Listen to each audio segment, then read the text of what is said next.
What is up, YouTube? Welcome in to another edition of Bucky and BK live on Texas Sports Unfiltered and on the free Texas Sports Unfiltered app. Today is Wednesday, April 24th, 2024, and the Buck and I are with you for the next 2 hours. On today's show, we'll talk plenty of NFL draft as the draft gets going from Detroit tomorrow night. What will the Cowboys do? What will the Texans do? And where are the Longhorns going to go? Plus, speaking of the Longhorns, a surprise entrant into the transfer portal. A guy who is competing for a starting job on this Texas defense is apparently leaving the program. What does that mean for the future of Texas football? We've got some Texas baseball to talk about. We've got some Jerry Jones audio that is going to make your head hurt. And we've got some baseball to get into. We've got some funny videos to get into. We are locked and we are loaded on a hump day edition of Texas Sports Unfiltered. What's going on this morning, Buck? Beautiful day, BK. A little misty here this morning out here in Dripping Springs area. Other than that, it's going to get to be close to may get to be close to 80 degrees today. So folks, enjoy the day because it's going to start to get a little rainy towards the end of the week. Possibly tomorrow and Friday we'll get some rain, which we can definitely use. But today it should be okay. Just a little mist early, a little fog early, but not bad. Good for the grass, good for the garden. I don't have to do any watering today. And it's all good, man. Getting ready for a draft day Thursday, tomorrow, draft weekend, really. So other than that, it is all good. Feeling good, getting a little bit better every day. So it's a good thing, brother. Love to hear it, my man. And Chris asks if you predicted rain overnight last night. I did not say anything about rain. I didn't get any. It was wet this morning. And I thought it was a little misty early in the morning, but I did not hear any rain. And boy, was I up last night. I had one of those nights last night. I must have drank a gallon of water. I got up 5 times to use the bathroom. And it was I don't know. Five. That was the record. I told my wife, I said, did I make any noise getting up and moving around? She goes, didn't hear a thing. She only notices when I grab my pillow and I come and sleep upstairs. Like if something goes on where it's between her and the dog snoring or whatever, that I'll come upstairs and actually sleep on this, in the taco up here, the big blue taco. So, but last night I had to get up 5 times. I drank a lot. I keep hearing drink, and then it's like pee. Every time I turn around, every move I make at night, it's like, got to get up there, kid. Oh, man, that is the worst. I mean, there are probably a lot of horrible parts of getting old, but to me, that sounds like the worst part of getting old. Yeah, but I've always had a tiny little baby bladder anyway. Yeah, it just fills up real quick. That's why water's not a big deal to me. I mean, I go with my buddies in the Texas cheaters as they get old. Dude, they're in the golf. They pee like every other hole. But then again, they drink a beer every other hole. You know what I'm saying? Yeah. And once you break the seal, when you start drinking, it's game over. It's like constant flow. So they're always behind a tree or behind a cart or something. I'm like, dude, you just peed 2 minutes ago.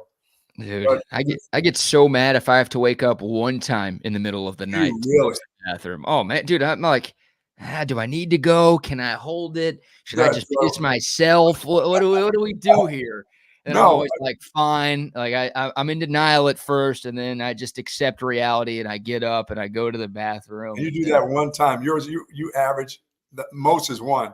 None, really. At most is 1, but I probably average like 0.2. Like I would say like once out of every 5 days, I have to wake up and use the bathroom in the middle of the night. And it's like torture to me. And I know the older I get, the worse more Well, yeah. I mean, for me, almost 70 years old, I mean, 2 is what generally happens for me. But once again, before my head hits the pillow on the way down, I'm out. I'm not already asleep. I'm back. It doesn't, I don't lay there and it takes me 25 minutes to fall asleep. And within about 3 minutes, I'm out again. Do you have this problem, like our man Sal says, getting old, where every fart is a gamble? I'm not there yet. I got that under control. Okay. Good to know. Good to know. Good with that, Sal. Well, let me just say good morning to the soldiers at Fort Cavazos, Texas, the soldiers in the state of Texas, and all those that fight for us each and every day. thank you for what you do to you and your families, and thank your families for sharing you with us. We do appreciate it, but do be careful out there. Amen. Well said, as always. And yes, indeed, I will echo the Bucs sentiments. Thank you all for everything you do for us back home. All right, Buck, tons to get into today. We will start with the transfer portal news for Texas football. So, look, going into yesterday's show, there were 6 Longhorns who had entered their name into the portal following the conclusion of Longhorn spring practice. And to that point, Savion Red was probably the biggest surprise, right? It was Savion Red has never been a starter for this team, but he had played in 21 games during his few years in Austin. And obviously, he had a big role in the offense last year. And there was some thought that he would have some sort of role in the offense again this year. So it was a little bit of a surprise to see him put his name in the portal. But that surprise pales in comparison to the surprise we got yesterday afternoon, where Texas cornerback Terrence Brooks took to Twitter to announce that he was entering into the transfer portal. This is a guy who was competing for a starting job on this Texas defense. This is a guy who started a lot of games last year for the Longhorns. Matter of fact, Terrence Brooks was 3rd on the team in defensive snaps a season ago. He was tied for the team lead in interceptions a season ago. And once again, it felt like he and Gavin Holmes were competing for that field cornerback spot opposite of Manny Muhammad on this defense. So a big-time surprise, really the first big-time surprise we've seen when it comes to roster attrition for the Longhorns. And that was already a position of question for you, Buck. And it just became a little less deep with the departure of Terrence Brooks. I'm trying to find a way to say I get it. I don't know if the pressure was starting to mount on him, you know what I mean? To be that guy, you need to be that guy. You should be that guy. And once you get that job, you need to keep that job. Or is the kid saying to himself, I don't think these coaches here can make me better at this position. This may not be the place for me to get better. Maybe I am good enough, but you know what? I'm not going to get any better by these couple guys who are coaching me at this position. So I think it's a little bit of an indictment on who's coaching him, because he's got all the skills. I mean, he's got length, he's got the speed. We've seen him play pretty good football. So I more than anything, when he met, I think in his mind, somebody has told him, you can get better coaching somewhere else. Now, I don't know where that somewhere else is, but I've got a feeling some of that has to do with how he's being coached, because he's a good enough player at this level I mean, we saw him well, I'm not saying at his best. We saw him mature a little bit in his earlier years. I mean, he's only a junior, but we saw him play, well, almost as a sophomore and a freshman, play pretty decent football. And we thought by this time, this would be his job. He would be the cornerback, I thought, by now. But I got a feeling he's thinking that I'm not getting the best coaching I can get. You know, I'm not saying they're not the best coaches as a group, but he's thinking his individual coach is not making him any better at that position. Yeah, that's a great question. And that was kind of my question yesterday after hearing this news, right? Like, why is this happening and why now? Is it Terrence Brooks just feeling like maybe he's not good enough? Like maybe he sensed that Gavin Holmes was ahead of him in the competition to be that second starting corner for this team and he wanted to go somewhere to start? Is it something as simple as that? Or was it what you're talking about, where he didn't feel like he was getting the best coaching from Terry Joseph and Blake Gideon? Or maybe he just didn't jive with the coaches. Like maybe that's a part of it too, because we've openly discussed it on Texas Sports Unfiltered that the secondary has not developed the way the other positions on this football team have developed in the Steve Sarkisian era. So maybe Terrence Brooks is like, well, I look at all these other positions and these guys are all getting better. And here I am with aspirations of playing on Sundays, and I don't feel like I'm actually getting better. I don't feel like these guys are helping me develop into an NFL caliber player. So maybe that's what it is. Maybe it's a combination of both of those things. Sure. I don't know. Maybe Steve Sarkisian in the exit interview basically told Terrence Brooks, like, dude, like, we'd love to have you, but you're not going to be a starter on this team. So, do with that information what you will. We don't know exactly how it went down, but that's a big surprise. I would find that hard to believe that the coach would say that to him, because you don't have another that's a standout guy that can just take that position over and tell him to go sit down. I don't see it. No matter how the kid has not progressed the way we would love to see him do, or maybe even himself, I don't see anybody that stands out way above that guy. I don't. Gavin Holmes I was expecting, like I said, when he came from Wake Forest, I thought that would be an experienced player that would come in here. And once he got that cornerback job, because of the offense that Wake Forest has and the kind of players that they had over the last couple of years, that he would be ready to go in the Big 12. He wasn't. He wasn't ready to go. He wasn't ready to take over a spot. So I don't see people talking a lot about him as, oh, no, he's the guy. I mean, they haven't said that since he's been here. They just said he's a guy, but they haven't ever said he's the guy. I thought when he came, he would be the guy at cornerback. Well, as of right now, he is the guy. Now he is the guy now. I don't know what other options Texas has, right? Yeah, I mean, is that a good option? I mean, is that a good option? That's the key is, if one guy leaves, is the other guy, I mean, is he the only option? But I know they're going to get in that transfer portal now and look for a cornerback. You're right. They don't have a choice, or they're going to be pressing into some freshman coming into this program or somebody in that secondary. I can see the Clemson kid. I can see the kid from Austin going and playing some cornerback if need be, because he can play any position back. I mean, he can play any position on the football field, any skill position, wide receiver. He's just that kind of athlete. He can go play cornerback if he had to. I know he doesn't want to because he doesn't have the electric speed that you're probably looking for, but that guy is an instinctive player. He understands. So maybe in their mind, they may have him thinking about that dude being some cornerback, sharing at times if the other guy can't get it done. But they're going to be pushed into a corner here shortly. If they, speaking of corners, they're going to be pushed into a corner somehow, some way. But I got a feeling Brooks was thinking, either it's too much pressure here at Texas for me. Their expectations are really, really high of me, which, okay, well, we've seen you play pretty good football. Yeah, the expectations are high that this would be your job. Or he's feeling like this coaching staff's just not good enough to coach him and make him better to what he wants to be. Yeah, maybe we'll find out eventually what the reason was for Terrence Brooks leaving the program, but it is a little bit of a shock to the Texas football system that once again, yesterday we had talked about him. Yeah, I mean, look, he's fine. Like, he's a fine player, but the issue is you just don't have a lot of depth at cornerback. Like, Terrence Brooks hasn't done enough over his 2 years in Austin to make me feel like this is some sort of gigantic loss, and he's a guy that Texas just can't find a way to replace. Like, I mean, Terrence Brooks, he had the awful pass interference against Oklahoma on that final drive. He gave up the first deep shot to Washington in the Sugar Bowl that kind of set the tone for what that game was going to turn into. He obviously made a lot of really good plays too. Once again, he was tied for the team lead with 3 interceptions last year. I don't want to sit here and just say Terrence Brooks didn't do anything good for Texas, but like, in my mind, like, I want this place to be in the DBU conversation again. We've been nowhere close to that for about 2 decades now. Like, Terrence Brooks was not good enough to be a starting cornerback at the University of Texas. I felt like we should have had better, but the reality of the situation, like you said, I don't know if we do have better right now. And I don't know where Texas goes. Like, right now it's Gavin Holmes. He's your starter. If Texas were to play a game on Saturday, he'd be the guy opposite of Manny Muhammad.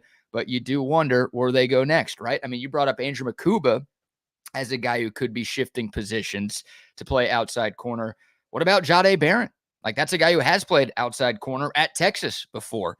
Maybe a guy like Jalen Gilbo, who the coaches have raved about this spring, and it sounds like he has to be on the field in some form or fashion this year because of how much better he's gotten during his college career. Like, maybe he's a guy who gets some run at that field corner spot. You've got Kobe Black. The tough part is you're just taking people that play other positions and then trying to get them into that spot because you just don't have backups to that are decent enough to withstand a football season.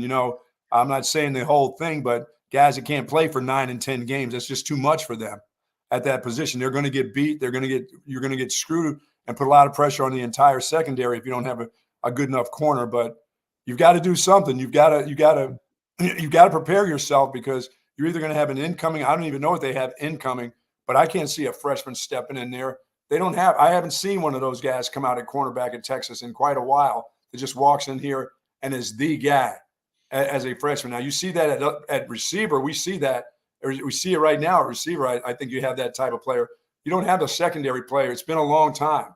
Well, it's hard for anybody in the country to have guys like that. This, like LSU, they guys step in at places like that and play as freshmen.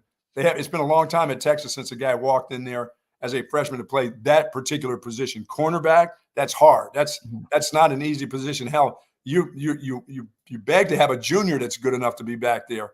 that can hold the fort, during the course of an entire season. So it just surprises me that he would leave. When you're in competition where you're either the guy or the guy in front of you is not that good, that you're always going to be in a battle to get that starting job, just surprises me that he would up and leave. I don't know if the NIL money somewhere else is big time, but I've got a feeling he thinks that he can be better. He can be coached better than what he's coached. I will say this: Texas's best corner last year was a true freshman. Now, it's not ideal, but Manny Muhammad, as a true freshman, I think was Texas's best corner. So you don't want to keep relying on that year in and year out. But absolutely, maybe look at Kobe Black, 5-star freshman, who was honestly one of the better corners in the spring game on Saturday. There you go. Maybe he's a guy. Everybody's going to get a shot at it now. This is one of those deals where, all hands on deck now, because now you're going to go into fall camp and you've got to do something. But once again, I think Makuba will be really one of those kids that you'll see back there an awful lot. I mean, he's just a veteran type of player. He's been in big games that can go and do that. I think he's such an athlete that he can do it. I don't think he wants to. I don't think that the coaches want him to, but I know that he will go in there and fight you. You know what I'm saying? I know he won't miss an assignment. He'll understand what the scheme of the defense is, but that's just a weird position for a guy to be leaving when you don't have great players at that position where if you're one or two, you're in the battle. You know what I'm saying? Yeah. Yeah, it's a bizarre situation to me, right? I mean, Terrence Brooks didn't have a great spring, and he got burned a couple of times in the orange-white scrimmage on Saturday, but he was still, like you said, very much in the mix to be a starter at the University of Texas. You don't see guys like that leave that often. So, but if the pressure's too much, then you don't need to be here, because pressure's going to be here every Saturday now. Yeah, of course. Absolutely. But for Texas, we'll see where they go. Warren Roberson, a redshirt freshman, another young corner on this team that hypothetically could be in the mix for that starting field corner spot. And then you look at the transfer portal. Not a ton out there at cornerback right now, but there's that interesting name, Cormani McClain, the former 5-star, a top 5 recruit in the country in the class of 2023. So last year's recruiting class, was committed to Miami for a while. Last second flip to Coach Prime at Colorado. Played a good amount last year. Wasn't spectacular, but I think appeared in 9 games for the Buffs a season ago.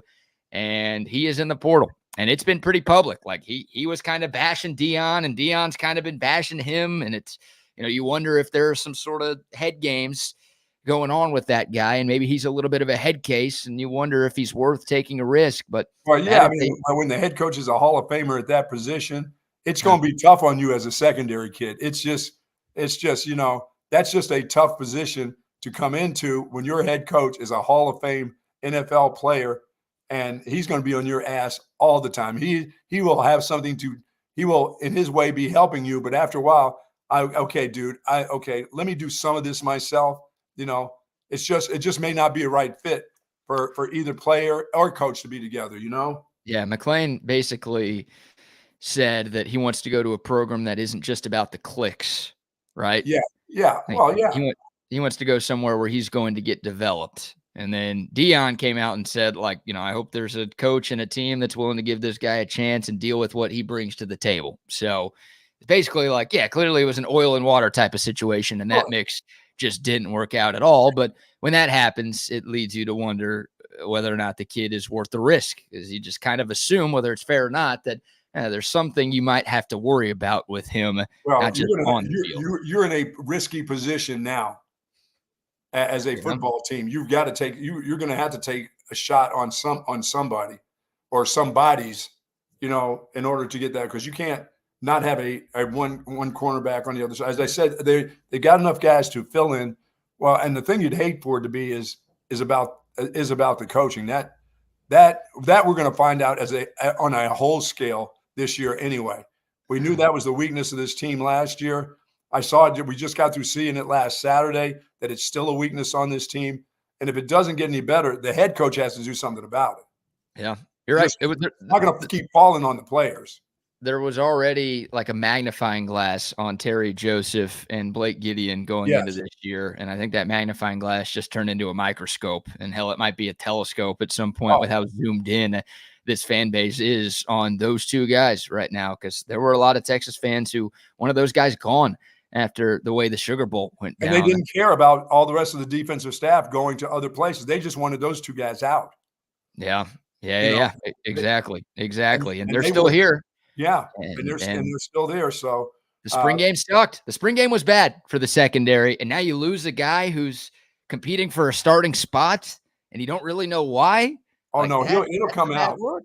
Yeah, that'll come out. Either this was too much pressure for him, or he felt like he just wasn't getting it, because it wasn't about any NIL stuff. I mean, when you're a number 1 or 2 here at this place, you're going to get paid. So it was one of the two things. Either it was just too much for him to handle here, this was just too high of a level for him, or he just didn't feel like he was going to get coached well enough to continue to get better as a cornerback. Because body wise, he had it all, And we've seen him. I've seen him move. I've seen him make plays and saying that's going to be a guy in a couple of years. Now he's going into his junior year, and he's not the guy, and he's still struggling. And then he wants to leave. That just tells me he feels like I'm not getting any better, and I work hard, and I've done all the things that I needed to do. Even if he didn't do all the things he needed to do, in his mind, it's set that he's either it's too much or he's not getting coached well enough. And I know Sark isn't ready to say anything about the coaching part of it, and he's not going to do that. He's not going to do that till the end of what happens this season. You're right. Or if it got too bad in the middle of the season, they'll be making some switches at position coaching in that secondary. But I don't know. That's a huge surprise, BK, that kid enters the portal. If he's 1 or 2, hell, he's at least 1.5. 23 appearances for Terrence Brooks, 19 starts for Terrence Brooks in his 2 seasons on the 40 acres. He was an honorable mention All Big 12 player last year. It was once again a little bit of a jolt to the system yesterday with that news dropping. And it's rare. Terrence Brooks tweeted it out himself. It wasn't like an insider who had the report. This was Terrence Brooks making the announcement on his own personal Twitter account. But he didn't give it. He didn't say anything about the coach. He just said he's just entering the portal. That's all. Let me see if I can pull up the tweet real quick, because it was a pretty short statement from Terrence Brooks, so it won't take long for us to kind of read it word for word. And I'll do a little screen share too, so you could see that I'm not lying to you people, even though I will never lie to you people. He just said, quote, "I want to thank God, my family, and the Longhorn Nation for everything. At this time, I will be entering into the transfer portal." Yeah. That's it. That's short and sweet and saying something about somebody else. That doesn't come across as a me thing. That comes across as a somebody else helped me make this decision. Now you're doing the tweet interpretations now. Oh, yeah. I'm good. I'm reading into that. I like that bit. You got the Key and Peele anger translator. We've got the Bucky Godbolt tweet translator here. Yeah, that's not on me. That's on y'all. That's why I'm leaving. Yeah, I don't know. Whatever the reason is, it's happening. And maybe Texas look, guys have entered the portal and come back, right? Hell, a couple of guys that Texas has targeted in the portal this offseason have returned to school. I think about Bear Alexander, the defensive tackle from USC. Remember, he put his name in the portal, or at least floated the idea of putting his name in the portal. USC came with a bag. He decided to stick around at Southern Cal. Jay Toia, another defensive tackle from UCLA. He actually did enter the portal, and then he ultimately withdrew and decided to return to UCLA. So we'll see if Texas, tries to do whatever it needs to do to get Terrence Brooks to come back, or if they, maybe Terrence Brooks' mind is already made up and he's gone regardless. Or maybe Texas is like, not a big deal. Like we trust the guys that we have, or we believe that we can go get somebody else in the portal who's better than you. And there is not a chance that they think that that's not a big deal. They're going, oh shit, what just happened to us, coach? How did that just happen? That guy was playing for a starting position. He wasn't like the 4th guy or the 5th guy on the depth chart. He was 1A. I mean, he was that guy. And for him to say, I'm out of here, I don't know. That's like I said, that's either this is just too much for him. Sometimes it's just too much for you. Sometimes the pressure is just too much, Well, it's not a great look. No, but more of the pressure is the fact that if you were the starter and you sucked. Yeah. I mean, I don't think it's as big of a loss as you do. I mean, I get it. We are talking about a guy who might have been a starter, so that's a big deal. Now you've got to figure out what you're going to do. I didn't think he was that good. Like, I don't know. I didn't see No, I enough. was surprised that he didn't get better. I just was surprised that Right. from when I saw him play at his best, what we thought was his best, that he didn't just keep getting better and better and better. He just kind of, I don't even know if he went the other way. He just didn't get any better. He just stayed young. You know what I'm saying? And you didn't see much from him. You didn't see much in the interception part or the batting balls down part. But as I said, maybe he just felt like there was anybody here to help him get any better. Yeah, I thought Saturday was a big opportunity for Terrence Brooks to shine, and there's guys wide open going by all of them. Yeah, he shined for the wrong reasons this Yeah. weekend. So that's a disappointing final appearance at DKR for Terrence Brooks, if that was indeed his final appearance at DKR. But that's a shame. That's a shame for him. That's a shame. I think it's a shame for the team. I mean, and it's only a shame for the team is you don't have anybody else. We know if we could just throw out a name, if we said Gavin Holmes was that guy and felt good about it, then it would be like no loss. Now I got to find a backup. But they don't have a starter. That's the problem. Yeah. I do think Gavin Holmes is better than Terrence Brooks, but do I feel great about him starting 12 games in the SEC this coming season? No, I don't. And once again, we'll see what Texas does, right? A code of text line text 512-222-9328 if you want to hit us there. 512 number says, I think they moved Gilbo or Barron to cornerback.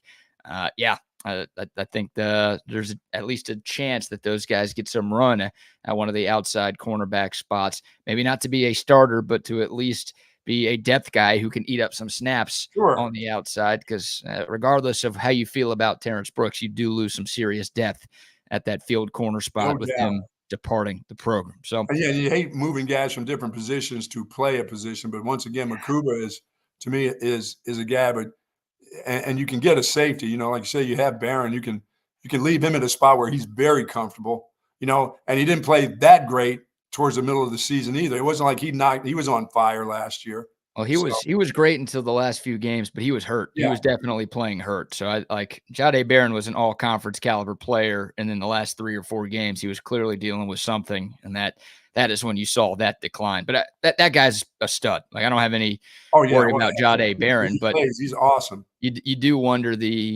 if you have this square peg round hole type of situation. Like, he has played outside corner before at Texas. Not like you got to go all the way back to high school. No, he's been in this kind of in this kind of environment to play at that position. So, but he's turned into a star player at the star position. Almost no pun intended there.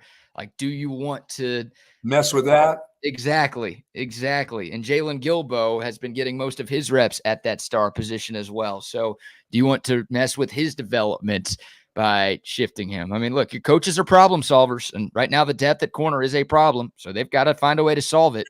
But man, I don't think there's like an obvious solution here. No.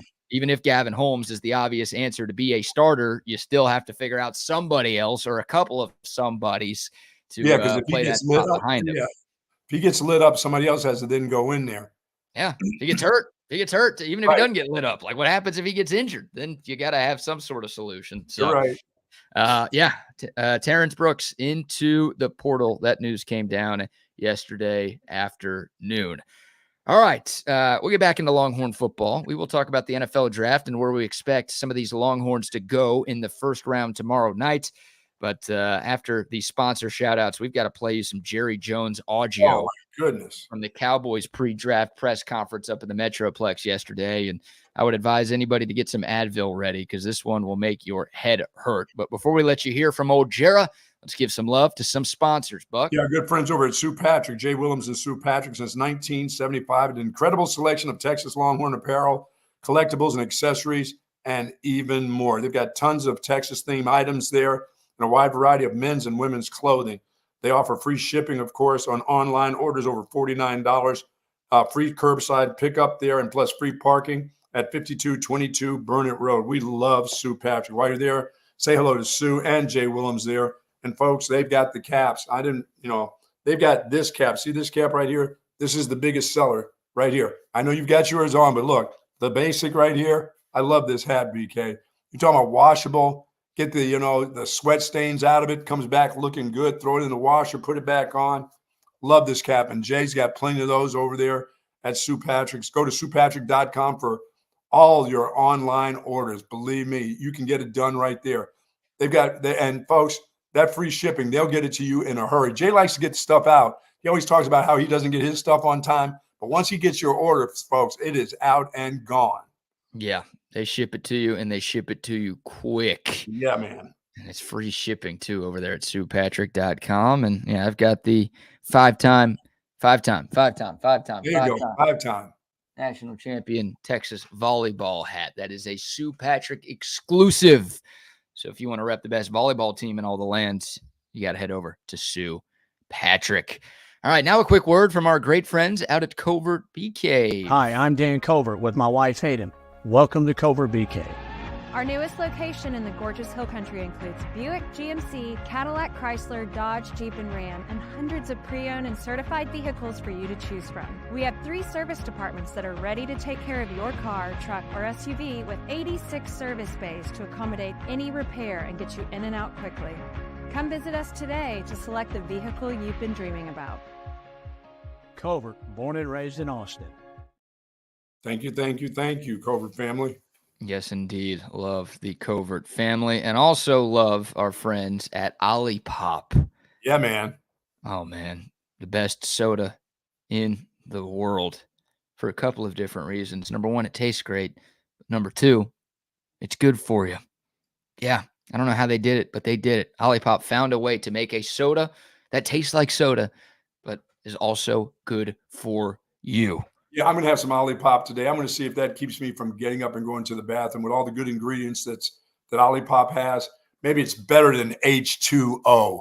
Ooh. You H2O drinkers telling me, drink more water, drink more water. Yeah, I feel great in the daytime, but at nighttime, I'm like a little 2-year-old. I gotta go potty. So I'm going to the Olipop today and see what that does for me. Hold on. Are you crying in the middle of the night when you have to wake up and use the John? Yeah, I hate that. I hate when I turn over my shoulder. I'm like you. Do I or don't I?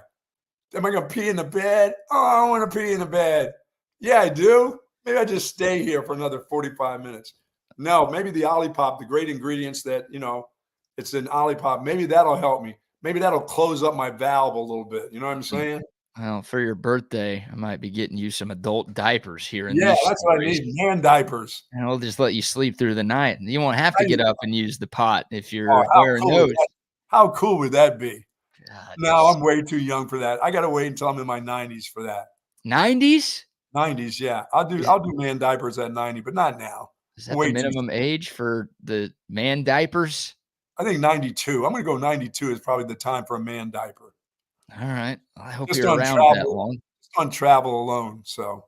Yeah, that checks out. Let me see you on an airplane wearing a D-Pens. Oh. Everyone's looking around. What's that smell? What's going on over there? There's no babies around. What could this be? That guy right there. It's him. Oh, the old man shit himself again. And he's sitting in it. Oh. Gross. I don't know how we got there from Olipop, but Olipop, hey, 9 grams of fiber in every can. It will help your digestive system, and there are ingredients in Olipop that actually do support good digestive health. Hardly any sugar, very few calories, tons of great flavors, and it's easy to find too. H-E-B, Target, Walmart, Costco, Whole Foods, wherever you buy your groceries, you can find the greatness of Olipop, a new kind of soda. All right. God, I've been putting this off as long as I could, but we've got to hear from Jerry Jones this morning, Buck, because yesterday the Dallas Cowboys held their annual pre-draft press conference up at the Star in Frisco. Of course, the Cowboys drafting 24th in tomorrow night's first round. There was Jerry Jones, there was Steve Jones, and there was Mike McCarthy up there on the podium fielding questions from a number of different Dallas Cowboys media members. We've got 3 different cuts to play. We'll start with this one. Let's just get this out of the way. This is the one that went the most viral yesterday. Jerry Jones was asked by the great Jane Slater, formerly of Longhorn Network, now with the NFL Network. She does a tremendous job, the Texas grad.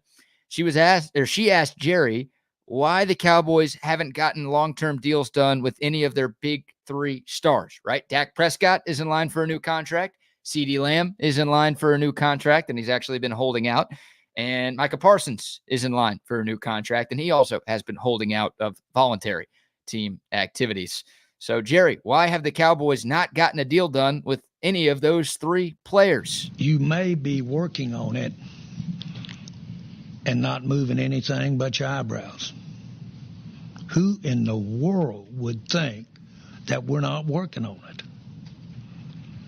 I work on it. It pops open at 2 a.m. sometimes. What your actually question is why don't you have something done and negotiated and put in the drawer? Well, we'd like to see some more leaves fall. We'd like to see some more action. It's called option.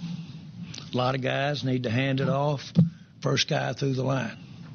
Another one will keep it another step, decide whether to pitch it or not. He'll decide whether to turn upfield with it, and then he's still got a pitch left. So it's called option quarterback. That's working the problem. That's working the problem. I've spent my life being an option quarterback, and I can go right out to the damn sideline and still leave a pitch in me. So I can do that, and that's just a style that you have. And so you never know. You might give money to somebody that you shouldn't have given it to. You got 2 or 3 of those names around here for me? I've been reading about them all week. So I know they're out there. I shouldn't have handed it off as quick. Should have gone on out and seen a few more. See some more defense before I either pitched it or kept it. Well, I don't know what the hell he's talking about, but I'll tell you this. There's only one person that he's talking about right there, and that's the quarterback. Because the other 2 guys, you better pay them. You need to quit shitting around with them. What are you talking about? Whether to pitch it or the option, I need to see more. I mean, who cares if you were an option quarterback? Nobody gives a shit. That analogy sucks. You know what? You're going to pay Micah Parsons, or he's going to be in another year, he's going to be gone. So quit jacking around with him. If you can get it done, get it done. Dak has got you. Dak is going to make $60 million somewhere, Jerry. If it's not with you, somebody's going to pay that dude. You can option all you want to, but you'll be in this draft looking for a quarterback if you keep it up. And for CeeDee Lamb, he had his best year. That guy was unbelievable last year. He was the best receiver in football. What is the deal with him? I mean, and now if you told me his mom talks too much or his family talks too much, I'm like, okay, if that is a part of your equation and you think it hurts your team, then I'm you know what, Jerry? I'm buying that. I'm buying that. That's some bullshit. You can't, and you're not going to have much to do with that anyway, because that's his family. That's not the Jones family. But just talking about option football, and well, I need to see more. What do you need to see, Micah Parsons? What needs to be seen of that guy to tell you that he's not good enough to have a huge contract?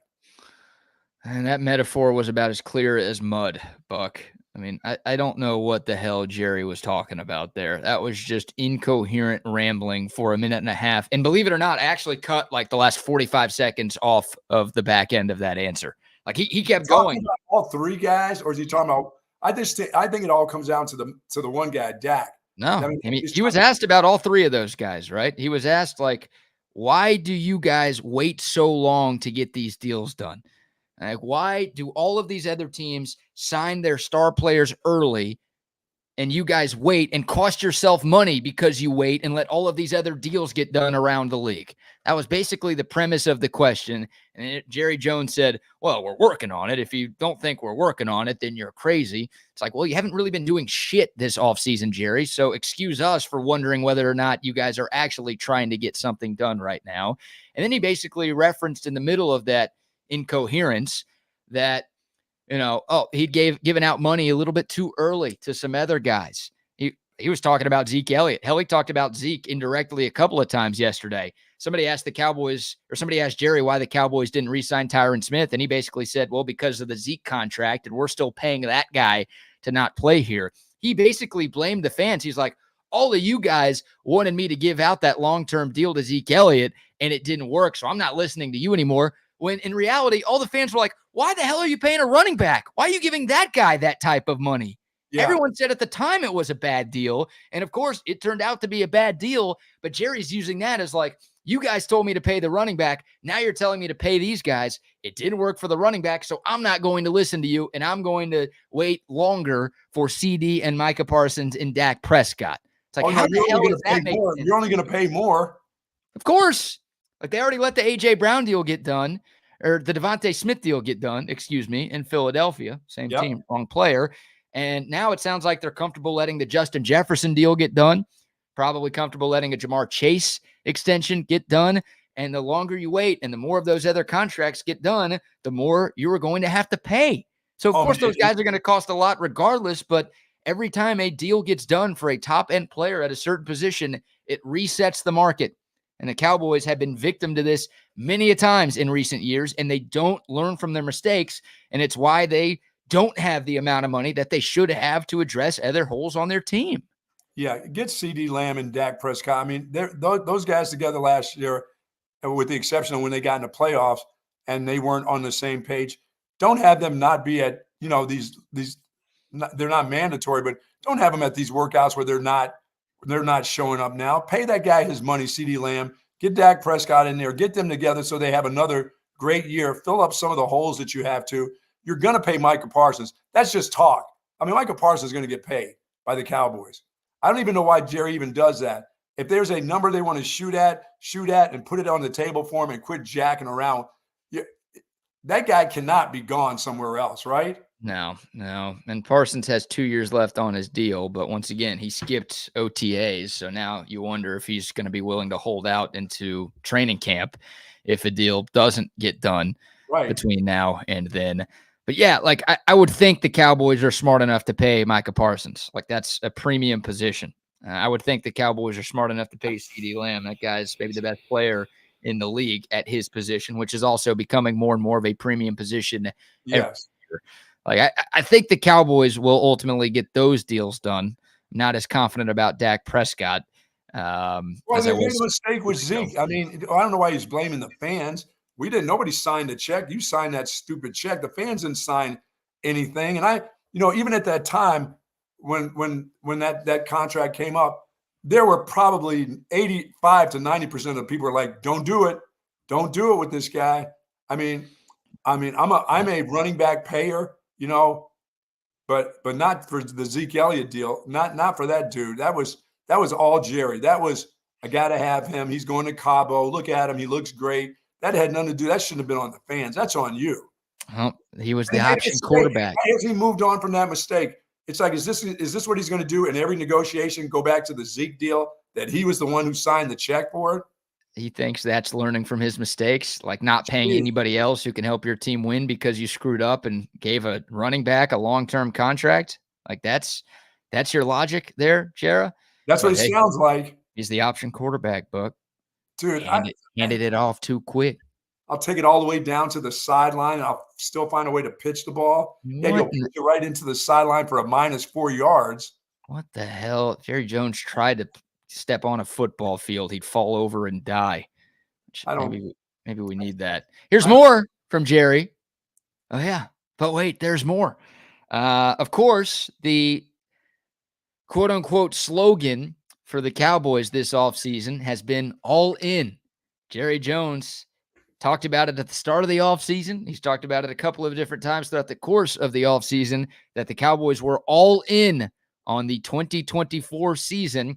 And despite spending significantly less money than any other team in free agency in the NFL, Jerry Jones, once again yesterday, reiterated that the Cowboys are all in. We feel about where we've been in this free agency. We feel great about what we've been in free agency.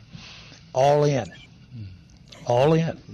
All in. We're all in with these young guys coming up. And we're all in with this draft. You have to have rookies contribute. Or you aren't getting the value that you need to have. These are your lesser paid as far as the other relative to veterans. They're going to the good ones are going to get paid to have other days of more pay. But that's got to meld in with the overall management, or it doesn't work. Because you've got 10 players getting 70% of the money. Boy, he is just talking. That is just such talk. Just rambling right there. That's some crazy stuff right there by him.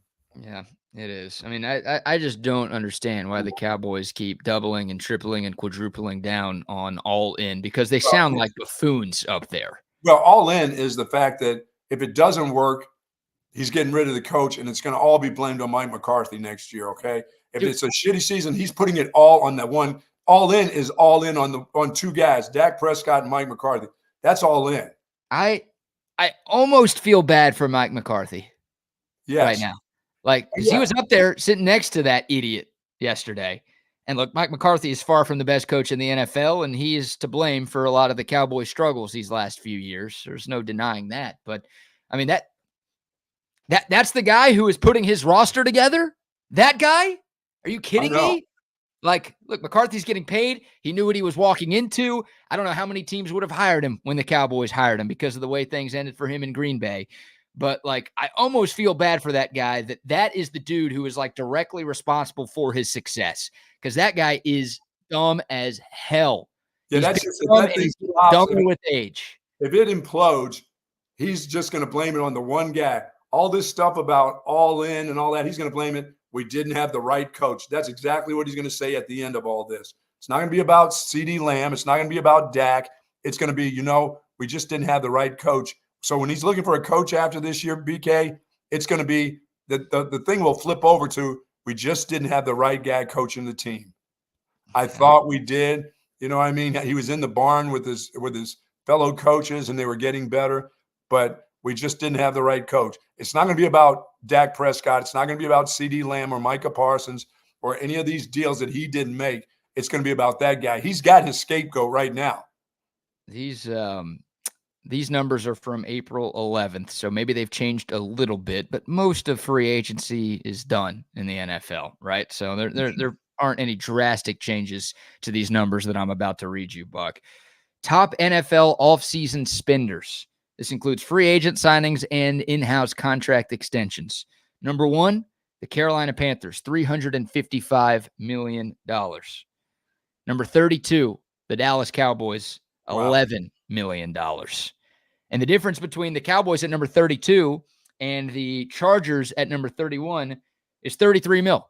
The Chargers have spent 44 mil this offseason, and the all-in Dallas Cowboys have spent $11 million on free agent signings and extensions. Well, he sounds like he's going to work it through the draft. There's a lot of these young players. Oh, remember last year, all the young players that they had a bunch of guys from the draft last year too, that they weren't good enough to play defensive line. I'll take another kid from Michigan, and let's see what he's got. Well, he's got nothing for us. So they're going to do it again this year. That draft, what is that draft going to do for them? Well, the Cowboys, like, it'd be one thing if they had 15 draft picks this year, yes. But they have 7, and 2 of those 7 are 7th-round picks. So it's not like they have 2 firsts to work with or 2 seconds to work with, where it's like, oh yeah, no, there's a guarantee that they are going to bring in a bunch of dudes who are going to help this team be all in this year. Like, they don't have that. And last year, like you said, I mean, their first 3 picks in the draft last year, Mozzie Smith, awful rookie season. Luke Schoonmaker, the tight end out of Michigan, very pedestrian rookie year. And then DeMarvion Overshown, our guy, didn't play a single snap last year. So to sit here and be like, oh yeah, no, these rookies are going to come in and they're going to solve all of our problems when you don't have a lot of picks and you're coming off of a pretty bad draft, that's your selling point to your fan base? Yes, that's his selling point. There it is right there. Or those same guys that you just mentioned are going to come around this year and be fantastic football players. That's what he's talking about. We're going to coach them up. Hey, Mike McCarthy's group is going to coach them up. And if he doesn't, it's his fault, period. That's why we weren't any good, because the guys that we drafted, the coaching staff couldn't coach them. So now I got to have somebody's got to be the fall guy. And I got this round-shouldered dude that everybody doesn't like. So let's just put it all on him. And my fans will understand. They'll still buy the tickets and the popcorn and the pizza and everything else and the parking. They're going to buy the fact that I didn't hire the right guy. I thought I did, but I didn't. And it's all his fault. Yep. Not what I did in free, didn't do anything and, spend $11 million in free agency. It's the coach's fault. He could have talked me into getting this guy or that guy. You can question a lot of things about me, but don't question my loyalty, because I am loyal to these Cowboys till the end. But I question myself why I am, because this team is doing absolutely nothing to give me or any other Cowboys fan faith or confidence that they know what they're doing and that they've got a chance to be competitive this season or in any season in the future. And how about this? We've got one more, Jerry. It gets worse, believe it or not. Like what we've played to you. That wasn't the tip of it all right there. What we've played for you to this point is not as bad as it got from old Jera yesterday. But I will screen share this picture real quick. This is Stephen Jones during yesterday's press conference, literally showing off the doodles that Jerry Jones was doing during the press conference. You see all those scribbles and little drawings on that paper? Yeah. Like, that's what Jerry Jones was doing during the press conference yesterday. And Steven's got that old stupid-ass smile on his face like, oh, yeah, the fans are going to love this. It's old Jera just being Jera. Everyone's going to get a kick out of this. It's like, dude, you're basically telling us that our house is burning down and you're laughing about it. Our house, our dome is burning down. Yeah. I mean, this is what the owner / GM / EVP of the Cowboys is doing during the press conference. And I wouldn't give nobody would care about this if the Cowboys were good and they were having a good offseason. Like, whatever, do what you want. It's a long-ass press conference, and McCarthy's talking some, and Steven's talking some. So if you want to do that, nobody cares. Whatever. But because you've treated this offseason like a joke, and then you do this to compound that, like, it's hard for me to even take them seriously because I don't think they're taking this seriously. Wow. Yeah. All right. One more from Jera because I promised it. The Cowboys are picking 24th in the NFL draft tomorrow night. Hey, Jerry Jones, why are the Cowboys picking 24th tomorrow? There's a very reason why we're 24th out of 32 teams draft that we get to pick a player this time. Because we were the 24th best in the NFL, according to the rules. And so we get to pick, everybody gets to pick before us up to 24. Did you hear that? That was it. That was it. Jerry Jones said the Cowboys are picking 24th because they were the 24th best team in the NFL. That's not how that works, Jerry. If you were the 24th best team, you'd be picking a hell of a lot higher. You'd be picking in the top 10. Yeah, if you were the 24th best team out of 32, you dumbass. The guy doesn't even know how the draft rules work. He really thinks the Cowboys are the 24th best team in the league? And that's why they're picking 24th? He doesn't get that part of it. That guy's the guy who's making decisions. I know. Like, he's not just paying checks. He's making football decisions. I'm going to play that one more time just so everyone hears what I heard. And I've already listened to this like 10 times over the last 18 hours or so. You wanted to make sure that's exactly what he said, huh? I want to double check and make sure that was exactly what was coming out of Jerry's mouth there. Phrasing. There's a very reason why we're 24th out of 32 teams draft that we get to pick a player this time.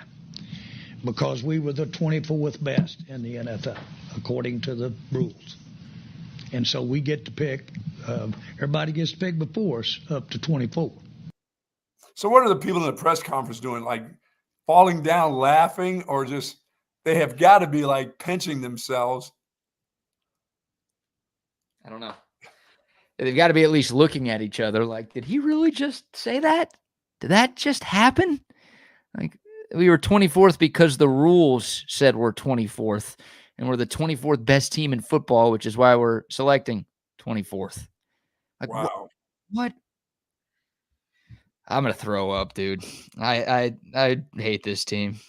I'll still root for him, but oh my God, that guy needs to die. Someone has to kill him. I'm sorry. I'm not going to do it, but some Cowboys fans. You just want to make sure. They got to take one for the team. It's not going to be you. I'm surprised it hasn't happened yet. With how passionate this fan base is, like, I am surprised nobody has at least tried to kill Jerry Jones. Like, we haven't even heard of an attempted murder on that guy yet, but attempted is not it's got to be done. Someone's got to off that guy for the Cowboys to ever be good again, because I'm worried that dude's going to live forever. And if that's the case, then we're going to get this forever. Hell, it's going to get worse because it's already gotten worse with age. It's going to get even worse the older and more plastic and that guy Stephen Jones gets. showing his dad's doodling. I mean, really? And he thought that would impress everyone? Yeah, he's got that wry smile on his face. Like, No, dude, keep that piece of paper down or ball it up and throw it in the trash can. I mean, it's just they are peeing down our leg and saying that it's raining in Dallas. Dude, they need to get these contracts done and get this group back on the same page. So I mean, really, all in. Don't forget, Buck, the Cowboys are all in this year. Man. I want to root for them, but I don't know. I don't know. It started out bad with the option. You know, I've been doing option quarterbacking all my life. Come on, Jerry. Really? That's what you're coming up with today? The pre-draft meeting is about you and option football. I know what you were trying to do while you're not signing these guys, but just tell the truth.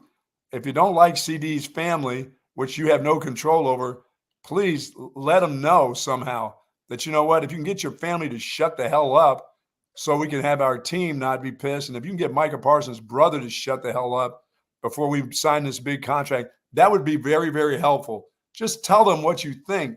Don't start talking about option. Oh, I optioned out to Zeke and gave him too much money. I can't afford to do that again. Okay, you've made a mistake. Now that's years ago. Let's not screw up and not sign guys because you made the mistake. But he wants to, and he said, there's people in here thought I should have made that deal. Well, they don't sign the checks. You're the one with the money in the vault. Nobody else that's sitting at that press conference has your money. Yeah. You made that decision. You and your son and the rest of that staff made the decision with Zeke. Fans didn't do that. Why is he going after the fans? I don't know. I don't know what any of that was. And fans didn't pay any checks. Look, I would not. If we didn't do this job, I would not listen to that press conference because, like, as a fan, it makes my blood boil.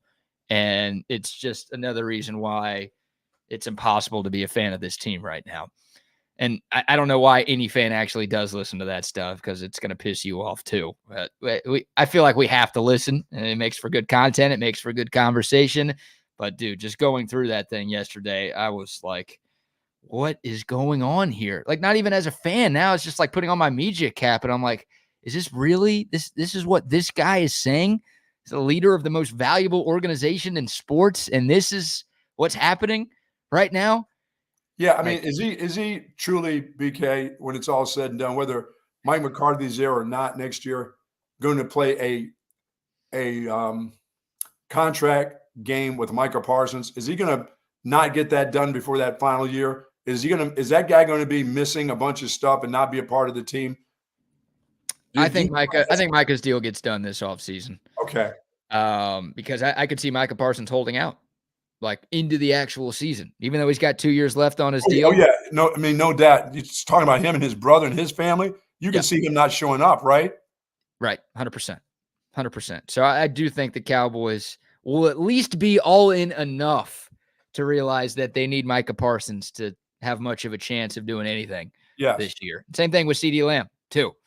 Like CeeDee Lamb's got 1 year left on his rookie deal. He's playing on that 5th-year option of his first-round contract. And the contracts have now gone out in front of him. They've let somebody get out in front of him. They let the Eagles get out in front of him with a big deal for their guy. And let a couple of more get out in front of them as CeeDee well. Lamb is better than all of them, every one of them. All the great ones at wide receiver last year, he was the best. He was the best in the league last year. I mean, the only guy who, was maybe better than CeeDee Lamb is Justin Jefferson because, like, Justin Jefferson was banged up a lot last year. So CeeDee was the best in football a season ago. Yes. Jefferson's been better over the course of his career. So, like, that's a guy who, okay, he's worth the money, and whatever he gets, he's going to have deserved and earned every penny. But, I mean, CeeDee Lamb's better than Devontae Smith. There's no doubt about that. So Devontae Smith got $25 million a year. I mean, CeeDee Lamb's going to get at least $25 million a year. And if you let, Justin Jefferson or Jamar Chase get their long-term deals done, those are going to be $30-something million a year. And then some. I think Tyreek Hill, I'm going to look up the highest paid wide receivers in football right now. I think it's Tyreek Hill who gets the most a year, and he's at $30 million. So that's probably your starting point right there for CeeDee Lamb. And if Justin Jefferson signs a deal that's $32 million a year, then all of a sudden CeeDee Lamb is $33 million a season. So better get it done now. They won't because they never do, but that's the smart thing to do. It's what good teams usually do when it comes to their contracts. They pay guys early. So number one, they don't have to worry about holdouts, but number two, they don't get burned by other teams on the open market. So maybe all this was about talking about his quarterback needs to be more of an option quarterback. Maybe that's he wants he wants to bring back the triple option offense. Yeah, I was thinking maybe he wants Dak to run more, come down the line and possibly keep the ball more. I thought he did that last year pretty well. I thought he was like almost the MVP of the league. Yeah, he was the runner-up, and he should have been the MVP. Yeah, he's not just a guy anymore, Jerry. He was a 4th-round draft pick that is very close or not the MVP of the league last year. So I don't know how much better, except for the playoffs, he needs to get. Other than that, how many 4th-round draft picks are playing like that? Not many. I forget that he's a 4th-round pick. How many quarterbacks are playing like that? Not many. No. And you might let that guy walk for nothing this offseason. Like, if you want to trade him, trade him. And by the way, you're hearing all this talk about what are they going to do with J.J. McCarthy and some of these, the 5th quarterback. Dude, they would take Dak Prescott's going to make $60 million. If you let him walk, he's going to make his money.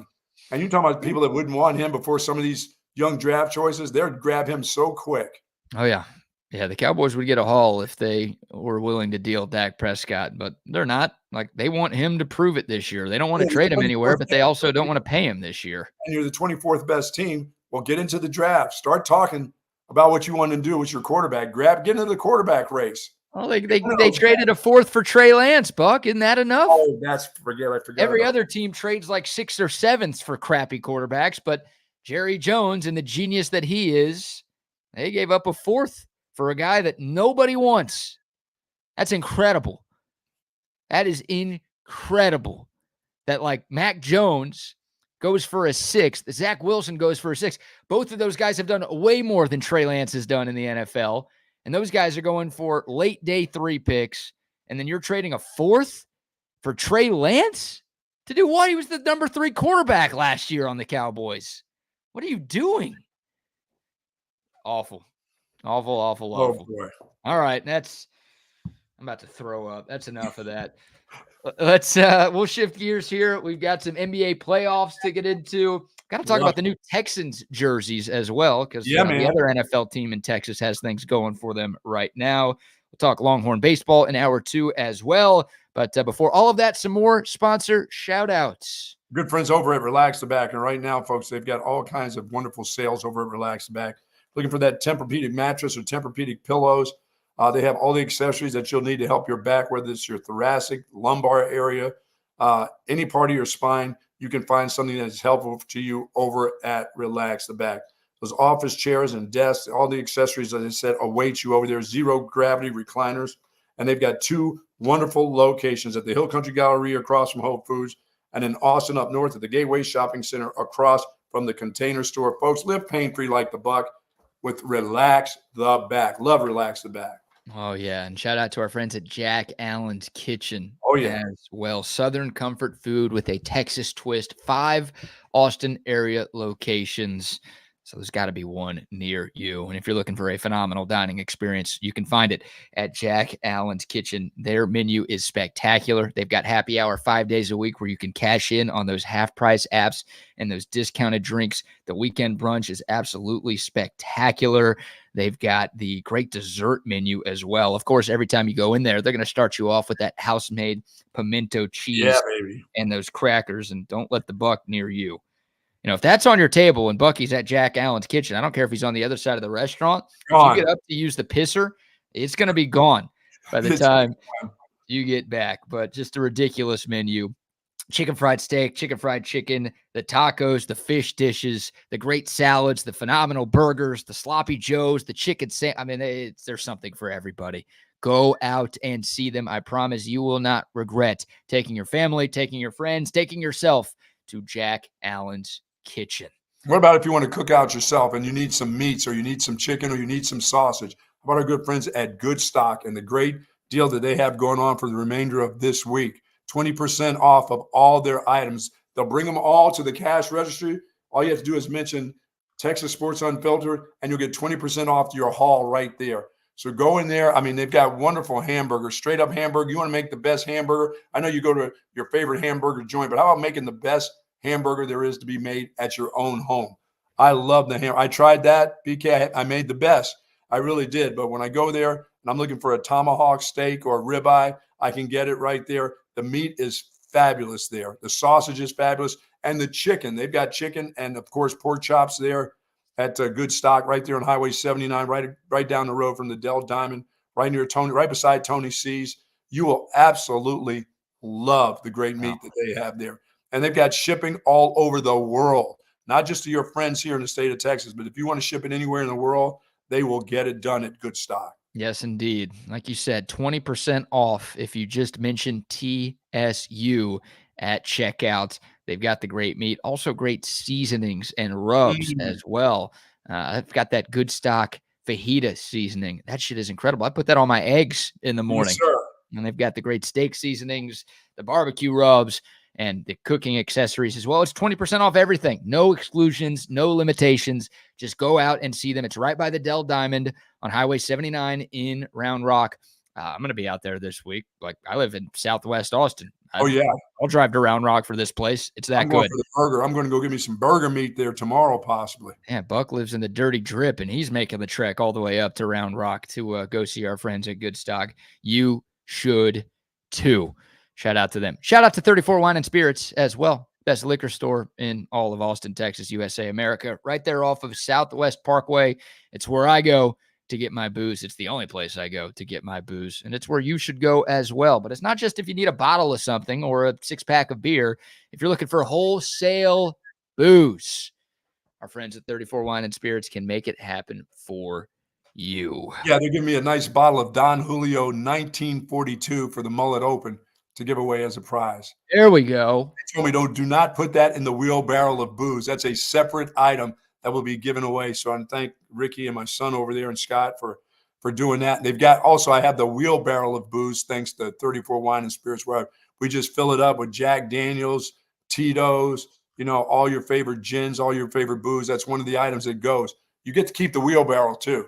You just don't take the booze in the car. You put the wheelbarrow with you. So bring a truck for the Mullet Open, because they will have the BK. I have the wheelbarrow of booze from 34 Wine and Spirits, and I have the red wagon of tequilas. The little red wagon, the little radio flyer metal wagon. Yeah. A dozen tequilas there, prime tequilas, gets to go with you as one of the big prizes too, thanks to 34 Wine and Spirits. So we've got booze. We've got everything that you need. We'll have your big hat, cocktails and mocktails inside the wheelbarrow of booze.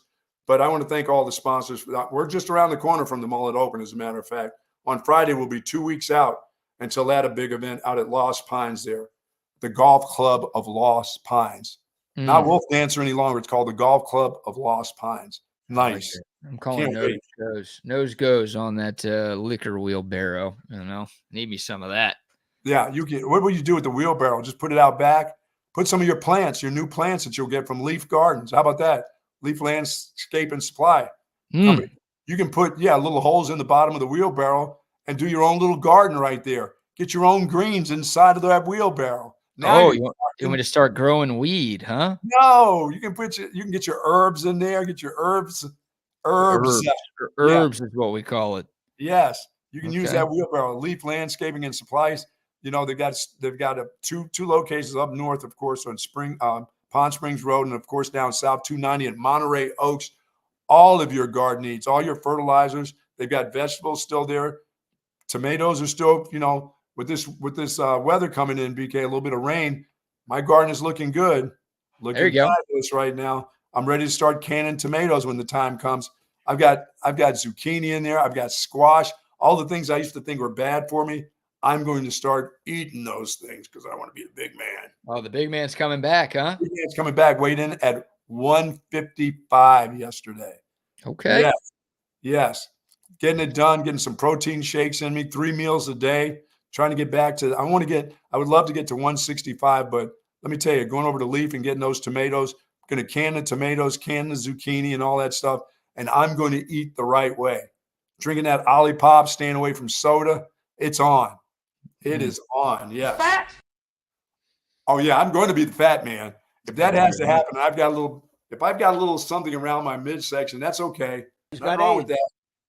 He's got I don't AIDS. need all that. No, I don't. Sorry about that. No. Sorry about that. Magic Johnson. Big Magic Big Johnson. Magic Johnson. Oh, man. Quick shout out to the Texas baseball team.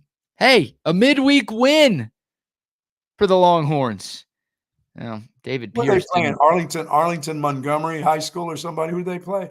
Yeah, that's who they were playing. Arlington Martin came to the dish last night. The classic 6A versus college baseball game. Very nice. They played UT Arlington last night. David Pierce did not coach for the Horns because he got ejected from the game on Sunday, which means he had to serve a 1-game suspension following the game on Sunday. So David Pierce served that suspension last night. Coincidence that Texas had its most impressive midweek showing in a while? Did the center fielder, did he pitch, or did they decide to go to real pitcher? No, they had real pitchers. Shout out to Charlie Hurley, who got the start for Texas. 4 scoreless innings, setting the tone for 4 pitchers to combine for a shutout of the UT Arlington Mavericks last night. Nice win. How about 6 homers for the Texas baseball team? That ties a program record. It's the 5th time in Texas baseball history they've hit 6 home runs in a single game. The first time the Longhorns have done that since 1998. Max Ballou got the party started in the first with a 2-run homer. Once again, 5 more home runs for the Longhorns last night. A complete and dominant performance. They did what they were supposed to do. That's what they were supposed to do against teams like UT LGBT and A&M Corpus and Texas State. But the past is the past. You can't change any of that. The good news is the Longhorns took care of business last night at home. Yes. And now they go on the road to take on the number 1 team in the Big 12 Conference, the hated Oklahoma Sooners. Got to have that one. Got to have a series win. Nobody's looking for three out of 3. If you can get it, that's great. But you got to have 2 out of 3. I'm looking for 3 out of 3 because if you do that, you're tied for first place in the conference. Because right now you're 3 games back. Miracles do happen. Miracles do happen. Hey, Texas has won 5 out of 6 Big 12 series this year. So, yeah, you'll take a series win on the road against a top 20 team that leads the league. Absolutely. If you can get 2 or 3. You need that top 20 win. You need that series win big time. Yeah, you're not just playing for a Big 12 title. You're trying to pad your resume to make sure that you were going to be in the NC2A tournament this year. So, yeah, big games going up against Skip Johnson, long time Texas pitching coach, who, of course, is the skipper in Norman now for the Sooners. Big series coming up for David Pierce, and we'll see what the Longhorns can do. A series win, if they take 2 of 3, that will get them within, 2 games of first place in the Big 12, which is good. But, yeah, it also bolsters this team's resume and their RPI, which is sadly an important discussion that we have to have about this Texas baseball team in the final week of April. But well done for Texas last night. All right, I want to get your thoughts on these new Texans jerseys, Buck. So the Houston Texans, there have been leaks for weeks, but they officially revealed their new uniforms for the 2024 season. It's the first rebrand in Texans history. Remember, this franchise has only been around for just over 2 decades, and they haven't done this to this point. Well, they went through a decent-sized rebrand, and they switched up the regular home and road uniforms a little bit, but then they added 2 new uniforms to their staple as well. Do a little screen share. We've got sort of an all-encompassing picture for those of you who are tuned in on the YouTubes this morning, so you can kind of see what the Texans are working with here. Those are the 4 new unis for the Houston Texans. And I like the all reds. Yeah, the all red. Look at the helmet, too. The top left, it's got like the Texans bull horns, almost like what the Eagles have with like the eagle wings coming out of the front of their helmets. That's what the Texans now have with those sort of bull horns coming out of each side of that lid. I like that. It's a lot of red. It's like the Color Rush style where it's red helmets, red tops, and red pants. Is that too much red for you? No, I like it. Okay. And then the other big new addition is the jersey on the right, where you've got that alternate logo, right? That oldie English H, kind of Titans colors, sort of, with that logo, but they've got a little bit of a nod to the Columbia blue that the Houston Oilers donned with that new logo on the helmet. And obviously you see the gloves in that color as well. What do you think of those? I like those too. I mean, I like what they've done.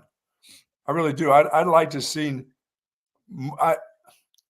I know they dark blue is more their color than a light blue. I'd like to see a little bit more light blue somewhere, but yeah, the dark blue is their color.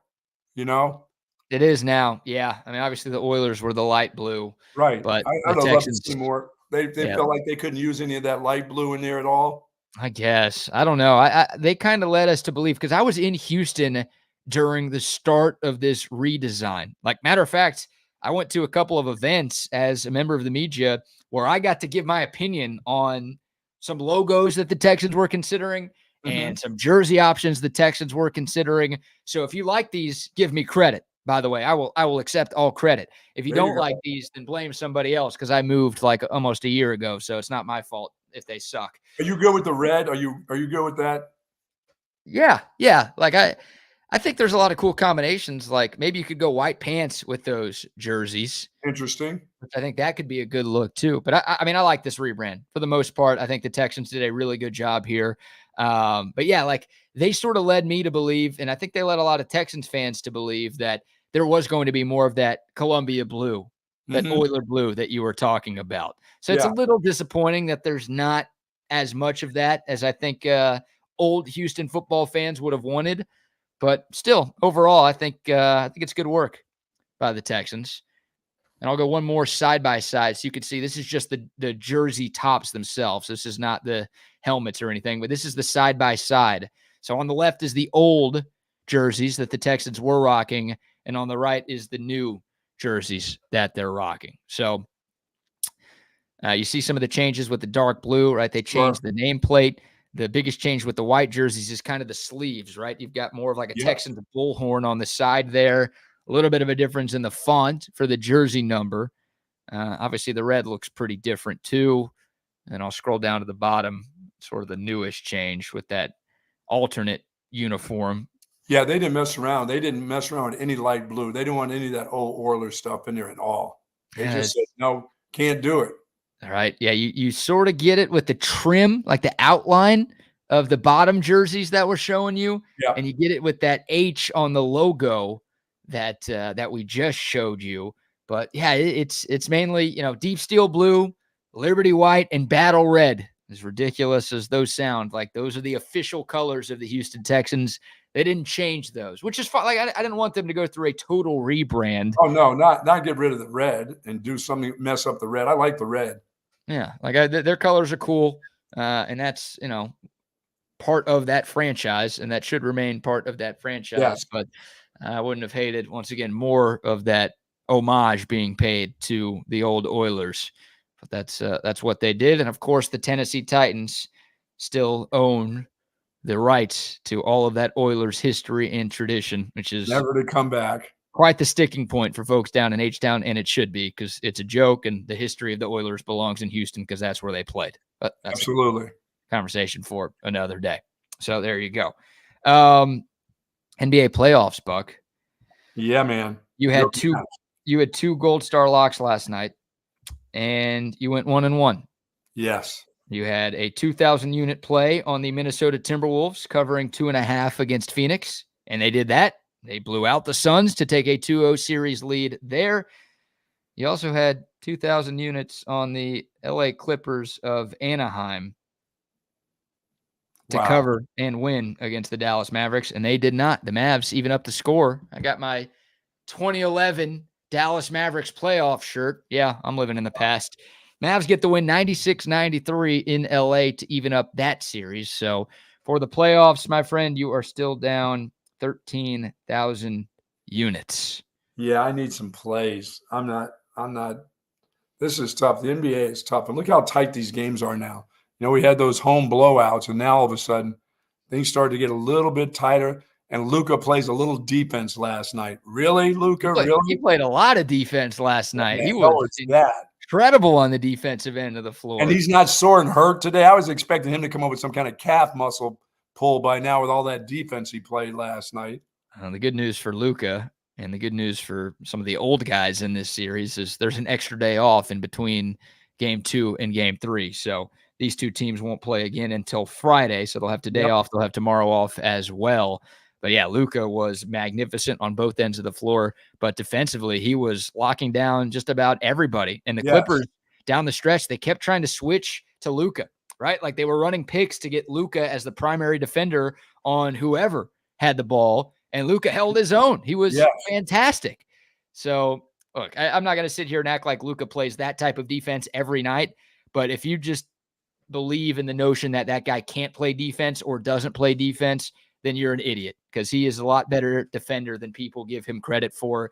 And when he really locks down, I'm not going to sit here and tell you he could be like one of the best defenders in the league because that's not true. But when he really locks down, he can be a solid piece for the Mavs on that side of the floor. And obviously, you know, he's an MVP caliber player on offense. He led Dallas last night with 32 points. He was great down the stretch. Him and Kyrie Irving just took over in what was a very close game for all 48 minutes last night. Big win for the Mavs to even up that series. Oh, wait till they get home. Yeah.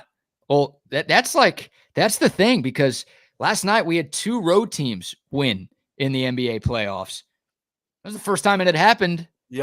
In the entire postseason, right? Home team started 12-0 in the playoffs, but last night Indiana went on the road and beat down Milwaukee, and then you had the Mavs win that close one at LA. So finally, some road teams are starting to win games, but the good news for the Mavs, the overarching theme of these playoffs has been home team dominance. And now Dallas gets to go home for the next 2. They stole home court advantage away from the Clippers, so we'll see if they can take care of business at the AAC and hopefully win 2 to take a 3-1 lead back to the crib. I like that. That'll be my next big play, that home game. No. Sorry, yes. You did us a favor last night. I thanked you on the show yesterday for picking the Clippers because it gave the Mavs a chance. You got to double down. You got to keep believing in the Clippers, man. No. We need you. No, Paul George, Ringo, and John. No, I don't believe in them. Not a chance. I will say I can't imagine you stayed up to the end of that game because it ended at midnight. So I don't blame you if you went to bed early. I was in my 3rd piss by then. That was a 90s style playoff game last night. Like you don't see a lot of 96-93 finishes in the NBA these days. It was a defensive slugfest. Both offenses struggled a little bit, but both teams were playing some really good defense, and it was chippy and it was physical, and it was a gritty performance by the Mavs to steal that road victory last night. But that was fun. That felt like a little blast from the past with the way that game was played in LA. Did Luka get a technical last night? Yeah, he did. He said he yelled and won after he made a bucket and was clearly fouled, and they didn't call it. And that was enough for the ref to get in his feelings and call a tech. Say it all the time. Referees and umpires are the most sensitive people in the history of the world. So that was annoying, but didn't matter. Didn't end up mattering for Dallas. They get the win. All right. Any plays tonight? You want me to give you the games? You're going to give me tell me you're going to give me the Sixers again. Now, you've got 2 games tonight in the association. It's the 2 1-8 matchups. So Boston is at home against Miami, game 2 of that series. The Celtics are 14.5-point favorites, Buck. And then you've got the 1-8 matchup out west. The Oklahoma City Thunder, 7.5-point favorites against the New Orleans Pelicans. Yeah, I'll take the Thunder for 5,000 unit play. Okay. Yeah, that was a close game 1, right? Oklahoma City only won that by 2. But you think they show up tonight and run away from the Pels? Yep. Okay. Any play on the – No, that's too many points. All right. Yeah. I mean, Boston won game 1 by 20, and it's 14.5 right now. You're saying that's too many points for game 2? No Jimmy Buckets again. No Jimmy Buckets. Yeah, I'll take a 5,000 unit play on the Celtics. How about that? 5,000? Yeah, on the Celtics. That's right. All right. The Rockers, yes. I'd like to congratulate Miami for at least being able to keep it close in this game tonight. You're doing them a solid as I type these picks into my phone to make sure we have them on the record.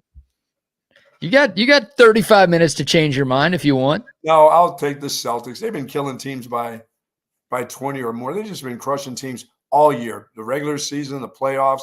Why would they stop now? They got the black Amish dude playing guard. He's playing well, Black Amish dude. Yeah, with the Amish beard. What's his name? Cecil White? I don't know who you're talking about. Jalen Brown? No, White. Oh, Derek White? Derek White, yeah. You're saying he's a black Amish? Yeah, you see that little goofy beard he has? The Amish beard that he sports? It's pretty weird looking because he's bald. Yeah. He does have, let me pull up a picture here on our screen share. He looks like a Quaker. Here's your black Amish, your black Quaker. There's the Quaker. Derek White. That's awesome. Yeah. He's having a great year, by the way. Yeah. The Celtics are loaded. Best record in the NBA this year, and Tatum's doing his thing. Jaylen Brown's good. Kristaps Porzingis has been a nice ad. That is a big ad for them. They've got a bench, too. Like, I watched Phoenix play last night. They have no bench. Like, it's KD, it's Booker, it's Bradley Beal, and that's their whole team right there. You got to have depth.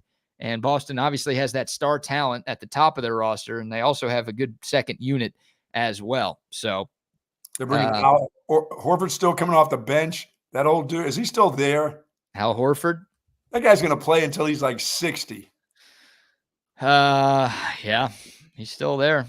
He had 10 points in 26 minutes in game one. He had a three somewhere because he always takes at least 3 or 4 3-point shots. He's a corner three guy. He's one of the tallest corner 3-point shooters in NBA history. I give that guy some credit because he, at Florida, I think back to his college days, he was just one of the most dominant big men down low. And at the start of his NBA career, he was more of a back to the basket type of player, but he has evolved into a really good 3-point shooter, and that's why he's been in the league as long as he has. Yeah, because he's the last guy down on the break, so he always ends up being the trail guy. They always penetrate, and there he is sitting back there at the 3-point line, waiting to take his 3-point jumper. Mm-hmm. Any Gold Star locks on the Stanley Cup playoffs tonight, Buck? Where's my Bruins doing now? Bruins are playing. Game 3 of their series. It's 1-1. They're on the road north of the border at Toronto. I got to take the Bruins for 2,000 units. You're going 2,000 units there? Yeah. Okay. Get those bees. Get the bees going. Toronto's actually a slight favorite in this game tonight. Very slight favorite, though.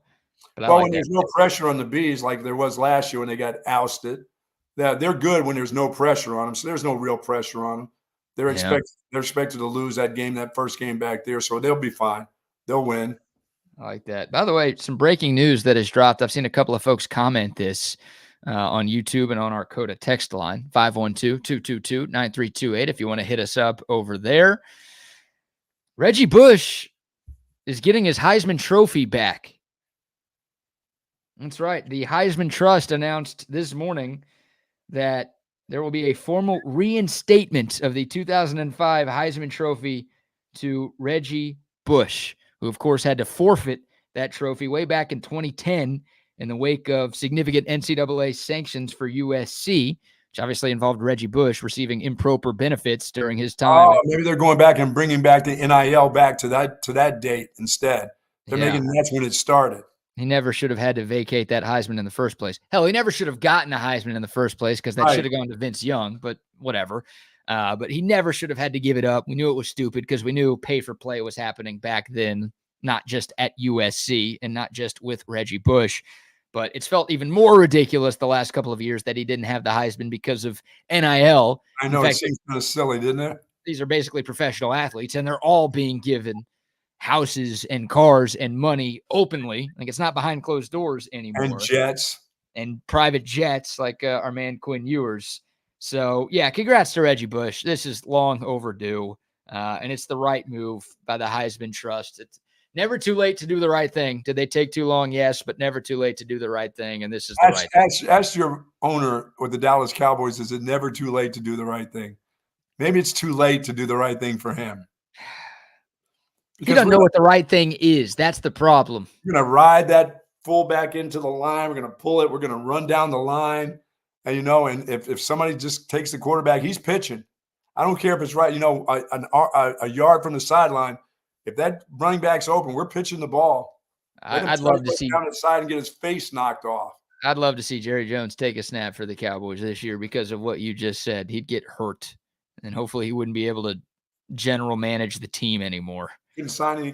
Dude signs the contracts though. He could sign himself. If he wants cheap labor, I guess he could pay himself like I don't know, a couple of $1,000 to go suit up for the team, be an option quarterback. So does Jerry re-rack what he has, like what he said? I mean, does he go home and listen to his press conference?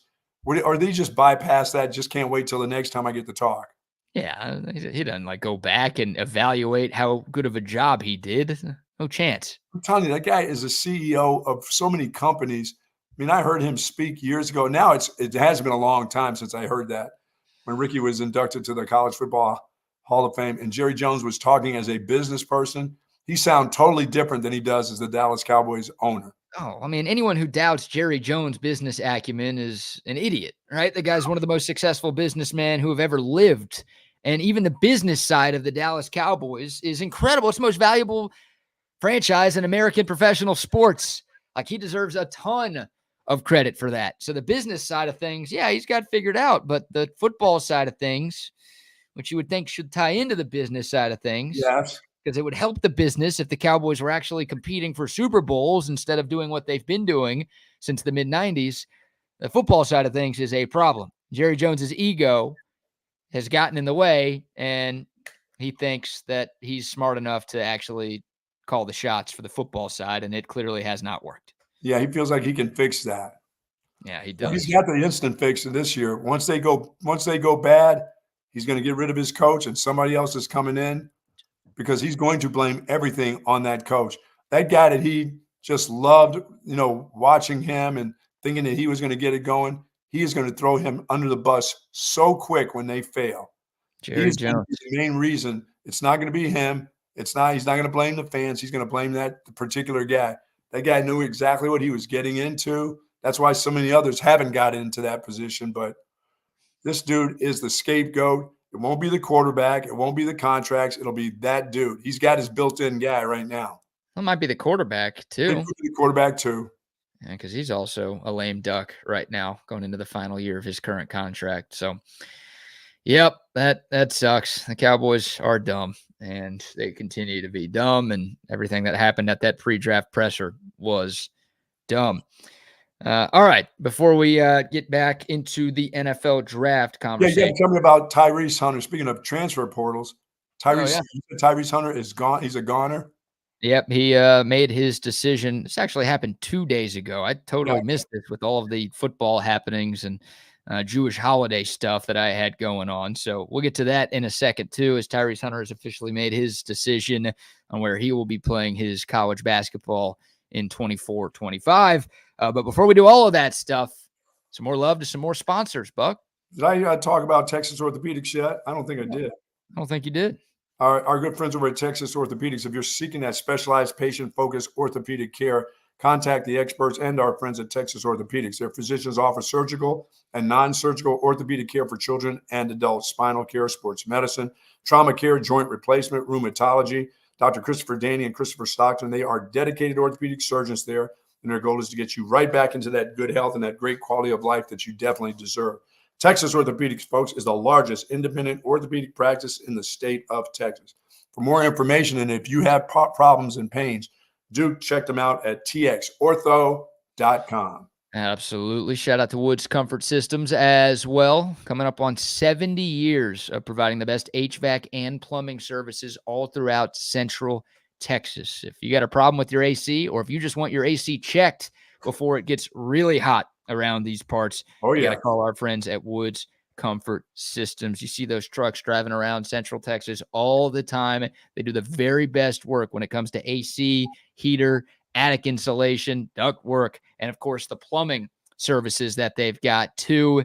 Give them a call, 512-842-5066, or check them out online at Woods Comfort Systems. And make sure when you call them, you tell them you heard about it right here on TSU. It's Woods Comfort Systems, where comfort is our middle name. Yeah, once again, don't forget the great specials that they're having right now in Round Rock. I mean, if you want those great Nolan Ryan meats at Good Stock, go by there. The weekend's just around the corner. Well, hell, tomorrow the weekend will be here. Some people start their weekends on Thursday. So Thursday's a good time to go over there. Today's a good time to go get yourself some burger. Make your own burger. Don't go out there and spend your money. Get yourself some really great meat at Good Stock there on Highway 79 in Round Rock. And those Nolan Ryan meats, like I said, if you're happy with what you get from there, for sure, ship some off to some friends, throughout the country. They got shipping just for you. And that 20% off of all the items in the store, when you pile them up and bring them to the cash register by mentioning Texas Sports Unfiltered, that is a great deal. 20% off of meats right now is fantastic, because I have been to the local markets and looking at HEBs and seeing the prices of meat. You get 20% off. That is a fantastic deal. And that thing lasts all the way through Saturday of this Sunday. week. Sunday right through Sunday. Yep. Yeah. Grill some burgers during the NFL draft this weekend. Yeah. Maybe a couple of steaks as well. They got you covered. And you can get some Altstadt beer. Very nice. Good stock as well. Yeah, they've got a few 6-packs available, because when you're eating great meat, you need a great beer. Great beer. Phrasing on that one. But Altstadt is the best beer. I don't need to rephrase that. It's the best beer that you can find all throughout the state of Texas. And holy cow, in the words of the great Mike Patrick, do we have some great sporting events coming up over these next few days. The NFL draft, with the Stanley Cup playoffs, the NBA playoffs, MLB, college baseball, you name it, it's happening. Plus golf, plus NASCAR, plus probably 10 more things that I'm forgetting right now. Well, you and I will be out at Barton Creek on Monday for Ricky Williams' event and the One Fun deal. That's good. So we have a lot of stars out there. So bring some Altstadt beer to that. Load up the cooler on the golf course. Whatever you have going on this weekend, if you're going to be like me, spending a bunch of time with the couch, you need some Altstadt beer by your side. Or if you're going to be hitting the town, grilling out, hitting the lake, the pool, whatever you have going on, make sure you've got a few ice-cold Altstadt beers by your side. They've got a bunch of different brews, something for every beer drinker out there, and it's easy to find as well. Wherever you shop for beer all throughout the state of Texas, you can find the greatness of Altstadt beer. No impurities, no regrets. Very happy for David Pearson, the baseball team, though. That's a good win yesterday. It's a win. It's not a good win. It's a win you're supposed to win. Yeah, well, Tuesdays are the ones you're supposed to win every Tuesday. Yeah. And they haven't got that done. They need to go ahead and get this series this weekend, BK, against OU on the road. That's it. Big day for Texas basketball, by the way. We'll talk about the potential good news before we get to Tyrese Hunter and his decision. Jordan Pope, the Oregon State transfer who led the Beavers in scoring last season, averaging just over 17 points per game, is making his decision today. Scored a lot of Beaver, did he? Oh, big Beaver fan. Yeah, 17 Beavers a night for that guy. Wow. Just incredible production from Jordan Pope. And now he's taking his talents to a different college campus to see what he can do. Awesome. Here in Austin, both on and off the court. He's deciding between Texas and Texas A&M. That's the final two for Jordan Pope. You don't see that very often in basketball. In football, it happens all the time. Sure. Where a guy is like, should I go to UT? Should I go to A&M? That happens multiple times a year in college football. You don't see it happen that often in college basketball, especially with a transfer. But that's the decision for Jordan Pope, and he will make that decision once again later today, and that would be another big ad for Texas. Awful fun team that they had at A&M last year. Yeah, and they really put it together at the end of the year, and hell, they gave Houston fits. They took the Cougs to overtime in that 9-1 second round matchup. They nearly had Houston, but yeah, A&M, it was a weird year for them. They started ranked in the top 15. They got off to a bad start, but once again, late in SEC play, and they made a deep run in the SEC tournament too. They figured it out. There were talks about Buzz Williams losing his job if A&M was going to miss the tournament, but the Aggies found a way to get in there, and they won a game when they got there and almost won a second game too. So Buzz is still there in College Station. Well, it's going to be interesting to see who goes from there and who stays. I mean, was that a relatively young team that A&M put on the court last year? A lot of transfers. They do lose a couple of key pieces. Okay. I think Wade Taylor, who was their stud guard, Wade Taylor the fourth, I think, he's got a decision to make. No, he said yesterday he's actually going back for another year, which is big. Really? Yeah. Yeah. He's small. That's his issue. Like, he's not on a ton of NBA teams' radars because of his size, but that kid can ball. Oh yeah, he can get his shot off. I mean, if he's a 6'2" guy, he gets his shot off. Yeah. Yeah, he's I don't think he is. I think he's like 5'10", 5'11", Buck. I think he's small. Really? He's like Asmus that small? Yeah. Of a guy? Yeah. If memory serves. So I can see if I can pull up the exact height for Wade Taylor the fourth, but he's a stud regardless of size. Oh, yeah, no doubt. He's listed at 6 feet. He ain't 6 feet. I watched this dude play in high school, which maybe he grew, I guess, since then. But I've got a tough time believing he's even 6 feet. But he can hoop. So, yeah, you hope you get him. Obviously, you got to start playing A&M again in basketball. So it'd be nice to have Jordan Pope on this side of the Lone Star Showdown. 6'2" sophomore, once again, 17.5 points per game for Oregon State this past season. He's visited both schools, and we will get an announcement today from Jordan Pope, and that'd be another big get for RT, who's done a good job to this point, adding from the portal. If you can get Jordan Pope, it goes without saying that would be another great add to the backcourt for the Longhorns. Tyrese Hunter, this came down a couple of days ago, so we won't spend too much time on it, but he announced that he is taking his talents to Memphis. Going to Memphis, huh?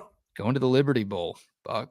Yeah, the worst bowl trip in America. It is. Well, they don't play their football there. They play at the FedEx Forum, the home of the Memphis Grizzlies. But that's where Tyrese Hunter is going, and I wish him the best. This is one of those, like, I don't mean to offend, and then you say something incredibly offensive, or like, I'm not racist, but, and then you say something incredibly racist. Yeah. I feel like I'm about to do this with Tyrese Hunter. I wish him the best, and I mean that. I hope he has a lot of success at Memphis, and he's a good kid, whatever. I want him to have a good career, and I want him to have a great life. Better when he was here. Well, that too, and that's a given. But this feels like such a perfect fit for me because Memphis has been so inconsistent under Penny Hardaway. And what's the word we've used to describe Tyrese Hunter a million times? Yeah, he's not consistent enough. Exactly. Like Memphis last year started 15-2. They were ranked in the top 10 in the country at one point midway through the season. And then they lost 4 in a row after that. Then they went 7-10 down the stretch, and they missed the NCAA tournament altogether. Once again, they went from like top 10 in the land to missing the tournament in the span of like 6 weeks. And that's just kind of what they've been. Like, they've recruited well, and Penny's been able to bring in a lot of talent. But yeah, well, he'll help them stay inconsistent then. Yeah, exactly. So that's why it's a perfect fit. Like, it's an inconsistent team coached by an inconsistent coach, and Tyrese Hunter is an incredibly inconsistent player. So it's a perfect. Yes. Oh, it's awesome. It's so good. You couldn't write this stuff. Inconsistency. You wish him well. I do wish him well. I do hope he figures it out because, you know, he's not going to an SEC team. Like, sorry, right. I'm the type of guy that if Tyrese Hunter was transferring to A&M or to Alabama or to anywhere in the SEC, then I'm like, yeah, I'll be honest, I don't want him to do well because he's competing against Texas. And that's not a Tyrese Hunter thing. That's how I feel about any transfer. Like, you can go somewhere else. Don't be a problem for Texas after leaving Texas. And I'll wish you the best. So going to Memphis, not in Texas's conference. Good luck, Tyrese. Yeah, and good luck to him. And once again, the information you gave us yesterday on the series between Texas and UConn is big. I think that's big for the basketball program. That's big for, that's big for RT. That's a big deal for Texas, and whether it's recruiting or transfer portal, that they will be playing the likes of University of Connecticut in basketball in a series home and away. I love that. I think that's great I think it's great for going to the SEC. I think it's great for anything when it comes to basketball to play the UConn Huskies in men's basketball or women's basketball. Yeah, I'm excited, but also terrified. Like, of course. I'm chalking that up as a loss, but I do like, we touched on this yesterday, I do like when teams are willing to schedule tough out-of-conference opponents. Sure. You don't get enough of that in college basketball. Hell, you don't get enough of that in college football either. And the fact that it's a home and home is even better because some schools are too scared to play true road games against teams like UConn. Shouldn't be. Like, test your mettle. Go on the road into, was it the XL Center, whatever the hell the name of their venue is. Oh, yeah. And see how you do against the back-to-back defending champs. I guess the road game is 2 years from now, so maybe we'll be talking about a three-peat with the UConn. Wow. But in the short term, yeah, you get the back-to-back champs coming to your house. this season. That's cool. That'll be a hard ticket to get right there now. Oh, yeah. That'll be a rough ticket to grab, man. Wow. Especially if Texas is good, right? I think if it's yeah. I don't know when that game is going to be. Like, it might be 2 or 3 weeks into the season to where it's like we won't know how good the team is, but maybe it's in December, or it's like we already know if Texas is really good or not so good. But either way, it's going to be expensive. UConn will be good. Oh, well, UConn, they should be the preseason number one. I don't care who they lose. Like, they should be preseason number one. And Texas maybe is ranked to start the year, maybe 20 to 25. We'll see what the roster looks like because Texas still has a few scholarships to fill up. But maybe by the time that game comes around, we're talking about a top 20 or top 15 matchup. And yeah, if that's the case, it will be a very pricey seat. Oh, my goodness. At the Mood this coming season. All right. We've got an update on a video we showed the people yesterday, Buck. Remember this one? Yeah, baby, yeah. One of the great videos of all time. Our friend driving the giant motorized shopping cart along a Texas highway. Yeah, that little person. Little person? It's not a real grown-up, folks. It's not a real man. Oh, look, his legs are reaching the wheel or the pedal. Look at that. It's a real-sized guy. That's not a real shopping cart size deal. Something's what's wrong? What did you find out about this character? Well, we've got another video here first, which gives you a little bit of a better look at He's on the road again. He's on the road again. This guy's moving. So we've got the origin of this video, and also we did some search about the man behind this ginormous motorized shopping cart that is taking the internet by storm. But you did ask yesterday, how does this guy get down, right? Because he's in like the basket portion of the shopping carts, and it's a giant. I mean, it's like as tall as an 18-wheeler, and the guy's sitting at the top of it, and you're wondering, how the hell does this dude get out? Well, here's another video here, and you could see a little staircase that unfolds from the bottom of the shopping cart. Oh, okay. I see. There you go. So that's a little bit. It's still another video taken from a driving car, so you don't get a super close-up of what's going on, but you get a little bit more clarity in this one than the one that we showed. Hanging out the bumper, is that the get-down spot? Yeah, you see that little ladder? Yeah. That's what that was. So I guess there's a hole in the back of the shopping cart that he crawls through, and then he walks down those stairs to get back to land. What is wrong with that guy? That's weird. That's too weird. Yep. So these Throw a bunch of videos, empty cans in there. I bet you the homeless people throw shit in there. well, he's driving to Costco, man. He's got to fill up using his Costco card. You need that big shopping cart with all the giant stuff they've got out there. Gosh. So here's the details. What's the details on this cat? These videos were posted last week. And this guy was driving on Loop 410 in the San Antonio area. At least both of the videos that we just showed you were from the San Antonio area. And this is a guy by the name of Jay Ruelas. He's a San Antonio resident, and this is his bit. He's made a career out of making motorized vehicles out of bizarre objects. He's actually made a car out of a coffin before. He's also made a car out of like a giant out of a child's wagon before, one of those big red wagons that you're going to have at the Mullet Open full of. Yeah. He's made a legit radio flyer. He's made a legit street legal motorized vehicle out of one of those. And it's a guy who's got a company. He's a San Antonio resident, and he's got a company called Texas Cornfield Customs. And that's literally what he does. He makes these vehicles out of random objects, and then he sells them. Like, he sold a couple of his past ones too, and maybe he'll sell this one at some point. Yeah, that's kind of cool to go to. I can imagine pulling an HEB with that, going there, bringing some stuff, and just throwing it in that. That shit would go flying out. It'd be all over the place. Yeah, and here's huge. That's huge. Here's a little screen share of the coffin car that he made a few years ago. This thing's badass, dude.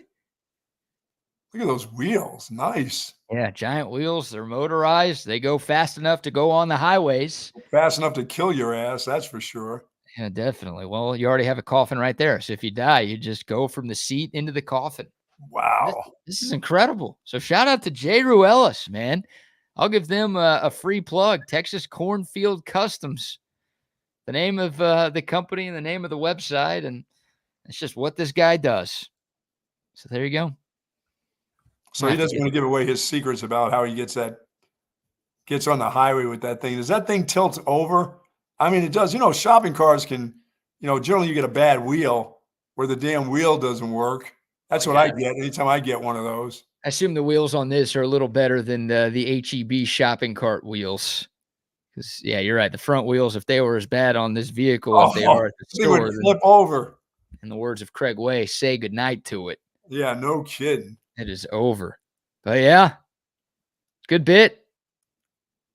I gotta see this guy. Like, I mean, once again, San Antonio resident. That's not too far. Hopefully, he drives this thing up to Austin at some point, and we get to see it firsthand. Bring it. It's better than watching that Tesla tin can drive around. Oh, the Cybertruck that you hate so much. Oh God. I've got one more video to show you today, if you care for it. Yes, I do. You're a Costco fan. Yes, I am. I will be headed to Costco on Friday. As a matter of fact. What do you call Costco? The United Nations. Yeah, the United Nations headquarters. Yeah, United Nations headquarters. That's not in New York. Yes. So I'm going to show you this video here because this also has gone viral over the last couple of days. This is a Costco shopper. He is at the register. He is. There's plenty of sound to this one too. So if you're listening on the app, you can hear what's going on, and we'll explain it after the fact. But it's a Costco shopper checking out at the register, and he's got a few rotisserie chickens in his cart. Oh, I do that. My dogs eat the chicken. My dogs eat yes. One of the more popular items that they've got Absolutely. at Costco. $4.99, I believe it's cost for one of those. Which is a great deal. Like even despite inflation, it feels like the rotisserie chicken at Costco is still $4.99. But anyways, like I'll just let you watch and hear what this guy is doing at checkout. You know who I am. I don't want any trouble. I got 5 chickens. I don't want any LED on them. None. Scan my shirt 5 times, buddy. 5 times. I need the Costco card. That's a regular credit card. I need the Costco card. Okay, hold on. I got one. I don't know. Here you go. I don't want to charge it on this card. I want to put it on this card. Scan it. I think he's a TikToker. Scan it. I did. Okay.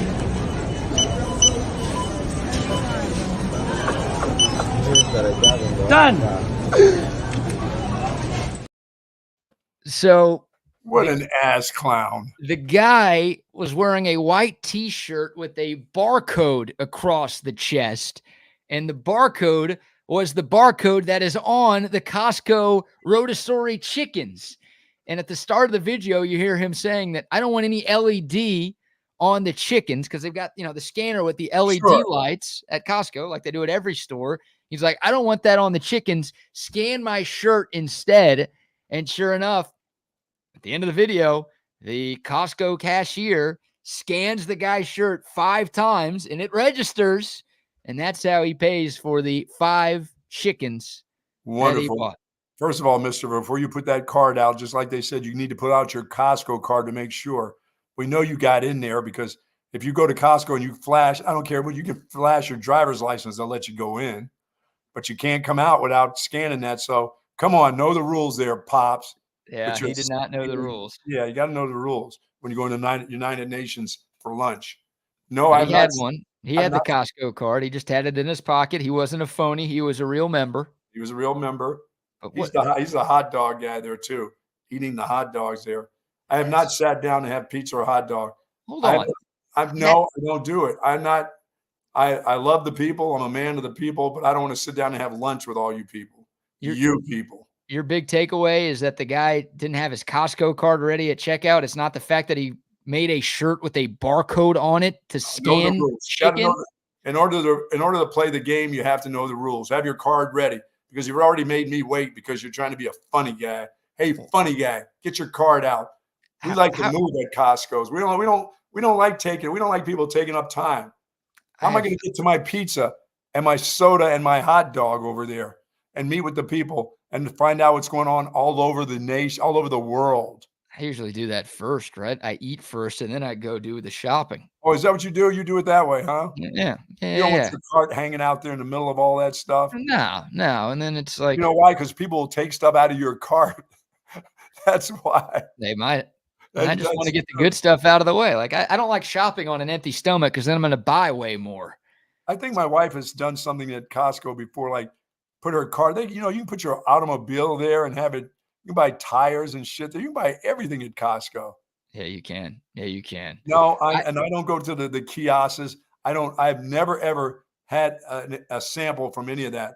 I refuse to have a sample from there, like some of those people. You're missing out. Now you're like saying other people are wrong for taking samples. They are. You're the ones that go there for You're lunch. those people for not taking I'm not. samples there. It's those people that go there to Costco and they make it a lunch deal. They got the card. They go in there. They go to the kiosk. They go back around the corner. They come back to the same one.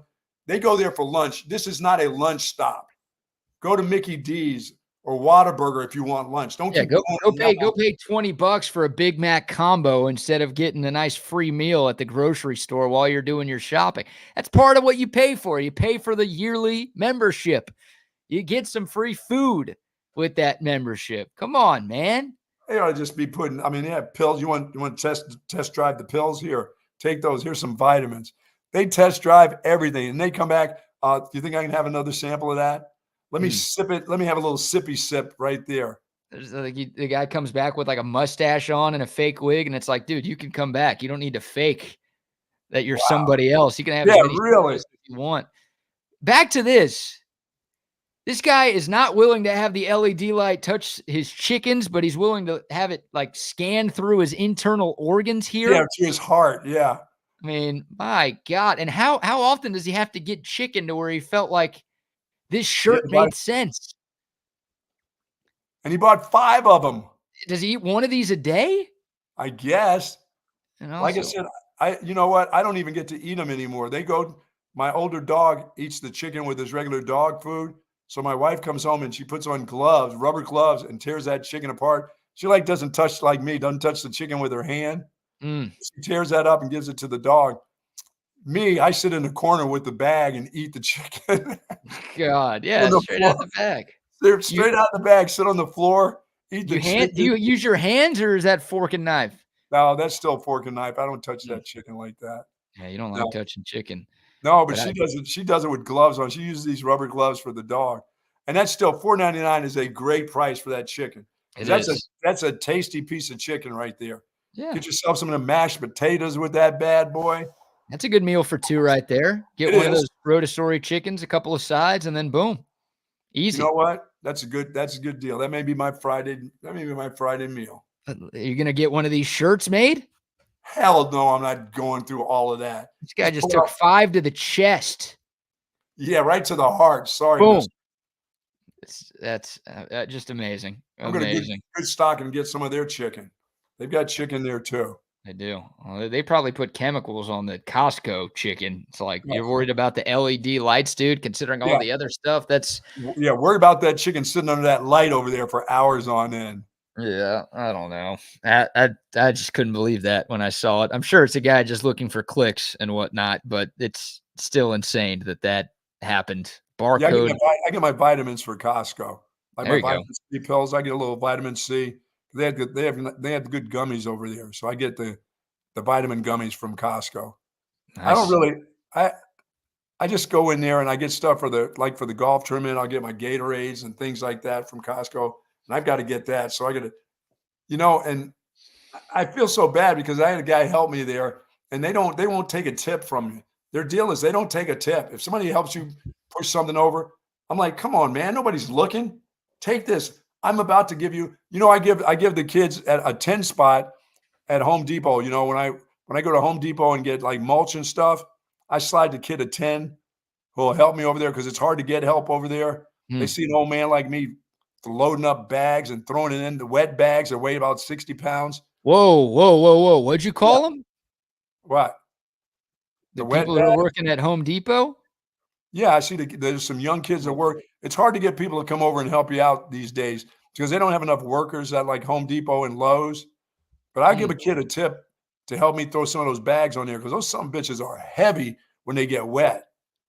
Wet But at home, bags. Got it. yeah, but they won't do that. If you go to Costco, you can't give them. They won't take a tip. Somebody along the way said you can't take a tip from anybody. Maybe. Well, you threw that one girl in the back of your car and gave her a Oh, tip. that's HEB. The baggers at HEB they're going to take a tip.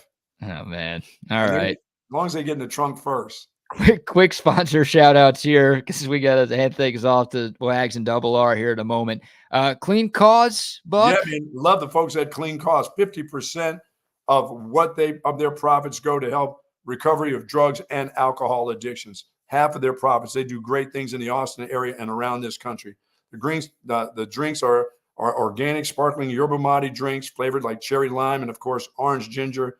And they'll get your day off to a great start. 160 milligrams of better caffeine. They call it better caffeine. By the way, every drop matters at Clean Cause for the folks with addictions, whether it's drug or alcohol. They're doing some great things, and they continue to do it all over the state of Texas, and they need to be all over the country for sure. Love the folks at Clean Cause. And speaking of great things, AV Consultations, those folks have been doing great things since 1988.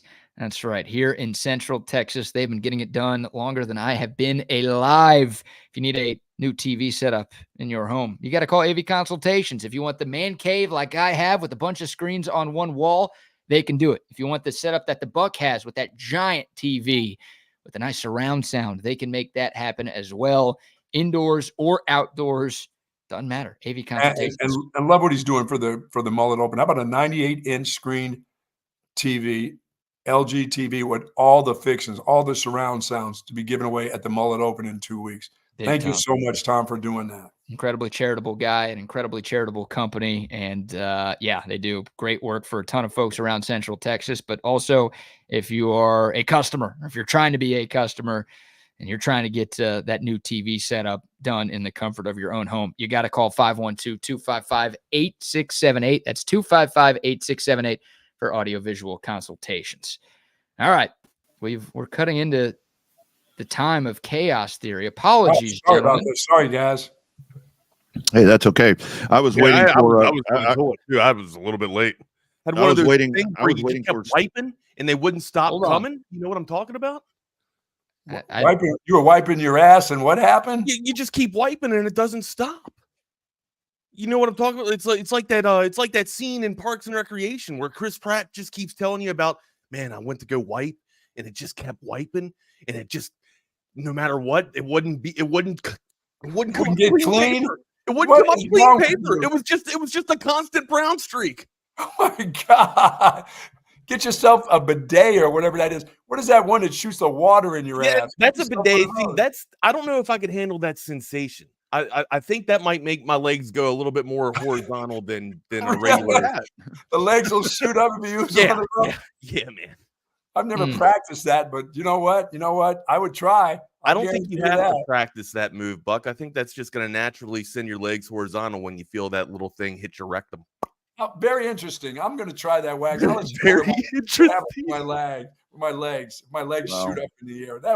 That's why you have to use like baby wipes to clean your ass. I mean, when you shit the way I do. Rodney, baby wipes just came on the scene in that order for men and women, I guess, about 10 years ago or so? Yeah, because I've always been a Charmin guy, you know what I'm saying? Here's how it worked for me. So when I was, when my daughter was born, I largely had to do a lot of the cleaning there. And so one day I was like, man, these things work really well. So I went and dropped a massive deuce. And I'm like, well, it hurt. I mean, it was like, there was like flames coming out after that. Slamming the walls. Yeah. And I'm like, let me go grab one of her things right there. And I kind of did that. And it's like, pretty good. And the feminine wipes are really good for that as well. I didn't realize that. I just did the manly thing. I just went, I got some leaves and stuff and did what I had to do.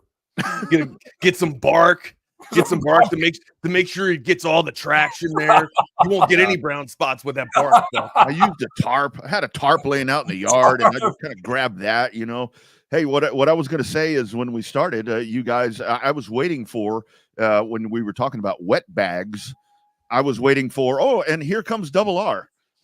Come on now. That's not the intro that I need. No, I was just telling BK, you go to these places like Home Depot and places where they used to have plenty of employees that would, you go to the garden area and they wouldn't let an old dude pick up one of those mulch bags. No, not dude, anymore. I'm in there slinging 12 bags into the truck.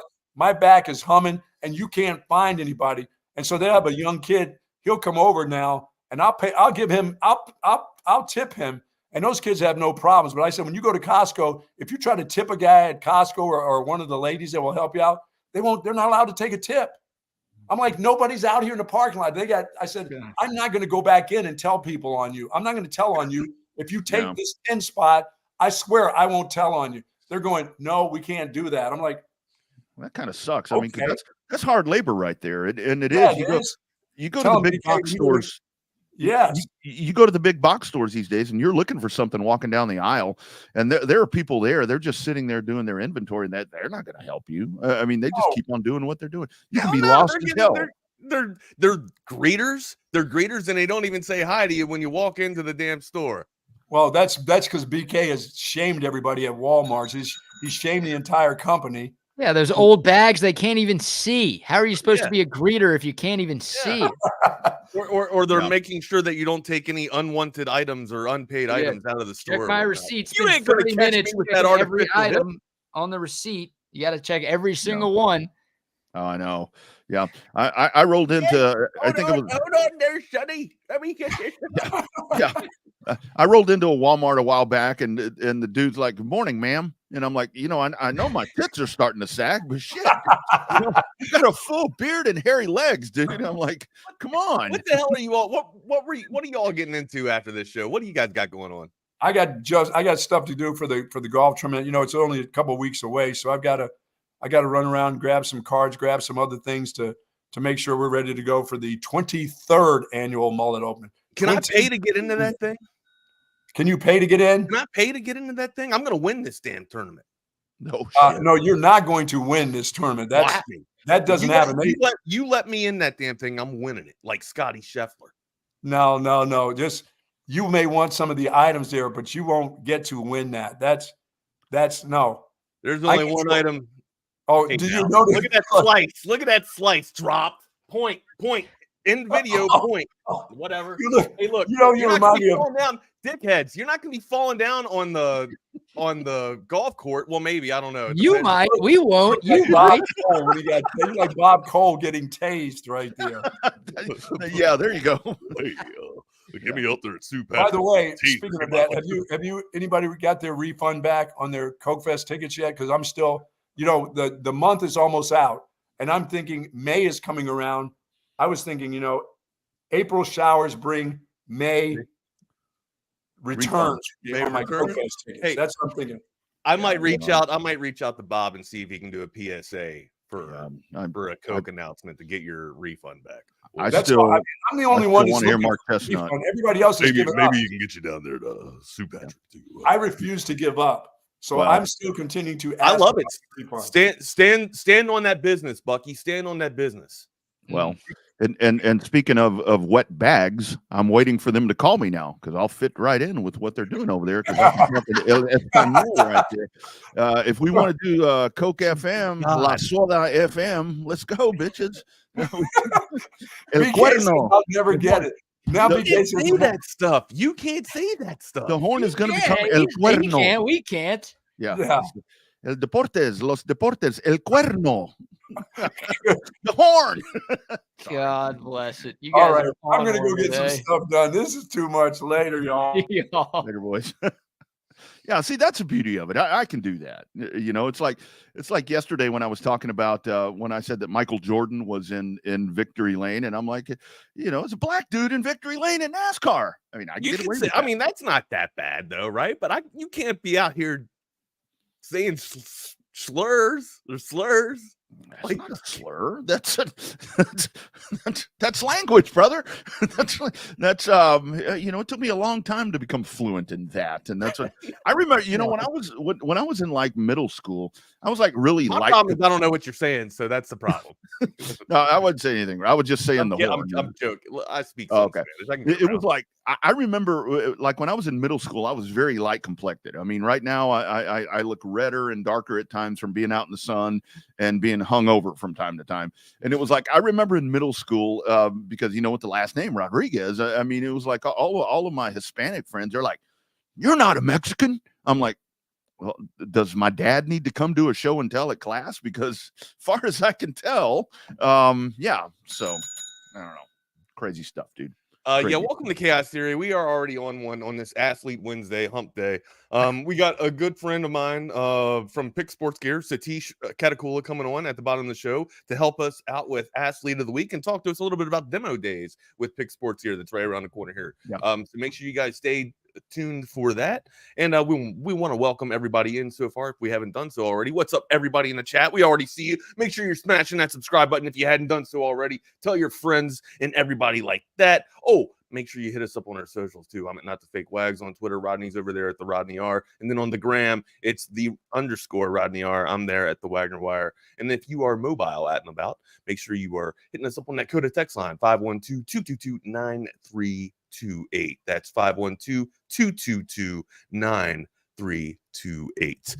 All right. Yeah, we have already off and on a tangent here between the no wipes and the I'm not saying it. You can say it next time. But anyways, man, yeah. Already in reading the comments, Jake, yeah, dude.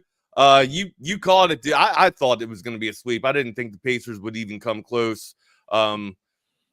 Yeah, looks like we got a series. Looks like we finally got a series, and we also finally got a series with the 4 and 5 between the Mavs and the Clippers. Yeah, too. So the Mavs were able to right the ship. Good thing they found that out with Kawhi in the lineup too for the Clippers. But hey, we got to talk about we got to talk about some baseball here, huh? Longhorns, huh?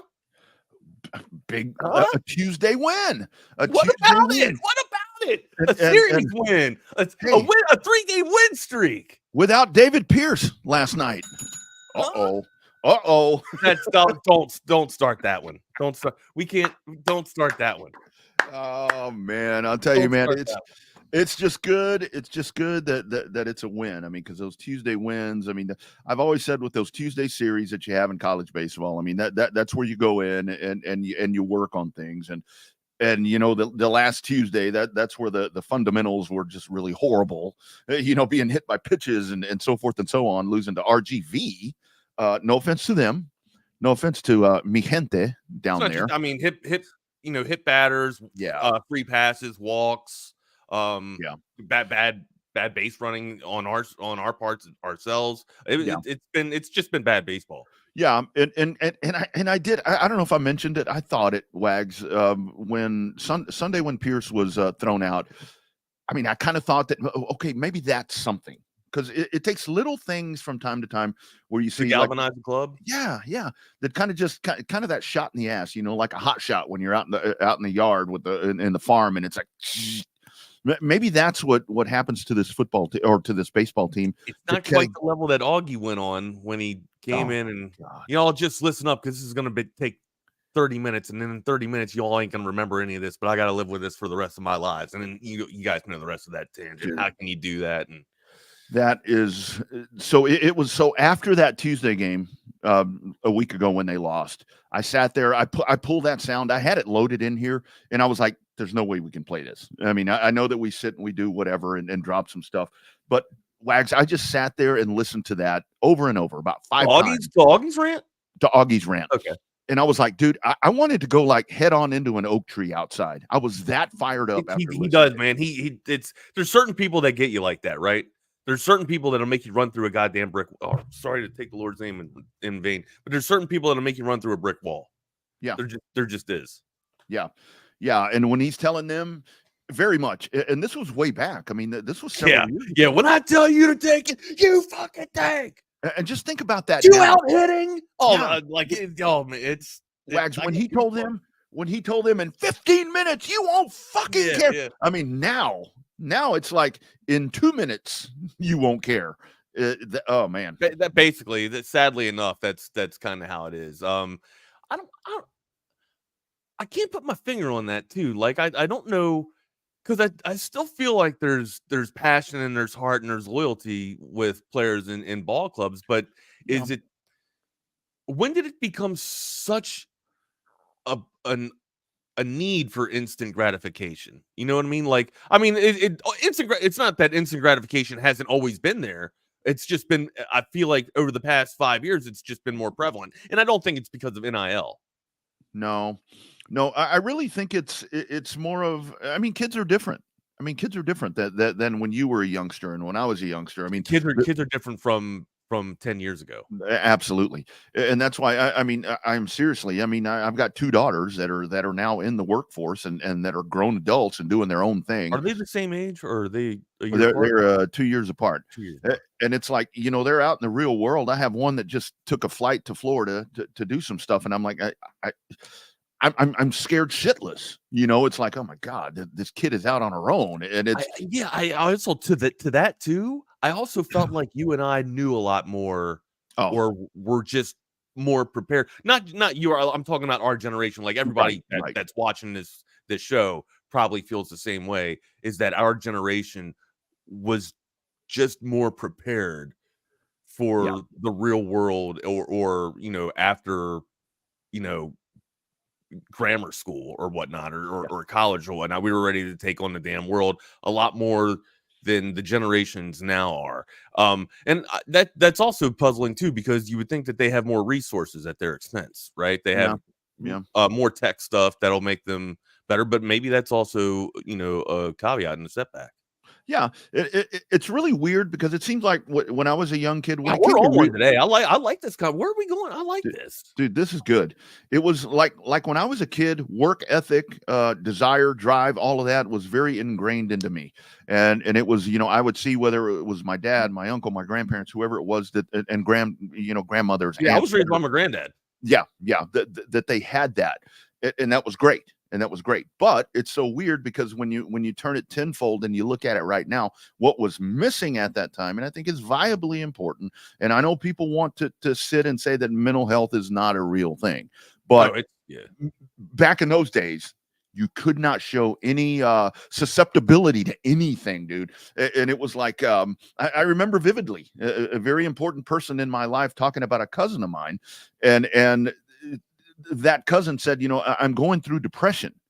And that person said to me, how can she be depressed? She doesn't look sad. I'm like, looking back, it's like, that's not what that meant, you know? So I don't know. It's scars it's scars that are unseen and whatnot. You speak to that. I don't think I ever heard my grandfather complain, bitch or moan or any, like, he just took it. Like he had this dude had a tracheotomy too. Like he had a hole in his throat and whatnot. Never I mean, just never said how life was unfair or whatever. He was just like, yeah, I smoked. Yeah, that's why I got a hole in my throat. You know what I mean? Like he, you know, I'm happy to be, I had throat cancer. I'm happy to be alive. He's, I don't know, man, just a pillar of just great upbringing. My granddad, man, I miss that dude for sure. And it's like, you know, I sit here from, they don't make them like they used to, gents. No. And I'm evidence. If I'm a 10th, if I could be a 10th of my grandfather, man, that's a success. I'm like, you know, my dad is the greatest man in the world, and I will never ever be anything close to him. I'm a piece of shit compared to him. So hey, PSA shout out for fathers today, right? You know what I mean? Like, and you know, Double R, be nice to my friend Rodney. You're beating up my friend Rodney here. You know, be nice to my friend Rodney. But anyways, like, what we should, you know, the ultimate goal for our children, right, or for the next, you know, the offspring, is to be better than us, right? Regardless of how good we are, you know what I mean? As long as that they're better than we are in the next generation, and being better for their kids and having that same goal for them, hell, man, life's just going to get grand, right? Or you'd like to think that. Yeah. And it's one of those things where I go back and I think about it because I mean, let's be honest, when you're married, when you're in a committed relationship, you have kids, you've got bills to pay, whatever. One of the biggest things that always kind of seems to be something that the concern that can cause a lot of problem is the financial stuff, because it's like, okay, how are we going to do this? Yeah. And it's, I remember back in the days, it's like sitting back and thinking, cool things that I got to do. And it was never, I never looked at anyone in my family that had an integral part in raising me and thought that they looked concerned about anything when I'm sitting here, when I'm like, oh shit, okay, where's this money coming from this month? How are we going to do this? We got this tuition. We got to do this. And it's like, never. It's like stone faced back in the day, right? I'm sure your granddad, my dad, my grandparents, I never even saw finances. I never even knew that finances existed. It was always just taken care of. They always did that stuff privately. My wife's the same way. My wife works on thankfully, my wife does the finances, right? She's a genius like that anyway. She's great with numbers. But to that point, my wife doesn't do finances in front of my son either. Which is kind of dumb, I think, too, because it's just like, hey, you might want to teach your kids how to, balance a checkbook or whatnot, or know what the hell a mortgage payment is. But I mean, I'm under the I subscribe to the mentality and the ideology to let them enjoy life, and then when it's time to teach them, right now they should be starting to learn how to do mortgages and stuff like that, because they will be out on their own. But up until 15, let them play, man. Just let them go play, bro. I think it's super important as they get older, once you become a sophomore or junior, whatever, in high school, about to go into the world, whatever your path is going to be, that you do need to learn exactly what you're talking about right there. I mean, some financial responsibility, some of that stuff right there. I still don't have financial responsibility, my guy. I still don't have financial and that's the problem. Teach that part. I mean, the history stuff and all this, you can go on the Google and you can learn whatever you want to learn about that, because the history stuff is all clouded up and everything right now. And I'll say it again, I'll leave this alone after this, because I know I've talked about it in the past. Kiddos, it's okay if you don't go to college. Go to a trade school. Go learn how to be a mechanic. Dude, go learn how to fucking do HVAC. Bring your bell, Rodney. That's a great. Bring your bell. Bring your bell. Go to a trade school. When you were working for Tom, I remember we would do football games, and when you were doing stuff with Tom, when you were in between stuff, where you were telling me that was some of the best money that you made. It's really okay. Those folks that do those jobs, and those are frontline workers to me. Yeah. Hey, when all the tech breaks down, people are going to have to fix the tech. Dude, going out there and picking up all my beer cans out of my recycling thing every Monday, that is a job. That is a job, and you're paying your bills. And look, trade schools are huge. Trade schools are huge, and there needs to be a bigger emphasis on that. What is this, fucking KLBJ AM or what? I don't know. Yeah, you turn it into something, man. But I'm all about it, dude. I'll give you one more thing too, for being a contractor or whatnot. Being a master electrician, I think you make six figures as a master electrician, and all you got to do is just go and inspect the actual wiring and the finalized work done by the apprentice electricians that are logging hours. Crazy. Yeah, man, it's especially in Austin. I'm pretty sure here in Austin, if you're a master electrician, man, you can get yourself a nice little six-figure check. But you know what? Who righted the ship and got a check last night? The Dallas Mavericks. The Dallas Mavericks. Check in the box, Rodney. Check in the box. And again, we got about 5 minutes of cuddling this, and then we'll get back into this. But I want, Satish is about to join us here in a few minutes, so I wanted to throw this in here real quick. 96-93. Dallas looked good last night. But a little bit of an injury, guys. How big are we worried about? Oh my God. Center that just went down. My God. Name's eluding me. I'm sorry, Wags. I was reading something. Gafford. Sorry.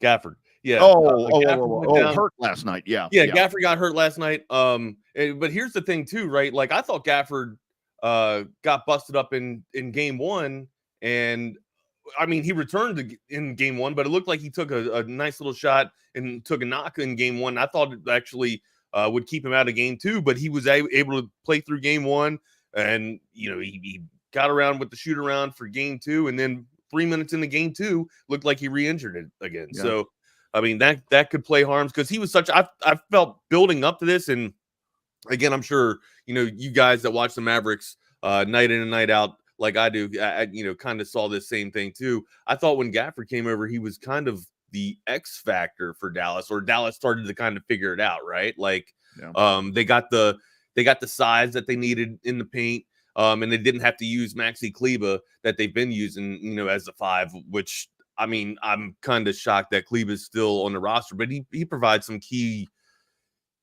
role player contributions. I just thought that maybe Maxi Kleba would kind of be, exiting stage right or whatnot. But still, Kleba was able to move from like the 3 from the 5 over to the 3 to the 4, and provide some solid minutes. But I mean, still, there's a very talented roster for this Dallas Mavericks. But without without your studs in the middle here, you're gonna have to find the size that Kleba has to fit him back into the rotation for the paint now, man. Which is kind of, I don't know. I'm hoping that everything's good for Dallas. I'm hoping. Yeah, but I do like Jake is mentioning right there in the YouTube chat, and again, the code of text line is often flying 222-9328. Feel free to check in right there. But I mean, I do like the fact there with Daniel Gafford that you've got some time off. I mean, you play again on Friday, so hopefully this is something where he'll get a little bit of time to kind of get some of those dings healed up just a little bit, and be what they need right there. But I mean, with Luka and Kyrie doing what they're doing, and never a better example than last night. I mean, watching those dudes to pull Dallas back into the series, and it was a good rebound. Pardon the whatever pun right there, but it was really good to see Dallas come back and play the game that they played last night after a very flat performance on Sunday. So we got a series here. Series here, and which I thought we would. This is going to be a great series.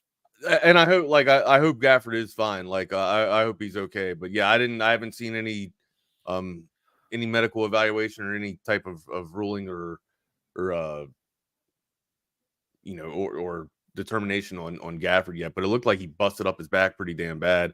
I did see him on the sidelines though. I just, it looked like he got banged up in game 1 too. He did come back in game 1, but again, 3 minutes into game 2, he was busted up. So yeah. He's a huge piece. And I see Jake in there in the comments too. Yeah, Jake, for you guys, I think he's a huge piece for y'all, man. And I do think he's kind of the X factor, man. Besides, yeah, I agree. I agree with you. Besides, like Luka Doncic and Kyrie Irving, I think he's a key piece. I think there's a key reason why you guys have been dominating, and that's part of it, just because he's been able to have that size inside. It allows you to expand the roster and get Kleber around too. So, yeah. But again, for the Mavericks, they looked good last night. Being able to take down, the Clippers in LA. Now we got a season, or now we got a series. That old adage to where it doesn't start until the away team wins. But hey, look, able two of them last night went on the road. So yeah, in Dallas too, right? So, or excuse me, what I'm sorry, what are you referencing? The Knicks? Yeah, I'm sorry. I thought road wins. Yeah. Yeah, thank you. Well, yeah. How do you feel about the Sixers? Do you feel like that's a real win? That's a legit win for the Sixers there? I don't know, man. So much of this, I think, is going to hinge on Joel Embiid. I mean, he's obviously playing hurt. But I don't know, man. I really thought, we talked about it yesterday where we thought that the 76ers sitting as a number 7 in the East, where they were kind of just there and not really a true number 7. But at this point, I don't know, because you need Joel Embiid. And if they do what they did last night, they'll be fine. But again, exactly right. You're going to need more players outside of Maxey and Joel Embiid. So that's right. That's exactly the point. And I don't know if you can do that enough. You got to win 3. You got to win 3 more. I mean, to be able to do that. So I just don't know if they'll be able to do that. But hey, road wins. I mean, I got to tell you, after the weekend that we saw with some of these games, I was just really glad that last night we had some shit that looked legit. And with these guys kind of getting dinged up, we addressed this yesterday too, to where they're having to play a little bit of defense right now. So if there's some nagging stuff that may have been affecting some of these dudes with the aggressiveness a little more intense here in the playoffs, that shit's going to come to light. No, I'm with you there. Yeah, and going back to Dallas and going back to the Clippers here. Yeah, with the supplement of Gafford, you got your stud, you got your rookie there, Lively. I think Lively's still going to be a key integral piece for you guys or for the Dallas Mavericks inside the paint. He always continues to impress, man. He had himself a nice little steal in a one-on-one situation and was able to run the floor and find Luka, and then ready to receive the pass back from Luka in a nice little fast break sequence there. So to me, I think Lively can do it all. Young, big. Again, they always let you know they're from Duke, man. You hate them, but they are that damn good. But yeah, Lively. I think Lively produces some key. Not so much buckets. He doesn't really have to fill the bucket up, but he gives you really good minutes. Yeah. But I think the 1-2 combo between Gafford and Lively is a huge thing there. Hopefully, Lively can get more than 9 minutes. I did see that he came back, but yeah, man, you'd like to have him on full blow where he can be, a stress factor and wearing down the opposition in their paint too. So again, I just think Gafford opens a lot for it does. I mean, it really does. It really does. And you need that dude healthy. And I know that we got to talk to our guests, but I do want to get your thoughts on the Wolves. And I do want to get your thoughts on the Bucks. Yeah, I mean, we can talk about Ant-Man. I mean, Ant-Man is sensational, dude. Phoenix is done. I wholeheartedly believe. I don't even care if it's going out into the desert. I thought that this was gonna. I totally screwed the pooch on this one. I thought Phoenix would have more than this. I said gentleman sweep. I said gentleman sweep. Yeah. It could still possibly go, to 5 games or go hell, maybe even to 6 games. But after what I've seen in the first 2 games. Dismantled has been Phoenix. I don't know how home crowd gives you that much more energy or competition, because it just looks like the T-Wolves are running through this thing, man.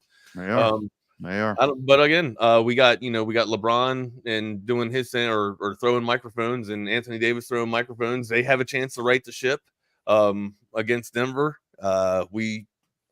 We shall see. But when you blow a 20-point lead, I don't think anything's blown as bad as a 20-point lead like the Lakers did. Well, and the thing is, and this is another thing too, Rodney. Right here, what Jake brings up, Suns absolutely have no bench. That's what I was going to say. I mean, besides Booker and Durant, I mean, when you have to go to the bench, it's like, okay, what do you do? I mean, again, it feels like Texas basketball, for crying out loud. Yeah. But anyway, got to have that. And the Wolves are Wolves are rolling. So. Wolves are rolling. All right, let's bring our guest on right now. He is my guy, dude. Again, don't throw too much stuff at him. He is a New York sports fan, but he's Texas orange blood through and through. He is a graduate of University of Texas as well, and a Round Rock dude. A dragon, Rodney. We got a dragon here. He is Satish Katakuda, man, from down the road, man. PIX Sports Gear. What's up, Satish? How you doing today, brother? Good, man. Sorry I was kind of late. I was listening to you guys talk NBA. Playoffs have been great, right? So it's been interesting. This is the best time of the year for sports. So, who are you invested in? Are you a Knicks guy or are you? I'm a Knicks guy. Okay, so you got the Villanova professionals out there, man. Between Josh Hart, Brunson, and DiVincenzo there. Hey, Thibodeau's got it working for you guys, man. Thibodeau's got it working. You add that with Julius Randle, and you guys got something cooking. We do. And I know this sounds crazy, but I think we're actually better without Julius. Here we go. Now, look, you're going to lose all your credibility right now, man. Again, remember, so Sal and Gotham's a New York fan too, so you guys are going to hit it off, right away, man. But anyways, yeah, it's a good time to be a New York fan, that's for sure. You got the blue jersey, or you got the blue shirts, carving it up on the ice against the Crapitals, rather. And then, you got the Yankees, the Pinstripes doing what they do, trying to keep in contention with Baltimore there for a battle in the East. And yeah, man, your Knicks are smoking hot right now. So were you concerned about Philadelphia? Because I know a couple of weeks ago I'm like, yeah, Philadelphia, man, that's a sleeper right there. You got to watch these dudes. I did too, Satish. I thought Philly was a disguised 7. Yeah, I did not think they were an actual 7, man. I thought the Bucks purposely tanked towards the end to avoid Philly, and the Knicks just play hard. And to me, it's like you just play, and then Embiid's been the huge question mark right? Right. Okay, if the Knicks can figure a way to just stop the two top guys, him and Maxwell, then they have a shot. And I think if they get through Philadelphia, they can get to the conference finals at least. But this series is just about to get interesting tomorrow. I think so. But You're right. It's a really good path. It is a really good path. I mean, if they can get past this, tomorrow the shit hits the fan tomorrow. I promise. So hey, let me ask you a legit question. All right, Sure. a legit question. Do you really think that you guys have it in you to beat Boston? Like, I know. Okay. I'm gonna tell you why. Why? All right. Let me hear. So Boston, they kind of, when they're hot, but they kind of, sometimes they just go in these lulls where they just jack up threes and just get very complacent. You're right. If you do that against a team like the Knicks, and hopefully at that point we've gone through 2 rounds, we've gone through the kinks. You can't do that against a team that's hungry. And Porzingis versus former Knicks, that storyline, that'd be very interesting. So I think it'd be we could grind it out. Historically, New York in any sport has done good against Boston teams. I think it potentially could go 7, but we have a shot if we can get to that conference finals. Knock on wood, because at that point we've won a couple series. We figured out the rotation. Hopefully everyone's healthy at that point. But yeah, I think we have a shot. You know what, Satish? That's the first time I think you've actually ever made sense in your life. That makes a lot of sense, and I think a lot of it is too with Boston. I mean, they're good, but I mean, a lot of times, I mean, they're able to half step through shit like you're talking about. I mean, you talk about lulls, but I think a lot of that is that they can just kind of dial it back a little bit. I mean, because they're not tested, and when you get a hungry group that comes in. Or just that they're constantly on them, Rodney. You know what I mean? Like the Knicks are they don't let up. There's a constant grind, and it's that Thibodeau defense, man. It's the tenacity of Thibodeau, bro. Yep, that's right. All right, Satish. Well, we got we'll get back into some sports a little bit here. But we got to talk about, one of the main reasons why we have you on the show, man. And it's not to look at your beautiful face, it's to talk about the cap that's on your head right now, man. Pick Sports Gear, crafted right here in our Fairburg, known for their innovation, love, and passion. Let's talk a little bit about it. Hey, we also got demo days coming up too, man. Let's talk about demo days and where we can go to where you can have me fall on your ass. Excited. To give everyone background, Picks is about high-end luxury pickleball gear. As Wags was able to participate a couple weeks ago at Bolden Acres, and he did a great job. I think that video might still be trending besides the Knicks game winner. But we do. Look at that life dropping it, teardrop. Oh, Tina, what do you got? Oh, that's so awesome. And so we have high-end paddles. We got hats, backpacks. But the general premise is also we built starting out with a women's high-end apparel line, which is coming out this summer. And then we'll get into more of the men's. Women typically like to want to dress up, look good while they play. And so that's kind of where our strength will be moving forward. But in that process, just being as a sports fan and watching people play pickleball, there's not really good paddles that I've seen. Obviously you could pay at a decent price point. The high-end ones cost $250 to $300 for just a paddle. I mean, that's much. So we built and it got USA Pickleball approved. There it is, Wags, right there. We built this paddle right here, which is retail $129. You can, it helps with whether you're righty or lefty, easy to use, light. You can do your spins, and so we're doing a lot of these demo days to kind of just have people try it out. These paddles. We have rec paddle as well as the one. Adam's trying to look at you. You look like Agassi right there. Image is everything. Gonna hit his nuts here in a minute. You better watch out spinning that thing around like that. I know. And we've been doing these it's crafted to perfection. Let me tell you guys too. Like for all you old geezers out there like me that had geriatrics too, or maybe you've been carrying a rifle around, or like a multi-tool around, or a power drill. You know how you kind of feel like that arthritis, or at least I do. I feel a little bit of arthritis in my hands about maybe 15 to a half hour or 30 minutes into holding something. Not with this grip.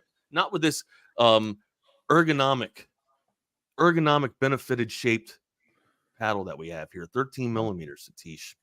13 millimeters. It's the Good best stuff. thing it's the best thing I've purchased in the past month.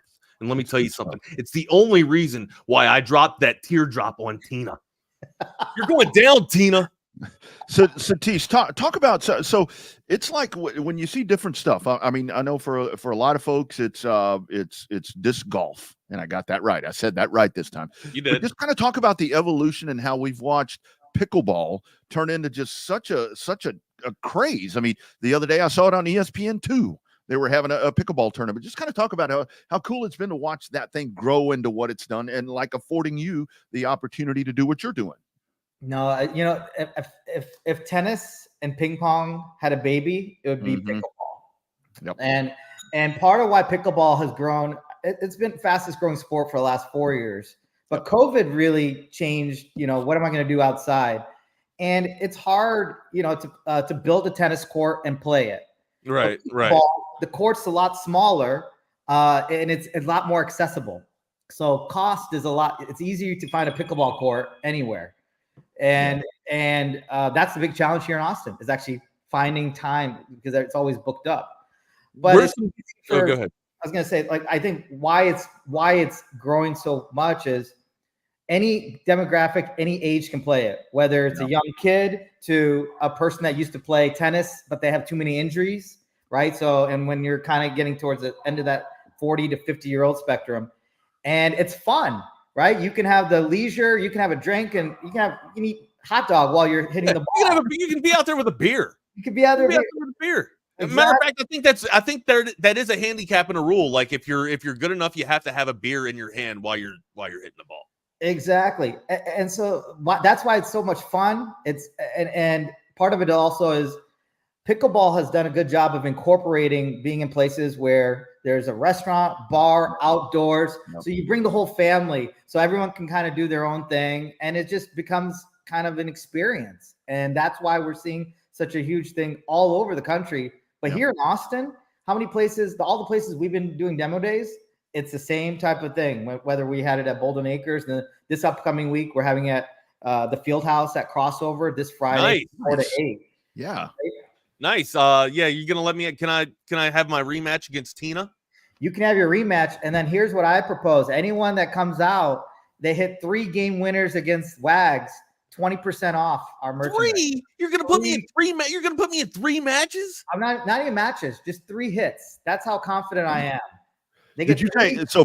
Friday 4 to 8. Wait, hold on. You're putting that confidence in me? No, on everyone else. Ladies and gentlemen, if you get 3, you do 3 volleys, and if you get 3 game winners against Wags, 20% off on our merch for you. Nice. Boom. Nice. And let me tell you something. It's you're not going to sell yourself short when you come out there and see the scenery and the sights and sounds. Satish sold it family friendly too. But if you're like a bachelor, and again, we've been talking about women's apparel or whatnot, but if you're like a bachelor and you're trying to look, the gym scene isn't working for you, you're not picking, you're struggling with picking up a date or whatnot, go to some of these pickleball places, man. I mean, I'm not doing this tongue in cheek. Some of the best looking women that I've seen in Austin were out there at the demo day. I mean, they weren't out there just for the demo days, but they were out there to play pickleball. You know what I mean? And Satish, he ain't selling it short, man. They're some of the best looking people in Austin are out there playing, and all demographics are playing. It's not just the geriatrics like my ass out there. It's the youth, the younger crowd is out there. The college kids, it's a craze in college now because people weren't allowed to go outside without being in their little cordoned off little sections, man. We all lost our minds for a reason. And now that everybody's got it back, we're all playing a little bit of sports. And this is the greatest thing that happens sometimes out of craziness, right? Beautiful sports get invented. Well, I wouldn't say it got invented during COVID, but it definitely got a lot of steam, like you mentioned, during COVID, man. And yeah, pickleball is fun for me. I don't have to run my ass all over the tennis court. My wife was big into tennis. She grew up playing tennis, and she's tried to convert me into a tennis player. It's just the fact that Agassi can't hold nothing on me, man. That's the thing. So give me on the court and I'm trouble. Last week dropped the 40 love triple double. You know what I mean? Well, and I got to think, because what I can equate this to is a few weeks back, I had to go clean the garage and I found my golf clubs. And I'm like, you know what? I'm going to go to a driving range. I'm going to whatever, because I ain't worth the shit at golf. I mean, I'm horrible. I've never been any good. I'll play in Double RB nights to my friend Rodney. No, I'm sorry. It's like I'll play in a tournament if it's a business thing or whatever, but I'm just no good at that. And I saw the golf clubs, and then we started talking about pickleball here, and I'm like, I'm going to go do that. That sounds like a hell of a lot more fun than just trying to do all this stuff at a driving range. You said Friday. Did you say Friday 4 to 8 up here in Cedar Park or Leander? Cedar Park? Yep. Bring Tracy. Me and Katie versus you and Tracy. Dude, I'm doing that. That will be a blast. That will be a blast. Signed, sealed, delivered. I'm yours. You said pretty girls, and I'm going solo. I'm just kidding. Oh, here we go. Yeah, man. So what else? I mean, what else is on the rise? Of course, you guys, one hell of success that's been in this past couple of months for Pick Sports Gear. What else you guys got coming on the horizon? We have also, so after Friday, we have another one the following Friday at the Pitch. Have you guys been to the Pitch by Palmer? Oh yeah. That's a good setup. You guys got a tour going on. We do. And then from there, we're still working out. We'll probably do another one back at Bolden and then Austin Pickle Ranch. In fact, Austin Pickle Ranch is building the largest indoor pickleball facility in Austin, which is going live next month. So we'll be there as well. But the next two crossover this Friday and then the following Friday at the Pitch. The Pitch, that time is going to be probably like from 4 to 8:30 on Friday.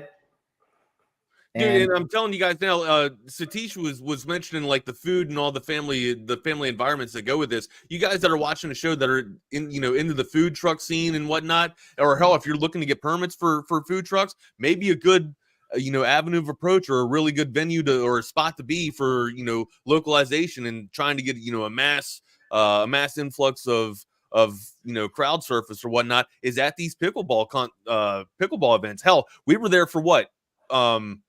At least I was only there for at least 4 hours. I know you guys were out there for about 6 or 7 or whatnot. And the mass crowd, there wasn't really a lull in the influx of capacity there, man. A lot of patrons coming in there. It's always busy, always, or at least it was down at Bolden. I haven't been to the Pitch too many times, but yeah, man, dude, there's a tremendous scene for the food truck scene too. So why don't you guys get out there, test the food, come on out, and like Satish was saying, if you get 3 points on me, 20% off on the apparel. I doubt it happens, but hey, man, put me on my ass. Let's see what you never know, man. There's always a surprise every day. You never know.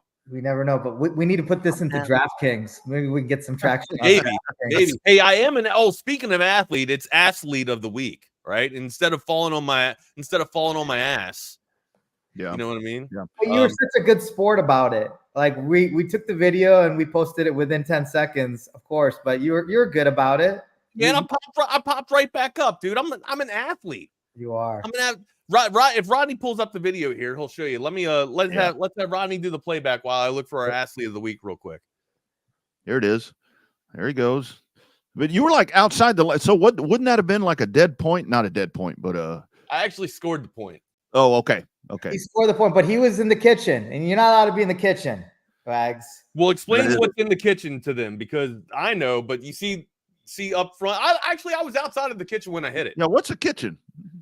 So the kitchen is, if we go back, is that section past that middle line that you're not allowed to hit the ball. So the purpose of that is to not be able to do crazy overhand smashes all the time just play on the net. Okay. See, I like that because I tried tennis at one point, and I tried playing tennis with people that actually were really good at tennis. And they would hit that thing and it come blazing at me. And I like get out of the damn way. You know what I'm saying? It's like, I don't want any part of that. So Satish, at these demo days that you're talking about, because I'm very heavily into the indoor cycling stuff around these parts. Mm-hmm. So I know our demo days, what we do is we pretty much just open it up, come ride, come see what it's all about and just check everything out. Is that what what folks expect when they come out, to the crossover on Friday? Is it just try it out? just feel the vibe and see what it's all about. Is that what happens at the demo day? Exactly. Come out, try our paddles. Sometimes, a lot of times lately, it's weird. The courts are sometimes available. Go, do some volleys against me or Wags. I'll be nicer.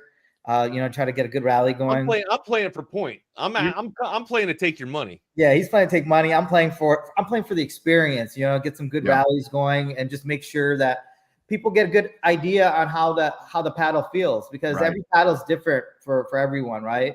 And so we have 3 or 4 different versions of our paddle.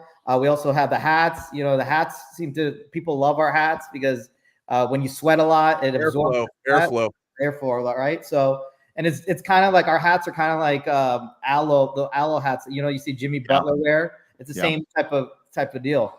But to answer your question, just try out our gear, have a good time. We'll have obviously Friday night, so there'll be some good sports on as well. Yep. And just hang out and have some drinks, get some good. There's always food trucks, good experience. The weather's not going to be too hot, and it'll be a fun leisure transition into the weekend. Good way to end the week. Yeah, it seems like. So is there, before we get to athlete of the week, the important stuff?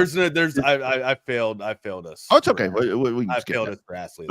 Online site for folks to find merchandise, because that's the biggest thing, to send them to that. Absolutely. So it's picksportsgear.com. That's pixsportsgear.com. Exactly. And then you instructed me to say. Exactly. And then the discount, there is a Radio 10 discount code. If you use Radio 10, you get 10% off of all of the merchandise. And you know what? We'd love for you to come by, check us out. If you have any questions, feel free to go on our site, either contact me, or you can go directly and DM Wags here, who knows everything about pickleball now that he has a paddle. He's all in the hips. Where's your hat, by the way? Why are you not wearing a hat? I mean, come on, man. Why am I going bald? You're not, but you rep the hat. Oh, God. God, it's the slow-mo. It's the feet. He knows everything about it, man. The feet go up, and I just give up at life. You just see me just give up at life, man. And of course, I'm taking my fat ass Air Friday, so I'm sure that there'll be a new video coming up at some point. Yeah, here. you know what? I'm actually, that's going to be my my number one agenda out there, is to make you look like an asshole, Rodney. We'll take his phone away from him. Look, you know what happens? You know why that happens? It's because you leave it all on the court. You do. Leave it all on the court, man. Passion, baby. All right, hey, before you get out here, you want to talk a little hockey? Sure. How you feeling about your Rangers against the Caps? You think the Rangers actually can make a run at this thing, keep their legs fresh, and win this thing in 4 games, and then sweep the Caps and then move on and hopefully take on a beaten and battered up East squad that comes out of there, so that they can rest their legs, because they're probably gonna have to see the Hurricanes. I'm assuming. I think that's the collision course. But I'm just glad that we came out of this first 2 games with 2 wins. No rust, because no injuries. NHL is tough. I mean, we had the best record, but how many times is the best team in NHL? Yeah, President's Trophy. President's Cup doesn't mean shit. It doesn't mean anything, right? So I think if we can get out in 4 or 5 games, first round, that's good, and then just keep the guys fresh. But I'm excited. I mean, this is the first time since '94 that both the Rangers and Knicks, 1994. That Rangers it's good to be a New York fan. It's good to be a Dallas fan too. You got the Mavericks, you got the Stars in there, man. You got the Texas Rangers playing good baseball. If you're a Houston fan, it's kind of, hey, at least you got the Texans. Got new uniforms, man. You got new uniforms for the Texans. Satish, are you a Jets or a Giants guy? He's a Giants guy, baby. Giants. That's the only good thing about Satish, besides Pick Sports Gear, is that he's a Giants fan. So are you boys going to pick a quarterback tomorrow? Because that's what I keep hearing. It's like the Giants are going to try to move up. They've got Drake May. They're all honed in on that, and that could be their guy. But what do you do with the other guy? What would you do here, Satish? Because we're going to do exactly opposite of what here's what I think we do. I think we get a wide receiver with that first pick, and then we get a value quarterback in the second round. That's you don't want Joe Alt. You don't want Joe Alt number 1 or with our first pick? No. Why not? I mean, Satish, we need a line. I mean, I agree with you. We need a wide receiver, but we need a line. But I think we need a lot. But we need a lot. The Giants. Get a wide receiver. Let's see how Jones does. He's on a short leash, right? He's got 4 games. Shouldn't have a leash. But that contract, that's the problem. No, I know. You can't get rid of it. You can't do that. So I think if there's going to be a quarterback that drops in the second round, and I think the Giants, if that quarterback is available, will make a trade to get even earlier in the second round and try to get a value pick. Who's your favorite quarterback in the draft? I got to go with Caleb. Is it? I think so. He's really good. He's just the Bears are going to be pretty dangerous. They built a really good system. They got weapons. He doesn't have to do too much. Yeah, right? They and Atlanta have done a really good job of building around the quarterback. And with Kirk Cousins, now get it. Kirk Cousins is what he is. I saw that he threw a first pitch out the other day at I don't know what game, and they're like, he still can't win in prime time because that team lost. But it's like, Bears and the Falcons have done a really good job with that. A really good job with that. Who's your pick to get through? And before we get you out of here, I don't know when the next time. Hopefully, I'd love to have you on in a couple of weeks to talk about the success of Pick Sports and whatnot, and to see if your futures picks actually come to fruition. But who's your picks for to finish out with Lord Stanley's Cup and also with the NBA Finals? Who do you got going? Man, all right, NBA Finals. The Knicks. It's gonna be Nuggets. Okay. Nuggets, Knicks. That's right. Nuggets, Knicks. In fact, I put a bet that the Knicks were going to get it to the final. He just lost all credibility in one sentence. You never know. Stanley Cup. I'm with you. I'm with you, man. Because I like the analysis that you gave about how the Celtics go in lulls, and sometimes they go on stretches without scoring too. So. And if there's a major injury, I hate when there are major injuries, but that you need luck in the playoffs. You really do. Yeah. Right? I mean, Giannis is out, and the Pacers are probably going to win that series. Even if Giannis was there, it at least get closer. It could be a toss-up. Mm-hmm. But NHL, Rangers, I think, versus Vegas. How about that? Yeah. Vegas shocks them. Yeah. Vegas has looked good against Dallas, but I don't know. Dallas has a chance. Dallas needs to right the ship, man. Dallas needs to right. Yeah, they need to bounce back tonight. Yeah. You got to see something there. That was a kick right in the nads. What they got the other night, and it happened fast, real fast. I can't say that I'm shocked with the Vegas Knights just because of how the type of style that they played. They just grind you down. They hit. They're physical. They just get it done in the postseason. Yeah, they do. I mean, and again, they're the reigning champions. It's hard to count them out for a reason, but if Dallas's top 6 can play like they usually play, man, they're pretty fantastic. We'll see, and of course, the Heiskanen is fantastic too. So, but Vegas just blocks shots. Like that's pucks don't get to the net. That's the thing about Vegas, man. They just always seem to absorb every shot that comes, or it feels like they absorb every shot before it even gets to the net, and they're great at cleaning up trash too. So all right, who wins the Stanley Cup? Rangers, baby. Oh, Rangers.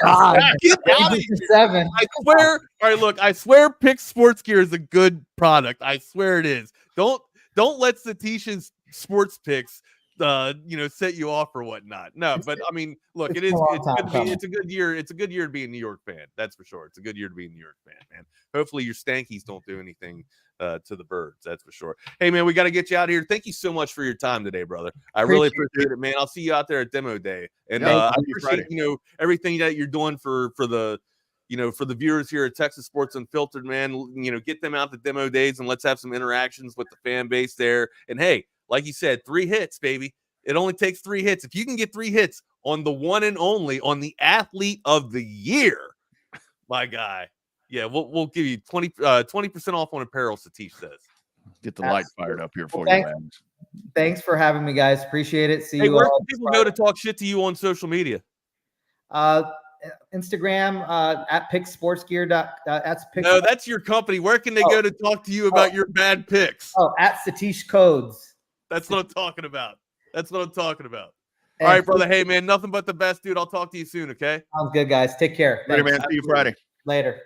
There he goes, man. Satish Katakuda. Hey, dude, again, man, one of the funniest dudes I've ever met in my life. A Longhorn graduate, a Round Rock local here. The Dragon himself, graduated, as a Good Dragon man. too back in the Good day. man. Yeah, good man, absolute good dude. And you guys want to do local businesses a solid, check out Pix Sports Gear. That's PIXSportsGear.com, man. Also, got to tell you about our friends Audiovisual Consultations. We'd be remiss to not tell you about them.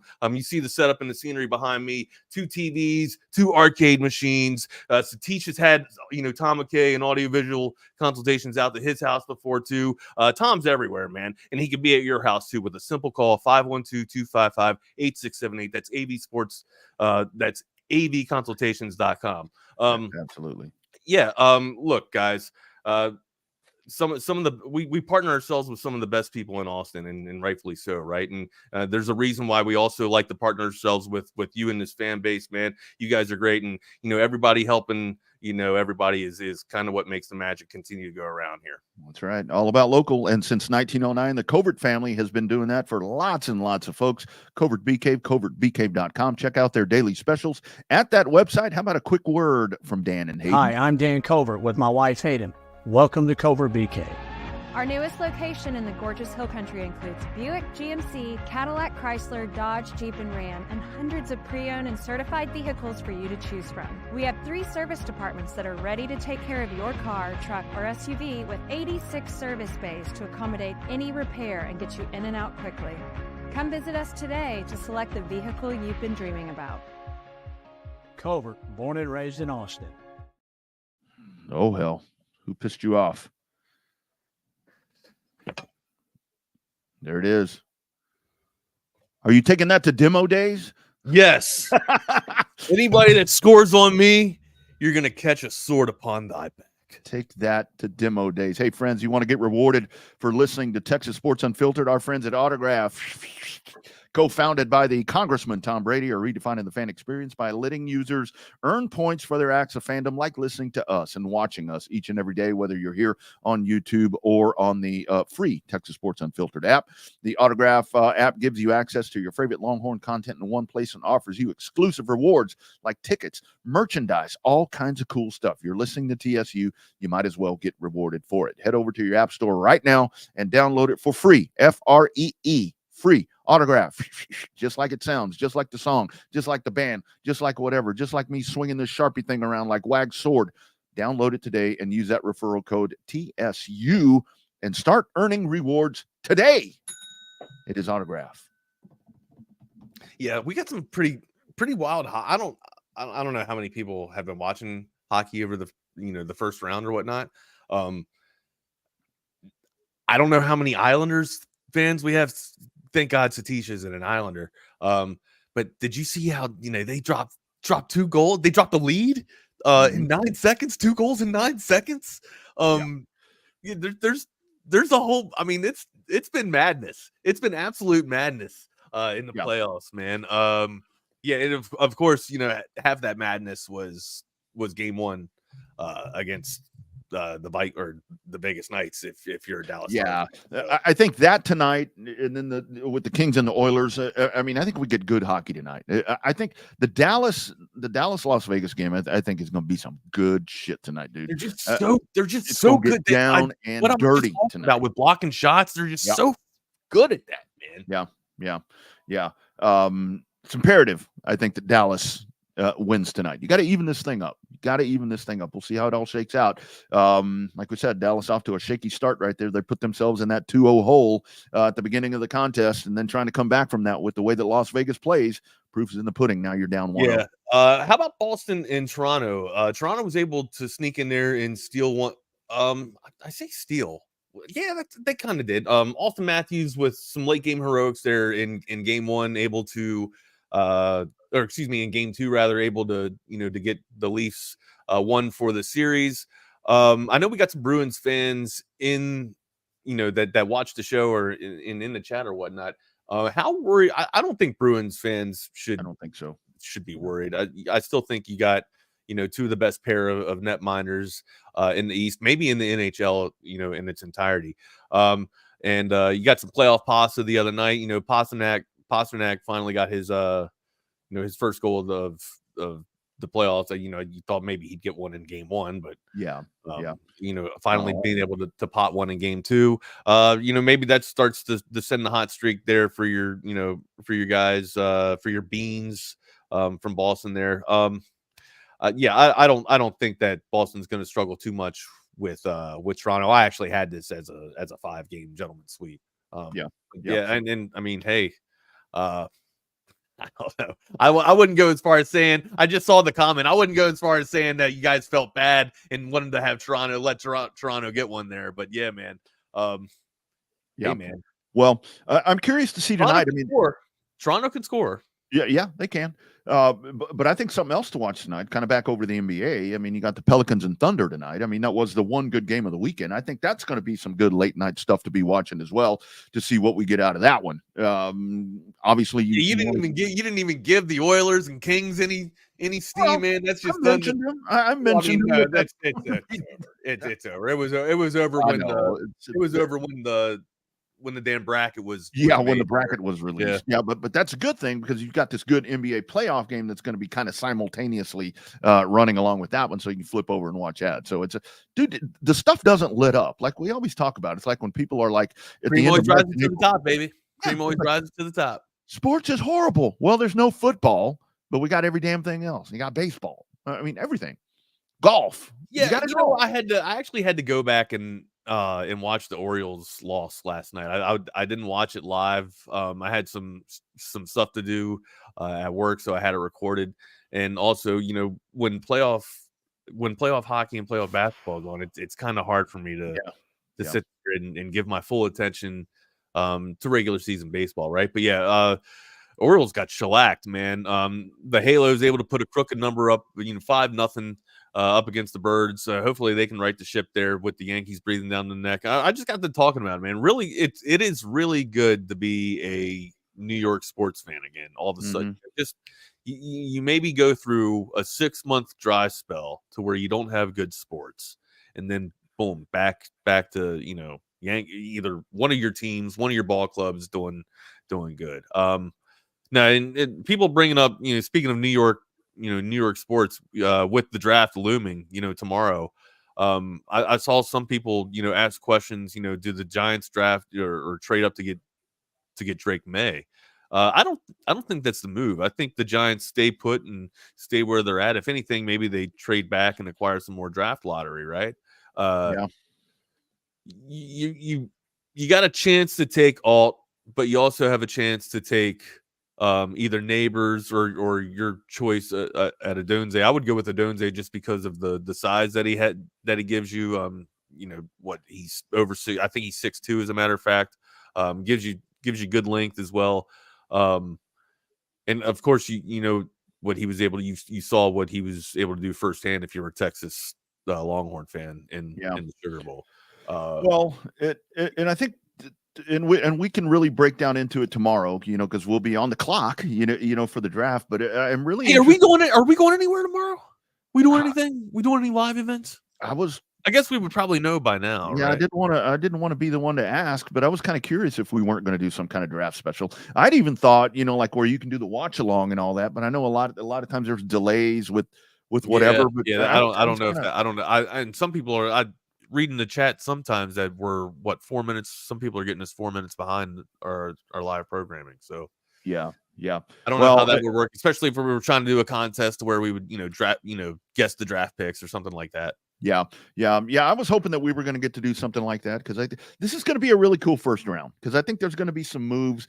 Everybody's projecting all the different things. We can talk about the Giants doing whatever and who's going to. I think that there's going to be somebody that shakes something up that we think that maybe is not going to be in that quarterback market that is actually going to make. There's going to be a trade. Somebody's going to trade to come up. Somebody's usually always does, right? Yeah. So somebody's going to do something, and once you get past the Caleb thing, it's going to get pretty interesting how it all stacks up right there. Because like you talked about, the tackle draft is going to be good. The wide receiver draft is going to be good. And just think about this. I mean, the first running back projected to go is Jonathan Brooks at 56 to Dallas. It's absolutely crazy. But I mean, that is the trend. That is the trend of the NFL now, right? Like, yeah. Yeah. Oh, actually, I can't really say that because Bijan, Bijan was top 10. So well, and I guarantee you, with what Dallas has been doing, and to hear Jerry Jones yesterday, I'm like, dude, shut up, stop, quit talking. I didn't hear I didn't hear Jerry Jones. Oh my God, this dude's just rambling on about how it's been a great offseason with what they've done in free agency and banking on these young guys that are going to do all these different things. And he called himself a he called himself a quarterback. He called himself a quarterback. What, he's quarterback in the T's quarterback in the front office? Yeah, he's quarterback, and he's an option quarterback, is what he said. I'm like, dude, get the fuck out of here. And I'm with you, Rob. Look, I'm with Rob here. TSU draft party. Yeah, TSU draft party. Let's make it happen. Yeah. Hey, great things come to existence here on Chaos Theory. We take the chaos and we blend it into greatness here. That's what happens. That's right. We engineer and conjure greatness and great ideas. As greatness joins the screen right here. What's up, Jeff? What's up, Jordan? Man, I that's kind of my deal, Wags. But I'm an idea guy, but all idea guys, we need a realist to rein it in. Yeah, that risk assessment to pull us back down. Yeah. That's why my wife and I work so well together. That's why I like my team at Horns 24/7.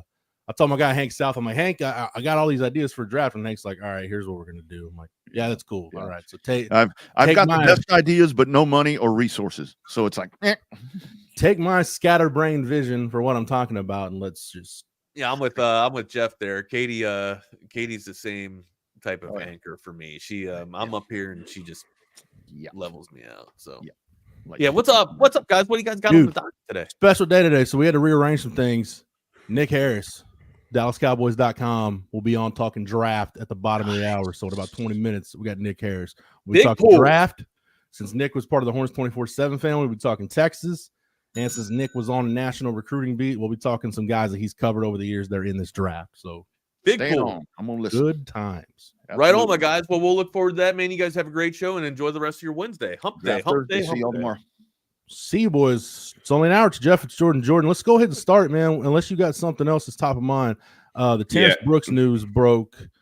We were recording the Longhorn Blitz podcast, and I had, again, this whole line of thinking on where I was going with the Blitz yesterday. And about 5 minutes in, the Terrence Brooks news pops, and he's heading to the portal. We talked about this yesterday, man. And look, you're going to hear couple different sides of a story, I'm sure, on how this happened or why this happened. But Jordan, I'm reading the tea leaves, kind of putting everything together. I think it's some version of Terrence Brooks was going to have to continue to compete for that job, and it wasn't going to be necessarily given to him. He wasn't going to be pinned in like Manny Muhammad is. And I think that probably whatever happens, whatever tone the conversation took with he and Sark, I'm pretty sure it started there and then got to where it did. Yeah. Sorry, I'm always in the middle of doing something whenever I first get on. I'm sure. All right, man. I think everybody knows you and I have this tweet out business at Horns 24/7. You more than me, because on that recruiting beat, man, trust me, whenever that phone rings, whenever that text comes in, you gotta answer it because it could be news. But yeah, I mean, that we'll see what happens. I know Chip is working on detailing some things in the Insider for tomorrow, but that's just my hunch on what info we've got. Just me knowing how these things typically work. I think the kernel of truth is in there, and then where it unraveled is really where you're going to kind of get into different versions, if you will. Yeah. Sorry, I got my tweet up, but yeah, I mean, look, what everyone is reporting is essentially the same thing, because, I mean, yeah, that's what happened. Whenever you have kind of unanimous reporting across the market, then that means that's what happened. So, I mean, yeah, I don't know how much there is to say about Terrence Brooks. He obviously can't transfer into the SEC unless he's going to have to sit out a year, which I don't think anyone is going to do. Right. So quite honestly, I'm really interested to see where he's going to end up. The corner market isn't great right now, but I mean, at the same time, like, none of the markets are great right now. Yeah. For any of the positions. So Really interested to see where he ends up. And also, like, if you remember, he's committed to Ohio State and they flipped him. And a big help with that was Ryan Watts, too, from Little Elm, who also was at Little Elm, was at Ohio State at one point. Obviously, he actually played there. Terrence didn't play there. But, yeah. So Ohio State's kind of loaded. I mean, I think if you're thinking from an NIL standpoint and you're a team that feels they have a chance to win a conference championship or potentially get into the playoff, I think Michigan would be intrigued with the potential, and I don't know what Michigan's depth chart completely looks like, but a Terrence Brooks, Will Johnson combination at corner is probably something that I think would excite Michigan fans.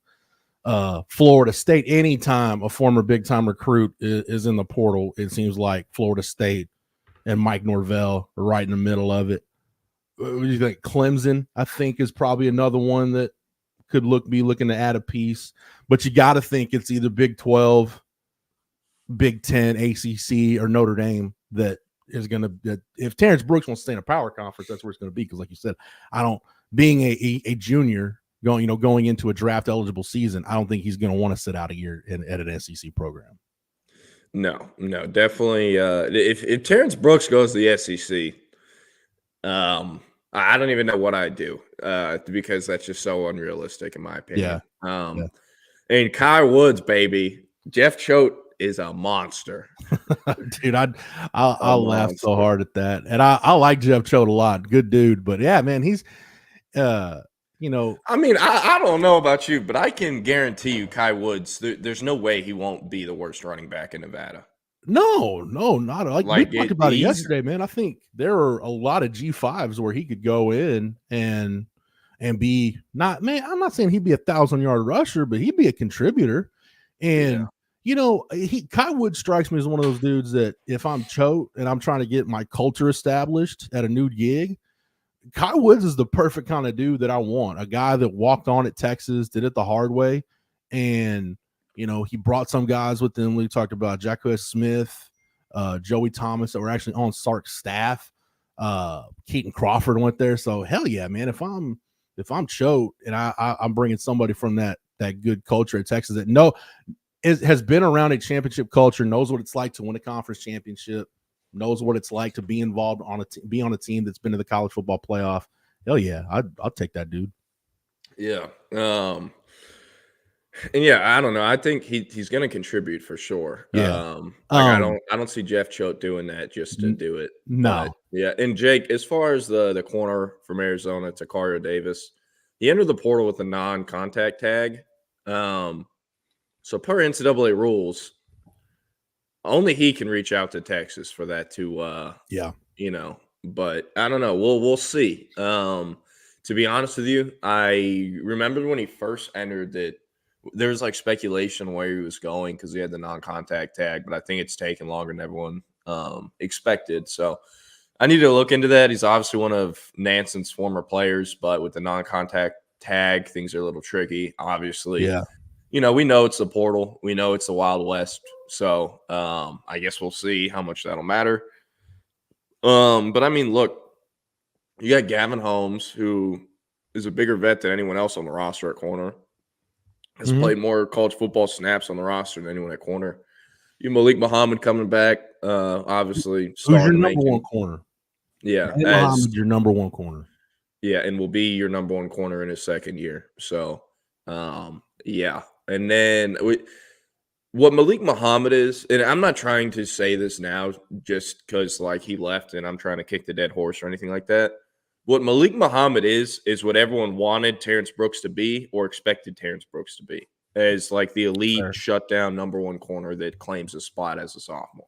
It's fair. That's what Malik Muhammad is. And Warren Roberson. Jeez. Didn't have the flashiest spring game, but was solid, and I like him a lot. Junkyard Dog, he's, in the SEC, you're going to need corners that aren't going to be afraid to have to come up and just get destroyed by a first-round offensive tackle or to just come up and disrupt run lanes. Warren Roberson can do that. He's a dog. He doesn't – the way I saw that kid hit people in high school, I don't think he cares about his body all too much, right? Yeah. So you need guys like that are okay with, like, setting an edge basically in the run and also just coming off blocks because almost no one wants to do that. That's what makes Malik Muhammad so great. At the rare times he struggled at pass coverage, he'd make up for it because he would just go destroy someone on a screen. I think that's corners, period, Jordan, because, like, I know Chris Boyd, when he was at Texas, took his share of criticism for getting beat and whatnot. But Chris Boyd played that position the way it needs to be played, which is with no fear. There's a difference between playing with no fear and playing reckless. And Chris Boyd just played that position with no fear. Like, I get beat, all right, it's fine. I'll get right back up and compete the next play. Doesn't matter. Yeah. And I mean, a lot of other people, or not a lot of other people, I see a lot of people asking, you know, Kobe Black, Wardell Mack, would they be ready? Wardell Mack, I really don't think so. At least ready to be a major contributor year one. I think Kobe Black could maybe be one by the end of the season, but right now, no. But could he come along towards the end of the season where he's seeing increased snaps each week? I could see that happening. With Kobe Black, though, not necessarily Wardell Mack. And then the other, you know, true corner they signed in the 24 class, Santana Wilson, he won't be on campus for a couple more weeks. So he's not even realistic to even talk about for that. Well, just anytime you're talking about, you know, a summer enrollee, it's weird because at this point, those guys used to be the guys that got to campus early. Now you're behind the 8 ball if you're a summer enrollee. So Jake brings up the point I was going to make is what becomes of, what do you do with Jahdae Barron? I think it's funny. I think selfishly, Jordan, the guy that benefits the most from this is going to be Jahdae, because all he's got to do is be like, oh, you guys have a opening for a corner. Do some corner reps that need to get distributed? I can take some of those. I think between Jahdae and Jahdae's being able to play corner and Jalen Gilbo at the star, I think it's probably not the best combination. Like, if you ask Terry Joseph and PK, it's probably not the best combination they would have wanted to put out there, but there are worse combinations you could have than Jahdae Barron and Manny Muhammad at corner with Jalen Gilbo at the star. So where does Jahdae play? I think him getting more work at corner now is a much more realistic option than it was in January. Yeah, for sure. And I mean, it was kind of hard to talk about because I was kind of restricted at that time back in January, but like now it's fine. A big reason why Jahdae comes back is because the NFL does not give a shit about nickel cornerbacks. They just don't. They have absolutely no market. They get screwed in free agency every year. They get screwed in the draft every year. So Jahdae basically was like, I'm just going to come back and I want to be a full-time corner. And Texas is like, look, we will let you play corner, but you're out of your mind if you think it's full-time. We know you don't want to play star, but you're still the best star on the roster. We're going to need you at star sometime this year. Yeah. So that was what was kind of told to him in January. So, you know, months later, now that Brooks is in the portal and things look a little bit different in Austin, he's going to play corner. There's no way he's not playing more snaps at corner, I think. Yeah. Maybe if they wanted to talk to him and be like, hey, we think we're at our best when you're at star, can we make Gilbo a regular corner? Maybe, but I don't see that happening. And then I guess, CB, to answer your question, the Colorado DB who's in the portal, Cormani McClain, I don't know why he threw the Texas graphic in that Hayes Foster logo, but it made Hank and I have to – yeah, I hate that shit. Whenever stuff like that happens, it's like you just have to go to your source with your tail tucked and be like, hey, this isn't real, right? I just have to – and they're always like, dude, fuck no. So, you wind up chasing your tail, you know? Yeah, so that's basically what it was with Cormani McClain. But it's like, look, we're going to check for y'all, but we kind of knew what the answer was and got it told to us pretty quickly. So, yeah, they're not going to be interested in Cormani McClain, or at least I'd be more surprised if Cormani McClain ends up at Texas than if Terrence Brooks ends up at an SEC school in the portal. So there you go. Both very low probabilities, but it's funny. I like to take things apart, figure out how they work, kind of get to everybody knows the what, but I want to know the why. And on things like this, and really kind of dig into it. Not so much why Terrence Brooks left, but now that you've got the kind of the aftermath of it, okay, how do you start to take this apart, and what does it look like?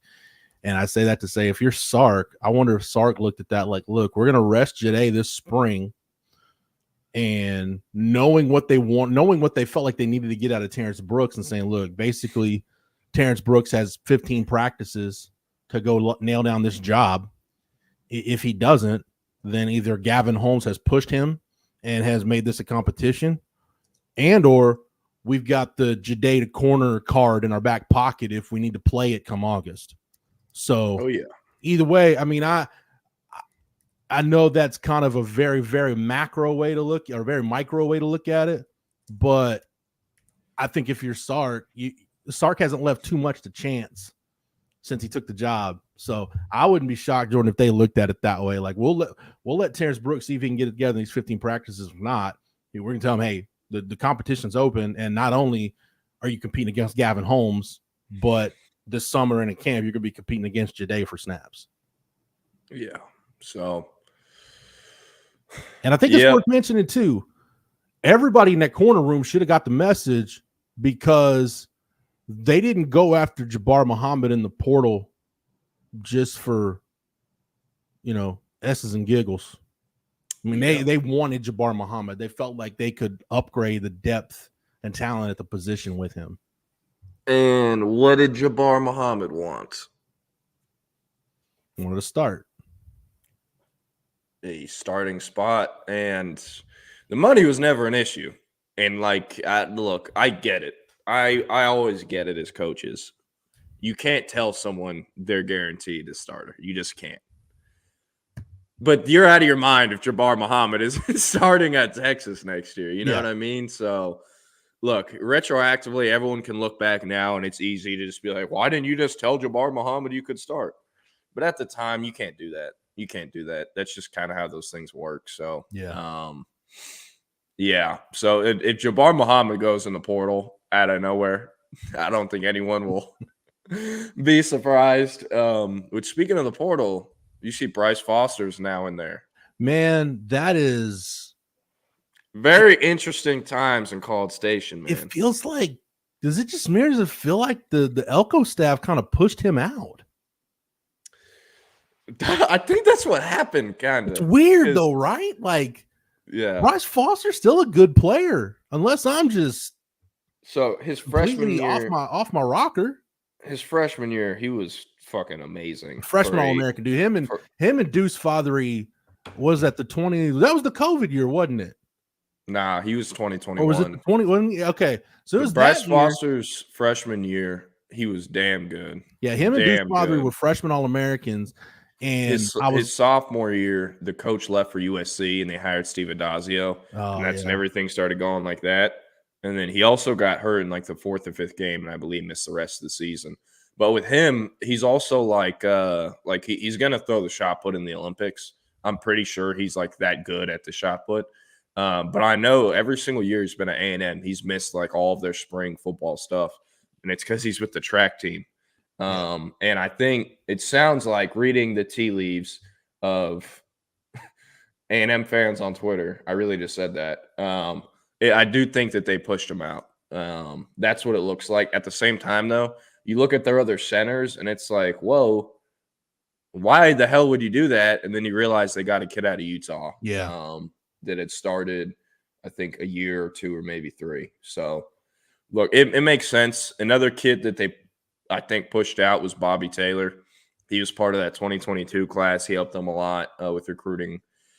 He actually was going to go in the portal in December, and then I remember him posting on his story that wasn't his choice, and then he came out of the portal. But now it appears he's walked away from football and is going to stay a regular student at A&M. Apparently that's the latest on Bobby Taylor. So from my point of view, I really just think A&M is making room. I know they were way over the scholarship count, just like Texas was at one point. Mm-hmm. They had it worse. They were in the 90s, I'm pretty sure. Texas only ever got to 89. So, but Very interesting, and interested to see what his market is too. You know, with everyone kind of knowing his main focus could be shot put or whatnot. Yeah. But yeah. So If I'm a school like West Virginia, what, go get the mountain to be a mountaineer. dude, if I'm a Big 12 school, period, I'm on the phone with Bryce Foster as soon as I can. Yeah, I bet Jerry Maguire would actually like kill someone for a Bryce Foster. Dude. in the tech staff. They're like, you can throw the shot put to the moon. Come on, man. Yeah, Rex is right. I mean, you're probably gonna see another guy or two go into the portal. The exit interviews we're Wednesday. It should be wrapping up here soon. So yeah, I think you'll see a couple guys go to, because we talked about the guys that have already gone in, that wave of like Jamon Tapp and Zach Swanson, those guys, they knew where they were on the depth chart, and it's like, all right, I might as well get a head start on figuring out what's next. Guys like Terrence Brooks, and I think guys that go into the portal now, or like a Bryce Foster, it's either, I think those are the guys that, let's call it what it is, man. You're being pushed out, or you're being told information from the staff that you probably weren't ready to hear. So now you'd probably decide, let's go see if the grass is greener somewhere else. So it's the guys probably that didn't anticipate necessarily going into the portal that are heading there now. For sure. So we got Nick in the waiting room now. Oh, he's in the waiting room? All right. Yeah. So we're going to bring him in. Let me introduce our guest. Good dude, longtime friend of Jordan, friend of mine. Proud to be a part of this guy's career. I didn't do a whole lot, but he's part of the Horns 24/7 family. You can find him on Twitter at Nick Harris DC, DallasCowboys.com, an employee of make sure you say it right, Jordan, the 5-time world champion Dallas football Cowboys. It's Nick Harris. Nick, it's good to see you, man. Hey, what's going on, guys? I appreciate y'all having me on. What's going on? Yeah. So let's get right into it, man. The Cowboys have 24 in the draft tomorrow. We're 30 some odd hours now away from the draft. It seems like one of the safer bets that one of the tackles that they probably like is going to be there. All the intel you've got in your gut, is it offensive tackle or bust for the Cowboys tomorrow at 24? Not necessarily offensive tackle, but offensive line or bust. I think they're expecting a certain level of chaos more so than what they've expected over the course of the last several draft cycles. Typically around this time, they have a guesstimation of how certain teams are going to pick above them, what trades could potentially happen in front of them, and a certain number of guys that might be available for them at their pick. In this instance here at 24, there's a lot of elements of chaos that could happen. I mean, let's just look outside of the potential trades in the top 10. Whoever moves up to grab J.J. McCarthy. Yeah. You also have the Eagles that are looking to trade up and potentially grab a corner. You also have to factor in the Broncos, the fact that they could be trading back and maybe looking more so for one of those quarterbacks that might be slipping there in the late first round. And then whoever's picking there at 23, I'd be shocked if it's the Minnesota Vikings. And that's right before the Cowboys pick. They have to be able to factor in who exactly that might be. In my mock, I have it being the Chargers. The Chargers are able to trade back from 5. They pick up 11 and 23. And 23, they're able to circle back and maybe get a tackle. So if you're the Cowboys, you have to factor all of that in. And then on the same token, factor in the sense that you might be able to trade back as well. I think that's a realistic opportunity. But you look at center Graham Barton out of Duke, I think that would be probably the safe pick if he's on the board at 24. But if he's off the board, I think you're probably looking at a trade back scenario for the Cowboys. You got something, Jordan? Yeah. So how high are the chances you see Cowboys maybe trading up? Or I don't not think at all? Yeah, I don't think they trade up. You look at the picks that they have this year. They gave up their 4th round pick for Trey Lance to your beautiful San Francisco 49ers, Jordan. And their 5th round pick they gave up in the trade for Brandon Cooks last year as well. Their 6th round pick they gave up in a trade for Jonathan Hankins the year before that. So missing a lot of those middle round picks. Granted, they were able to get a comp pick in the 5th and a comp pick in the 6th, but no 4th round pick, and they have a lot of needs that they need to fill. So if they were to trade up, they couldn't package anything from this year because they need all of those picks. They would probably have to sacrifice future capital, and this team doesn't like doing that necessarily. I think in their eyes, if they could trade back and pick up some of those middle round picks, that'd be ideal for them right now. Yeah, Nick, you kind of, your intro kind of stole one of the big questions I was going to ask you, because it seems like every year in the draft, pretty much once you get to kind of those wild card teams, when they start picking kind of in the late teens, early 20s, kind of to the mid 20s, maybe even the late 30s, you've got teams that are kind of jostling there, sometimes trying to move up, some trying to move back. And then once you get to where the Cowboys are, to your point, now you've got teams that are thinking, all right, if there's a quarterback there like Denver, if they want, I know they've been linked to Bo Nix pretty heavily. Is that the point where you want to try to trade back into the first round to maybe get a quarterback? So I like that you said there's more, because there's typically volatility where the Cowboys are right now, but I'm with you. There's a lot there. Is it pretty safe to say that if one of those quarterbacks, if whatever happens with JJ McCarthy, I think we think it probably could be quarterbacks going 1, 2, 3, 4. If one of those quarterbacks slides, or a team that wants McCarthy can't get a deal done, is that the point where probably all hell breaks loose in this draft? Yeah, probably so. And then you also have to start factoring in the fact that a lot of teams are tackle needy, and a lot of teams are getting on the phones trying to move up to go grab one of these tackles. And I think the Cowboys are in a position where they might see all those tackles come off the board, even guys that they maybe would not have taken at 24.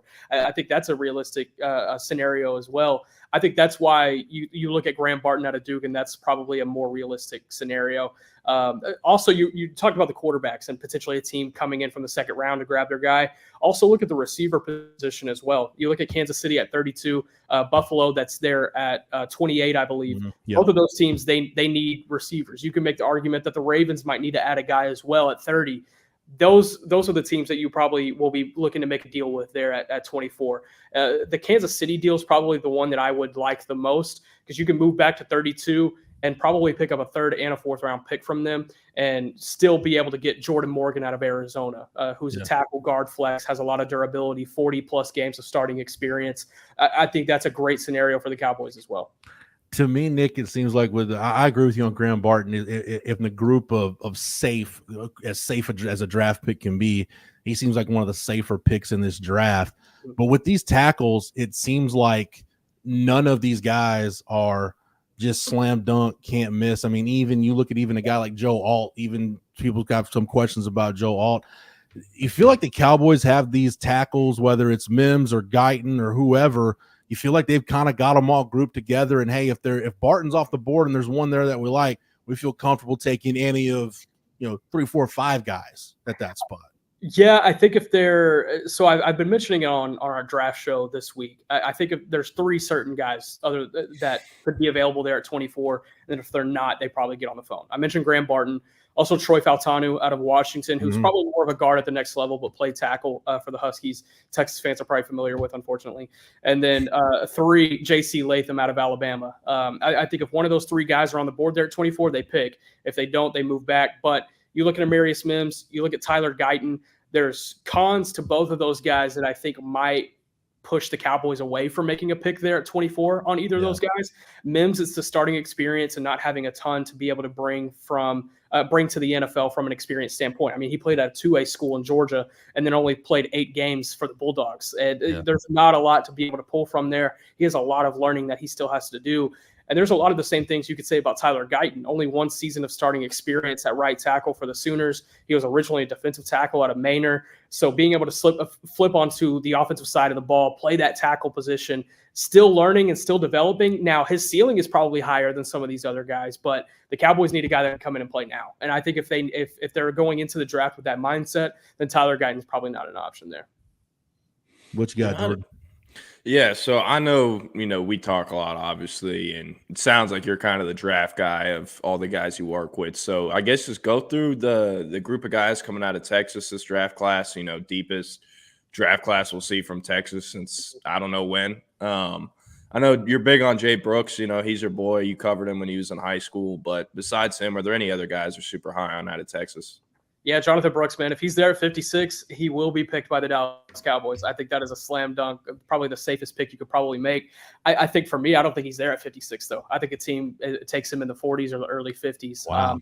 Only one time in the modern draft era has the first running back come off the board after 56, And as of right now, that's looking like what Jonathan Brooks will do. He'll probably be that first back off the board. So a running back team, a needy team, would need to take a Trey Benson or a Jalen Wright above Jonathan Brooks for him to slip to 56. But talking about the Texas draft class, man, going to the Texas Pro Day, it was so fun to see those guys and also see all the talent that they had on display. I mean, we can talk about Byron Murphy. He was another guy I covered in high school with Mike Roach, and man, playing defensive tackle at DeSoto. It was so funny. Back then, he would draw Aaron Donald comparisons because he's more of a short, stout, swole guy. But me and Mike were always like, you can't compare a high school kid to Aaron Donald. Like, we can't be doing this. But now this kid's about to go top 15 in the draft, and he's fulfilling all of those expectations, at least up to this point. And he's probably going to go be a phenomenal 3-tech in the NFL and at probably the Rams or the Buccaneers or something like that. So high ceiling for him. I think he's got a bright future in front of him. T'Vondre Sweat, I think, is going to be a really interesting one to follow as the week goes on, given not only the DUI that happened in recent weeks, but also, I mean, leading into that, there were already whispers around the NFL about what he could bring off the field. Does he have an NFL work ethic? Does he have an NFL mentality? Granted, he was able to calm a lot of those concerns in the past this past season, winning the Outland Trophy and being able to do what he did. But I don't think he answered all of those concerns. And then whenever this DWI happens and it's kind of circles back, then you start thinking about those thoughts that you had going into the year about T'Vondre Sweat. So, I mean, I've seen teams still grade him as high as the second round, and I've seen teams push him back to the fifth round. So I think there's a really big range for him. I think he falls somewhere in the middle, probably late third, early fourth. If he's on the board at 87 and the Cowboys are picking, they don't have a defensive tackle pick yet, I think that would be a really interesting one. They had a formal meeting with him at the Combine. Paxton Anderson is obviously in the scouting department, former walk-on of the Texas football program, so he's got a lot of context on Sweat. You could also look at Jalen Ford, linebacker out of Frisco, Lone Star, did really well in his time with the Longhorns. Coda came out last year, I believe, and still probably had the same draft grade that he has coming in this year. I think he's an early day 3 guy. I have a fourth round grade on him. I think he's going to be really productive at the next level. Might just need to get a little bit bigger and fill running lanes a little bit more instinctually. But other than that, I think he's a phenomenal player. The guy in the Texas draft class that I'm higher on than everybody else, though, is Jordan Whittington. I understand what he went through early in his career, coming out of Cuero as a 5-star, expecting to be the guy, but then got hurt over and over and over again. Eventually, Texas just had to recruit around him and bring in some guys that they knew could be healthy around him. But then you look at these last 2 seasons, and Whittington was able to stay on the field. He was able to be healthy when he needed to be called upon on that final drive against Washington to throw that deep ball and, hey, man, go grab this catch so we can at least have a shot to win this game. He was able to do that, and there was a lot of trust in him to be able to do that. I think he's a big-body guy you can go get in the 6th or 7th round, and if it doesn't work on the offensive side of the ball, he can play on special teams for at least 5, 6, 7 seasons. Nick, I want to ask you about the 2021 Texas recruiting class, because that was probably, it was Tom. Technically, Sark only signed 2 guys, David Abiara. I guess Keith Ron Lee technically signed with Sark, even though he was a Herman guy, and then Xavier Worthy. But yeah, I mentioned Keith Ron Lee and Xavier Worthy in the same class. It's probably the toughest class to evaluate because they couldn't get out on the road. They were so restricted. And for a lot of programs, it was a complete crapshoot. But you look at what Texas ended up in that class. Yeah, there's, Ish Ibrahim, and, we talked about Keith Ron Lee, and there's some David Abiara. There's some kind of unsavory takes in there. But you've also got, you end up with Jatavian Sanders, Xavier Worthy, Byron Murphy, Jordan Brooks, or Jonathan Brooks. I was looking at Jordan Thomas, Jonathan Brooks, Baron Sorrell, Gunnar Helm. I mean, you ended up with, it was a true kind of boomer bust class, but people probably don't want to hear this, but I think you got to give the Tom Herman staff some props, because amid some pretty tough circumstances, they ended up with some damn good evals in that class. Recruiting was never their problem. I don't feel like that was ever the problem with Charlie Strong's staff either. It was always development and being able to, once those guys come into the building, be able to put them back out into the first round if they are 5-star guys, or into the middle rounds if they are 4-star guys. And that was always really difficult for that staff to do. I think that was eventually what led to their demise. But yeah, looking at that class, being able to get Xavier Worthy late, like Sark was able to do, that really definitely did put that cherry on top of the class. It finished 15th overall in 247, but Jatavian, getting him in the building, getting Byron Murphy in the building in that class as well. Jonathan Brooks, you mentioned Gunnar Helm, Hayden Connor. It's looking back on the class now, it is fun. It's fun to look at and see the names that did hit and the names that did not hit, because if you had given me, hey, 5 of these guys are going to be draft picks, I probably only would have gotten about 3 of them. Yeah. let's go. I want to look at NFL big picture again. We talk about the first round, the volatility of it. I'll put your GM hat on, your scouting hat on. If you're in that Arizona Cardinals war room at 4, do you trade and pick up some picks, or is Marvin Harrison Jr. just that good where you've got to pull the trigger on maybe a generational talent at wide receiver? Yeah, I think you pull the trigger there. You look at the picks that they do have. They have the pick at 27 as well. Then they have 2 early second-round picks. So they do have picks, and they're able to stack some talent in that top 100. I'm sticking at 4, and I'm taking Marvin Harrison Jr., but also I'd be completely okay with Malik Neighbors if I'm in that war room and someone's making the argument for it. For me personally, I have Harrison graded just a bit higher, but it's not by much. On my stack, they are literally 2 and 3. So I love Harrison. I think he's going to be awesome at the next level. I think Neighbors is as well, but giving Kyler Murray a weapon like that, again, especially a young weapon that can develop with him as he recovers off of his injury and gets used to being back on the field again, I think Arizona is going to be really fun. And in my mock draft, I have them circling back later in the first round at 27 and getting Kool-Aid McKinstry. So to be able to get Nice. 2 guys on both sides of the ball, the skill positions, to be able to solidify both sides of the ball at those positions, that'd be huge for them. Jordan, you want to get Nick on the record for what your 49ers may or may not do at 31? Yeah, no, I've talked to him enough about that already. I won't. It's some boring shit. That's all the 49ers do is just boring stuff at the end of the first round. So I won't let y'all sit through that. But, being the draft guy pretty much, are there any dudes you're just in love with that are right now like day 3 guys you're looking at like, okay, what are the main guys that come to name and from where? The running backs jump off my mind immediately. I'm going to give you a couple of running backs. Isaiah Davis out of South Dakota State, 6'2", 220 pounds. He has these long strides that separate the open field. He had 1,400 plus yards in each of the last 2 seasons for the back-to-back FCS national champions. Hey, man, he's been getting well accustomed here in Frisco playing in that FCS national championship. So it'd be fun to have him down here playing for the Cowboys if they wait till day 3 to go get a running back. I really like what he brings to the table.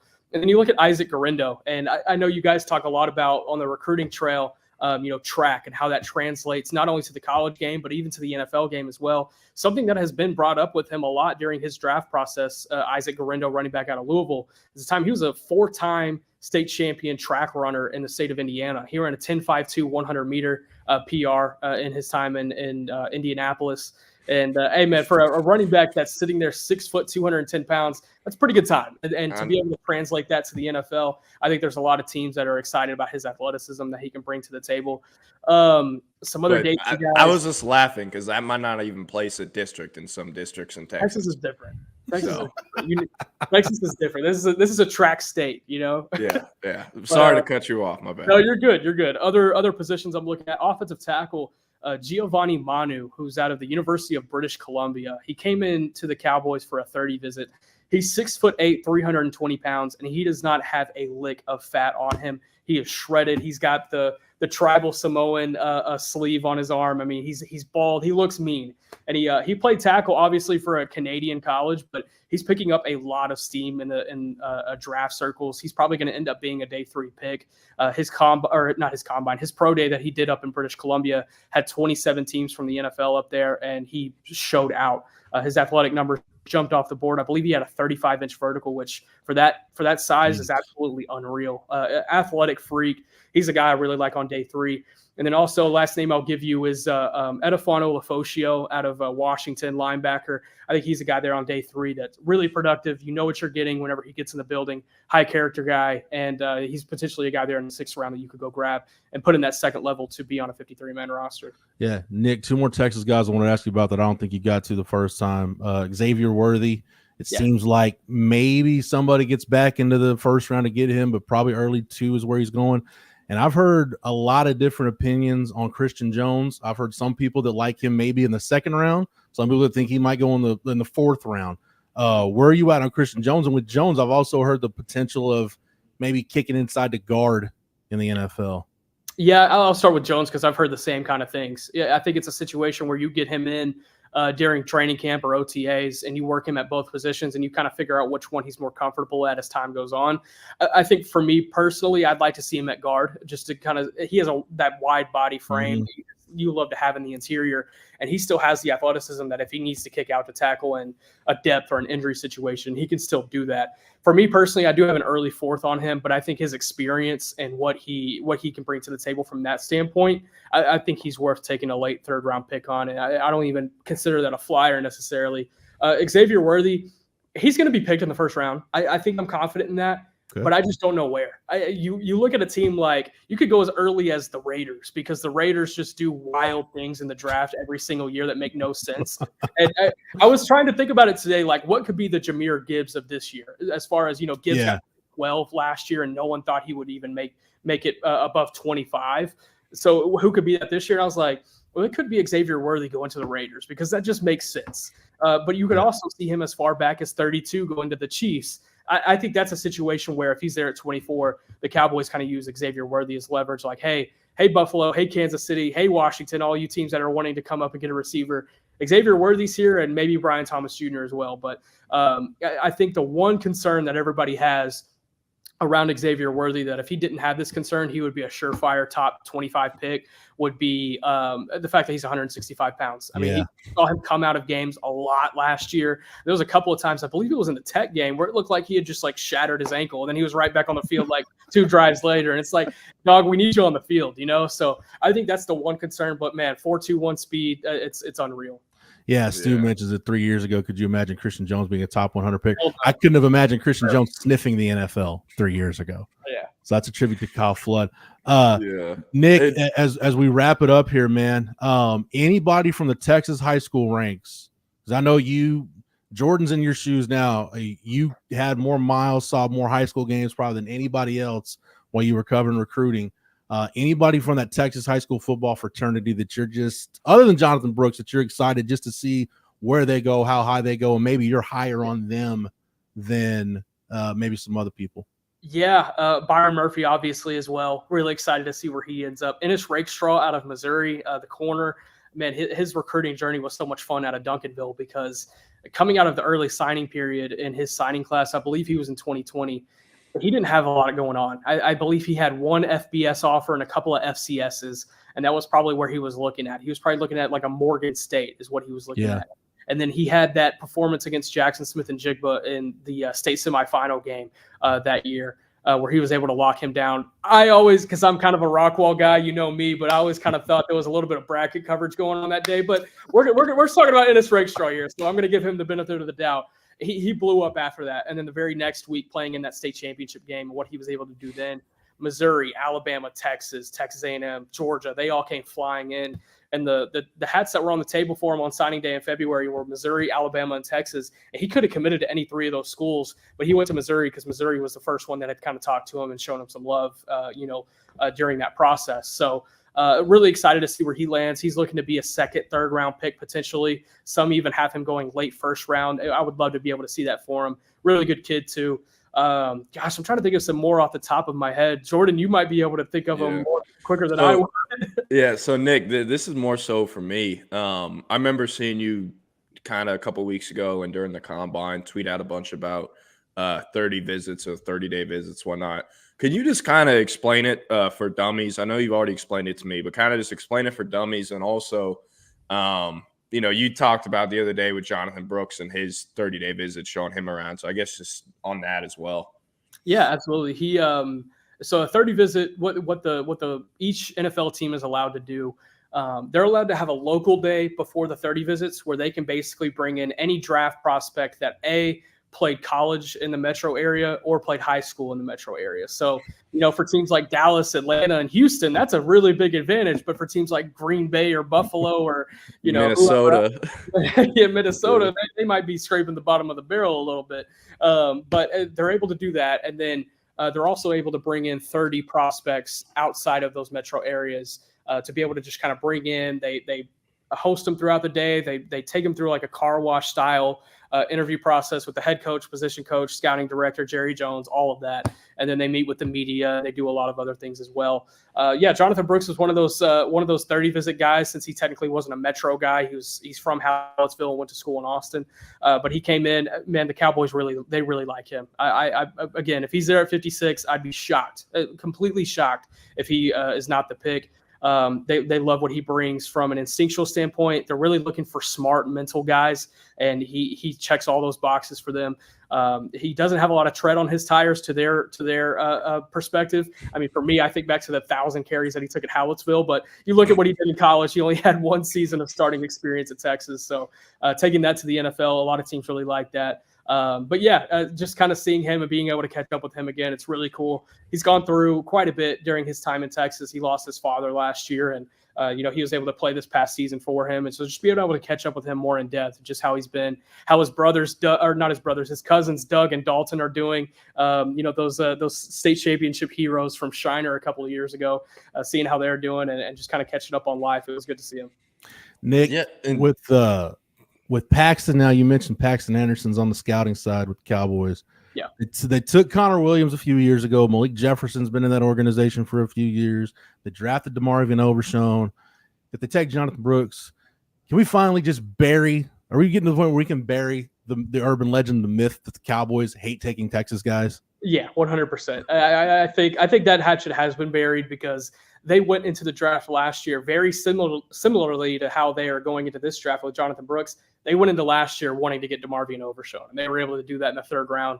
I mean, that was probably the most surefire pick going into last year's draft, and now it's another Texas guy doing the same exact thing this year. You would hope so if you're the Cowboys, right? So, yeah, I think so. And you call back to what they were able to display at their pro day back in, March, and how many teams that they had in attendance, how many scouts that they had in attendance, and just kind of talking to scouts there at the pro day being like, this is nothing we've ever seen at the University of Texas. This is, and that it's a big time program. I mean, it's not like we're talking about, I mean, I don't want to slam dunk another program here, but it's not like we're talking about a low level P5 program, but it's typical that some of these guys that come out of Texas, they go into the NFL and typically do not get that second contract. But I think there's a lot more positivity with this Sarkisian staff as far as development, what they've been able to do on the field, and obviously getting to the playoff last year was a big help too. I'm disappointed, Jordan. You just missed a chance to dunk on Dave Aranda. So yeah, well, I was gonna let him do it, but no, Nick, I know you got to run soon.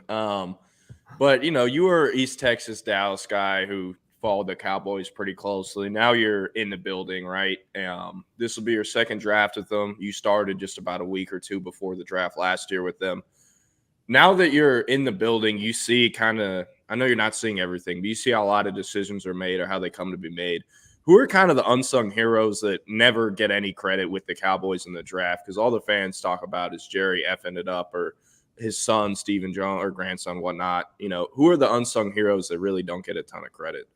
I wouldn't say that this is necessarily an unsung hero, but someone that is a big part of the draft process and why the Cowboys have been able to draft so well over the course of the last decade.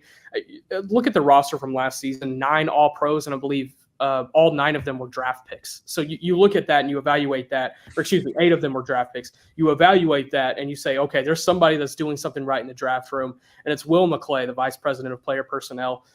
He's a Rice grad. He's from the state of Texas. He worked with he's been working with the Cowboys organization for almost 2 decades now, but he's the one that kind of runs the scouting department, and his staff does such a great job of evaluating prospects from January to December. I mean, draft season is year round for them, very similar to how recruiting season is year round for you guys. And it's a big part of why they have been able to draft so well. So much so that every single year teams are requesting Will McClay for GM interviews, and he's been turning them down, but his kid is graduating high school this year, and there might be an opportunity for him to move on next year. But who knows? This could be the last draft for Will McClay. But if it's not, then the Cowboys do have that guy in their draft room that they can continue to rely on year after year to be able to scout the right player. Now, the 2023 draft class, by all accounts and measures, was probably the worst in the NFL. But you take that out of the equation and you look at what he did in 2022 with getting DeRon Bland, getting Jake Ferguson, getting Micah Parsons, and all of those type of guys. I mean, it's really been able to help what they've been able to do on the field. Nick, I'll throw one out there, somebody that's in the building, and I'm only throwing him out there because when I go to games, it seems like he's at a college game. I see him multiple times a year. Chris Hall's been with the Cowboys for 3 decades, and that dude's seen a lot, done a lot, experienced a lot, but Chris Hall's another one of those guys that I don't know if the casual Cowboys fan knows about Chris Hall, but he plays a really pivotal role. Yeah, Chris Hall, Sam Garza, Mitch LaPointe, all of those are the scouting staff that work hand in hand with Will McClay every single day. Chris Hall's a really good dude. He's a man of faith. You see him around, he's always got a smile on his face, and he's nice to everybody around this building. I'll catch him in the cafeteria sometimes, and we'll just chop it up about college football. But yeah, he's a good dude too.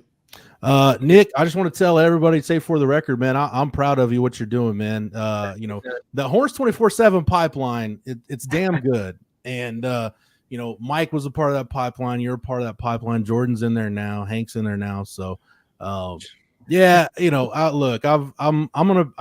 told you this a long time ago. I tell Jordan this. I'm going to be there until I'm basically going to be the Chris Hall of Horns 24/7. I'm going to be there running stuff until somebody tells me, hey, your services are no longer needed. And then I won't bitch and complain. I'll just pack my stuff up and go to the house. So, hey man, I appreciate it, Jeff. It's always a pleasure to come back and talk to you guys. I saw Chip at the pro day as well, and you guys too. And it's always great to catch up. I honestly, truthfully, one of the best times I've had in my career. 100%. I miss it every day. No, it's good. It's good, man. So, Nick, I got to run. This will be my last one. Yeah. We were talking about how the Cowboys are just in love with Jonathan Brooks from head to toe, kind of like they were with the Marvin Overshown. Yeah. How big of a factor does Jeff Choate having coached Overshown or Tashard Choice having coached Brooks? Like, do the Cowboys look at guys like that who have produced other players who have had a lot of success in the NFL and not necessarily stamp the guy, but they'll feel more comfortable? Like, what does that necessarily look like? Also, Tashard Choice is a former Cowboy too. So yeah. In evaluation, you could take this in recruiting or in draft evaluation. The more context you have, the better. And if part of the context is the fact that his position coach has put out this many first rounders or this many productive NFL guys, yeah, that makes an impact. With Tashard Choice, I think it plays a little bit more into the Jonathan Brooks love because they loved Bijan Robinson last year. They just were never going to be able to draft him. So there's a lot of connections that Tashard Choice has been able to make for the Cowboys with Jonathan Brooks. And I think if he is the pick at 56, that's going to be a big reason why, is because they trust Tashard, they trust his development, and they trust his eye as well. Yeah, it also helps when he was drafted by that organization too, coming out of Georgia Tech, and was at 2009. Nick, I'll say too, you're a man after my heart. I don't know what room you're set up in, but the fact you got 4 Jimmy Johnson pictures over your shoulders, that's look. I've said some Cowboys fans say, "Oh, Tom Landry was my coach." No, man, Jimmy Johnson was my coach in my fandom with the Cowboys. It's funny because they have different meeting rooms here with all of the different Super Bowl winning coaches. Yeah. And Landry was taken across the hallway here. And so I had between Switzer and Johnson, and I was like, Texas podcast, let me go with Johnson. that was my cohesive thought. I'm a Jimmy Johnson guy. Nick, anything else you think is just top of mind, or anything you need to plug? I know you. Any hot draft takes you got? Or I know you and Patrick Walker. Patrick's another part of the 24/7 Sports family. He was there doing the Cowboys side for a while. Any projects you need to plug, or anything you're involved in with the Cowboys? Yeah, just keep locked in with DallasCowboys.com and my Twitter, Nick Harris DC. We have a draft show that starts an hour before the draft, and it runs all the way through the draft each day. So getting ready to be on the air about 15, 16 hours this weekend. It's going to be fun, but I'm excited for it. When are we going to see you in the war room, Nick? They're going to let you call in the card or something? Hey, man, that would be the day I get fired, probably. Nick, it's great to see you, man. Always good to see you. And, dude, enjoy the hell out of this weekend, man. This is what it's all about. Yeah, appreciate it, guys. Thank you. Yes, right, sir. We'll have to do it again. Yes, sir. Let's do it. Nick Harris, DallasCowboys.com. It's where you can find Nick. Nick is good people, man. Great dude. Hard worker, man. That's the thing you and Nick have in common, Jordan, is I'll say this, you included. I don't know that I've ever worked with anybody that's as much of a news hound as Nick, that just enjoyed just getting out there and unearthing news and finding nuggets. So Nick's a good example for you to follow in that realm. So. Yeah, well, I mean, my thing – so I'll give you all a little story. I met Nick when I was doing videography and photography full time, but I didn't really know what I wanted to do with myself or what kind of direction I wanted to take it in. At the time, I was doing pretty much every big name that would come out of Austin. I would do their commitment video, or I'd work with them at some form of doing media. And I ran into Nick. I'd always been into recruiting, and I got put in this big ass Instagram group chat with him about recruiting, and he was in it, and I was like, oh shit, it's this dude that works for 24/7, but he would never talk in it. He was never active. So I'm like, okay, they probably just threw him in there. But I'm at this Lake Travis Arlington Martin game in 2021. And I'm like, I'm pretty sure that's the dude that works for 24/7. Mm-hmm. And I walk up to him and I'm just like, are you Nick Harris? And he's like, yeah. We kind of start talking. And basically, like within a week, I just became his number one source in Austin. You know, I didn't know. I didn't have a problem telling him what I knew. You know what I mean? Yeah. I trusted him to do it the right way, just like most of my people trust me to do it the right way, right? And as time went on, we started I was going to games for more so photography, videography. He was going it for recruiting. And we tried to be at the same game so we could save some money on a hotel or whatnot. And we just became like best friends. And then that January, I was like, dude, I like the photography, videography world a lot. Like I still enjoy a lot of parts of that. But my thing is like, I'm not going to college. And two, I can't raise a family off of like random Venmos, and because in photography and stuff, you know, you could make 4K in 1 week and then go 4 weeks without a gig. Yep. You know what I mean? So, and I'm just like, you can't. I'm trying to get out of my parents' house. You can't raise a family on that down the road. So I just got to thinking. I was playing Xbox with Nick one night, and it was like, I don't know what I'm going to do. And he suggested getting in recruiting.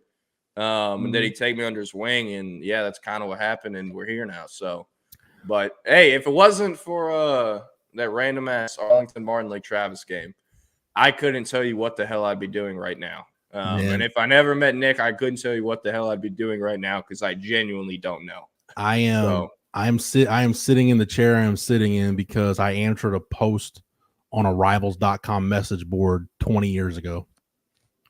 That's how it all started. Real quick, not to get too sappy, but we'll bring the guys in after this. Sorry, I know y'all are waiting. My bad. When you look, we talked with Nick about the Texas guys, and I think for the most part, not for the most part, he's pretty spot on with I think where everybody's going to go. You know, Byron Murphy could go into the top. I've heard Matt Miller and some other guys talk about Byron Murphy maybe going into the top 10. You know, like it's a situation with Atlanta at 8. If they can't decide between pass rushers, they might just decide, well, the safest bet for an impact D lineman might be Byron Murphy over Dallas Turner or the other rushers they're looking at. You know, Nick saying Xavier Worthy going in the first round is interesting because every mocker, you hear about A.D. Mitchell being kind of a safe top 25-ish pick, but I could see, depending on where that run of receiver starts, I think is going to determine where X goes. You know, if you see the Brian Thomases and A.D. Mitchell's available like in the late 20s, maybe X goes early second round, but I don't know, maybe somebody just decides the value's too good to pass up. I'll tell you this, man, if the late Al Davis was still alive, dude, Xavier Worthy to the Raiders would be the biggest slam dunk, no doubt pick in this draft. The combine king, wide receiver, punt return guy, hell yes, Al Davis would be standing on the table for Xavier Worthy. Yeah, just the thing that scares me about Xavier Worthy going to Las Vegas is that Xavier Worthy is going to be living in Las Vegas. You know what I mean? Like, and it's really nothing to do with Xavier Worthy, but like there isn't a single 21, 22, 23-year-old I'd feel comfortable about living in Vegas if I'm about to pay them a bunch of millions of dollars because I just drafted them. In the Texas draft class, Byron Murphy and Christian Jones are about the only two dudes I would feel safe if they got drafted to the Raiders. Like, I don't really worry about those two guys. I think they got their heads screwed on pretty straight. Yeah. Everybody else crapshoot. CB's question as we bring in Nick, Eric, and Keenan for fall start. How far do Sweat and Sanders fall? Tavondre Sweat's a complete crapshoot at this point because, like Nick was saying, he could get to the late 3, he could get to the late 3rd round, and somebody could just decide that, dude, the value is just too good to pass up. I think he probably goes early 4. With Sanders, again, it depends on Eric. I don't know how much mock draft stuff, Keenan, I don't know how much mock draft stuff you've looked at or looked into it. Everybody on the planet knows Brock Bowers is TE1. Tight end 2, some people think it's Sanders. Some people think it's Ben Stinnett from Kansas State. Some people think it's Jared Wiley from TCU. Some people think it's the kid from Arizona. I guess it just depends on who decides to take a tight end after Brock Bowers and how does their board stand? Jeff, I said this, and I can't remember if this was on air with Keenan yesterday or just kind of in a separate chat.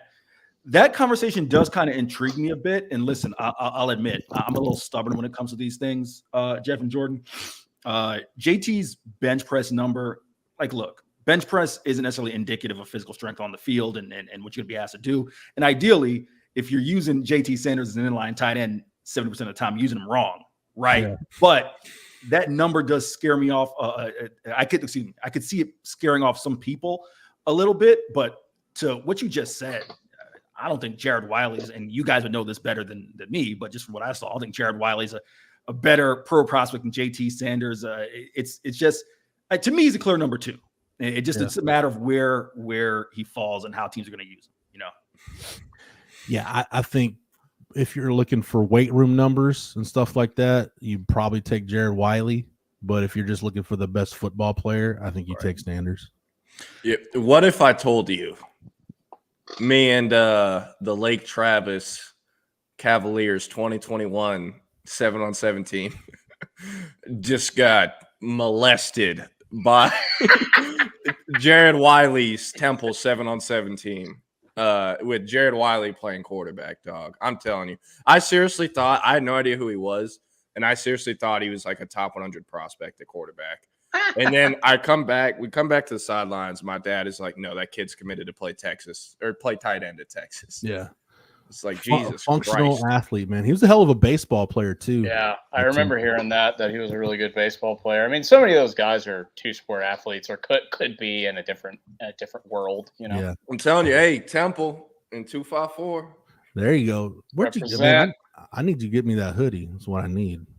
It's actually one of Micah Hudson's hoodies. She sent me a box of all of his stuff. So yeah, not gonna lie to you. So I appreciate the honesty. All right. He's got a lot of 254 branded stuff though, if you want to go look at his NIL Pro Shop. Well, I need to see what sizes he's got, and I may go give Micah Hudson some NIL money, and I'm gonna give Maurice Blackwell some NIL money, even though he doesn't have the long sleeve shirts. I'll give Mo Blackwell some NIL money for that Slim Reaper shirt. I think it would just be a nice oxymoron if I wore that around. The Slim Reaper. At any rate, Eric, Keenan, you guys have a good show, man. It's false start. We're out of here. Draft day. We'll be doing it big tomorrow. We're gonna take it out, boys. Have a good show. Yes, sir. Y'all have a good one. Appreciate it, Jeff. Appreciate Jordan. Yes, this is false start. For those of y'all who rocked with us yesterday, appreciate y'all joining us for the debut episode. We are back.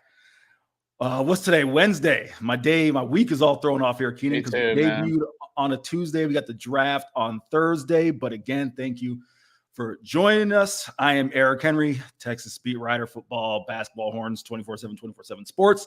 Joined as always by my guy, cleanly shaven, guy, sir. Mr. 5 lunch breaks himself, Keenan Womack. Keenan, what's going on, dude? That beard was getting a little out of control, man. I was starting to look like a guy who might start writing a manifesto. You know, I had to shave that thing off, start mailing anthrax to politicians. I wanted to look a little cleaner, and I just did it at like 3 a.m. last night. Just looking good. Listen, as someone who cannot grow a facial hair worth a damn, that's why I just keep this little deal here on my chin. That's a good look, though. I've been rolling with this since I was like 15, and that's kind of what we got. You know what I mean? So, but hey, like I said, appreciate y'all rocking with us. Day number 2, Texas Sports Unfiltered. Thank you to Corey Mose, KVU anchor, who joined us yesterday for the debut episode. Keenan, before we get into things here, we got a lot we want to cover. NFL draft. Jordan Pope is supposed to drop his commitment sometime today. It was supposed to be yesterday, so we'll see what's going on with that. Of course, we're going to get in a little bit of NBA playoffs you want to talk about. Terrence Brooks entering the transfer portal. A lot of things we're going to cover in our hour, but, for those of you, again, who were joining us yesterday, this about it, but maybe just join us for the first time. I'm still a newbie to Austin. Only been here about 10 months. And Keenan, I believe you are from the DFW area. Is that correct? Yeah, I'm a vet of Austin, though. I've been here since 2012. But okay, so here's kind of just what I want to ask you really quick.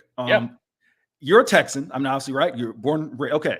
Why does it feel like, again, granted, most of my time in Austin, I've been working, but I've had better experiences as far as social life, just going out, the few times on the road I've been out in specifically Fort Worth, I've had good times in Fort Worth and in Houston.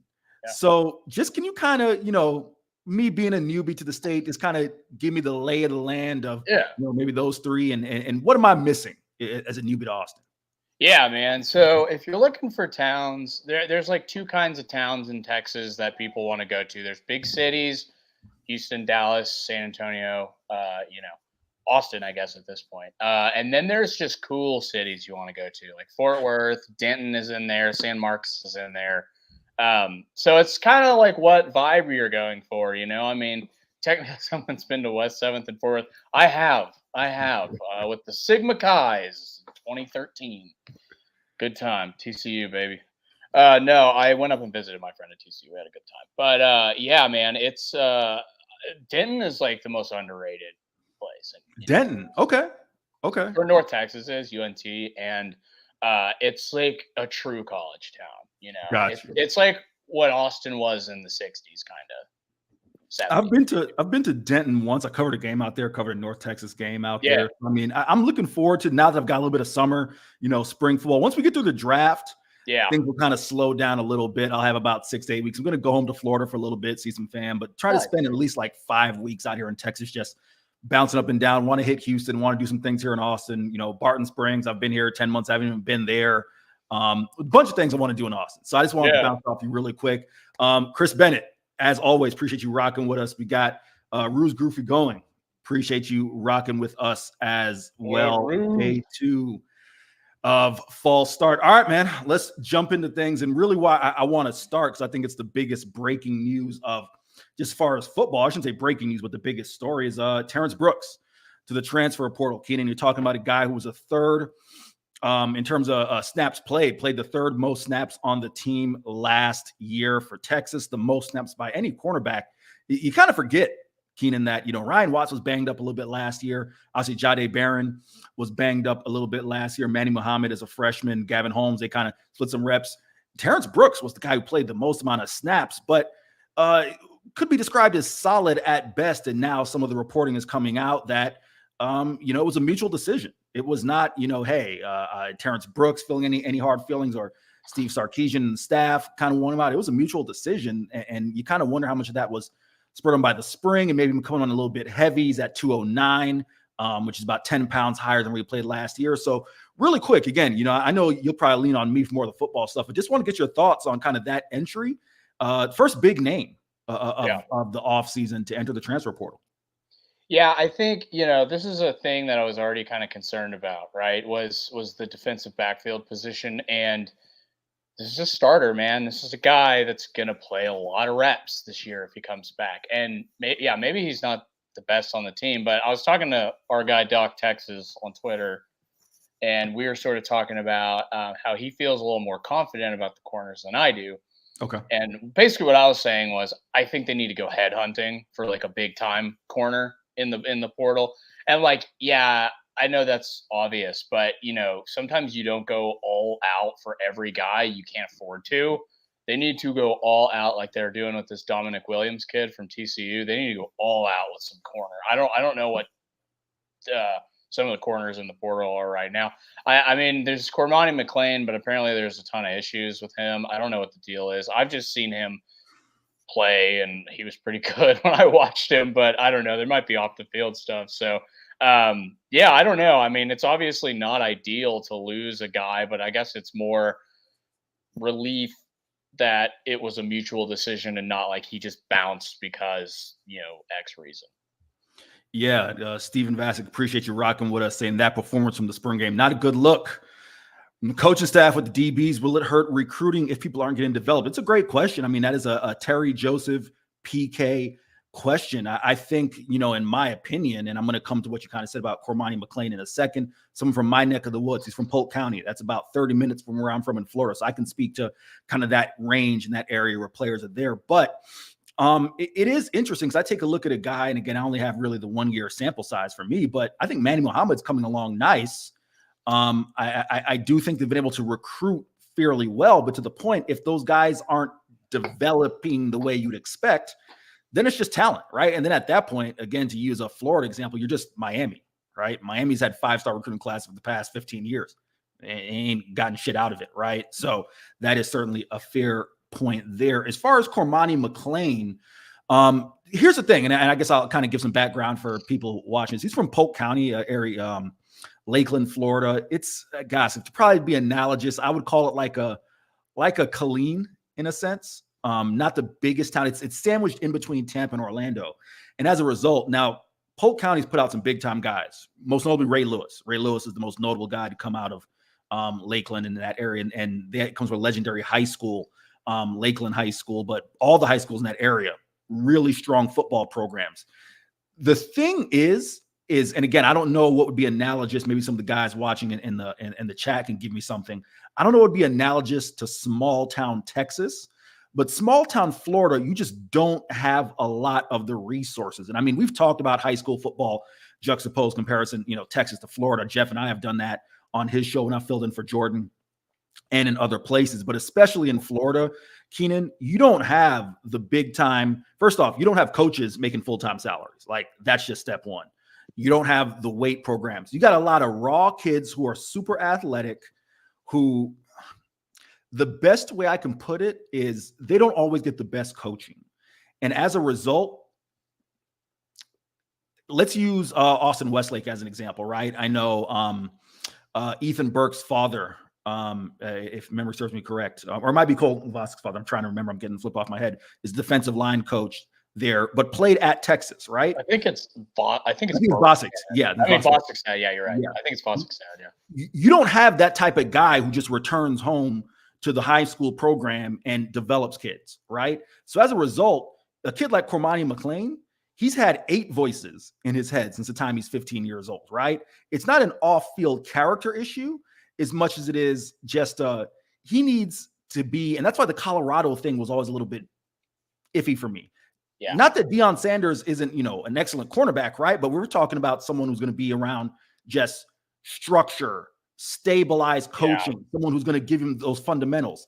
That, in my mind, isn't Colorado in that sense. So I can understand why Cormani McClain, while certainly being recruited, or there was some interest in Texas, but seemingly that's kind of tailed off a little bit. The guy who I would have wanted to see them get, and I'm going to be honest with you, I'm surprised that they didn't get him, was Jabbar Muhammad, who ended up going to Oregon. That's the one who I thought for sure want to come home, make it a family thing. Malik Muhammad, and of course his cousin, their cousin Amina Muhammad, was on the women's basketball team. Now she just entered the transfer portal, but I thought everything had lined up there to kind of really get that type of talent. But we'll see, Keenan, because I think the big thing for me, what that means for Texas going forward, in terms of the cornerback situation, is this. And Chip Brown and I talked about it a little bit on our Horns 24/7 flagship podcast. Go check it out on YouTube. Seemingly, Keenan, they're pretty high on Jalen Gilbo's return from his 2022 form where he suffered a knee injury. Yeah. And if they're confident enough to put him back in the star role, which Steve Sarkisian has been adamant, hey, the star, we ask a lot out of him. You got to play in the box. You got to cover. You got to, run fit. You got to tackle. You got to communicate. And Jahdae Barron has done all those things in my mind to an extremely high level. But if they feel confident enough in Jalen Gilbo to, return to his 2022 form, at least athletically, then maybe you can push Jahdae Barron out to corner. Maybe that helps a little bit, and we'll see what they do on the portal. As our guy Glenn Vargas says, I'm describing Del Val, like tons of talent, but no one wants to coach those kids. So that's kind of the situation there with Cormani McClain. But yeah, Keenan, it's definitely interesting. And, I think more than anything else with that secondary, and I wrote about this, that they gave up a lot of yards last year, but that's because teams, and you saw the games, so I'll kind of toss it back to you on this one. The teams couldn't run the football against Texas. I think of the Iowa State game specifically, that night game where, Gerard Hufford ran off at the mouth talking about the 5-star culture versus 5-star talent, and they don't know what they're in for and blah, blah, blah, which ironically he's returning for another year. So I kind of wish, Texas had another 5-star year, his 5th year. Kind of wish Texas had another shot at him. But I was there in Ames covering that game, Keenan, and Iowa State basically abandoned the run after the first quarter. So you take a look at Rocco Becht. I think he threw for 315 yards, 24-32. Again, not necessarily numbers that you want to allow, but that's because you had to pass. right? You weren't running. So I'll toss it back to you on this before we kind of move on to a little bit of NBA playoff stuff I know you want to get to. Yeah, no, we can get to that in a second. But yeah, I think what's important about the corner position in particular is so much to me of the corner problems last year were related to the fact that Texas was not getting sacks. They'd get some pressure, they get interior line pressure, but off the edge, they didn't have a ton of production. It's just the way it is. They just didn't have a ton of sacks versus some of the other top defensive teams in college football. So I think some of those, I think the quarterback sometimes just had enough time to find the right. You can only guard a guy so long on the outside as a corner, right? There's only so many things you can do. You got about 4 or 5 seconds, maybe you can cover them, and then it's up for grabs. And that's no fault of the corner either. That's just, I think from everything I've heard about Colin Simmons, dude looks like a starter as a freshman. From everything I've heard about Trey Moore, he's awesome. So I think the secondary will be aided a little bit more by the fact that they're going to get more pressure on the signal callers. Yeah, no doubt. JSDTX, who dropped that comment, Texas cannot be bottom in secondary stats. I agree. I mean, to all the things, I think, they did hurry, get some a fair amount of quarterback hurries last year, not, necessarily a ton of sacks as you would have liked. But overall, I mean, I can find ways to rationalize the passing numbers, but you don't want to be 113th in anything if you're Texas, or 12th in the conference. But let's transition to a little NBA hoops here, man. I know you had a chance to watch the Mavs game. As I said, you are a DFW guy. Luka Doncic really came through. I mean, he's got the Rangers. I love that. I'm going to start repping some more Tampa stuff as we're here on the show. But nah, man, listen, a game that, just would love to get your thoughts on it. I mean, from my vantage point, it seems like when Luka's locked in and playing defense and really putting that effort in defensively, you're getting a different Mavs team. And I was never high, Keenan, on that Kyrie-Luka combo. Like, I think Kyrie is a head case, to be completely honest. I mean, I know he's kind of been on his best behavior in Dallas, because I thought that was really, he wanted to get paid. But nevertheless, I don't think even now that combination is a winning combination. But hey, they're playing a Clippers team. Kawhi's been banged up. Paul George seems a little bit, obviously inconsistent from time to time. It's certainly capable of being an all-star forward, but again, it depends on what you get from him. So this kind of your thoughts on what you saw last night out of your Mavs. Yeah, man. I mean, just the dawn. But what I want to say is, I think the Luka Kyrie thing, when people were criticizing that when it first started, they were saying they can't play together. There's 2 ball dominant guards in an offense. How is this going to work? What they figured out was they just did what the Houston Rockets did when they had Harden and Chris Paul.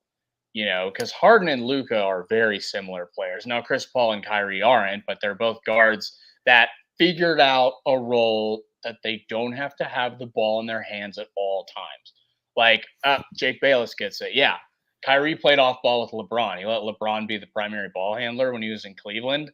And that's what Kyrie's doing now. He doesn't need to be the star. He's quick off ball. He's able to get open. And, I get that. I get the anti-Kyrie sentiment. But, from everything I've seen in Dallas, I don't know. It's weird. I just had a feeling for some reason when he came to Dallas, he would just stop being an ass.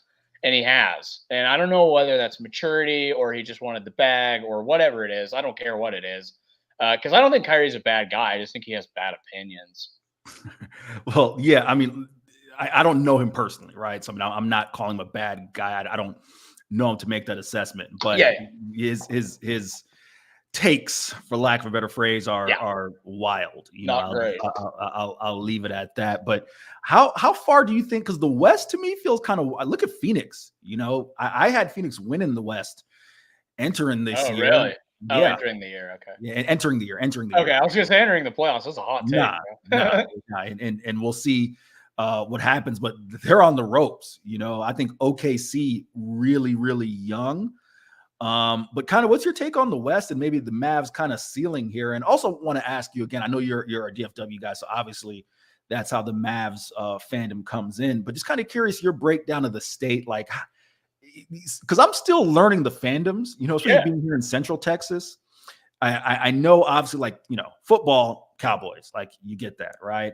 But it feels like this area that we're in is more so because of the proximity to San Antonio. You got a lot of Spurs fans. I've seen some Rockets fans as well. So maybe talk to that a little bit. But yeah, man, just kind of your thoughts on the ceiling of this Mavs team. Yeah, well, real quick on the whole statewide thing. Central Texas is basically all Spurs. Central Texas is home to the worst kind of sports fan to me, which is Dallas Cowboys, San Antonio Spurs, Houston Astros. Come on, dude. Come on. You don't get to do that. You don't get to pick you don't get to pick the best team in each city and then just roll with that. Come on. Have some loyalty. If you're from San Antonio, you get to be a Spurs fan, but then you pick your two teams in either Dallas or Houston. So, you don't get to just pick and choose, man. Sorry, that's me on my soapbox. Go for it. Keenan just called it R. Yeah, I mean, it's like anybody from Austin. All of my friends from Austin have that exact fandom. I have my old roommates from. I'm a Spurs fan. Hate the Mavs. Fair enough. But yeah, no, it's. I think this Mavericks team. This team is pretty much inarguably better than the 2022 team that went to the Western Conference Finals, lost in 5 or 6 to think the it was Warriors. 6, Yeah, the Warriors. So I think this team is really they fixed their main holes, which was like in that 2022 series against the Warriors. Jeez, they got just destroyed inside, and against the Clippers in their 2 playoff series, destroyed inside. If it's Zubats, just like looked like Hakeem Olajuwon. Dude, he was just diamond, and it was insane. And he dominated the Mavericks the first 2 series they played against. They had no answer for him. They had no answer for Kevon Looney with the Dubs, man. Like, so you go ahead and you fix that problem in the offseason. Partially, you draft Derek Lively, then you supplement the center position with the Daniel Gafford deal, and you add in PJ Washington in that deal too. They gave up like nothing for that deal, man. Like, I mean, Washington's just sell everything right now because they're gonna be the number 1 pick this year probably, and they're probably gonna take Alex Sarr, who's a center. So I mean, it makes sense that they shipped off Gafford. But man, I'm so impressed with you get punched in the mouth game 1 to come back on the road, battle back. Like, they gave up a big lead that it was not an easy win in game 2, but they just kept fighting. Neither team scored 100 points. That's how you know a game is at first. And let me say something else too. Ty Lue, his defensive schemes are brilliant. That guy is a freaking genius when it comes to X's and O's. Almost every single after timeout play was a bucket. Like, Ty Lue is one of the most underrated coaches in the sport. I will scream that from the rooftops. And it sucks that the Mavericks have to play against his team because he's a really good coach. Oh, man, no doubt. Keenan, I want to ask you something really quick before we transition, because there's a hot topic that I stumbled into. Again, me still being a newbie to the state. I made I tweeted something out about Reggie Bush getting his Heisman back, and I forgot who that involved. But yo, man, how'd you get the nickname Mr. 5 Lunch Breaks? Explain that. All right. Well, me and a couple of buddies in high school started a fake rap group called the Limp Boys. We never made music. We just it was just a stupid joke we did in high school. And we all had rap names. My friend was Mr. Thanksgiving. My other friend was, I can't remember. It was something I can't say on the show. And then mine is Mr. 5 Lunch Breaks. And we were just like these terrible rappers. It was really embarrassing. But I just thought the nickname was funny because it's like, not to brag or anything, but like, I do have a pretty good work ethic. Like, I'm a guy that works pretty hard at stuff. And just having Mr. 5 Lunch Breaks as your moniker is a very funny, ironic nickname. So that's where I've been rocking with that for like a few years now. I just think it's ridiculous and it just works for me. For those of y'all again who are rocking with us on day 2, there's going to be a little bit of this conversation because Keenan and I, as we talked about, kind of just got thrown together. So we're still learning each other. So like, I'm going to ask you, Keenan, how old are you, by the way? I'm 30, my friend. Okay, all right. So we're in the same range. Like, I'm what turning about 30, you? I'm turning 33 in a couple. Okay, yeah, I figured you're about my age. Yeah, so we're in the same range. So I just kind of wanted to get a feel for that because we definitely will have some references when it comes to hip hop and whatnot. That we I'm a hip hop head, my friend. That we might that's my thing, dude. Chris Bennett dropping. How much does Bill Norton charge for a beat? Listen, it was suggested yesterday. I can't remember who said it. That Bill Norton, we should get him to do something for the show. That was CB. Yeah. That was CB. Yeah. Bill liked my tweet after I tweeted at him. I was like, hey, I got some producer names for you, dude. Like Keenan, Mike Bill made it. Mike Bill made it. Nice. Dortoven. Yeah. No, I was gonna say you might have to take the lead on that. I don't think the folks there, John Bianco, Thomas Step over at Texas, are gonna allow me. Oh no, I'm gonna have to hit him up on Twitter and be like, "Hey, dude, you wanna come on my show?" We should have Dylan DeSue on though. I think that's very much a thing that will happen soon. Yeah, not DeSue. DeSue's not at Texas. We can get him come here and talk about RT in the year and just chop it with Double D. Love covering Double D. One of my guy. I mean, one of the best guys I've known in covering sports for however long I've been doing it. He's one of the best guys I've met. Oh man! All right, so Reggie Bush gets his Heisman back and stepped in the bear trap, didn't you, Eric? I stepped in the bear trap. I forgot just off. You know what's funny is I did this earlier this year when I tweeted out something about being tired of, and I'm sure anyone who's listening to this or watching this, you've been to a sporting event or you've watched one on TV and you hear them playing Mo Bamba, Sheck West, Mo Bamba. And I'm like, yo, can we kill the Mo Bamba thing? And airheadedly, I forgot where Mo Bamba went to school, and I was like, oh, I guess I can't say that around these parts, huh? Y'all, you can't. Y'all still rocking with Mo Bamba, like, so fair enough. Like, let's just kill the song because it's like we cover games, and you got your usual songs you hear, the staples, but I'm just tired of the Mo Bamba. Anyhow, yes, I stepped into it with Reggie Bush, but I'm just gonna give you my take, man, and I don't know how strongly you feel about it or not. I have a take, but let's hear yours. It's not about who should have won the award. So that Vince Young, talk about an NCAA football superstar right there, the video game. I used to love getting Vince Young. Some just side note, Keenan, like certain plays were unstoppable. Vince Young on the rollout, NCAA football. Yeah, bootleg, it's over. Bootleg, it was the same thing. Chris Pettit says, ask Kirk Bowles. Yeah, I need to ask Kirk one day about why he didn't vote for VY. I should ask him that. Nevertheless, shouts out Kirk, by the way. Shouts out to Kirk. Great man. Huge Vince Young fan. So it's not about that. Listen, everything that's going on now in college football, while it's more in our face, it's legalized. I said this the moment that the transfer portal happened. I actually wrote a piece for this for my old publication. I said the era of college football free agency is here. And some fans perspective like, oh my God, free agency. I wouldn't go that far. I'm like, yo, this stuff has been happening. And that was me covering small time group of 5 football at that level. So, I had someone, because I tweeted, long overdue or something like beyond overdue, right? And someone on Twitter was going at me saying, how can you say it's beyond overdue? Dude, if you don't think what's happening right now hasn't been happening for years, we can go back to, the Pony Express days and even, like the Fab 5 days. I don't care. Reggie Bush, he shouldn't have lost that award for one day, in my opinion. And that's the reason why I felt like it was beyond overdue. So, yeah, man, I think, great for him. He gets it back and he gets to be a part of that ceremony. And listen, there have been people who've done much worse. And I don't think we have to venture too far to figure out who I'm talking about, who maintained at least their status of being a Heisman winner, whether or not the guy who got his wife got murdered, that guy. Yeah, whether or not he kept the award, that's on his piss poor management of his bills, but he was still recognized as a Heisman winner. So that's my thoughts there. Keenan, what you got, my man? I think back to OJ for like a quick second. I think that, when he got sentenced on that second, the memorabilia stealing charges, they gave him they just threw the book at him.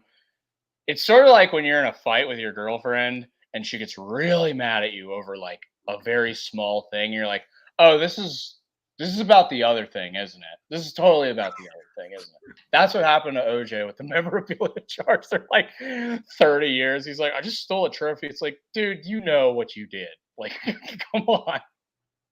Keenan, I hope for your sake in your marriage, you're not like using OJ as a reference point for like fights, right? Like that's not no. My wife and I, like, we don't argue like almost ever. She's super cool.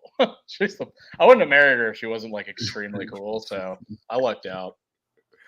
Oh man, but no, so as far as Reggie getting his award back, I mean, do you kind of align with me that you feel like it was overdue? Yeah, 100%, man. I mean, like you said, he never should have lost it. It's not even like think about this, man. Those Art Briles teams at Baylor got nothing vacated. Great point. That's a hell of a point. That's a hell of a point, Keenan. And like, I mean, shoot, man, their fans on Twitter still brag about those days. There was one literally doing it in my mentions yesterday. He literally said, like, yeah, that's a shame, but the wins still count. It's like, so it's not a shame to you then. You clearly don't care. Anyway, let me get off my high horse again. But yeah, no, Reggie Bush deserved that award. Maybe not deserved it over Vince, but like he deserved to have it once he won it. And I don't think Vince Young would want a rejected Heisman. Yeah, he said no thanks. Exactly. And like I get that, and that's a homie move for Vince to do that, so Reggie didn't lose it permanently. But also, I think Vince Young won the trade. I think he wins the trade there. I think winning a natty. Of course. I mean, and listen, that's one of the greatest for my lifetime. Honestly, if I'm just taking my bias out of it, yeah. That's probably the best college football game I've ever watched. I mean, I'd say so. Would you agree? Because it's kind of a nice segue into what I want to get to next. I want to ask you again, to kind of amp up some of the Texas talk here a little bit and just get some background. Keenan, man, what are some of your favorite sports memories? What years did you go to UT? 2012, not a great start. And then I dropped out for a couple of years. I finished in 2019, though. Okay, so just from whatever time frame you want to use, what are some of your favorite memories? Sports memories? There are none, dude. There are none. No, I mean there are a few, but like as a student on campus, not a lot. I mean, like beating OU my sophomore year was pretty funny because they were it would be the equivalent of Texas last year losing to like I don't know who's the worst team in the Big 12 last year. Kansas? No, it wasn't Kansas. No. Baylor. Baylor's pretty Baylor. bad. It'd be like losing to Baylor and then winning the Big 12 championship. So that year was funny because we were all at the state fair. There's this thing that the Texas frats do where, God, I'm aging myself, but you like ask a date to the Texas OU game and you get a charter bus and you go to Dallas and you stay in a hotel and you rent out a bar. Oh, it's like the best weekend ever. And it's like, you're 2 months into college and you ask a date. She buys you a cooler and fills it with liquor and paints it. It's just really fun tradition. One year we were all at the state fair and I'd been doing a bit of drinking, as you can probably imagine. And my friend was walking up to Oklahoma fans, just like putting his hand on their shoulder and being like, tough loss, man. I was like, dude, you're going to get us in trouble. We're going to get beat up. Luckily, my friend was much bigger than me. But yeah, man, that's probably my favorite student memory as a Texas fan. After that, it would be probably the Sugar Bowl in 19. That was a lot of fun. A game that doesn't get talked about a lot because it was the tail end of the Herman era. But I mean, last year was the most fun I've had watching Texas football since 2009. So what year was that Red River shootout that you're talking about that you were your friend? I think it was 13. Okay. I think it was 13. Gotcha. Yeah. Gotcha. The reason I asked is because obviously this last year was my first experience with the whole pageantry of the Red River shootout. So great. It's the best game. It's the best game. Listen, I got to admit, right? Like I was a little bit jaded, Keenan, because I've covered, not to say I've been doing this 30 years, but I've been covering college football games since 2016. Yeah.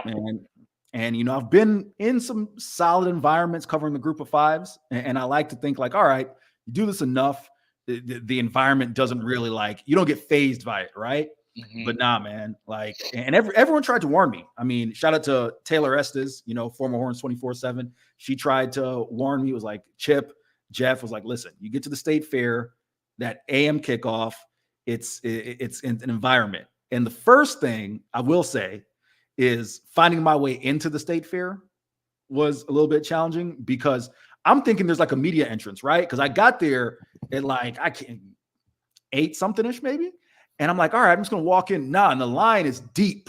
Oh yeah, right. Yeah. So I'm like, shit, I gotta wait in this line. It's gonna take forever. So I'm trying to find like a little side entrance. And I can't remember, I think it was Chip who was telling me, like, oh, there should be some entrance, such and such. Jeff was like, oh, just going through. I should have said this when we're doing crosstalk with Jeff. But Jeff was like, oh, just wait in the line. I'm like, yo, I ain't waiting in the line. So waiting in this line, dude. so I saw there's like an employee entrance, but I'm the only dude in a suit walking through this employee entrance, because everyone's just working like the booth. They're working the booths and stuff for the fair, So I think that was just a matter of, like the suit got me because they're like, oh, this dude looks important. He's very important, clearly. Come on through, right? So I came through and then trying to find my way. And I don't know if anyone watching or in the chat, like, I'm assuming everyone who's rocking with us has been to the Cotton Bowl many times and the State Fair, and y'all know the deal. It was my first time. So even trying to find my way to the stadium, right? Because, you get into the State Fair, you can see the stadium, but you don't really know where you're going. I'm just trying to find, like, follow the crowd. Yeah. So I ended up bumping into a couple of sports writers. Shout out to actually people who cover Oklahoma, Jenny Carlson and my man, he's been covering Barry Tremmel. They have some really good people covering OU. Yeah, we've been covering Oklahoma for years, right? Yeah. I saw them and I kind of just tailed them all the way through, but then I had to try and find my way to get into the stadium, which was also another challenge because it's a very small like media entrance. But anyhow, I get up there and yes, man, the split down the middle, the burnt orange, the OU color, the rivalry was great, man. Like I can't listen. It's the one thing I will admit here, Keenan, like I love my job, love covering Texas. Want me doing this for a while, but eventually I would like to cover an NFL beat, Yeah, I get that. But my favorite thing that I'm looking forward to next year outside of Georgia, Texas, and I'd probably say even above that is getting back to the Cotton Bowl and just, that experience is awesome, man. So definitely fired up for that. Yeah, it truly is. When you do the Texas OU weekend as a student and you win, it is truly the greatest weekend of your life. Yeah, and listen, I will say this: the Oklahoma fans, for y'all who may not know, we got to kind of walk out into the stadium to get to where the post game is, and the OU fans were, they were feeling it. Like they were, to put it politely, they were feeling it. There was one. I'm not gonna slander OU fans on this. Like I'll save that. Why? That's our entire audience loves to slander OU fans too. Well, You're because speaking to the choir here, my friend. Well, because what I'm about to say, I don't know if it's indicative of all OU fans or just some one drunk dude. So here's what I'm gonna put to you this way. Who at CB actually? Let me answer this question really quick. CB said, "Who at Horns 24/7 is going to Ann Arbor?" Chip is from Michigan. Yes, Chip is from Michigan. Legendarily a Detroit Lions fan. I think that's going to be all three of us, CB. I think Jeff wants to tag along for that trip as well. I've got my travel booked because the flights actually aren't bad just yet. I don't mind Keenan flying Spirit.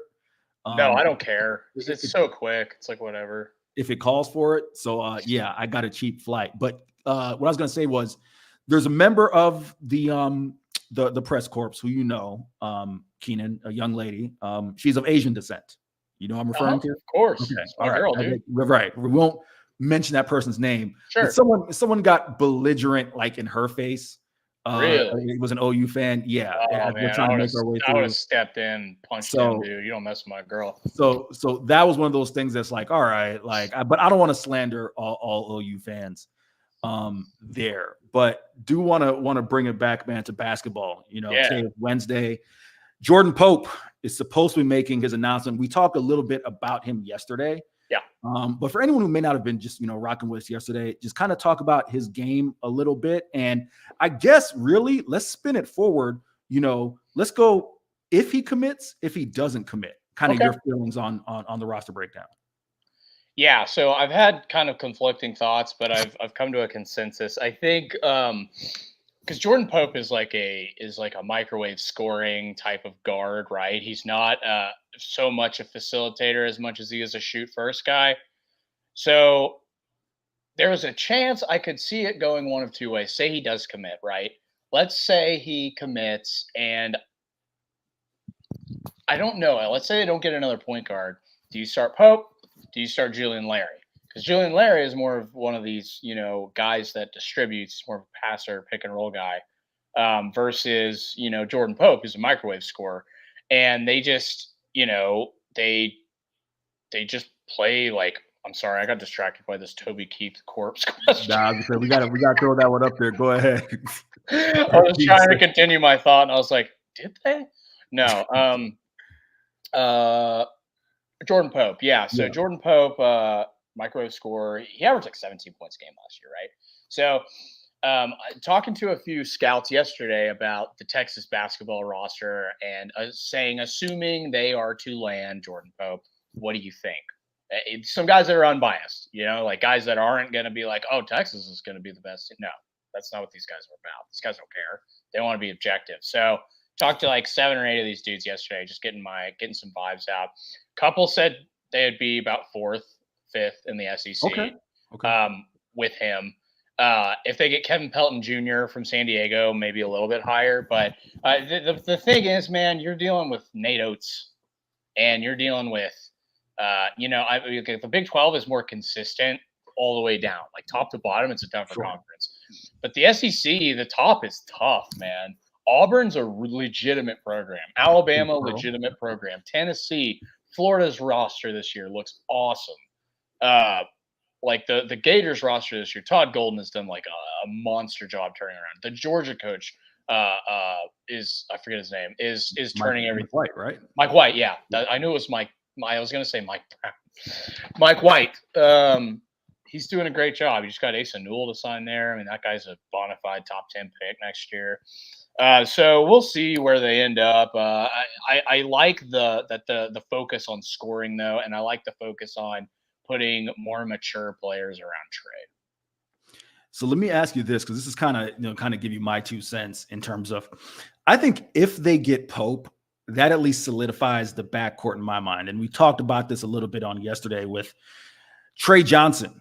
He's someone who has been a fellow Dallas area guy, and Tyrese Maxey.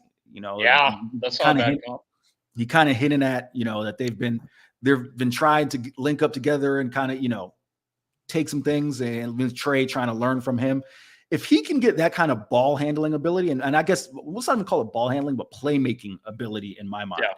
Right? Because I think we think of Trey Johnson, we think, all right, we finally got a consistent scorer. Someone's going to fill it up, 15 plus points a night, consistent shooting. But if he can be that type of playmaker, okay, things don't feel as bad if you don't get Jordan Pope. Because like you said, you still have Julian Larry, someone who at least is familiar as being that kind of distributor. But I think especially, Keenan, if they're not able to secure a big, and I mean, I think they're going to get a big, but they'll get one. I just don't think it'll be Garrison. They won't make, and that's I was going to say, if they don't get Brandon Garrison or if they don't get Rydas Petratus, right? Like then you kind of come down the board a bit as far as the bigs you're targeting. Then I think that guard play is paramount, because for me, Keenan, look at UConn. That's a team that was led by 2 just stud guards. In my mind, guard play really can make or break, in my opinion, your chances in college basketball. Definitely. So I think there is some hope. There's some potential if they don't get him. If they do get him, though, then I feel that much more confident heading into the SEC, regardless of whether or not they get that big. But I do want to ask you this really quick. From the guys on this roster, who is kind of, and it can be anyone. It can be a big, it can be a guard, whoever. Let's take Kendall Weaver out of it, because I think that's the trendy pick. Who is someone who you're really looking at to be like, all right, I need them to make a real significant step in their development next year? Transfers or returners or both? Returners. Oh, shoot. There just aren't a ton of returners that are going to maybe start next year. I don't know. Who else is returning other than Weaver? Well, I mean, look at it this way. I guess Devin Pryor, I guess. I think Caden Shedrick's going to start. Shedrick is obviously it then, because the problem with Shedrick, man, he reminds me a little bit of Trey Mitchell, former Longhorn Trey Mitchell, played for Kentucky last year, in that he's a skilled big, but he's not physical, and he doesn't handle physicality well, and he turns it over when he gets physical, or he commits an offensive foul, or he has trouble, he loses confidence. When he's bodied up by a guy, say he has to guard Brandon Garrison, that's a great example, is like he's going to struggle in that matchup with a physical, big, athletic guy. Because again, Shedrick is skilled. He's a good basketball player, but he's not an elite athlete, and he's not super strong. So honestly, man, if I had my way, I'd be trying to recruit over Shedrick. Really? Okay. Yeah. Okay. Yeah. Nothing wrong with him. I mean, he's not the priority to recruit over, obviously, but like they really need physicality in the post, man, in the SEC. And I mean, they needed it last year. They didn't really get it. Dylan Mitchell was basically a big, but he wasn't big enough to be a big. He played like one. It should be interesting to see what I don't know that. I also don't think Ritis Petraeus is good enough to solidify your front court either. I think they need to go head hunting. I think they need. I mean, a lot more dudes are going to enter, man. This thing is not over yet. There's a lot more time to go. And everybody thought Amari Williams was going to be their top target, and he didn't even visit. So things move so quickly in the portal, especially in college basketball, that it's hard to plan anything ahead of time as far as like who's going to commit where. I'll give you my take, and I know I was kind of hard on this guy yesterday, but Zarek Onyema has the physical makeup to be someone who should be banging down there in the low post. You talked about Caden. Caden's not soft. Like, Caden is a big dude. He's not soft. However, I'm not calling him soft. I'm just saying physicality is tougher. Right. And to be clear, I'm not saying you're calling him soft. Okay. I was like, I don't want him to be like insulted or something. No, not saying you're calling him soft, but physicality is something, I look at kind of Texas. That first game against Texas Tech, they struggled with a guy like Warren Washington, right? A veteran big, and granted, Caden got banged up in that game with the back, but Zarek Onyema is someone who I think if he can round out his game, the issue with him, I think, and you saw this offensively, man, is when that ball hits his hand, it ain't leaving. It's boom, dribble, pass baby out. hook. Baby hook. Yeah. And sometimes you didn't even get the pass out, right? It just was that baby hook. So I'd like to see him kind of round out his game a little bit more. But again, like, I do think there's reason for optimism. We talked about it a bit. And listen, we'll have all offseason. We got 7-8 weeks left until, we really get into things start heating up with football, SEC media days, et cetera. So we'll have plenty of time to talk. Dude. Oh, yeah. Football and basketball both on the mind. We'll get to some baseball at some point too. And I'm glad you said that. We're definitely I'm hoping to have a baseball guest on this Friday. It's definitely awesome. Baseball as well. Great, but yeah, I just think that's a guy who I have my eye on. But before we get out of here, we got to grow into Thursday, and tomorrow NFL draft, big time day, probably one of the most significant days for Texas football as far as guys taking the next step in a very long time. You talked about it being a suffering Longhorns fan through that stretch. Your initial thoughts, just first round, maybe some guys who you think will go where, and just overall on this class of Horns who making the leap. Yeah, it's so good for the program to have guys get developed, because that was the problem for so long, was all of the detractors were right for a long time. And the problem is they're still using the same lines they used against Texas fans when Strong and Herman were there. The difference is Sark is recruiting better than either of those guys ever did. B, he's developing all these guys. And it's not just him, it's the staff. He has a great staff. Kyle Flood might be the best offensive line coach in the country. Sure. What's his name? Tashard Choice, one of the best running backs coach in the country. I mean, look at the running back production since he's been there. This day is so important for recruiting. It's so important for an indication of where your program is, other than just wins and losses. It's a good indication of, okay, the NFL takes these talent developers at Texas seriously. And it's going to be multiple years in a row with a first-round pick now. They're going to have multiple picks in the first 2 or 3 rounds this year. It's going to be a really strong draft for them. They're going to have a possible top 10 pick. Like, I was listening to Nick Harris before this. said Byron Murphy could go top 10. That would be awesome for Texas football. Obviously, Sweat caught the Dewey, which isn't great, but he'll still play in the NFL, and I think it's going to be kind of a crowning achievement for this program for Thursday night. Listen, I have long been on the Byron Murphy train. I think Byron Murphy, I've been calling him, Junior Aaron Donald, the next Aaron Donald for a while now. I know some people are really high on the kid from UCLA, the edge who he missed a year at UCLA because he had to retire because of a neck. But I heard someone say they think he's the best defensive player coming out. I'm sorry. And I know to an extent you could make the case that Byron Murphy's a 1-year wonder. I wouldn't necessarily go that far. I mean, obviously he did take a huge leap in his play this year. I think he was steady when I kind of looked at some of his play prior to this year.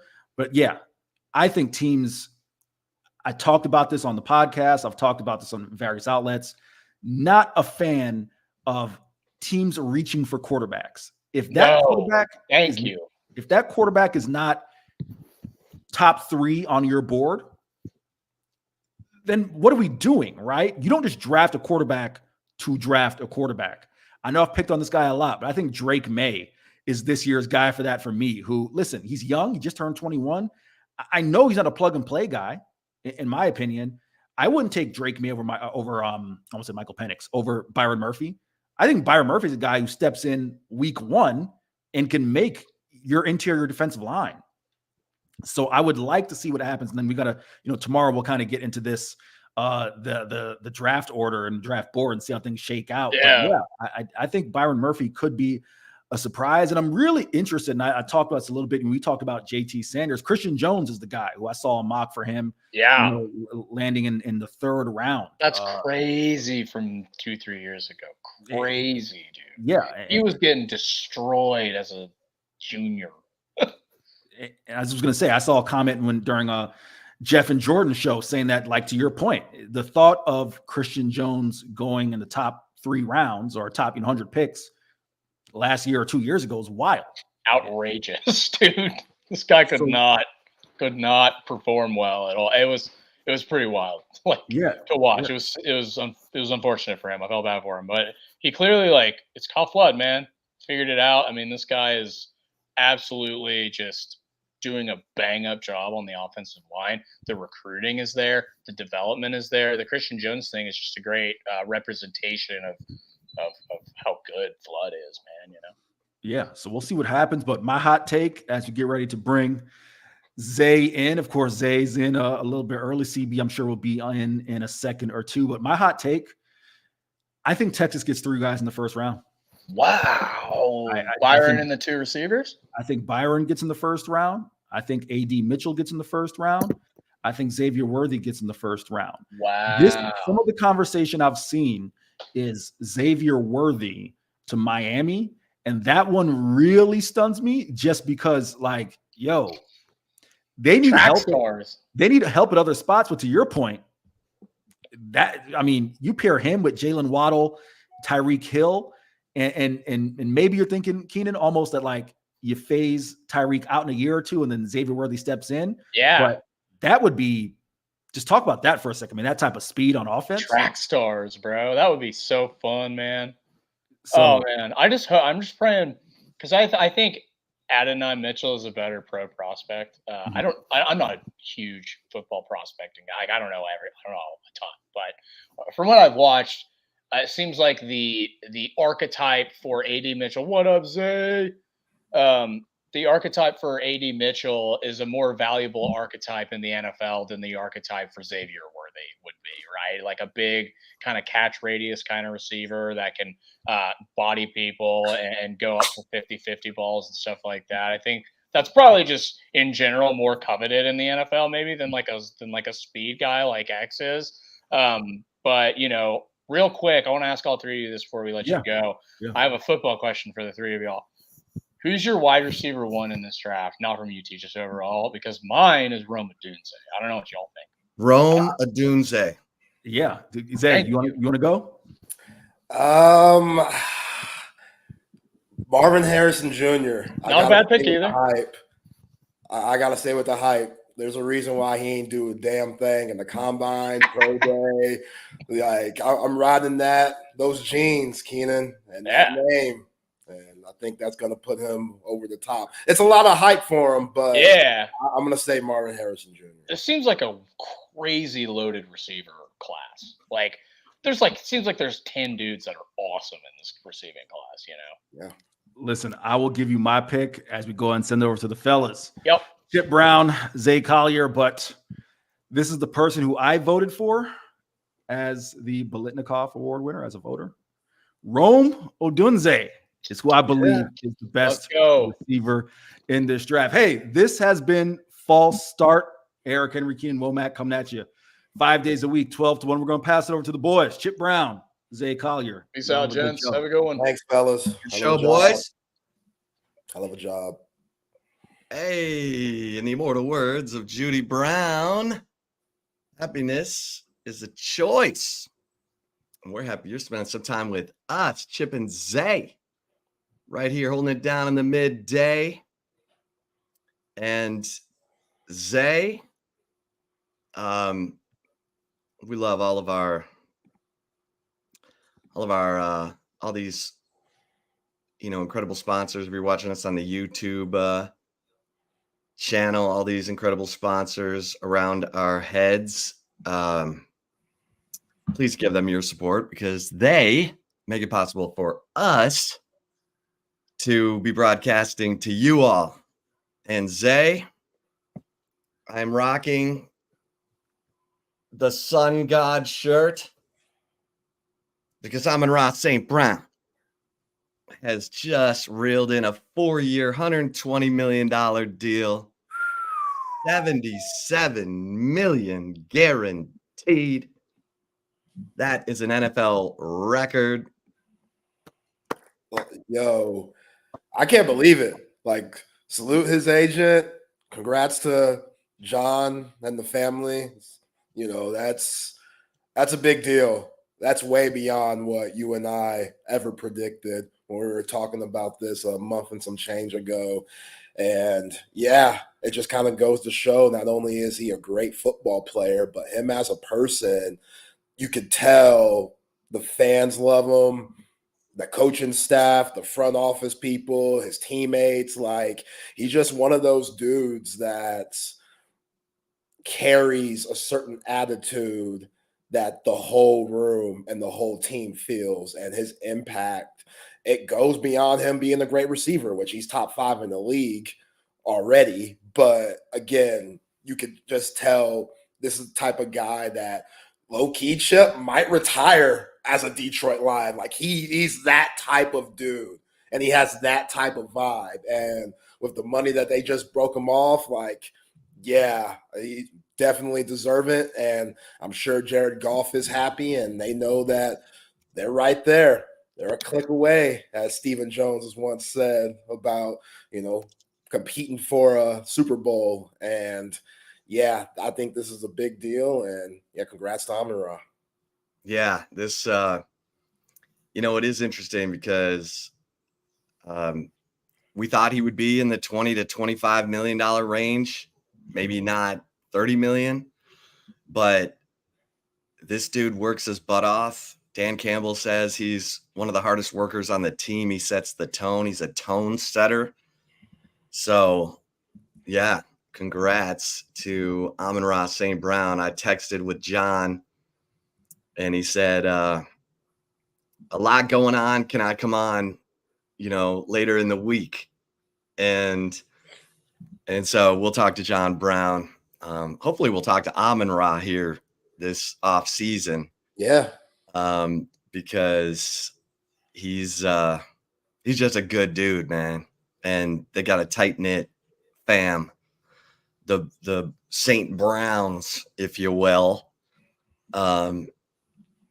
Zay, Chris Bennett wanting to know what my Heisman ballot looked like in 05. Since Reggie Bush is getting his Heisman back, I did not have Reggie Bush winning the Heisman. I had Vince Young at the top of my Heisman ballot. My philosophy was this: if you took Vince Young off of the 2005 Texas football team, you might have had a 2 or 3 loss team. If you took Reggie Bush off of the 2005 USC team, you still had Lendell White, Dwayne Jarrett, Matt Leinart. You would have been just fine. I thought Vince Young was way more valuable to Texas. And of course, if they would have voted after the national championship game, Vince Young would have won. He would have won.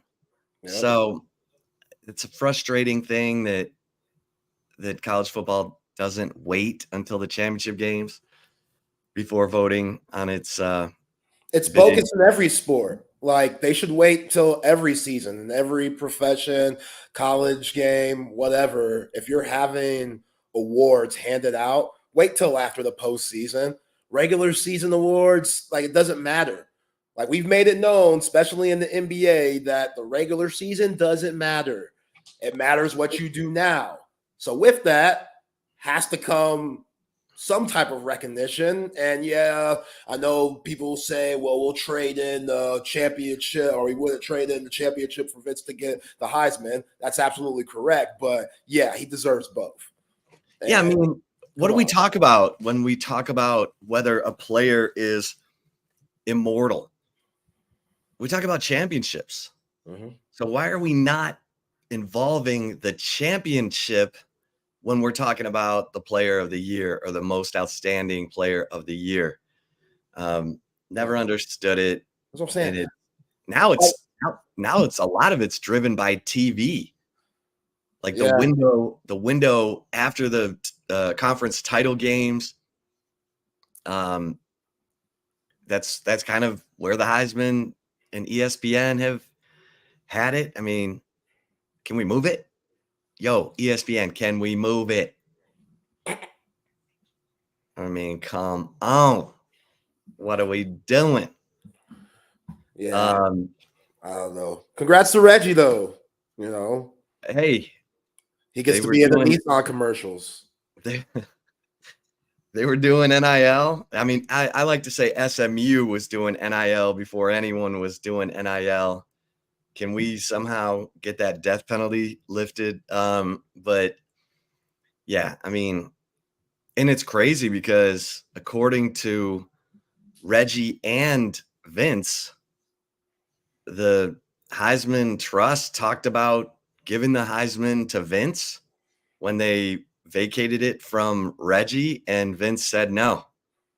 No, man. That's a good move. I didn't win the vote, so I don't want it. Yeah. And now they're giving it back to Reggie. So, you know, O.J. Simpson went to jail trying to get his Heisman back. Damn, come on. He's dead now. They need to recognize O.J. They didn't take his. I mean, they took it because he had to pay the Goldman family everything he had because he got found liable for killing Ron Goldman civilly. You got to blame someone, right? Yeah. I'm sorry. I'm a fan of Norm Macdonald. What can I say? Oh, my God. Oh, so you were referring to the ESPYs? No, that's the type of humor I'm on when it comes to OJ. I know people can look at it and be like, oh, Zay, how could you? And stuff like that. And yes, I get it. I pay my respects. People lost their lives, and that's very sad. But just the mockery of the thing. I like dark humor. Norm's my guy. He thrived off of OJ. Probably set him apart from a lot of comics in the game during that era. So that's my dude. R.I.P. him. But yeah, man, that's the juice. Let him get him back. They need to have like a picture of him. Is he like in where, you know, when they have the pictures of all the Heisman players when they do the ceremony and stuff? There's a place for that, I'm sure, in the College Football Hall of Fame. You know, so OJ needs to be in the College Football Hall of Fame. He deserves to be there. We're not talking about off the field. We're talking about on the field. What did he do? Heisman Trophy winner, one of the greatest of all time. Same thing in Canton. Recognize OJ and Canton too. Come on now. The juice, man. Now that he's dead, let's give him his love. The juice. Sweet oh my man. God. One of our top 10 moments as a show was when you asked John McClain his thoughts about OJ Simpson. Man. And John said, well, other than him being a scum-sucking pig who should have died years ago. Yeah, in jail for killing 2 people. It's like, John, whoa, tell us how you really feel, John. Hey, and we're going to talk to John. We're going to talk to John today at 2, get his NFL draft preview, get his thoughts on Amon-Ra St. Brown. Of course, Longhorns football season never ends, and we're monitoring the portal. And there is a little nugget, Amina Muhammad, who is kinfolk to Malik Muhammad. She's in the portal. I don't like this. Hey, but did you see who they signed, though? The Michigan girl. What's her name? I can't pronounce her name. You're going to have to help me on that. I looked at it and I was like, I'm not even going to try it. Stand by. Okay. She's got a cool name. We got to get it right. Name, and she's nice with it. Another bucket. Like, people are comparing her to Shaylee Gonzalez. No, she got more bag than Shaylee Gonzalez. She has way more in that purse than what Shaylee Gonzalez brought to the table. And Shaylee was terrific. I thought Shaylee was good. She hit a slump at a point of the season, but overall, Vic Schaefer bringing her from BYU, that was a good get, and there's a reason why you went to, the Elite Eight with Shaylee Gonzalez, especially with Rory Harmon being out. If Rory was here, I thought you would have saw a way better Shaylee Gonzalez, because Rory, being the pure point guard she is, she would have given Shaylee Gonzalez a lot more looks due to the dribble penetration and just playmaking that she has. Madison Booker at times had that, but she was a freshman. She was a scorer, so it was a little bit different. But homegirl coming from Michigan, though, yo, man, with Rory Harmon, Layla Filia, like Vic Schaefer. She seems like a tweener between a 3 and a 4. I'd put her at some 4, especially losing Deanna Gaston and stuff. You bring it back Aaliyah Moore, Madison Booker at your 3, Shay Holly at your 2, Rory Harmon at your 1. Yo, Vic Schaefer, hell of a job. It's coaching. Layla Filia. Yeah, Layla, welcome. I feel ya. That's what I'm saying. Like, Muhammad, it's tough to lose anybody, especially since it was Manny's kinfolk too, and they have that bond. But yeah, with old girl coming in, it's not that bad. Not that bad. Yeah. Layla Filia, average. She's 6 feet tall. She's from Cincinnati, Ohio. 71 starts at Michigan. She's coming in, and she averaged 16.8 per game, 3.6 rebounds, 2.0 assists, 1.2 steals, averaged 35 minutes per game as a junior last year. All Big Ten first team honors. I mean, she's the truth. And yeah. So you put her on the floor with Madison Booker, Rory Harmon, and yeah, Don Staley, here we come. We coming in hot. Don Staley, she's, having fun right now. I've been seeing her in the parade, dancing and shit. She was crying and stuff. They go undefeated. Yo, Camila Cardoso just got drafted. She ain't coming back. So that was a huge part of that Gamecocks team this past year. I get it. They're bringing back basically everyone else, and they're going to be really freaking good. I expect them to get to another Final Four, and then got a McDonald's All-American that's like top 5 in the nation too. But, Don Staley, that SEC just got that much tougher. Be ready. Them Vic Schaefer, Don Staley matchups are going to be epic, man. I can't wait for that. That's going to be a lot of fun. And Kim Mulkey, obviously, but Don Staley, oh, she's got a dynasty brewing up there in South Carolina, and Vic Schaefer's coming in to mess that all up. All right, we got some breaking news. Football season never ends here on Chip and Zay. Austin Jordan. Oh, man. Austin Jordan, a guy I like. He's got some length. He's been working at the nickel star with, Jahdae Barron and Jalen Gilbo, and he's got some upside. He is indicating that he is headed for the portal. Austin Jordan, 6 foot, 206-pound junior, had a pass breakup in the orange-white game, but just it's crowded, man. It's crowded in that secondary. Although, and I do think that Terrence Brooks got the message from his exit interview that Texas wasn't feeling his weight gain and they didn't like the weight gain. Oh, he came in 12 pounds heavier than he finished off last season. And big hard-hitting quarterback, physical. Did he lose speed? He must have lost some speed. Yeah, he lost some speed. That's why Gavin Holmes was speeding right by him on the depth chart. Oh, man. Hey, I hate to say it, but you probably got it right, dude, with your picture of him and the reaction to the play in Washington. Oh, yeah. Yeah, that was too big of a moment for him. And again, we went back yesterday. He didn't have that bad of a year. All the bad moments he had were huge. That's the thing. So you remember that more than the 3 interceptions that he had throughout the season, which is a big deal. That's a big deal. So I can understand him feeling slighted if they're saying, yo, Gavin has the upper hand. Sorry, he came back prepared. And not liking the weight gain, that hurts me because I've been praising that this whole time. I've been like, oh, Terrence Brooks put on that muscle. He's not coming out here ready. We're out here head hunting. Any running back tries to come around that day, Terrence Brooks going to be there waiting for him, ready to deliver that wood. And now they're talking about, dang, bro, you fat.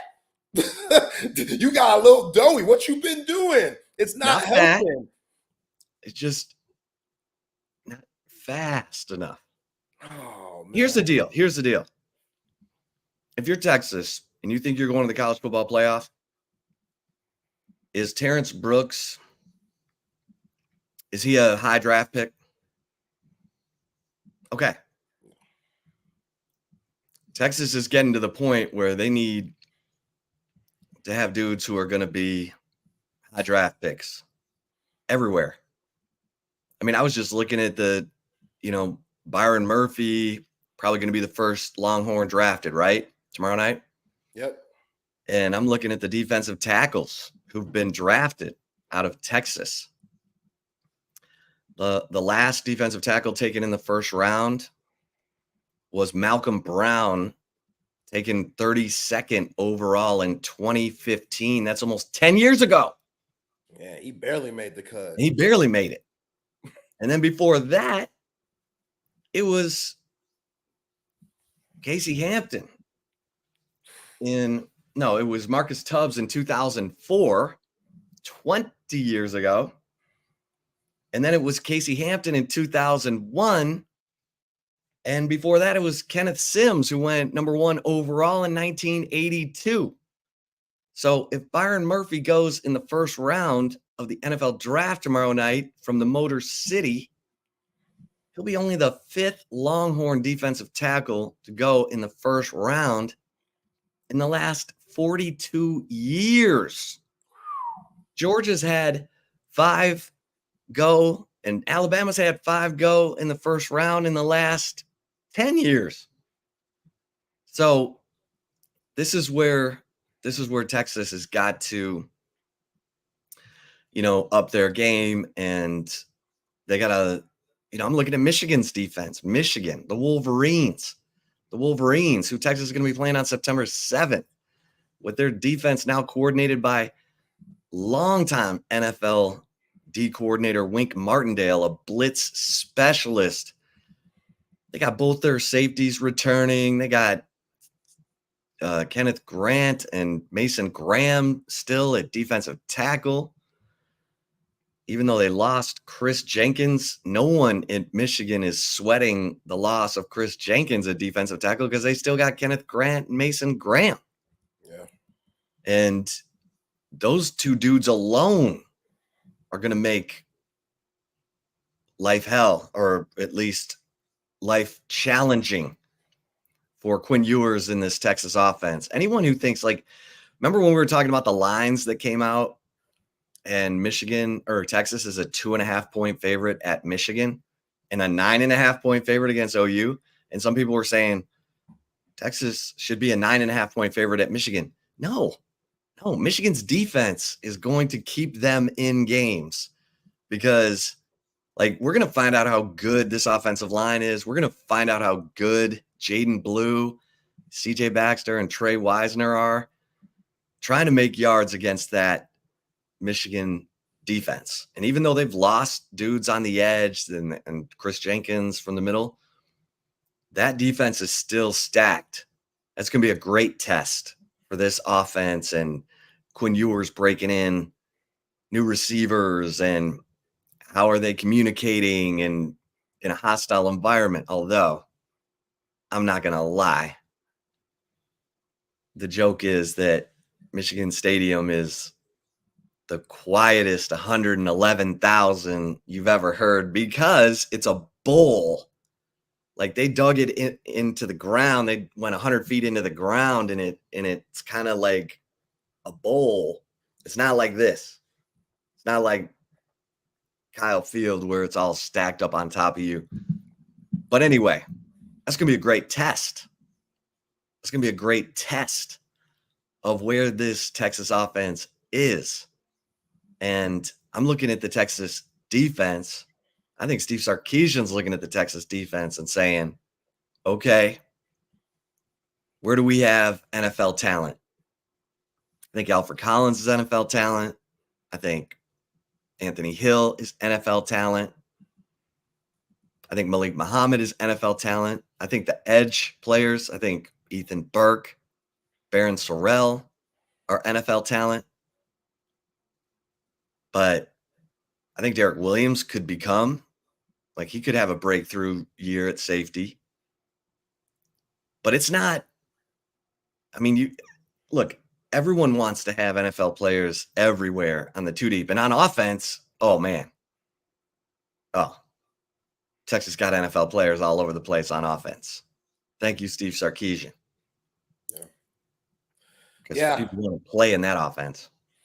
Yeah, and this is a big-time year for guys like Terry Joseph and Blake Gideon, especially now. You just lost Austin Jordan. You just lost Terrence Brooks. I don't know if they're going to go after anyone else or if they're just going to bank off what they have and develop some of those younger guys to get some clock. We talked about it yesterday, maybe moving Jahdae Barron around just because Jalen Gilbo has been that good during spring. But, yeah, I'm with you. It's going to be a test when they go to Ann Arbor. And luckily, Michigan is dealing with a new quarterback because J.J. McCarthy is going to be drafted tomorrow night. And, you know, I can't even pronounce his name. Alex Orji is their guy. So the redshirt sophomore. I like Quinn Ewers in that matchup. I like Quinn Ewers a lot. And if you're Pete Kwiatkowski, you got to get after this dude who, yeah, it's going to be bright lights for him too. He might be at home, but, putting a first-year quarterback out there with a new coach, they got a lot going on there at Ann Arbor. Especially because now everybody's going to be talking with them. Oh, y'all aren't as good as last year. Coach Moore isn't as good as Jim Hardball. So they might use that as fuel, but they're going to be at a disadvantage anyway. They're not that same team that we saw last year, but Texas can't take that lightly. I think they're going to be prepared going up. I think those guys that were there last year that went to Bryant-Denny Stadium, I think that's going to be beneficial when you go to Ann Arbor because, hey, we've seen the toughest crowd. And like you said, it don't get that loud up there in the big house. Not loud that you would think with that many people being there. So, yeah, I'm so excited for this game. I wish we could play it tomorrow. It's a long time from that first weekend in September, but I think you have really good talent on this roster. It's just about making it fit with this coaching staff and new guys like Kenny Baker and Johnny Nansen coming in and making their mark and making sure that everybody is flowing in the right spot and making sure you have the right guys to do so. And they're still working with that, but that's why it's April, and you can do those things now. You have to figure it out, though. And Billy Norton, bringing him in from Arizona, I think that was solid. But if Sark and them aren't confident still on what they have at some of the spots, like D tackle or a corner, then, hey, use those resources. I saw Dominic Williams, Lamborghini, SUV. They pulled that out for him. Say at the Four Seasons, probably at the luxury suite, the very top. You know what I'm saying? That's what I'm talking about. Hey, if you got it, give it to him. If you think that he's going to put you over the edge to win you a national championship, hey, like we said yesterday, bring out that Brinks truck and give the young man his paper. Yeah, but we can't be disrupting the chemistry and the mojo of the locker room. We got to make sure that Dominic is all about the culture, being one with his teammates, feeling teammates like you let them borrow the Lambo. If somebody has a date, if you know what I'm saying, if Jure Bledsoe comes up and be like, yo, bro, I got a date tonight. I'm trying to impress this honey. You know what I'm saying? Let me borrow the Lambo tonight. Dominic Williams, as to what you're saying, better be like, hey, the keys, bro. No problem. No problem. Take care of it. Put some gas in it. That's all you got to do. Put some gas in it. I'm cool. This is when Texas One Fund needs to be like, hey, y'all. Hey, Texas alums, Texas supporters. Feel free to pitch in $50. And then you try to get, what do they have, like 600,000 living alumni, University of Texas? That's ridiculous. Maybe more. Man, if you could get all those people to give $50, that's 30 mil. There's your endowment for your NIL. You'd never have to ask anyone for another penny because you could just invest the 30 mil and pay players out of the interest. Yeah. I'm just saying. But but then that's that. But you're right. If Dominic Williams, he can't come in with a big head. He might be asking for all this money. And if he gets it and then comes to campus and he doesn't have the right attitude, hopefully Steve Sarkisian and Pete Kwiatkowski and those guys dip it in the butt real fast because, you don't want to have any havoc in the locker room. Yeah. And here's the thing.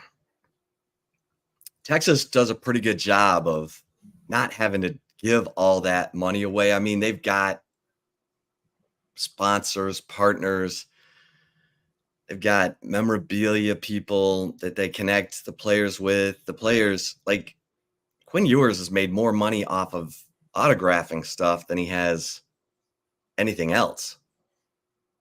He's not tapping Texas for $1.4 million, which is according to the lawmaker who tried to pass the bill making NIL available to high school students. That did not pass, by the way. They're setting up the autograph memorabilia circuit for the big name guys because they can command it. So it's not like Quinn Ewers is saying, hey, Texas One Fund. Yeah. Quinn a businessman.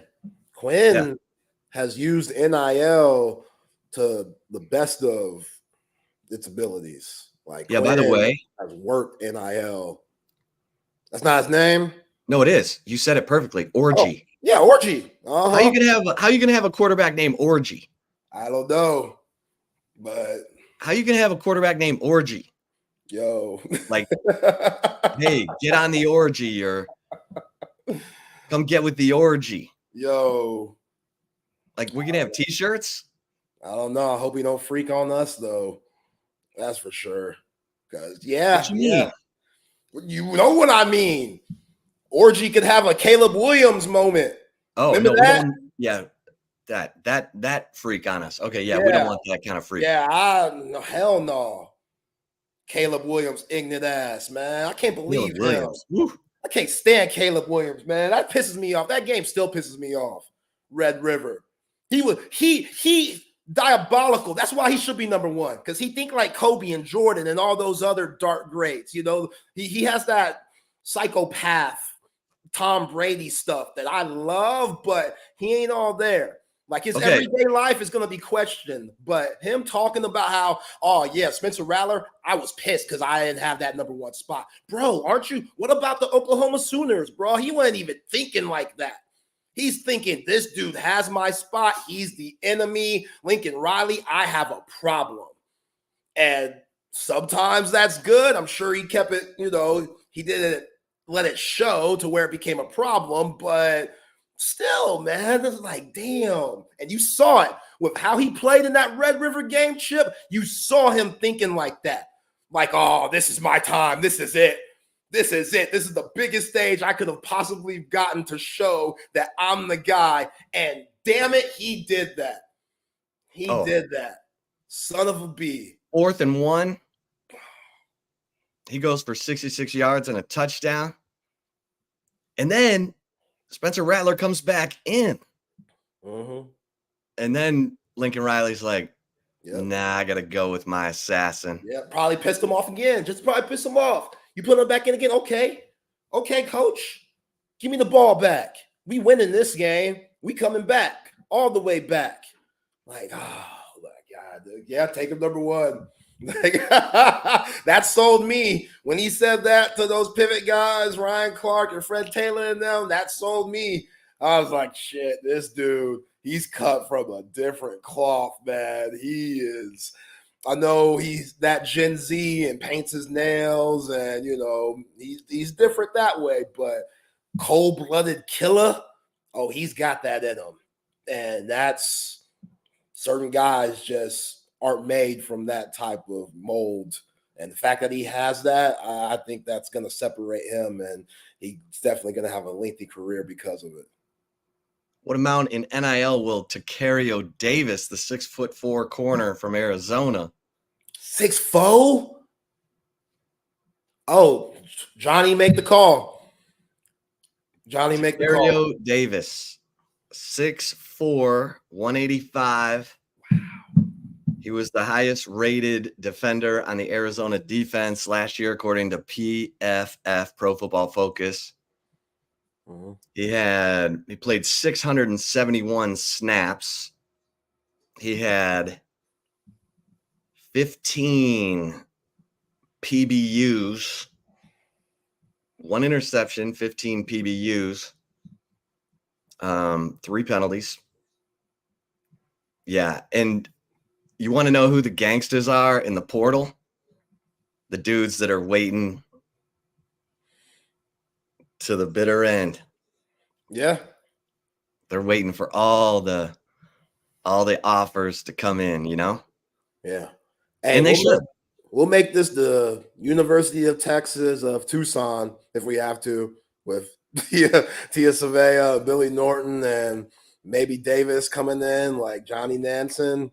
Hey, work your magic. Johnny is a recruiter, man. Let's see. So, I mean, obviously you need a lot of bodies, but are they really, like, even with Terrence Brooks leaving, are they really pressed for having to get somebody, or is it Gavin Holmes?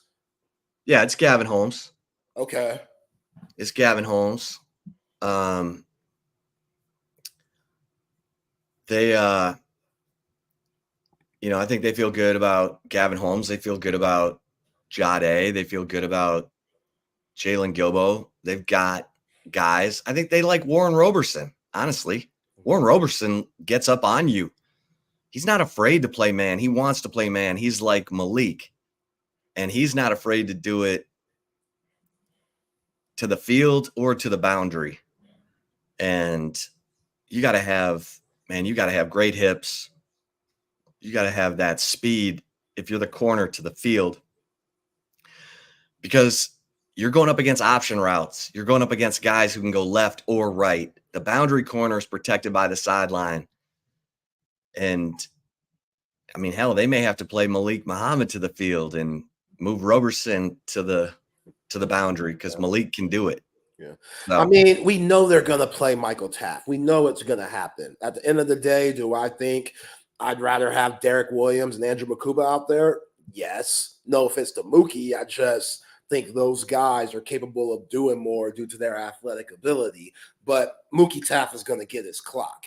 But when he does, obviously you keep Derek Williams in that back end. Does that mean you maybe move Andrew Makuba around because you can? And he has that much experience, and Makuba can play slot corner. He can play that nickel. Yeah, and I think that means something too.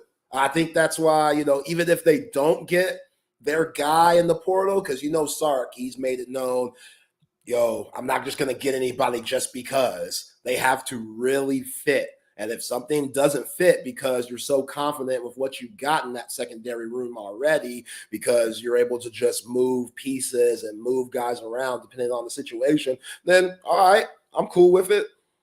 Like I'm with it, because I think Andrew Makuba, he's going to be hard not to keep him on the field a lot. Like, yeah, Mookie Taft was terrific, tied for interceptions this past year, but Andrew Makuba is here for a reason, back home, ATX native. That means something. So you want to show out in front of the fam.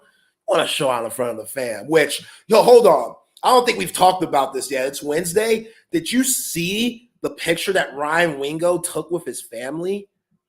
Did you see that circulating? No, did you bootleg it? I'll bootleg it. Yo, no wonder it was down to Missouri and Texas. Because those folks out there, the love that he would have gotten if he would have stayed home, that's a different kind of love. They were like 60 deep, Chip. Like he had family like 60 deep in there. And on Saturday? Yes, on Saturday for the spring game. See, all type of kid folks. Oh, because they knew he was about to go off. Oh, they must have known. They were hyped too. They looked happy. They looked very happy. So yeah, man, I'm a huge Ryan Wingo fan. And let me give some love to Trey Owens, who was slinging it to Ryan Wingo. Did anyone catch the fact that Trey Owens, his 50-yard touchdown pass to Thatcher Milton was on 3rd and 15? He converted a 3rd and 22 to Thatcher Milton. His 56-yard touchdown pass to Ryan Wingo was on 3rd and 13. Come on, man. Trey Owens, baby. And then his game-winning touchdown, that 3-yard fade route to Wingo. So my man Wardell Mack got a little. He followed the outside receiver. Young mistake. Yeah. Young mistake. I'm telling you that when you know that you can't go all out, like the coaches tell you before the spring, hey, let's not hurt anybody. Let's play safe, gang tackling as much as we can. We still want to be physical, but that this is your teammate. You're not gonna go all out. Like I just feel like, especially this day and era, like these guys aren't going all out and out here headhunting and stuff. Like that's just ridiculous. Right. Like T. Brooks laying off of like that. Matthew Golden. All right. That. Oh my. Are we sure that's in Austin? Yes. Look at that's the stadium in the background. Wow. Yes, man. They're like 60 deep up in there. I don't know if they're all from Missouri, but yo, that's support right Yeah, there. let me tell you, Ryan Wingo's going to be on the field this year. Yeah. Yeah.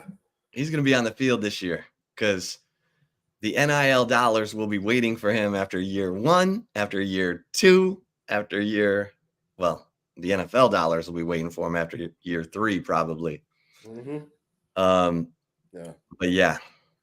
And look, agents for these kids, if you have a good year in college football, all the agents tell me you should be threatening to get in the portal or getting in the portal.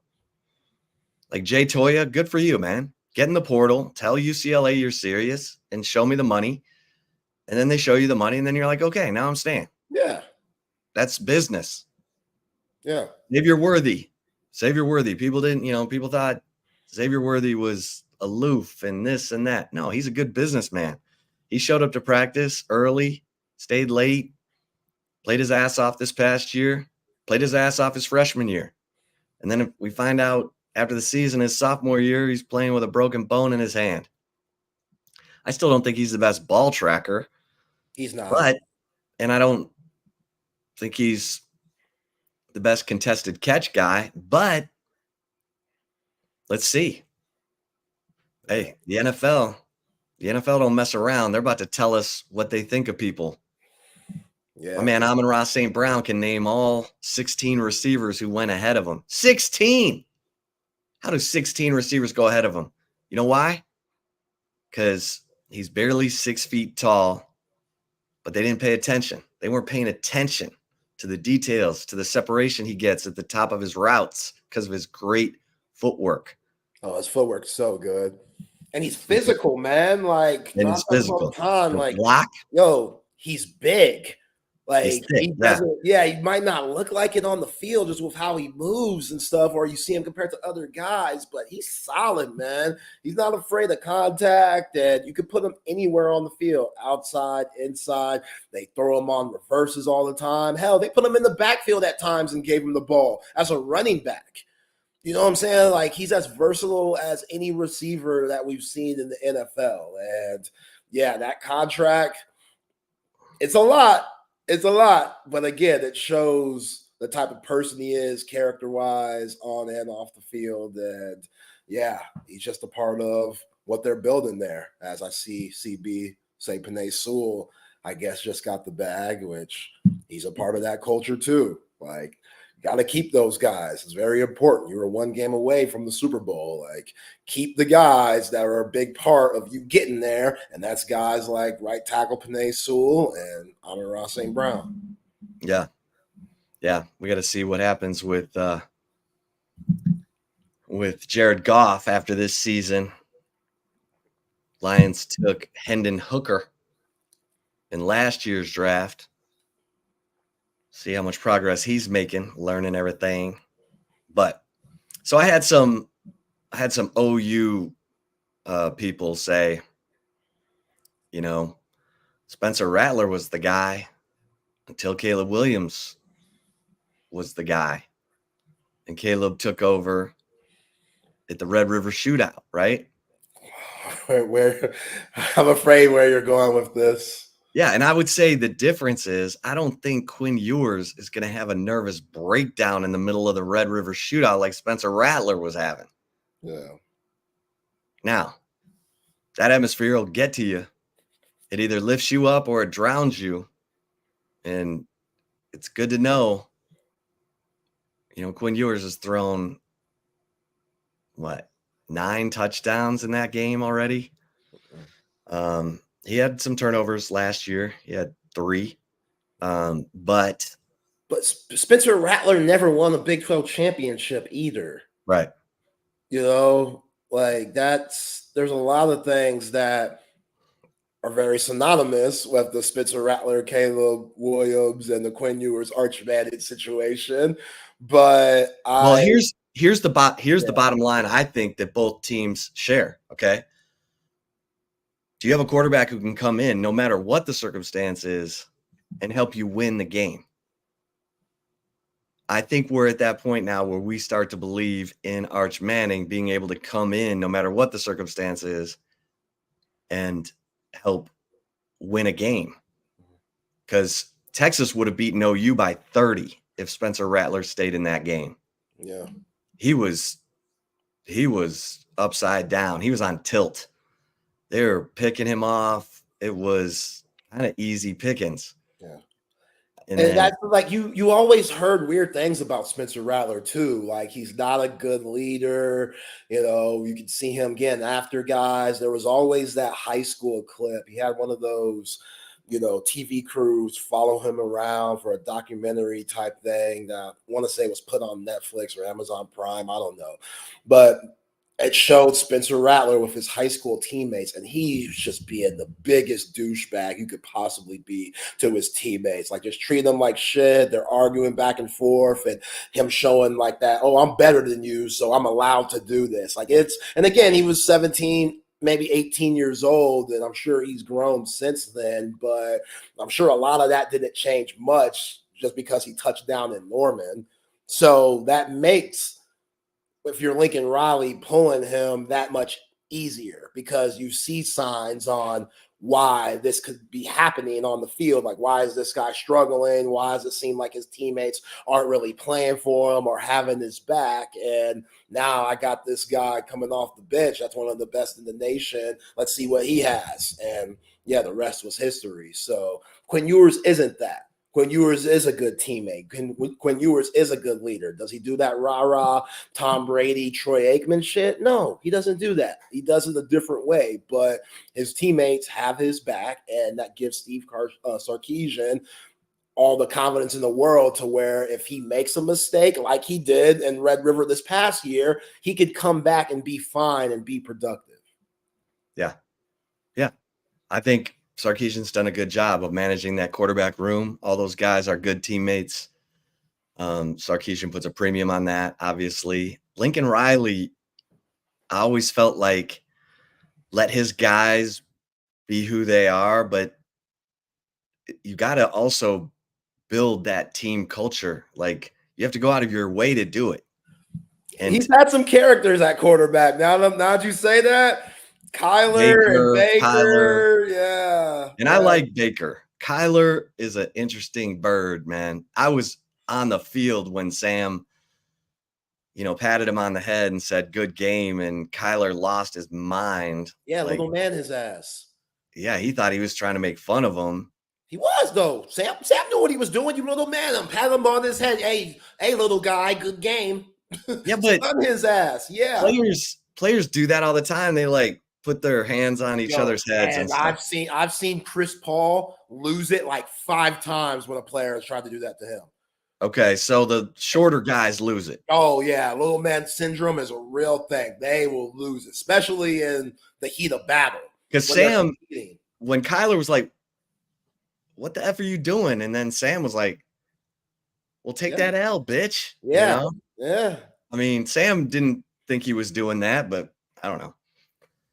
Okay, so this is interesting.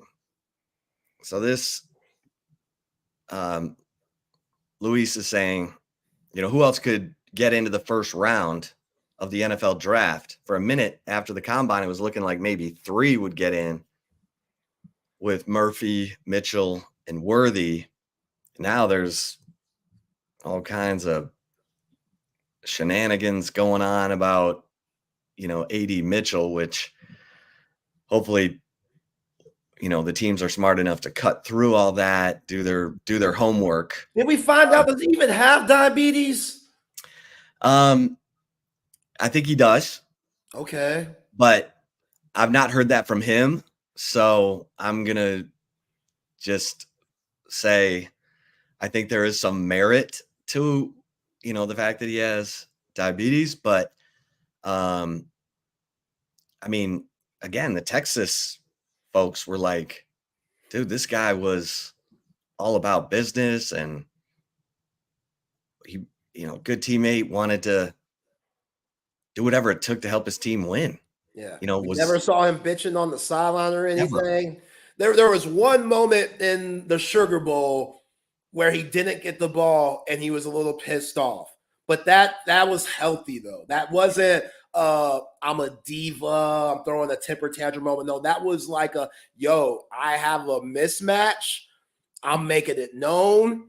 And obviously he did, because he came back and had a ridiculous catch to make that game a little tighter at the end. But there was no moments where you were like, this guy is a problem ever.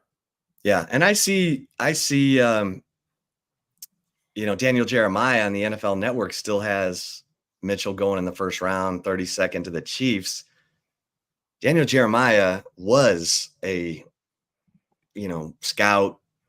He was in the scouting department with the Ravens. He knows people. If that stuff is true, he's not going to put him in the first round of his mock draft.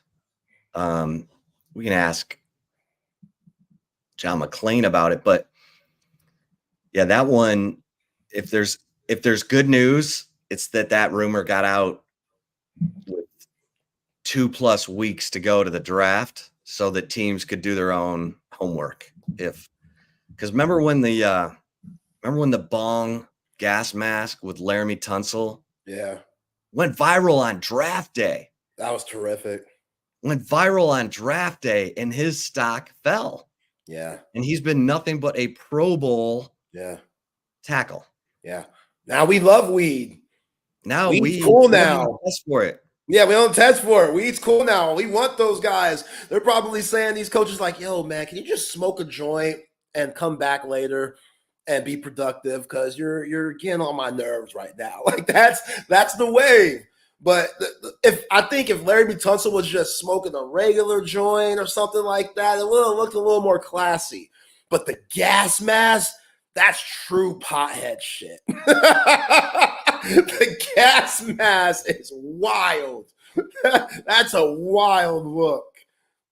Even though we look at weed differently now, it's still like, damn, gas mask, bro. Like that's a wild look. But yeah, he's been terrific ever since he's gotten to the league in Texas. Well, I think it's going to be two. I think it's going to be two Longhorns at most in the first round.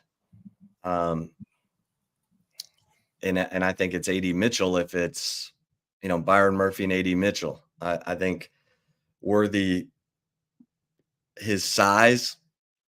Now, he could, if there is a team that is just a speed receiver away, they might move up and take a chance because Worthy was productive. He was productive. He wasn't a guy who, he dropped 5 passes last year. Yeah.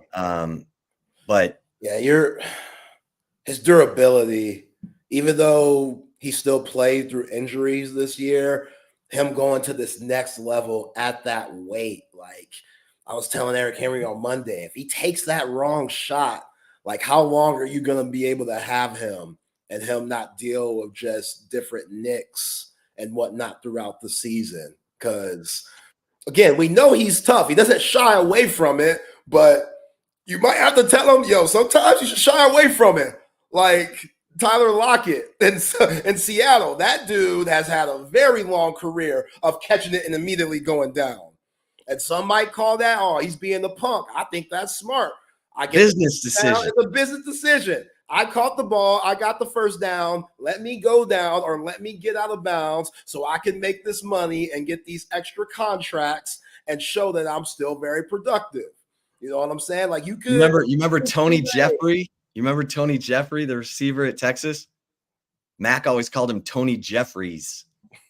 But he caught the game winner, I think, from Vince when they had to come back and beat Kansas in 2004. Tony Jeffrey was catch it, go down. Yep. Yeah, you can't do it in college. Like, never mind. In college, you could do it in the Tony. league. Yeah, in college, you shouldn't be doing that. But in the league, Xavier Worthy, that's they're going to be worried about his weight. I think a lot of teams, which I get it. And again, as you mentioned earlier, don't track the ball as well as he should with somebody with that speed. Like, the whole point of you having that speed is that you could beat these cornerbacks down the field on these go routes. But if you can't track the ball, then there's no point of us throwing it to you. And he had his really good moment, that Alabama game. That was it. That was the best time he's ever done that in his Texas career. So he's banking off that. But again, he has to be more consistent that way. And if he gets better and finds that right quarterback and right scheme, like a Chiefs or something like that, then he's definitely going to be a 10-year guy. I was watching real closely the guys going over the middle in the orange-white game. The receivers going over the middle. How did they do? Did they catch it? Did they not catch it? And I was a little disappointed. My man, Aaron Butler, dropped one. But Jonte Cook caught him. And DeAndre Moore caught everything. The catch that Jonte Cook had on the third down from Quinn on Manny Muhammad, that was impressive. Yeah, because it was a hands catch, and Manny was trying to push the ball out from the inside. And that's how strong Jonte's hands were. He had the ball. He caught it like this. Malik's trying to push it out from here, and Jonte, it never moved. Yeah. So that was impressive. I think that's what separates him, man. Because you got to have those third down guys that you could rely on. And if you throw it anywhere in the vicinity, he's going to be able to make a play on it. And yeah, this wide receiver room, man. Isaiah Bond, I wish he would have caught that one where he kind of had to dive from arch, towards the end zone. That would have been a beaut, but that's a tough catch. Like, you're throwing your body out there. Arch was probably thinking, maybe if I threw it a little tighter where he could run it through and get in the end zone, but he had to lunge for it. And you know what the wide receivers say, if your hands get on it, you got to catch it. Yeah. Jordan Whittington dropped a ball like that. So did Xavier Worthy in the Alabama game. They ended up settling for a field goal instead of a touchdown. All right. Let's continue this NFL draft discussion by bringing in a man who's in the Pro Football Hall of Fame for his coverage of the NFL and has a mock draft that you can read at HoustonTexans.com. Legend in print and on radio, and of course, a movie star, which we've documented well on this show. The one and only John McClain. John, how you doing? I'm doing great, guys. How are you? We're doing great. So we were talking about how many Longhorns could go in the first round. There was a question from Luis who wondered, what are your thoughts, John? Well, I don't think Worthy's going in the first round. I think Mitchell's going before Worthy, and because Mitchell's more your traditional receiver, and a lot of teams will shy away from a guy who weighs 165 pounds.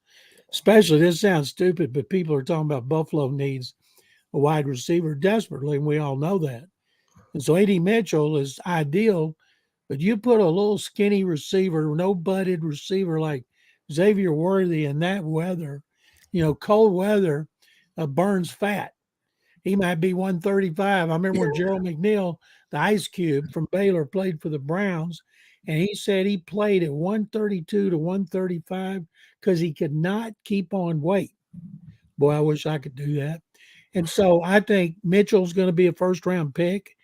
I think, of course, Murphy's going to be a first-round pick. And then I think you'll see a run on Longhorns in the second round. It's amazing. Brooks is the best running back coming off torn ACL, of course. And a lot of people have the Cowboys taking him in the second round. I think that'd be a great fit. And somebody will take him. So, and Sweat, Sweat was going to go in the second round. And maybe he will. The teams understand college people are going to drink. But when you're such a dumbass that you do it right before when everybody's evaluating you, that you don't have the common sense or the discipline, I'll guarantee you that just killed his agent. Now, maybe he'll still go in the second round because he is a top prospect. I can't imagine that his drinking issue is going to keep him lower than the third. And whoever takes him, people say, okay, yeah, you're dumb. You're an idiot. You were an idiot. And he'll come in with a chip on his shoulder with a lot to prove. As you guys know, here's a guy hears about his weight every single day. He's got to be so tired of hearing about his weight. Now he wishes all they were talking about was his weight. I think if he's going to be a steal for somebody, if indeed he lasts after the second round, in my Texans mock draft, which is on HoustonTexans.com, I did the Texans nine picks, and I have Christian Jones coming here and becoming a swing tackle in the fourth round. And so I think let me tell y'all something Mattress Mike told me yesterday. I do a weekly video with Mac at Gallery Furniture. Mackingvale. And we talk about Houston sports, everything going on with sports. He loves the Longhorns. He does NIL money for the Longhorns. He has a weekly deal with Banks, who I've told him is going to be the top offensive lineman pick next year. And so he told me yesterday, because I made a joke, his newest bet should be buy $4,000 worth of furniture, and if the Astros finish out of last place, you get it free. So he's got one he's mulling, and I like it. If a team from Texas wins the Super Bowl, the World Series, or the College Football National Championship, the furniture is free. So I thought about that, and you guys know this more than me. The Longhorns have so many players being drafted, including the wide receivers and tight end and running back and right tackle and a couple of number one pick for sure in the defensive line. What kind of team should they have? And I told him with those quarterbacks, I'm not so sure when I look at the Cowboys and the Texans, the Astros and the Rangers and the Longhorns, and I'm not counting the Aggies, but the Longhorns might have, with Nick Saban gone, the best chance to fill that bet for people buy furniture. What do y'all think? Yeah. Are they capable in their first year in the SEC with all those losses to the NFL? Are they still capable, do y'all think, of winning a national championship? I'm wait and see. Couple things. I think Georgia's the team to beat, and Texas has to play Georgia in the regular season. I'm overthinking it, but if they're the two best teams, they're going to have to play again in the SEC championship. That's going to be tough no matter how you slice it, having to play each other twice maybe. I need to see a little bit more on defense. Sweat and Murphy allowed Texas to stay in every game. I mean, Ewers turned it over 3 times against OU, and Texas had the lead with 1:17 left. So Murphy and Sweat, I don't think people understand yet just how good those two were. But let me see how they come out of fall camp, because their schedule, I mean, even though they have to play Georgia, their schedule's kind of favorable. I mean, they play on the road at Vanderbilt. They have to play at Arkansas and at A&M, and I don't care what anyone says. Those are going to be absolute ambushes. But you don't play Ole Miss, you don't play LSU, you don't play Alabama. So it's possible, John, but I'm waiting to see. Zay, what do you think? Oh, I definitely think they can. Absolutely. After Georgia and Ohio State, I think Texas is the third best team, however it may play out in the college football playoff.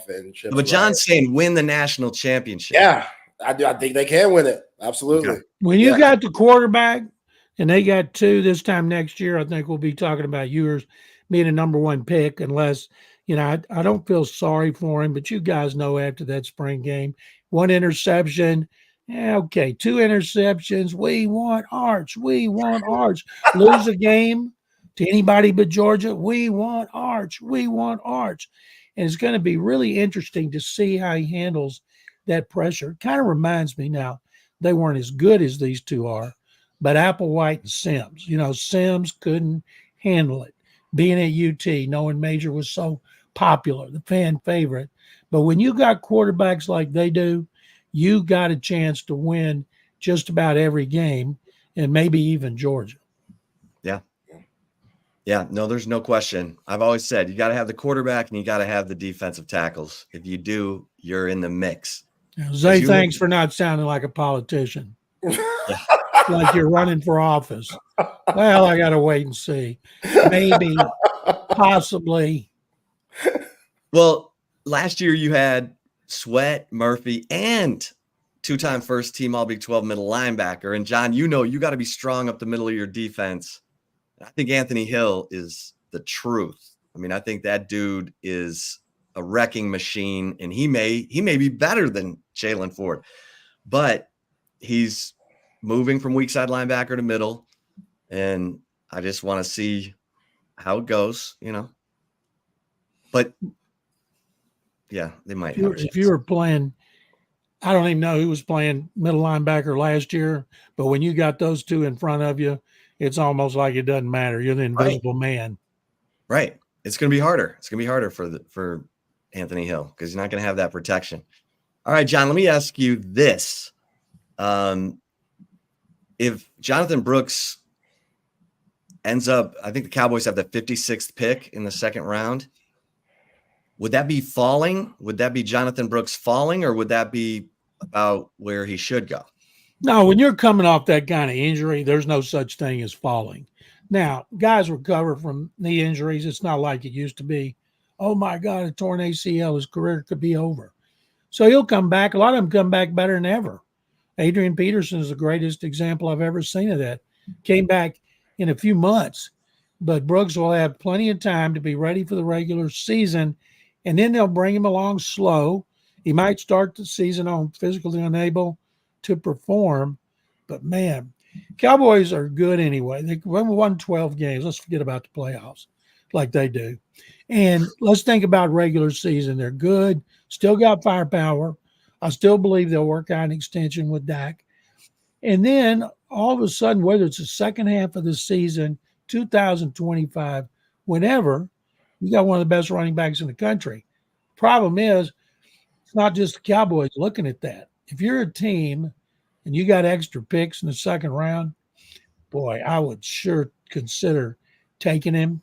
And I don't care what happened. I think if Bijan Robinson had gone to another team that didn't have a 1,000-yard rusher, Tyler Algier, he would have exploded. But they wanted to rotate the guys. And really, you should have, because both of them were good receivers. But I can't wait to see under the new coach there, Raheem Morris, how they're going to use Robinson and Algier. But, man, I think Brooks, and you guys saw him. I didn't see him every game, but he looks special. And if you got a chance to get a guy special in the second round, do it. So that's my question, John, because it seems like with the Cowboys making no moves for a running back after losing Pollard, that the whole NFL knows, well, if the Cowboys don't take, if the Cowboys are the team you have to get ahead of in the second round, it could be interesting. I mean, depending on how the demand is for. Well, the problem is, as you guys know, it's not hard to find a running back anymore. Right. You can get them in free agency. You can get them in every round, but they've got to be a good scheme fit, got to be coached well, got to stay healthy. And, but there's not many this year that are special. I'm guessing that he'd be special this year, just like Robinson was special. To me, last season, going in the draft, there was no player that you could look at and you could say had a cleaner resume than Robinson. No flaws, nothing, not even a pimple. And so I don't know who's like that this year. Maybe Joe Alt, the offensive tackle from Notre Dame. But Robinson was special. But, man, Brooks, when I watched him a couple of times before he got hurt, he looked special too. Yeah, he's got great contact balance. I mean, he just steps out of tackles, and he's got really good vision, and he can catch the football. So it'll be, he's from Hallettsville. He but he doesn't have any fear. He was hugely productive in high school. I thought his confidence just kept going like this last year because early on, he had a 61-yard run against Wyoming, but he didn't get in the end zone. And someone asked him, what are your best strengths as a running back? And he goes, well, I'm not fast. And he is fast. I mean, he's got football speed. I was surprised by the answer, but I think it was early in the year and he didn't start the season. He was behind a freshman. His first 2 games shouldn't have been. And then you just saw his confidence go like that to the point where he's leaving early. There's not a lot of good running backs who are fast. Chris Johnson of the Titans, he was fast. If you get a guy who runs in the 4.5s, that's fine. If you get a back, he's in the 2.20s and he runs in the 4.6s, that's fine. You like to say they got breakaway speed, but how many backs in this day and age do you see go 61 yards, much less for a touchdown? I think the team that drafts him will be quite satisfied with 61-yard runs, whether he scores or not.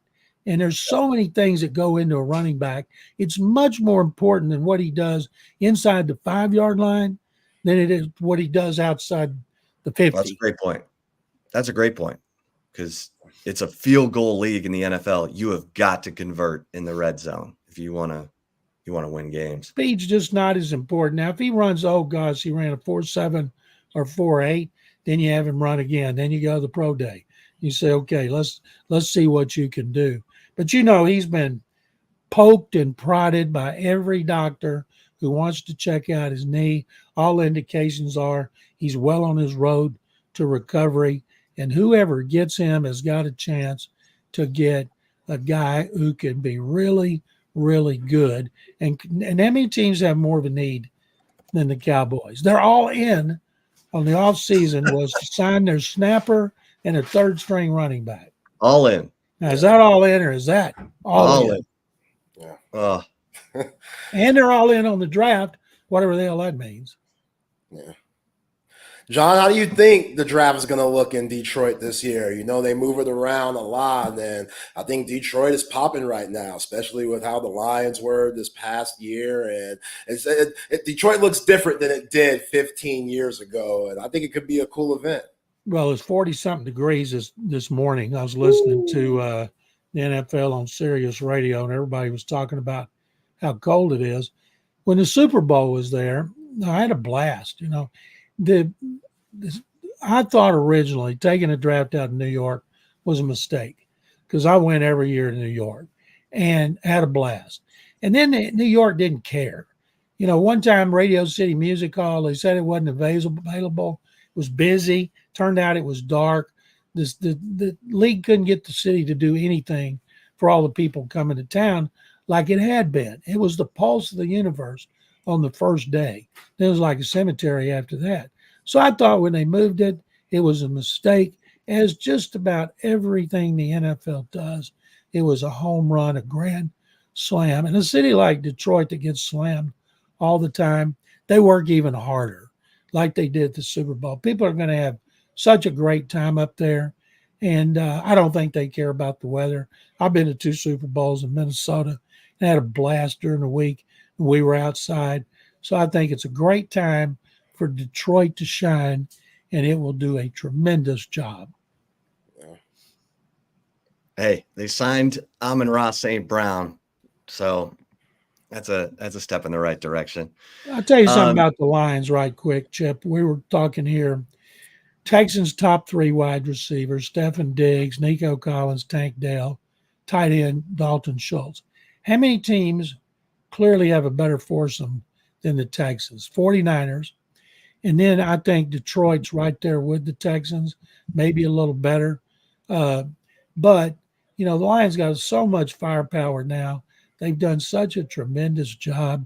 People are so pumped because it's, forever it was all the positive pub in sports was the Red Wings, Hockey Town. And so now people are thinking Super Bowl with Dan Campbell again. People are really pumped about their draft because I think they need to take a defensive back, or they're talking about another pass rusher. but I think they need a corner. Fortunately for them, there are really good corners, and they're good edge rushers too. So when their time comes, I think they'll have a chance to get a player who fills a need. But it's just something special. Just like when I watch the NBA. I don't care about the Knicks, but the NBA is so much more fun, so much more interesting when the Knicks are good and Madison Square Garden is pandemonium. And that's what it was the other night against Philadelphia, 2-0 lead now, incredible ending. And I think the NFL is better when the traditional teams like the Browns and the Lions are good because they've been bad for so long. Well, you're making my, my heart swell here. Appreciate that. Yeah, just remember, you got an Aggie making those decisions on 4th down. That went through my mind as you were talking, by the way.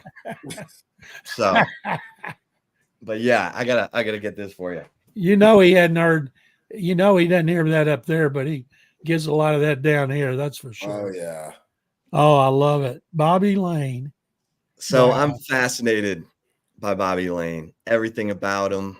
I read everything I can get because the guy was Johnny Manziel before social media and just won everything. Let me tell you a Bobby Lane story. Oh, love it. I went to Lubbock to his office to do a big story on him. Chronicle had a big special feature section we put out on Mondays called Sports Specials. And I went to Chicago and interviewed Bill Veeck, George Halas, went to St. Louis, interviewed Bud Wilkinson. Only person ever turned me down was Charlie Finley in Chicago. So I had Bobby Lane lined up. And I went to Lubbock and I went to his office and I had all these notes and everything compiled and ready to go. And a friend of mine, our former sports editor, Mark McFarland, who was the biggest Longhorn I've ever seen, when we worked at Waco, we would sit around the sports department late at night, take out the Texas media guide, and he'd say, pick out a game. I'll tell you the score. And we're okay. 1934 TCU. Boom. He got it. I said, that is sick. His dad played football there. So he went with me. He was so excited to hear about Bobby Lane, who he'd heard so much from his dad. And I get in there and I start interviewing him. Well, I got to ask him about his legendary partying. He denied everything. He said, that was the media. I didn't do that. And he just lied like crazy. Well, I can't say you're lying. I'm sitting there. Well, I read this quote. They made it up. You're a writer, So he denied everything. You talk about bursting a bubble. And I'd done all this research, and it was part of his character. And of course it's about the Hall of Fame and being a great quarterback and Highland Park and Austin. But boy, I was so deflated. And when I wrote that story, I ran his quote. He denied ever partying like that. And boy, if he'd been Pinocchio, his nose would have grown all the way across his office. Well, Rooster Andrews told me personally this story. And Bobby Lane was pitching or was set to pitch against A&M for the Southwest Conference Championship in College Station. And he gets in a car accident and he doesn't want Bib Falk to know that he's hurt. So he tells Rooster, get me a 12-pack of beer, put it at the end of the bench, and I'm just going to be down there by myself. And he's just slamming beers to help numb the pain. He goes out and throws a no-hitter. Texas wins, and he double-barrel birds the Aggies as he walks off the field. Rooster made it up. Yeah, that ain't true. See, because that story. What a great story. That, I guess that kind of sums up Bobby Lane. That's kind of, boy, that's it was a no-hitter. That is an unbelievable story. The Southwest Conference Championship. So yeah, once Rooster told me that, I was like, I gotta learn everything I can about him. But he was born in Santa Ana, and he's like this country guy, but he was a killer. I mean, he was an absolute killer. Killer instincts, killer attitude. he was one tough SOB mentally Yeah. and right. physically, of course. Yeah. Yeah. All right. So, John, let's talk about the Texans. Again, people can read John, especially now, HoustonTexans.com.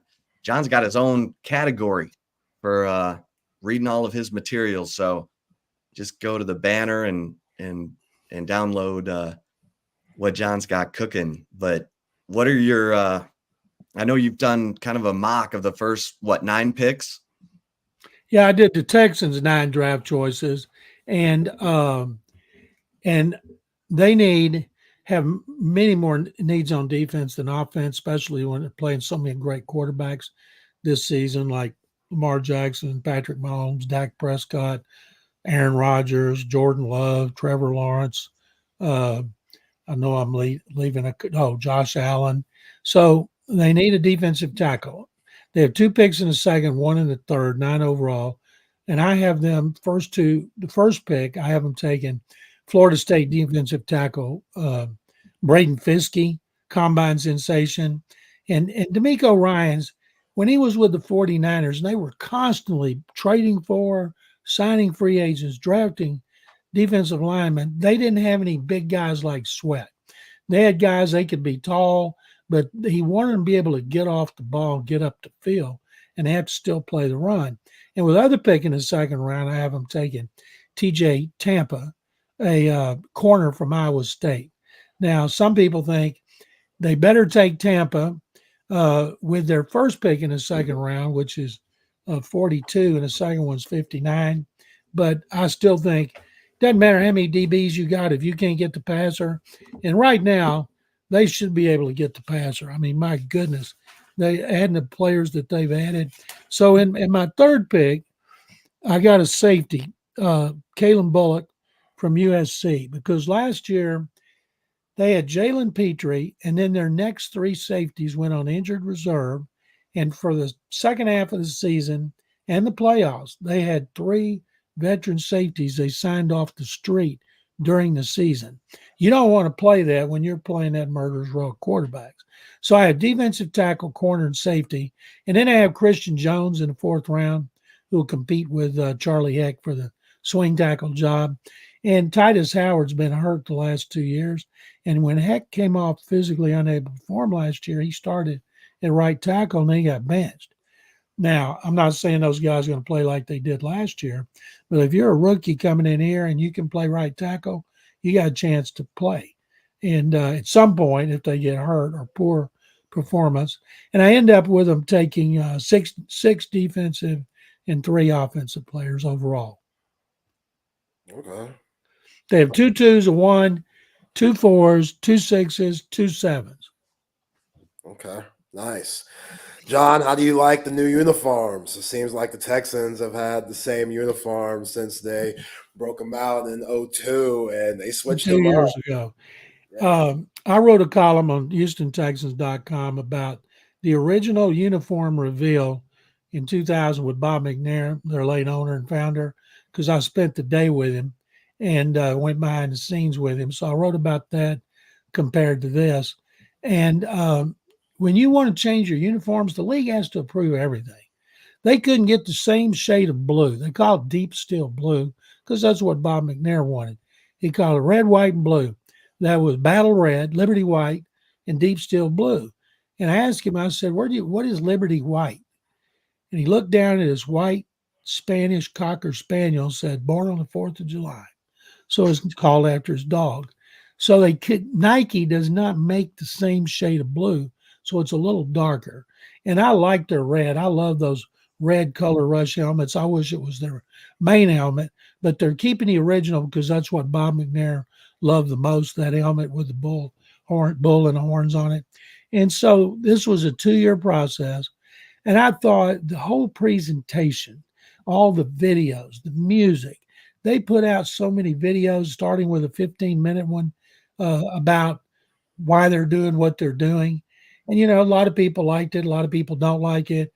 And as I wrote in my column, those uniforms are going to look great if they win. And that was a line Bob McNair had told me when they unveiled the originals. and everybody liked them, especially the logo. And he said those uniforms are going to look a whole lot better when we win. And that's the way it is. Last year, uniforms looked fantastic, better than they did the 3 previous years, that's for sure. So I think if they win, people are going to like them even more. And the thing that is the most interesting, you have alternate uniforms. I think you can wear twice. There's a blue they call H-Town blue. That's Columbia blue. Well, the Titans didn't like it. Titans heard about it originally, and the league stepped in. But the league approved what they've got out there, which is H-Town blue on stripes. And I think it looks really cool. It's dark blue and red, and then the Columbia blue, H-Town blue on the side. And I think, and then with those Columbia blue stripes, they have Columbia blue gloves. And when the Titans come in here, I think, and the league has to approve all this, that it would be great if they could use those alternate uniforms like the Titans used last year, the Oiler uniforms when the Texans were in Nashville and beat them on a last-second field goal. And so this rivalry, it's amazing. It's not heated up because they're winning on last-second field goals or both teams are going to the playoffs. It's heated up because of color.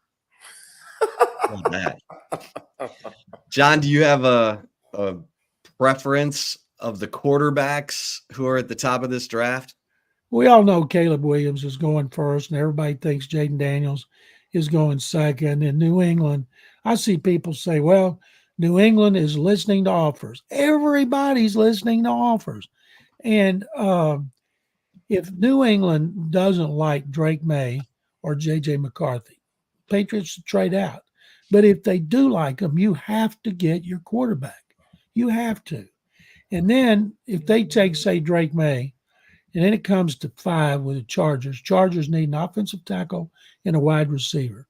They could trade with Minnesota 11 and 23, get another first-round pick next year, still get the tackle and the wide receiver because those are deep and talented positions, and then Minnesota could come up and get McCarthy or May, whichever one is left. But you can't do that till the last minute when you're on the clock, because what if somebody trades up with the Cardinals at 4? Then all of a sudden you're screwed royally. So I can't wait for the intrigue. It starts in number 2, maybe number 3. But and people say, well, what do you have to give to move up? Of course, it's depending on how far you have to move up. But I would think Minnesota would have to give up 11 and 23. 23 came from the Texans. And they would give up their number 1 pick next year and something else, because that's 3 ones, but you get 1 in return. So really it's 2. And I ask people, would any team in the league give up 2 ones for C.J. Stroud right now? Of course they would. You have to get your quarterback. You got free agency, trades, waiver wire. You have the draft. You can fill in around them. But if you got a chance to get a guy you like, you better get him. And you better do it now, because next year, top 2 could be Shadur Sanders and Quinn Ewers. And Sanders is not going to be for everybody. That's for sure. Why do I get the feeling Michael Penix is going to be a really good quarterback, and he's the one that everyone's talking about as being the 5th? Chip, first of all, he had 4 season-ending injuries. In the old days, that means he would have to come out after 4 years, and he would have been undrafted. But he's been healthy the last 2 years. Isn't it amazing how many players, how long they can play in college now? Didn't I see COVID year? Yeah, Zach Bowman's got 7th year. He's been approved for. And so I think Penix, they're all worried about the injury history. And he wrote a letter to every team explaining his injury history, how many snaps he's taken in practice and on the field, how many passes he's thrown in practice on the field. And he's been totally healthy the last 2 years. And now the Raiders, do they take him at 13? They need a quarterback. They're desperate for a quarterback. Does Denver take him? Where does Bo Nix fit in? Everybody thinks Bo Nix is Sean Payton's type of quarterback. And so, we could see 6 go in the first round. We could see 4. But Penix, to me, is the most intriguing. Okay, so Joe says, John, if Penix or Nix are still on the board when the Cowboys pick, should they Should the Cowboys draft a quarterback? Absolutely not. They're going to get Dak signed to an extension. Okay. All right. They'll be all in on that extension, by the way. Well, John, can we talk to you again later in the week? Of course, we'll do it Friday at 2:00, my regular spot. Thank you guys for having me, as always. Always love coming on to you, and y'all have a great draft. Good luck to the Longhorns in the draft. It should be definitely an orange tint to this first 2 rounds. Well, we appreciate it. Love the conversation. Thanks, My John. pleasure. Thank you, guys. See you Friday. All right. John McClain breaking it down. That was some good draft convo with a little some side stories in there as well. All right, let's get some mentions in here before we get into the commentary. Apple Leasing, getting you into the car you really want to be driving. You say, Chip, what do you mean by that? Well, some of you are like I used to be, which was I'm only going to get a used car. I'm not paying for that future trade-in value because it's such a big markup. It's why when you buy a new car, you drive it off the lot, it drops in value. Well, here's the beauty. Apple Leasing, you pick any make or model of car. They're going to lease you any make or model of car. So they don't care what car you pick. And you're only paying for the car while you're driving it. So you're not paying for the future trade-in value of that car. You're getting into a better car than you thought you could afford. And it's brand new, under warranty. You're loving it. Look, you deserve a new car. And whether you want to keep your payments in the $400 range or get a Range Rover, Apple Leasing just wants you to be happy. They want to start a relationship with you like they have with me. And I've been a client for 15 years. It's awesome. You're going to be in traffic. You deserve to be in a new car. Apple Leasing, give them a call, 346-9977, or visit appleleasing.com. Tell them Chip Brown sent you. The Brain Vault mouth guard, I mean, it is changing the game. Developed right here in Austin by Austin's dentist, Dr. Greg Eckert. You're getting fitted for a mouth guard by a dental practitioner. We're not going and buying a piece of rubber at the sporting goods store, boiling it in a pot and stick it in our mouth. That's why the Brain Vault is proven, patented to reduce the effects of concussion. It is the only mouth guard that should be in the mouth of you as a competitor or the competitor in your household or competitors. Just go to brainvault.com to set up a fitting, whether you're competitors in cheerleading or soccer or lacrosse, flag football. Make sure that they're playing hard, but playing safe. Brain Vault, brainvault.com for a fitting. And of course, when you're ready for the big screen of your dreams, the media room, surround sound, surveillance, new lighting, shades, electronic shades, audio, visual consultations. Tom and his crew bring everything to you. You just make the phone call, 255-8678. And from the free consultation to installation, Tom and his crew bring everything to you. It's so simple. 255-8678. And of course, Salt Traders Coastal Cooking. I mean, raw oysters. If you love them, this is your spot. $1 raw oysters during happy hour, and it's happy hour every day from 3:30 to 6:30, or 3:30 to close on Mondays. So $1 raw oysters during happy hour at Salt Traders Coastal Cooking up in Round Rock, of course, right here in Austin, near Zilker, off Rolling Wood and Mopac. It's from Jack Gilmore, who gave you Jack Allen's Kitchen, for crying out loud. Scallops are to die for.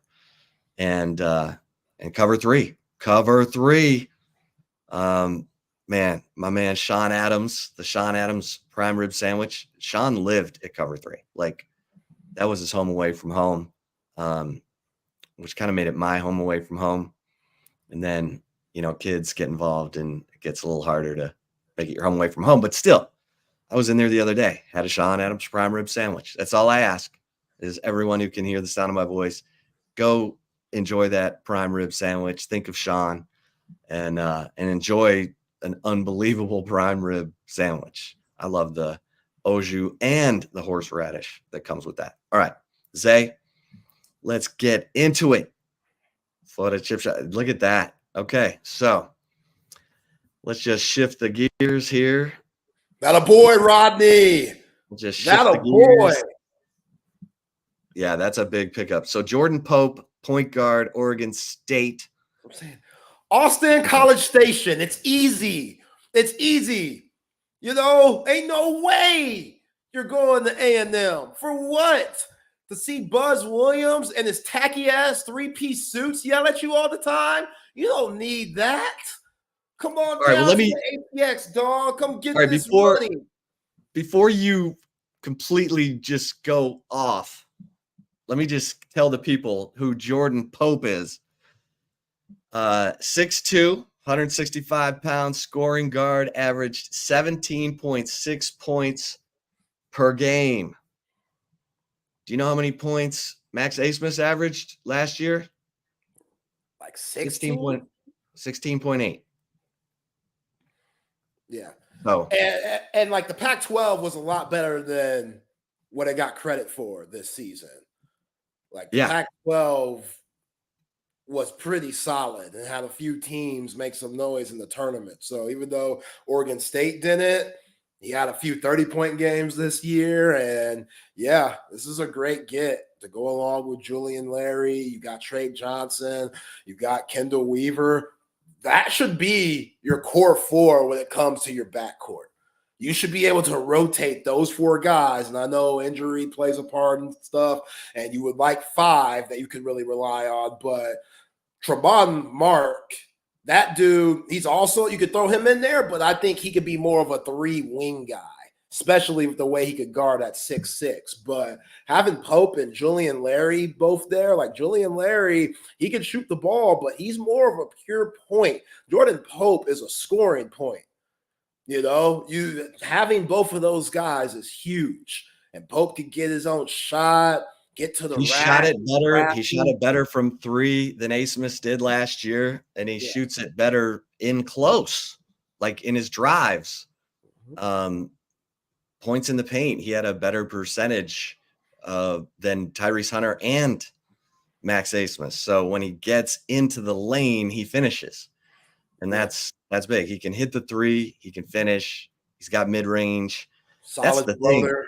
I mean, Zay, at the end of the last season, you and I were sitting here talking about who else is going to score besides Dylan Dizu and Max Asmus. And thank God Dizu was a 3-level scorer so that you couldn't just sit on any one thing. But now you've got multiple 3-level scorers in Jordan Pope and Tremont Mark from Arkansas.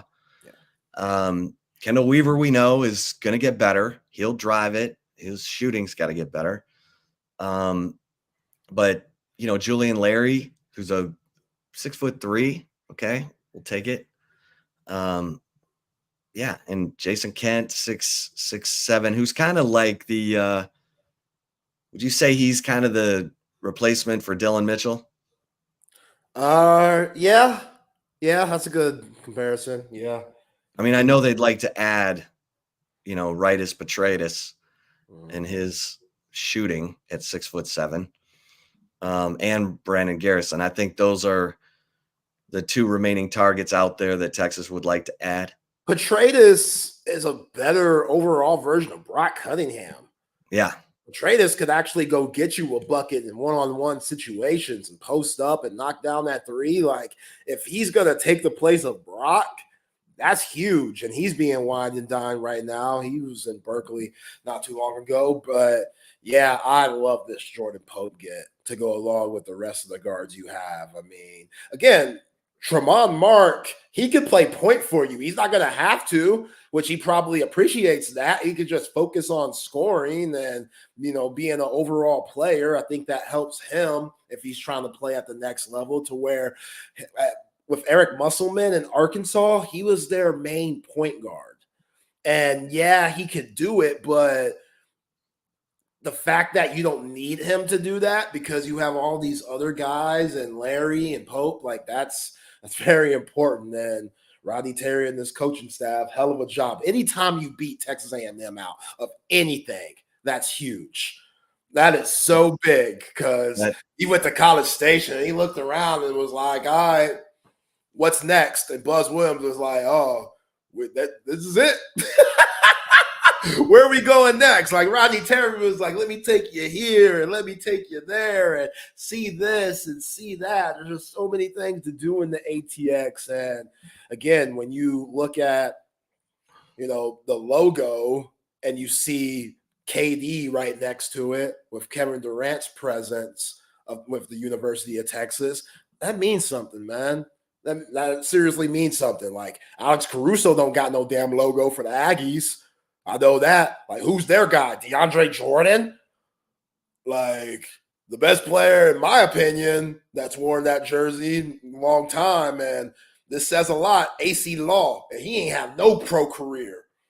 So, again, when you got guys like Jared Allen and Miles Turner, both of those guys are playing great in the playoffs right now. And again, Durant and all these big time players and stuff like those, it means something. This might be a football school, but this basketball program is highly represented. And Jordan Pope, I think he saw the resources, NIL, and saw that, okay, I'm going to be playing with good players and a really good conference and SEC. Let's do it. Let's do it. So, yeah, RT, great job. Yeah, no, that's big time. All right, let's get to the right call. Let's get it. Before all of that, though, shout out to Good Stock by Nolan Ryan, Round Rock's own butcher shop and market. The promo starts today from the 24th to the 28th. If you go to Good Stock off of 79 right by the Dell Diamond and let them know Texas Sports Unfiltered sent you, you get 20% off for the next 5 days. You can't beat that, man. And the high quality meat that they have, gosh, fillets, ribeyes, 20% off. Come on, man. The ground chuck, like y'all, cookouts gonna be popping this weekend.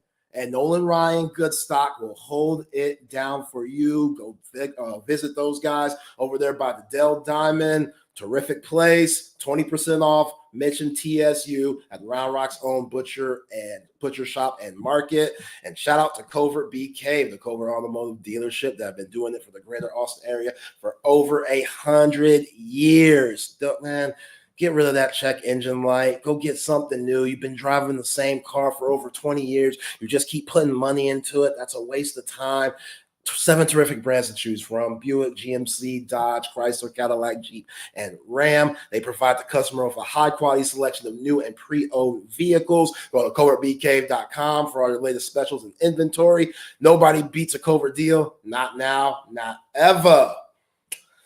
Oh, man, I'm hyped, man. Jordan Pope, that's big time. But more basketball talk here for the right call, Chip. Playoffs last night. My Suns, not looking good. It is not looking good. The Phoenix Suns are going back to the desert, down 0-2. Grayson Allen twisted his ankle in third quarter yesterday. That's big because his dirty ass is a huge part of that team, which Grayson Allen, he's not dirty anymore, but they gave him a huge payday, and he led the NBA in three-point percentage, shooting 45%, and they need him to space the floor because Royce O'Neal, Eric Gordon, love Royce O'Neal, Harker Heights product from that Killeen area, but nah, he ain't getting it cut right now. And yeah, them not having a point guard, I didn't think it would be this much of an issue. I thought that Devin Booker and Bradley Beal would be able to take the reins of just having that on-ball, responsibilities, and that's just not the case. And again, salute to Minnesota and their defense, like Jalen McDaniels, Mike Conley, Anthony Edwards. There's a reason why they're the best defensive team in the league. They get after it. And in the playoffs, when you're not calling all that ticky-tack stuff that Devin Booker and Kevin Durant kind of thrive off of in the regular season, where they're drawing fouls and they're finessing their way to the free throw line, if you take away those points, hey, it's tough to get buckets out here. And look, one thing about the Minnesota Timberwolves, their ability to play different lineups and different rotations is a huge just upside for them moving forward, even after this series. Like, I think the Suns are done. Yes, they have Durant. Yes, they have Buck Beal. Could they come back? Possibly, but with what I've seen, Chip, it's not looking good. And again, Coach Finch, Chris Finch, like the ability to play Karl Anthony Towns at your 4 at times, and then sometimes you can move him out to 5 and take Gobert out the game and bring in guys like Naz Reid, which Naz Reid's a matchup nightmare. He is so crafty and he's so physical and skilled. He kind of reminds me of Anthony Mason back in the Knicks days, just how skilled and physical he was. But Naz Reid has a deeper bag. So I don't know where you go if you're Frank Vogel. You just Kevin Durant, 17 years in, there are just certain things he can't do anymore. They don't put him in good spots either, Chip. Like, he shouldn't be on the perimeter trying to cross and, like, create like that. Like, he should be in the post. He should be around the elbow to where he could just kind of get the ball, the triple threat situations, and kind of like what Dirk used to do, like jab a little bit and just shoot right over the top. You can't stop that. But because everybody else is so out of whack, now KD's out of whack. And yeah, I'm not saying it's a sweep, but this could be done in 5. Easy. Easy with how good and how confident the Minnesota Timberwolves are playing right now. I mean, is KD at the point where he's Ray Allen? Ray Allen for who exactly? For the Celtics. Ray Allen for the Celtics? No. But Bradley Beal, he has to be better defensively. Like, they did a better job on Anthony Edwards, but Mike Conley's out here getting you 18. Like, Mike Conley shouldn't be getting you 18. Rudy Gobert shouldn't be getting you like 18 and 20. Those things, Jaden McDaniels, 25, that's nuts. That's nuts. Like, they're not expecting those guys to make buckets like that. We knew this was going to be rough because the T-Wolves are the best defensive team in the NBA. Right, but they still have to score too. I didn't think they'd be scoring this easily. Right. That Anthony Edwards kills you the first game, and that makes sense. He's a terrific player. So now Frank Vogel's like, let's stop him and slow him down and make the rest of the guys beat you. And they do. Like, Jaden McDaniels, like, is knocking down threes. Nikhil Alexander-Walker, Mike Conley looks like he looks like the Grizzlies' Mike Conley. You know how old Mike Conley is? That dude was playing with Greg Oden. Like, in that draft with Durant. He's the same age as Durant. They were part of that same draft.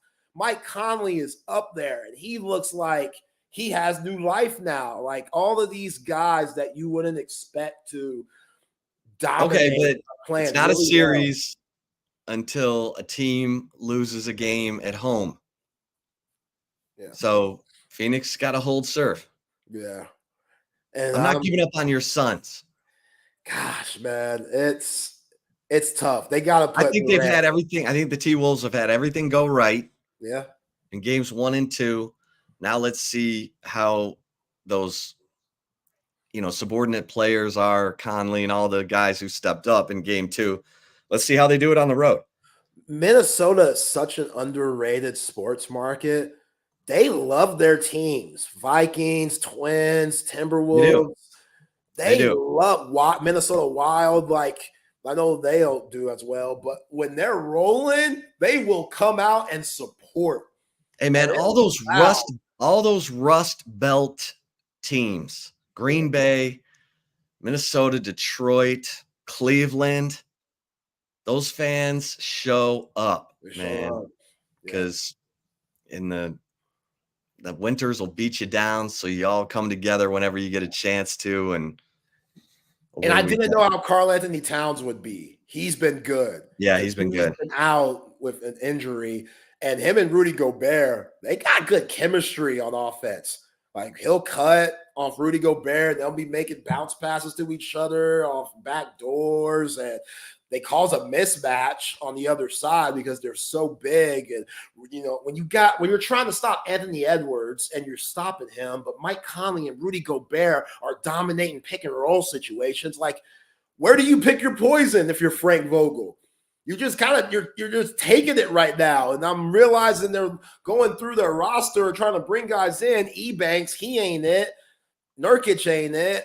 All right, Joe K wants to know about your take on the Mavs. Big game last night.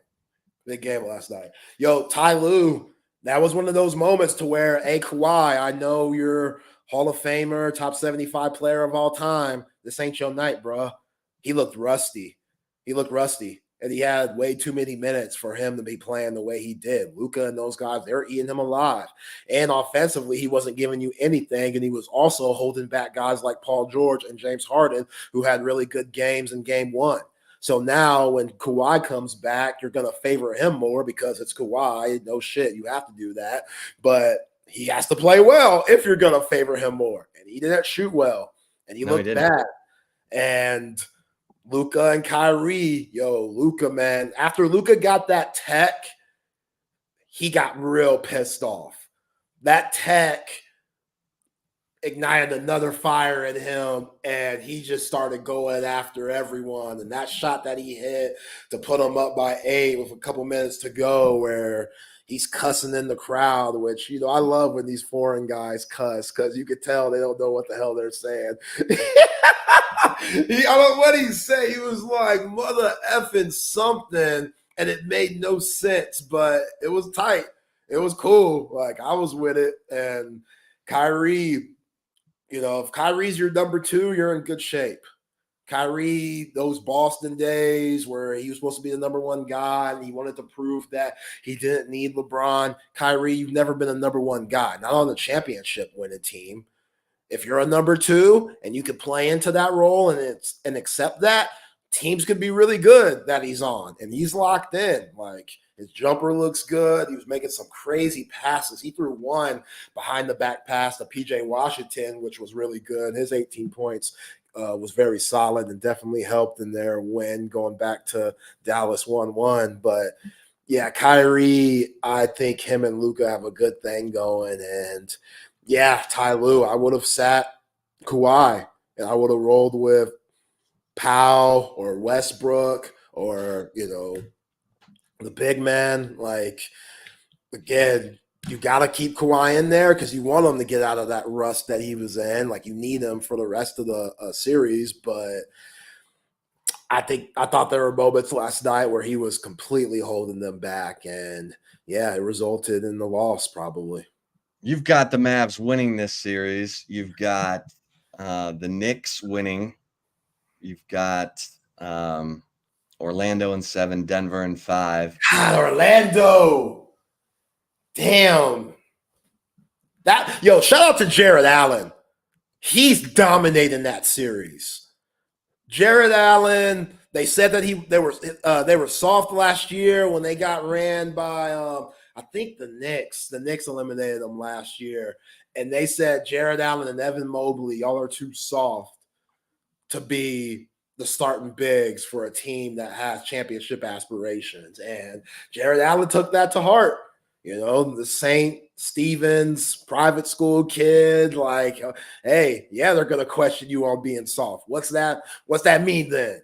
And he's had back-to-back games with over 18 rebounds in one game with 20, and he's around like averaging 19 or 20 points in this series, completely dominated his matchups, which took me by surprise. I thought that Wendell Carter Jr. and Wagner, which Wagner's been all right, but not good enough to, compete with what Jared Allen and Evan Mobley are doing. That's a big shock. And Orlando's youth is showing its head right now. Like, they're just so inexperienced. And on the other side, like Donovan Mitchell, he's been here before. He's not fazed by the moment right now. While Orlando's best player, Paolo Banchero, even though he's been solid, it's regular season solid. It's not playoff solid. And there's a big difference on how you have to be in the playoffs to get your team dubs. And yeah, Jamal Mosley's team, they're just not there yet. They're getting there. They need another, whatever it is, they need another person in the future. But I thought that they would really give Cleveland trouble with their matchups. And they do at times, like Franz Wagner and Paolo Banchero, like, they should be able to score at will, but I didn't expect the backcourt to get dominated like they are. Like, Garland and Donovan Mitchell are just tough, man. And they look locked in and they look pissed off because they got outed last year and all this rumor mill on Donovan Mitchell wanting to leave Cleveland. I know that's a thing. So, yeah, I think they could steal a game at home, but if Jared Allen's going to keep getting 20 rebounds a game, then this series is going to be over quickly. Jared Allen was on that 10-22 team at Texas, and he's been pissed off ever since. He's like, I had to play for Shaka. I'm pissed. Yeah. But yeah, that's woo. All right. Any surprises tonight at Boston, at Oklahoma City? Yeah, New Orleans, Oklahoma City. If I'm New Orleans, I'm feeling good. I'm feeling really good. Like, yeah, they let that game get away from them in game one. And CJ McCollum, he had a good look to win the game from three. It just didn't go down. But, yo, Valanciunas against Holmgren, I like that matchup. Valanciunas should be able to get anything he wants because he outweighs Holmgren by, it looks like, 50 freaking pounds. So he's just bowing them and being physical down low. And it's on Brandon Ingram. Like, if they had Zion, this might be an 8-1 upset if they had Zion. And I don't think he'll come back. I want to say they're going to reevaluate him in 2 weeks. But Brandon Ingram, he has to be good. Like, they have mismatches. Like, they play a lot like Minnesota and their defense with Trey Murphy and Herb Jones. It's a lot like what McDaniels and, Anthony Edwards defensive-wise are doing in Minnesota. But, yeah, Oklahoma City, they're just so young. They have those moments of being inexperienced. And Shai Gilgeous-Alexander, he's just going to have to carry them throughout the playoffs. And he did that in game one. He had some big-time shots, but they're still going to need those other guys to be good, like Williams and Holmgren. And, yeah, the experience goes New Orleans' way. They got all the experience. McCollum, 10 years in the league. Brandon Ingram's been in the league for a long time. Like, Valanciunas, they got a lot of dudes that aren't afraid of the moment. So this series, it might be longer than people thought. All right. Bucks going to be all right. You got the Bucks winning. I don't know. Miles Turner, another Longhorn, 8 last night. Him and Pascal Siakam, they were killing Bobby Portis and twin Lopez. They were killing those dudes. Pascal Siakam, 37, man, killing those dudes. Like, yeah, no Giannis. It's a series. All right, let's bring in Megan and Rocky. Make sure that. Hello, can you hear us? Oh yeah. Sounded great. All right, Chip. So your boy Brown, his son just got the big money. Yeah. Amon-Ra St. Brown. So ask him, can you borrow, 20, 30 mil? 77 million guaranteed. Yeah, he's earned it. Absolutely earned it. Yeah. It's so impressive. Yeah. And he is as simple as it comes. Like, doesn't have anything on the walls in his house. Like, he needs a makeover. Oh yeah, he's gonna have every penny. Congrats to him and that family. That's amazing. I know they worked hard. Yeah. Big money. How y'all doing? You ready? Ready to fire the cannon? Always ready. Always ready. Are we ready? Let's get that music ready. Yes. Did you guys have a great weekend? Well, we haven't seen you, and I've been following in a week. Enjoying the spring game and wrapping it all up, and now we can talk about it. Yeah. Can't wait to hear your thoughts. Have a great show. We're listening. All right. Thank you. Thanks, y'all. All right, y'all.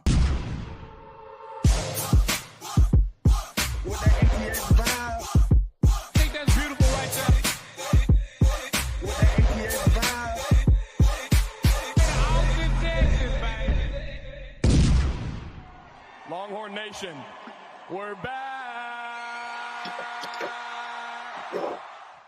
We're back, Megan. We're back. I love it. I'm Rocky. And I'm Megan. And we are Fire the Cannon. Ready to go. We got lots to talk about. Lots to talk about, man. Yes, we have a lot to talk about. So we thought it'd be really fun. We're going to talk spring game because we have, like I said, we haven't got to talk about it yet. And we were there and so much. The atmosphere, what we loved, what we're maybe worried about. So we thought we'd play, like talk about it. And then we're going to play pause, praise, panic, or pause. Praise, pause, or panic. Yeah. Praise, pause, or panic. Should we be excited? Should we just hold a minute? Or should we freak out and run and sell our season tickets? Right. No, we're not. And also, of course, NFL draft starts tomorrow night. We're going to talk all about that. Where the Texas Longhorns predicted to go? Who else is predicted to go big in the draft this year? What other schools? What other players? And also, we will get into all the top stories, including more Texas sports and some other fun top stories around the country. And also baseball. We're going to talk about baseball. What a win last night. Yeah, gotta get so much to talk about, and we have to hurry up and talk about it all in 2 hours. I love it. Well, I don't know. We definitely are hyped up from the spring game. Yeah, definitely excited. Looking forward to the season. Yes. I know that you had you were busy booking some things, for football season. Yes. Okay. So now that my dissertation is written and I'm waiting to hear back, I'm like, oh, we need to start planning because now's the time you got to start booking flights. Right. And if y'all haven't booked your flights or your Airbnbs or your hotels or whatever for the games coming up, you're late. You're gonna get a flight. No, just kidding. They're filling up and the prices are crazy. And we talked about this because I was messaging with you about booking. Yeah. So there is a direct flight from Austin to Detroit. Of course, these college towns where the nearest, we don't all live in Austin with a massive international airport that you can get direct to anywhere. So in order to get into Ann Arbor, of course, there's no flights right now. Detroit, it's only 45 minutes away. That's fine. Mm-hmm. No big deal. So, but normally, Delta flies direct Austin to Detroit. The weekend before and the weekend after, you can go for $300 direct round trip. Right. Oh no, they know that all of Austin is going to be trying to get to Detroit that weekend. $1,400. Yeah. That shit should be crazy. illegal. It should be illegal to just the way they do on spring break, just the way they do on Labor Day. Like when people need to travel the most, they jack up the price and they oversell the flight so that you get on the plane and you might not even have a seat. Right. Anyway, but we did book our flights, Richard, and so you're going up. Tell us your plans. I'm going to plan for Michigan already. Yeah, I'm going to drive. I drive to most of the games because I like to set up the tailgates. Oh, you take all the things. Right, and everything. I do, and I've got I've got family in Michigan too. So I'm planning on going up probably, honestly, the Sunday before. So I'll drive up there with the dogs. Yeah, with the dogs. It's a 22-hour drive, give or take. A few hours. I'm mad that it's a 2-hour flight. Yeah, so I'll split that probably in half. But yeah, I'm gonna drive up, visit family, spend some time up there in that area, probably dink around in the Bronco for a bit, and and then set up the tailgate and have that running. So it's gonna be awesome. I've been to a game at the Big House before. This was back in 2015. It just so happened that Texas, on the bye week, Michigan State, my number 2 team, was playing in the Big House. My dad had never been. So, surprising with tickets. We went up there, and that was the game, the Gift 6, right? Where all Michigan had to do to win the game was just punt it away. Punt it out. And they flubbed the punt, right to Michigan State. So it's really cool. So it's a cool atmosphere, but I will tell you, their tailgating does not compare to Texas. So, I've got to roll up there and just show up with a Texas tailgate, even my small Texas tailgate, and just show them how we do it in Texas. So it'll be a good time. It'll be Thank a you. party. Ike says it's 30 minutes. When I was mapping it, it said 42 to 52 minutes. But maybe if I go in the middle of the night, it will be 30 minutes. So you've been to the big stadium. You'll be up there already with all the gear. So Richard and I will come up on Thursday night, Thursday afternoon, and you'll pick us up, and then we'll get to do dinner in Detroit, and then we'll hang out in Detroit with you, with your family. Yes, we'll hang out with your family and friends up there on Friday all day, and then the game announced time. If you haven't heard, I'm sure you've heard because everybody was bummed about it. It's big noon kickoff, which means 11 a.m. Kill me. One of the biggest games of the year, except for Texas, Oklahoma, and Texas, Georgia, and Texas will be part of all of the biggest games of the year. Yeah. One of the biggest games of the year, and defending national champion and semifinalist in the championship. 11 a.m. because it's big noon kickoff, Right. and they're going to have all the crew there. Of course, they should. So thoughts? I know you despise I hate kegs and eggs. Not a fan. Listen, and again, it's the tailgating, right? Like I want to have time to set in, like have some drinks, have a good time, like at an 11 a.m. kickoff, which will be noon Eastern time, right? Yeah. But even those, but for us, it's still 11 a.m. Yeah. They're Central Time, right? Still in Detroit, Central No, Time? No, they're it's Eastern time? Yeah.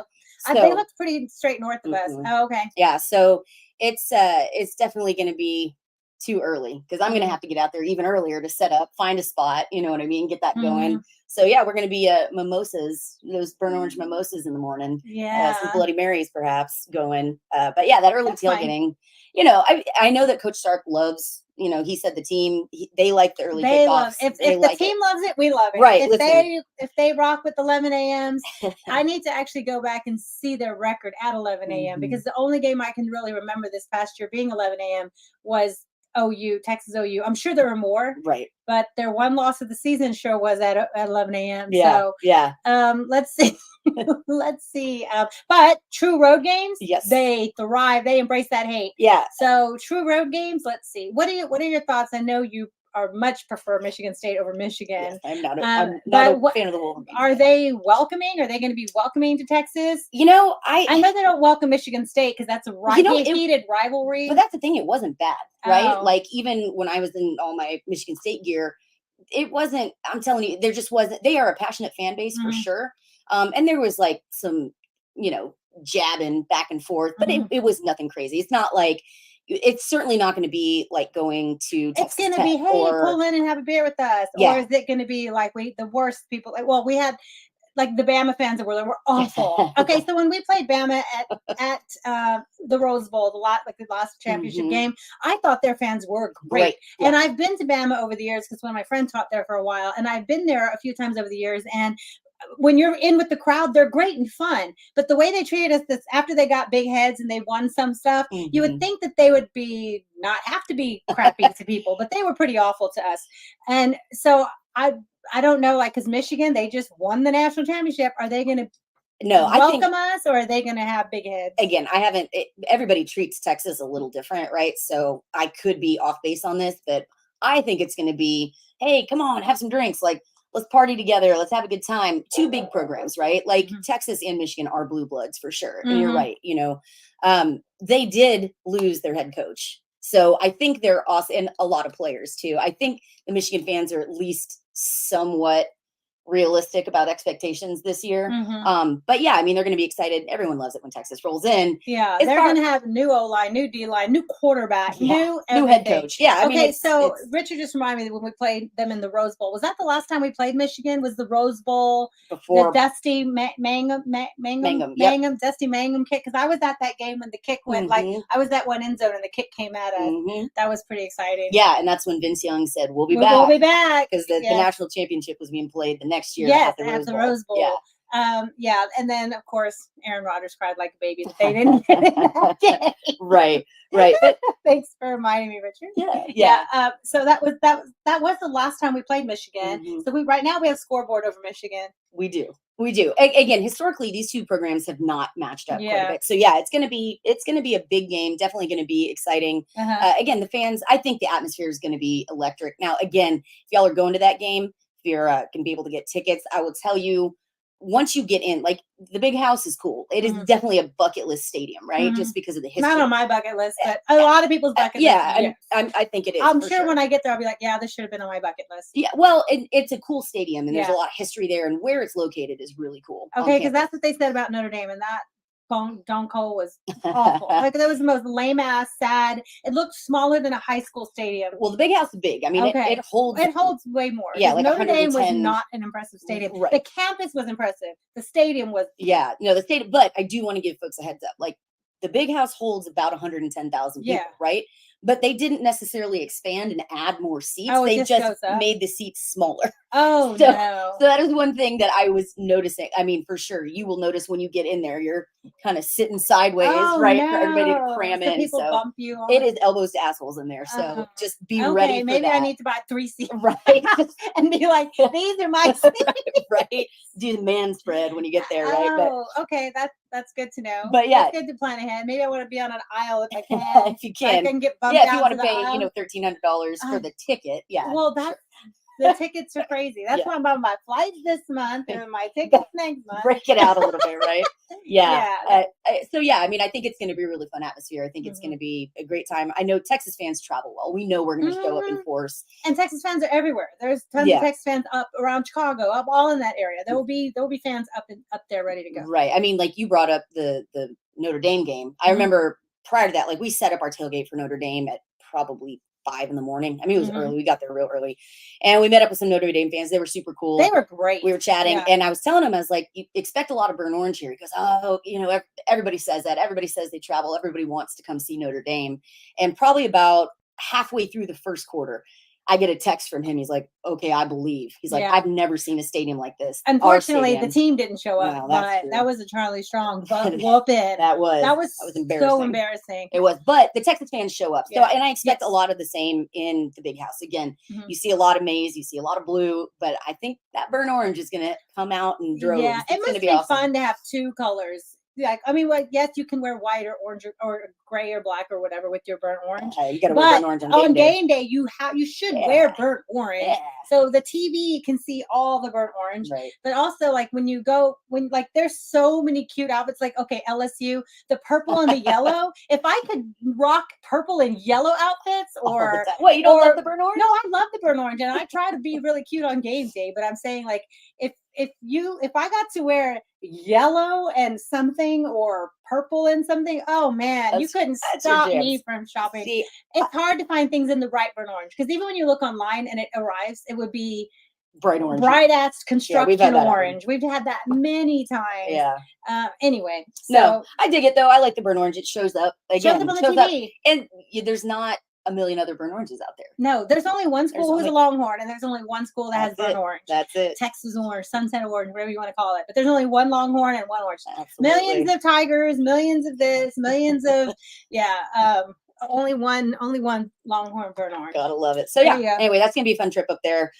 Certainly, I'm excited to show you around Detroit. I'm excited. I mean, I've been to Detroit, but maybe for a rugby tournament 20 years ago. I haven't been in forever. And of course, with rugby, you get in, you go to the field, you may go to one bar that's hosting you, and then you go home. Right. So it's been a long time. So I'm excited to actually sit and see the town, see the city. Yeah, it'll be a good time. People rave about it. Yeah, absolutely. It'll be fun. I like I said, I love Detroit. It's got a special place in my heart. So got to load up on my Lions gear when I'm there, right? Yes, because I can't get it anywhere else. The cute stuff. So we'll be there. We'll be there Thursday to Sunday. And if for some reason the Detroit Lions get a home game that day, maybe we can move our flight back a couple hours and go to the Lions game that morning. That'd be amazing. Yeah.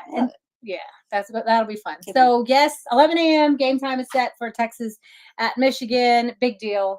September 7th. Absolutely. All right. So before we get into it, give a shout out to our friend. Gotta say, gotta love that Longhorn Laundry. We want to give a big shout out to one of our great sponsors, a boss. We love him to death. The burnt orange man. You guys might have seen him around campus. He was definitely showing out at spring game. That's for sure. People were asking for pictures. Yeah. Everybody loves him. He was everywhere. But again, he runs Longhorn Laundry. It's a great service. If you guys hate doing laundry, which I do, I absolutely hate laundry. They will actually come pick up your laundry, wash it, clean it, press it, get it all nice and clean, seal it, and deliver it back to your home, all for a great, great low price. And if you give them a call or check them out online and give them the code FTC20, that's FTC20, you get $20 off your first order. So again, don't waste your time. You want to spend more time at the games. You want to spend more time going out supporting Texas, right? You want to, whatever you want to do, whatever it is, you don't want to be doing laundry. Let them take care of it for you. Check them out at longhornlaundry.com. or give them a call at 512-470-1005. Again, don't forget that code FTC20 for that $20 off on your first order. Good job. Yeah. I just realized we're both wearing gray. Yeah. I can't see you, but mine is a Longhorn shirt. I'm It's wearing like an Aztec art style from Nice. this artist that they released a series with a bunch of different artists, and this was one. cool. I love it. It's kind Yeah. of Aztec, I think. That's super The cool. artist name is down here somewhere. Nice. Yeah, Oh, I've got a. Federico is the artist. I'm rocking the Round Rock Express, the OG Round Rock I Express. see with the flying E. Yeah, this is probably I don't know. This shirt's probably 20 years old. It's probably about as old as the Express. I'm actually gonna About check as out- old as Yeah, yeah. I mean, this was from one of their first seasons, like about that time. But yeah, I'm gonna go catch an Express game with my dad tonight. So, Oh, fun. yeah, Max Scherzer from the Rangers is actually rehabbing tonight, so gonna be some good pitching. Wow. I mentioned Hopefully. Yeah, well, I mentioned it to Dad, and he said, "Oh, you want to go? Yeah, That's awesome. Gotta love. Excuse me, that's awesome. Yeah, so that'll be fun. That'll be fun. So, yeah, we'll talk a little bit about Texas baseball coming up, but let's launch into that spring game. Yes. Talk about let's the talk about the atmosphere. spring Talk game. about. Oh, all right. So, first thoughts. Let's start with when we arrived. Yes. Yeah.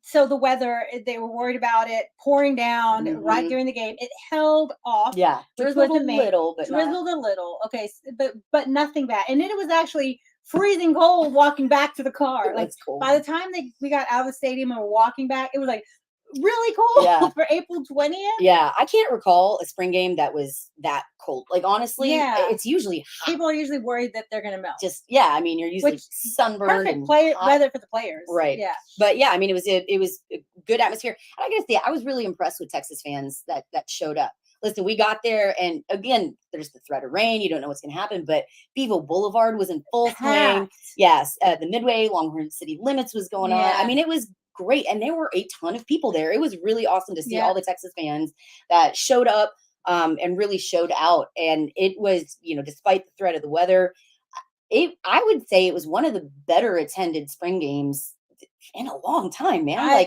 Yeah. There were a lot of folks there last year, but I feel like this rivaled a lot. that. I mean, I've heard people estimate between 35 and 45,000. Yeah. I don't know, but most of the lower bowl at about by the second quarter or so, people were filing in and seated. It was full, Most yeah. of the lower bowl was full. Yeah, certainly on the east and west. Of course, the sides. upper was closed. Yeah. But yeah. Both sides were pretty full, Mhm. and the north end zone had a good amount of people. So they came to this game. Right. It was well attended, and was. damn, we got a show. Yeah.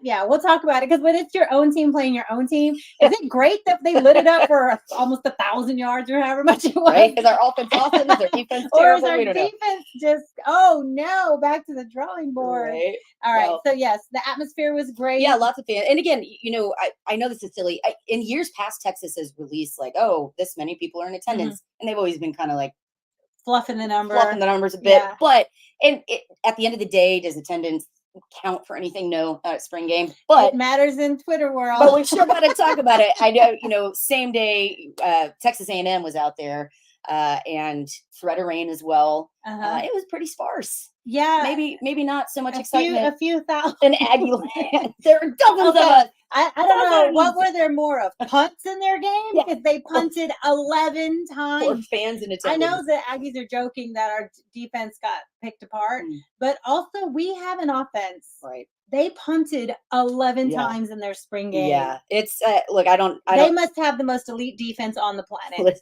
I'm excited for that rivalry to come back. I really am. I think that's going to be a lot of fun. Texas going there. And again, we're reading far too much into this. It is a spring game. Nothing. It doesn't count. It doesn't matter. Take But everything that happens straight to Vegas Right. with your mortgage. But I will have to say, reading between the lines and looking at the tea leaves here, again, that's going to be another game that Texas fans will show up for. And of course, that rivalry is super heated. There's going to be, it's going to be a great atmosphere. But I don't know. I think things down in Aggieland might not be so peachy and rosy right now. So I don't know. So our friend Kyle Umlang posted on Saturday evening. He got snapshots, and of course, it's hard to tell. Is this an hour before kickoff, or is this after the game's over? And these are just people waiting for. I know the USC, autographs, but you can see them on the field a little bit. So he has USC, and there's 8 people there. But that's how many they have for their games, so that's fine. And then Oklahoma had a pretty okay crowd. I mean, they charged $15 a person. I hope at least the kids were free. And maybe Kids they for $5. use that money to buy a D lineman this week. We'll see. Maybe And they then did. the Aggies crowd was pretty sad. It was pretty sparse. Yeah. Pretty sparse. They did have way more severe weather in their area, but shouldn't you risk getting struck by lightning for your team? I mean, hello. And then the last one I want to is this Missouri? Yeah. That looks smaller than a high school crowd. Yeah. So Kyle posted these pictures and I was like, And then one of our friends posted a really great corner shot of the lower bowl of Texas that I retweeted. That was a good indication of just how full, and not that you don't win anything for having, but it just shows you that the excitement and the fans are bought in and they want to see the product. Yeah, I think it's a good gauge of, fan excitement and the anticipation for the season. So, I mean, even Coach Shark was commenting like this is the best spring game he's had, one of the best spring games he's ever had. So, I mean, I think, excitement is high. We're looking forward to it. Fans are definitely getting into it. So, let's jump in. I mean, a lot of former players showing up. That's something that we hadn't seen for a little bit. It was, again, perhaps not quite as many former players in past spring games, but we saw, of course, Bijan. We saw Bijan, star of the and show he was there. on the screen for like 20 minutes on the TV, and he donated, helped raise $300,000 for Austin Mobile Loaves and Fishes, and they awarded that to that center the night before. But all of I mean, how amazing is that? Giving back. It's Yeah, very and cool. just was raving about how much he loves being part of the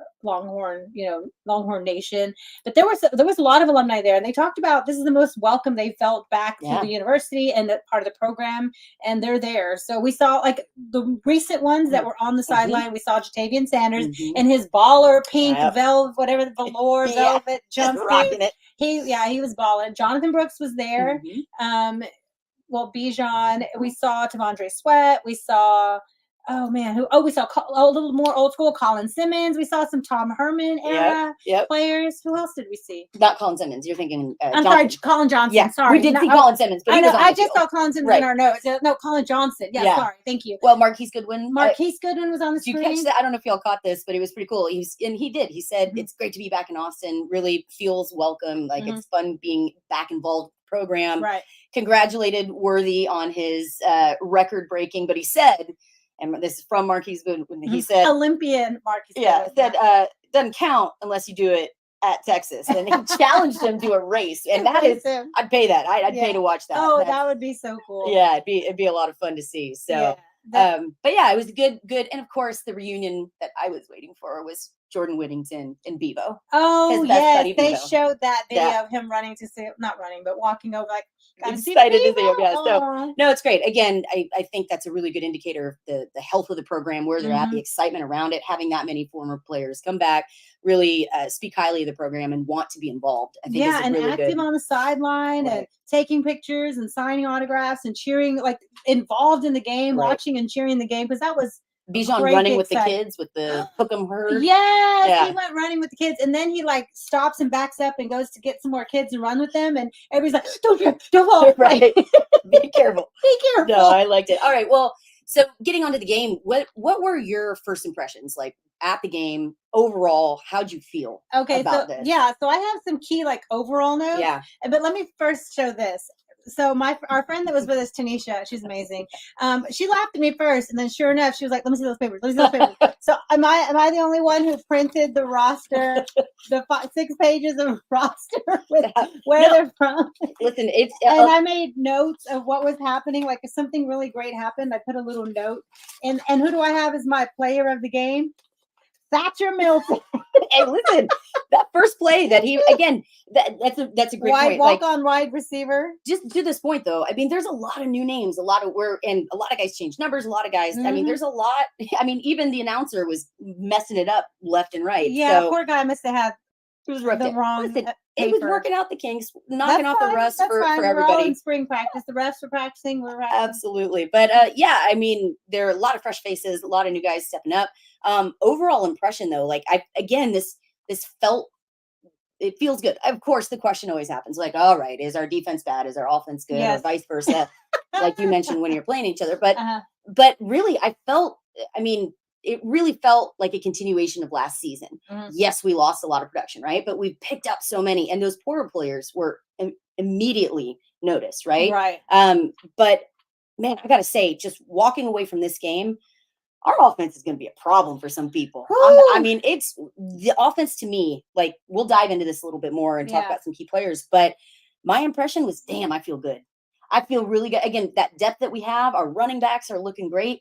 Wide receivers are killing it. I mean, quarterbacks, of course, we're going to dive into that quarterback talk, but the offense felt like they hadn't skipped a beat. And felt like there was some improvement. Yes there too. and no. Okay. They did when they got rolling. I mean, and they got rolling quick. Arch's first throw was 75-yard bomb, right? To DeAndre Moore. But when Quinn was out there, not nothing. There's no controversy. He's absolutely quarterback one, and he's shown all spring, and he will come out there and roll. He's MVP of the championship game, right? Were you worried with that first series? Because again, we knew I'll just look. Okay, so he has a problem with in the past. His ball's getting batted down because he's not 6'5", right?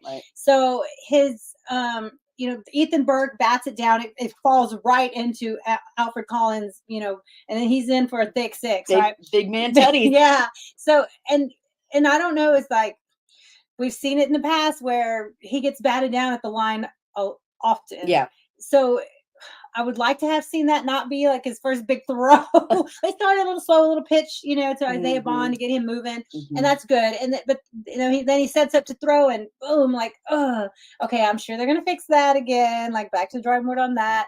I don't think it was Quinn as much as it was the receivers just needing to get warmed up in that environment. Yeah. Because once they got warm, they were snatching stuff out of here. Okay, this is like overall kind of thoughts. Like you mentioned, the offense is insane. Yeah. 24 different players caught a pass. Right. Receivers, tight ends, and running backs. 24. How do you plan for that? Right. Of course, they let 50 guys try to catch, right? So that's different than in a real game where, he has his set of receivers right. and that will play.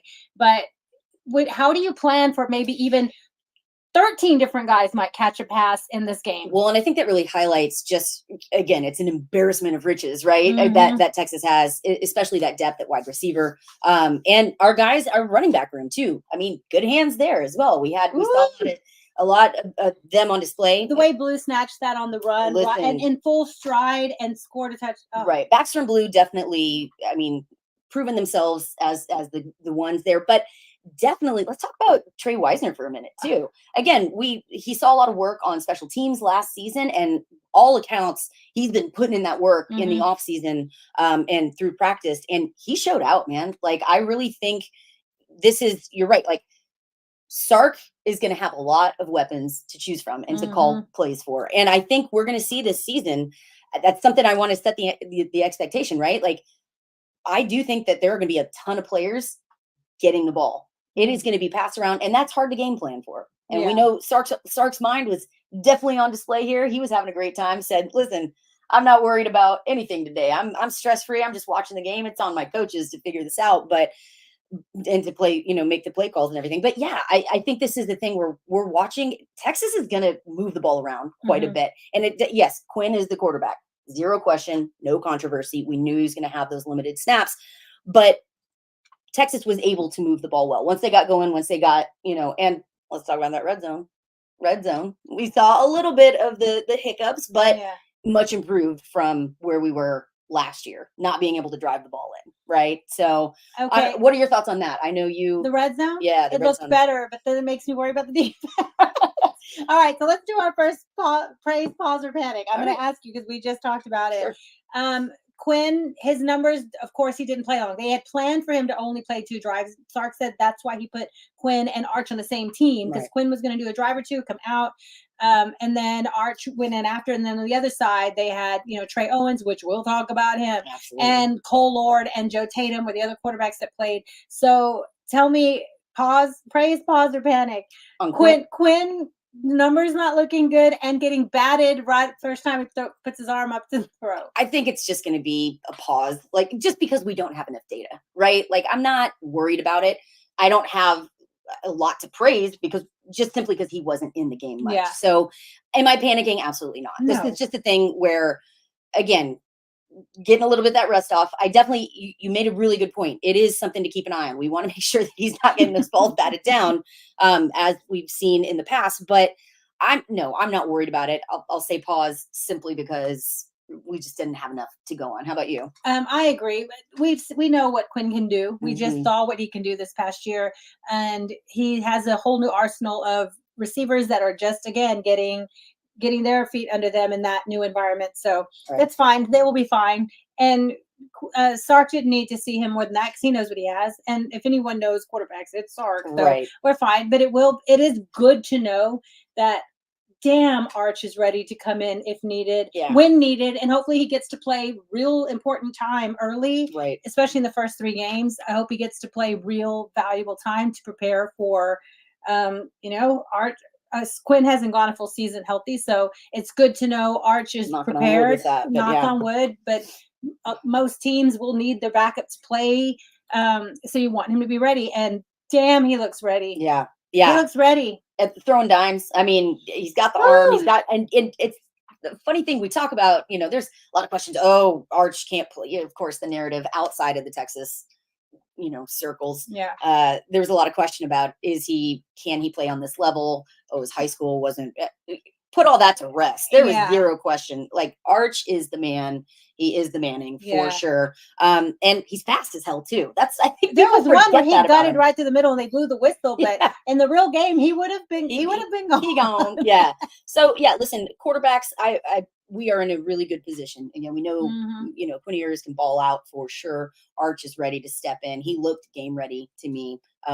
Ran the offense well, zero question. Again, he was seeing the field really well, clearly. But let's take a minute to talk about Trey Owens. That's a name that, kind of gets lost in the Arch Manning madness, right? Yeah. But Trey Owens was looking, again, he would be a starter.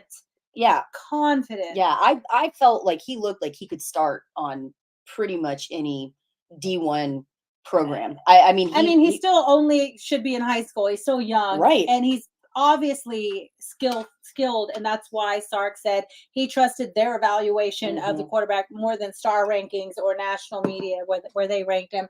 And in his Houston area where, he was rated the best offensive player in that entire area. That's huge. He's talented.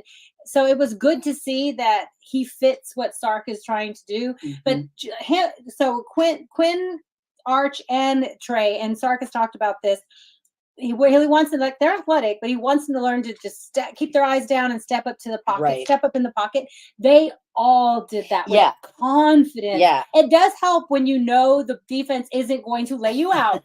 That helps a lot when you're not about to take a hit that you will in a real game, because they know I can step up. But what great muscle memory to start learning and practice to get up and knowing you're not going to take a hit. So then when the time comes, you can get up and make that throw. And if you take a hit, you take a hit. But they were just so confident. Yeah, no, I was really impressed with how, again, we didn't see a whole lot of Quinn. So I'm going to speak mainly on Arch and Trey Owens here, but I was really impressed how they ran the offense.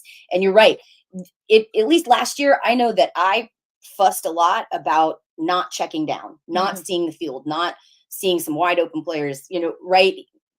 Quinn had the tendency to get comfortable with his go-to guy and maybe didn't look for those options. Now, again, I talk about Arch and Owens here, but I felt like they were seeing every opportunity. They had that patience. They had that confidence, and we're certainly letting the plays play out, letting them, you know what I mean? I thought that was really, to me, they definitely went through their reads, an more improvement. progressions. Yeah. And that was an improvement over some of the play that we saw last year. Now, it's not necessarily apples to apples, talking different players, but again, just the time that our players have had under Coach Sark in his offense, it's starting, you can tell that this is starting to get comfortable. They're starting to get it. They understand the why. They understand, even, again, kid that should be in high school. Yeah. He was picking it up. We mentioned stepping up and knowing they can't get hit, but there was pressure. Yes. There was more pressure in this game that we've seen. And we know that they're trying to manufacture pressure somehow. They're using the linebackers more, but we saw Ethan Burke, Colin Simmons, Justice Finkley, we saw them, which could have been a sack in a real game, or they got their hands up. We saw the batted ball, whatever, but we saw that that pressure is being manufactured, and we don't know yet because of course they don't show everything, and also they're not going to lay out their own quarterback, but it is exciting to see that they are working out how to get more pressure from this team, because right now we know the D-line isn't going to be the strength. The linebackers and the edge and the linebackers might be where the pressure is going to come from, but they use the edges. Right. That was exciting. Right. Yeah. And look, this was something I wanted to bring up. Colin Simmons, right? Praise Colin Yeah. Simmons for Listen, a young kid, another early enrollee. Really excited to see him. It was this, of course, the first time that we've seen him in the burnt orange out there in a game-like situation. And man, he's going to wreak some havoc. He was definitely, you're mentioning, bringing that pressure from the edge. He was coming in fast and hot. I mean, he clearly would have gotten to the quarterback in full real game situations there. So I think he's I cannot speak highly enough of him. That speed that he's got, again, already got a really good head for the game, knows where he's going, knows how to get that pressure in. I think we really need to watch him this season. And I think he's going to have some pretty great numbers. It was kind of how, like, we were excited with Anthony Hill last year. That case, kind of same excitement, like, wow, that's just natural ability. And once they keep coaching him up and he builds into his college football size. But of course, I didn't mean to forget to mention Colton Basic. Westlake is the best Lake. How exciting, because he's been, coming off injuries, and now he's already projected to it be in the NFL draft next year. Way too early 2025 predictions. He's in that list. So it was good to see how much, like, he was just getting moving, and he was in the backfield, and he was disruptive. And of course, his dad's a defensive coordinator, and he's a smart, raised around defensive football, but still to get your body to do those things. And now that he's healthy, I can't wait to see what we get from Colton Basic. Yeah, definitely. Again, so shifting to the defense a little bit, I loved seeing that pressure. Again, Sark talks about manufacturing the pressure, but I did. How you feeling about the corners? How you feeling about our coverage here? Which ones are left? Right. Listen, I would say of course, a couple of DBs, and wish them nothing but the best. Austin Jordan, Terrence Brooks are in the portal. Wish them the best of luck to find a place, but that does leave even more question marks. Praise, pause, panic. I'm almost to the panic and the unless big names come in the portal like today, then right. We definitely know where the need is, right? I would say, from every aspect of the game, everything that we saw, that is the biggest question mark for Texas still. It was D-line this whole time. They're getting depth, and they got a transfer portal commitment, but man, cornerback now, or just the DBs all around is going to be right. Because Janae Barron he was getting first team reps at corner, which some people are saying that might be one of the factors that contributed to Terrence Brooks, but leaving. It's just lots of factors, but we're getting kind of thin. Yeah, definitely. I will say that to go into the SEC, right when there was the announcement that Terrence Brooks was leaving, that caught me off guard. I think it caught a lot of people off guard. It was something that we weren't expecting, but according to Anwar, he was saying Texas decided to part ways with Terrence Brooks. This is again reporting from Anwar, saying it didn't sound like there was any hostility with the decision. So this was, by all accounts, we've heard maybe he wasn't quite happy with the NIL money that he was getting. It didn't meet his expectations at Texas for what he was hoping to get. And there was some question about those. Those with Barron getting those first team reps might have been a little bit of unrest there, but this makes it sound like Texas was planning to move on anyway. Again, I don't know how much is this an attitude thing? Was it something where he, felt he wasn't getting enough playing time, so maybe he wasn't working as hard as some of the others? I don't know. Yeah. But it seems like it's mutual parting of ways. But that this might have been something Texas was considering too. But to that point, I would say we're almost to the panic mode. And I'm all of a sudden, I'm certainly paused on it, right? But kind of teetering on that edge of panic, because to me that was the weakest aspect of the game. That was the corners were, as much as I loved seeing, we're sitting here praising Arch and praising Trey Owens about throwing these dimes. I mean, they were throwing well. They saw the receivers. Receivers were running great routes. Yeah. But there were some pretty clear blown coverages. Yes, but we also have to remember, like, Jahdae Barron didn't play. There's no need for him to play when we talked about this last week, healing. Malik Muhammad looked great when he was in. He did. And, he went out pretty quick. There's no reason we know what we have with him. So there was Andrew Makuba didn't play very long, and he can help in coverage. So there is there's some few pieces that didn't play the whole game that we know will be starters and very effective. So we can have a little pause. Yeah. That depth is a concern. Depth is a huge concern. Yeah. Yeah. And this is good. Double D better match the other teams with passing yards to make up for it. Or at least with points. I don't care if we give up 1 million passing yards if we have one more point than that. Yeah. Look, but that's not sustainable either. Yeah. Yeah. I mean, I was saying this the other day. I'm ready for Texas to get back to boring football. You remember when you would go to 52-10. Yeah. Every game was 52-10. Yeah. I'm ready for that again. I don't know that I have the confidence in our defense. Our offense, zero question. We can put points on the board. I'm not worried about that. I do have a little trepidation about, all right, are we going to have those blown coverages? Are we going to have the depth? What happens if there's some injuries, right? Like, you never want to see that. But yeah, I think I left a little on edge. No, yeah, on edge. No, but about our corners and our DBs. Like, we'll see how that goes. I would have liked to see a little bit more, but to your point, in Stark we trust. If he knows what he's got with Jahdae Barron, we want to let him heal. Bakuba, that's another one I would have liked to see more of. I think they know what they have for him after camp. So I was fine with letting all the youngins get as many snaps. We got to see Kobe Black. We got to see Xavier Filsamy. We got to see a lot of these. I mean, there were 17, 18 early enrollees and 3 or 4 were transfers. We got to see T.S. Devea, which was good impact. Yeah. So it was good to see the transfers get to play and all the early enrollees. Most of them, I think we saw almost everybody. Alex January, did I mention him already? I don't know. It was amazing. Yeah. He's in my notes. So it was good to see what's coming. And of course, one of the stars of the show, Ryan Wingo. I still can't believe he's at Texas. I'm so happy. And that's why. And I told you when we were sitting together at the game, we're like, oh my God, Ryan Wingo. And then they even have him throwing. They had that double pass, which was, I picked from a mile away. I was like, look, he's going to pass. It was so obvious. And if his pass was a little bit, he overthrew Parker Livingstone by like 40 yards, but that's okay. Parker Livingstone is fast, but not that. Yeah, fast. Right. But Ryan Wingo, the way he can adjust under the ball, he's just so beautiful. Like the way he runs, the way he brings the ball in, his speed after. Oh man, absolutely. Yeah. So let's flip back to the other the offense. Panic, pause, praise.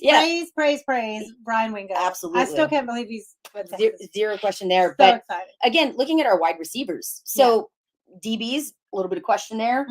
Getting the younger guys in, saw some blown coverages, cool. But okay, cool. But let's talk about our wide receivers. Again, we knew that this was an area that lost a lot of production from last season, but Sark got those players, the transfers in the portal, had some guys come in. Of course, Ryan Wingo, we're excited to see him.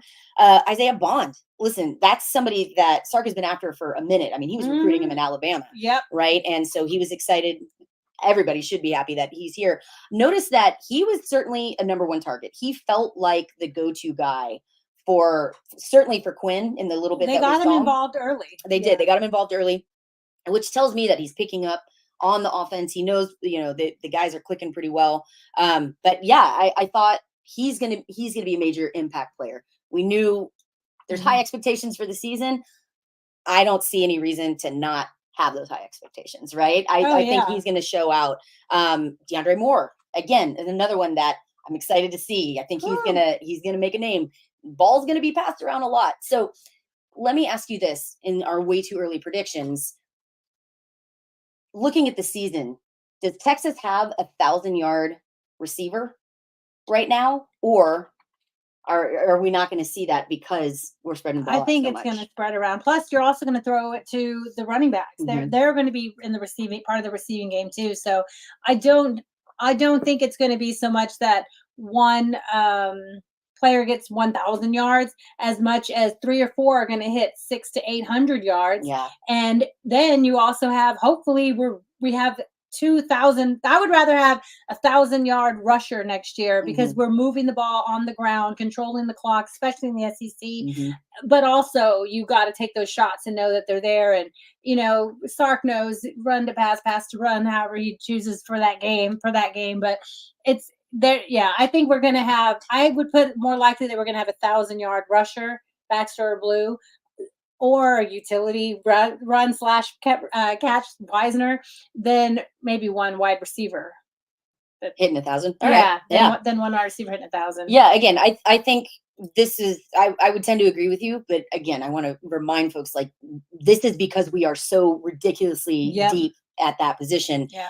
We're going to be spreading the ball out quite a bit. So Cook, that's another one. I want to shout him out real quick. Again, great hands, that speed. He was getting off the ball.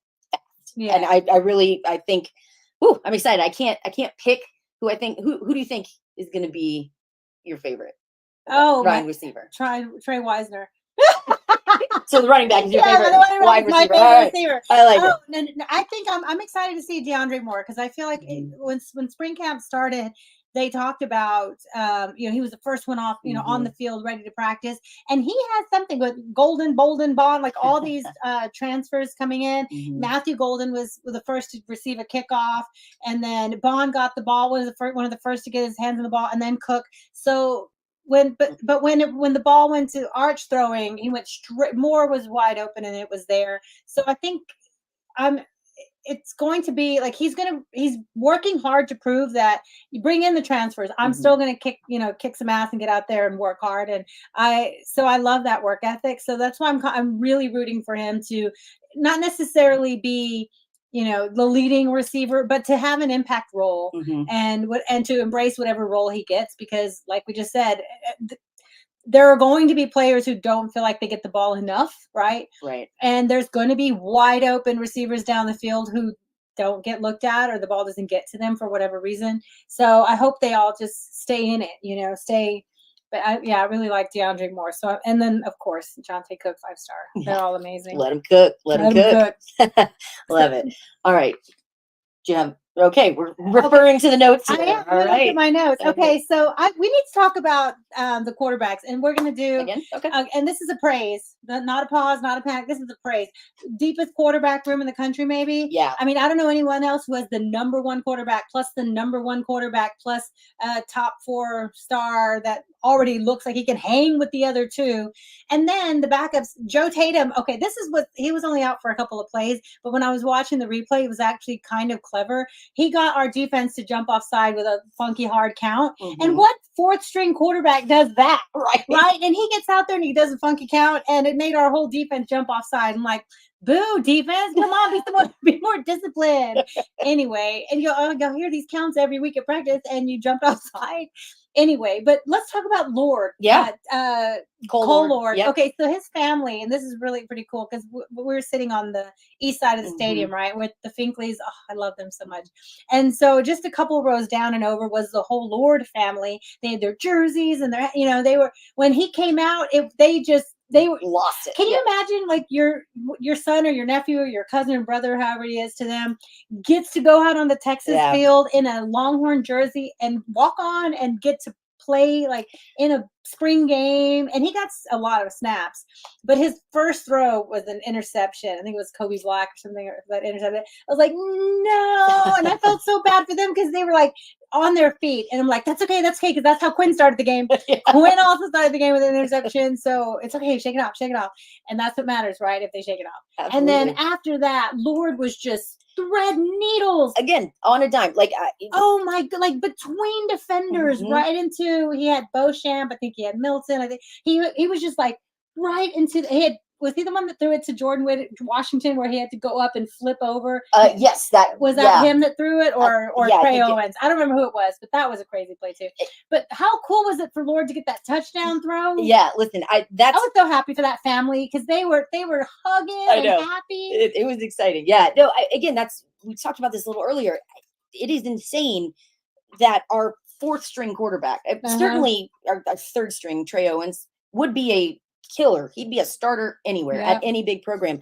I would argue that Cole Lord would be a starter at a lot of programs too. I mean, he looked ready. Again, limited time from what we saw, but man, I would say 100% deepest quarterback room in the nation. I can't think of a program that would even come close to touching. They looked so good. And of course, like we said, this is spring game. They can't get hit. Right. But to make those throws that were just on a dime and under pressure with the full speed, because this was a full speed game. They were hitting hard to the ground. I even have for Terrence Brooks, my note was wrapped up the tackle. Like, oh, I like that. And I have notes on people that are all leaving. Savion Red, hard running. Like, oh. Right. Yeah. So again, something to point out too, the helmet communication, the official helmet communication system was in use by the quarterbacks. Right. So, all three quarterbacks used it because they only have three, they said. Right. So that I think, did we see some improvement there? Are they comfortable with it? We knew, again, working out some of the kinks and how, so I thought it was encouraging. Again, that we saw the offense communicating well, seeing the field. Like and the quarterbacks really looked like they knew what was going on, no matter who was starting, right? No matter who was playing. So, I thought that was a interesting little tidbit too. All right. So I have love for the O-line. All right, let's bring it. Let's bring it. And our friend Hayden Connor, this is so funny because of course I know Hayden Connor's number 76. And I'm like, oh my God, 76. Who's that for 76 downfield blocking and like late in the third quarter, way downfield, pushing people to the ground. I'm like, of course, that's Hayden Connor.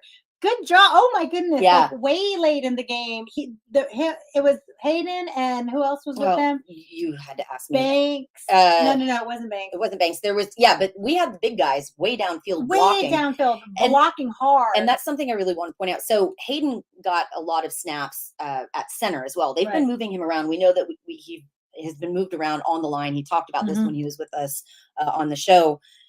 He's getting snaps. Not only, I think the only place he hasn't gotten snaps is right tackle. Is that right? It's far out, but I don't know. I mean, but he's taken a lot of very snaps versatile at center. So again, we're talking about depth and how much depth we have everywhere. It was good to see the O-line moving around again. Hayden played well, but again, something I want to point out that has shifted from years past. Our O-line is big and physical. These guys are getting up, they're getting downfield, they're moving around, they're pulling stunts. It's definitely impressive to see, where not too long ago, Herman's preference certainly was the bigger guys, just mass, just stand and block. Math was what we were looking at. So I think that really speaks to what to expect from the offense as well. We're going to see a ton of movement. We're going to see some stunting going on. But again, that helps get our guys open down the field. Our receivers are running those routes. Saw a lot of cross routes too. We loved to hate the bubble screen. We hated that for so long. I think this is going to be, again, what were you seeing on offense? What Sark has in play, some of the action there. Do you think we're going to see more downfield cross routes, dink and dunk? What do you think? I think he's good. He's always going to take what the defense gives you, right? So it's going to depend on what coverages they're seeing.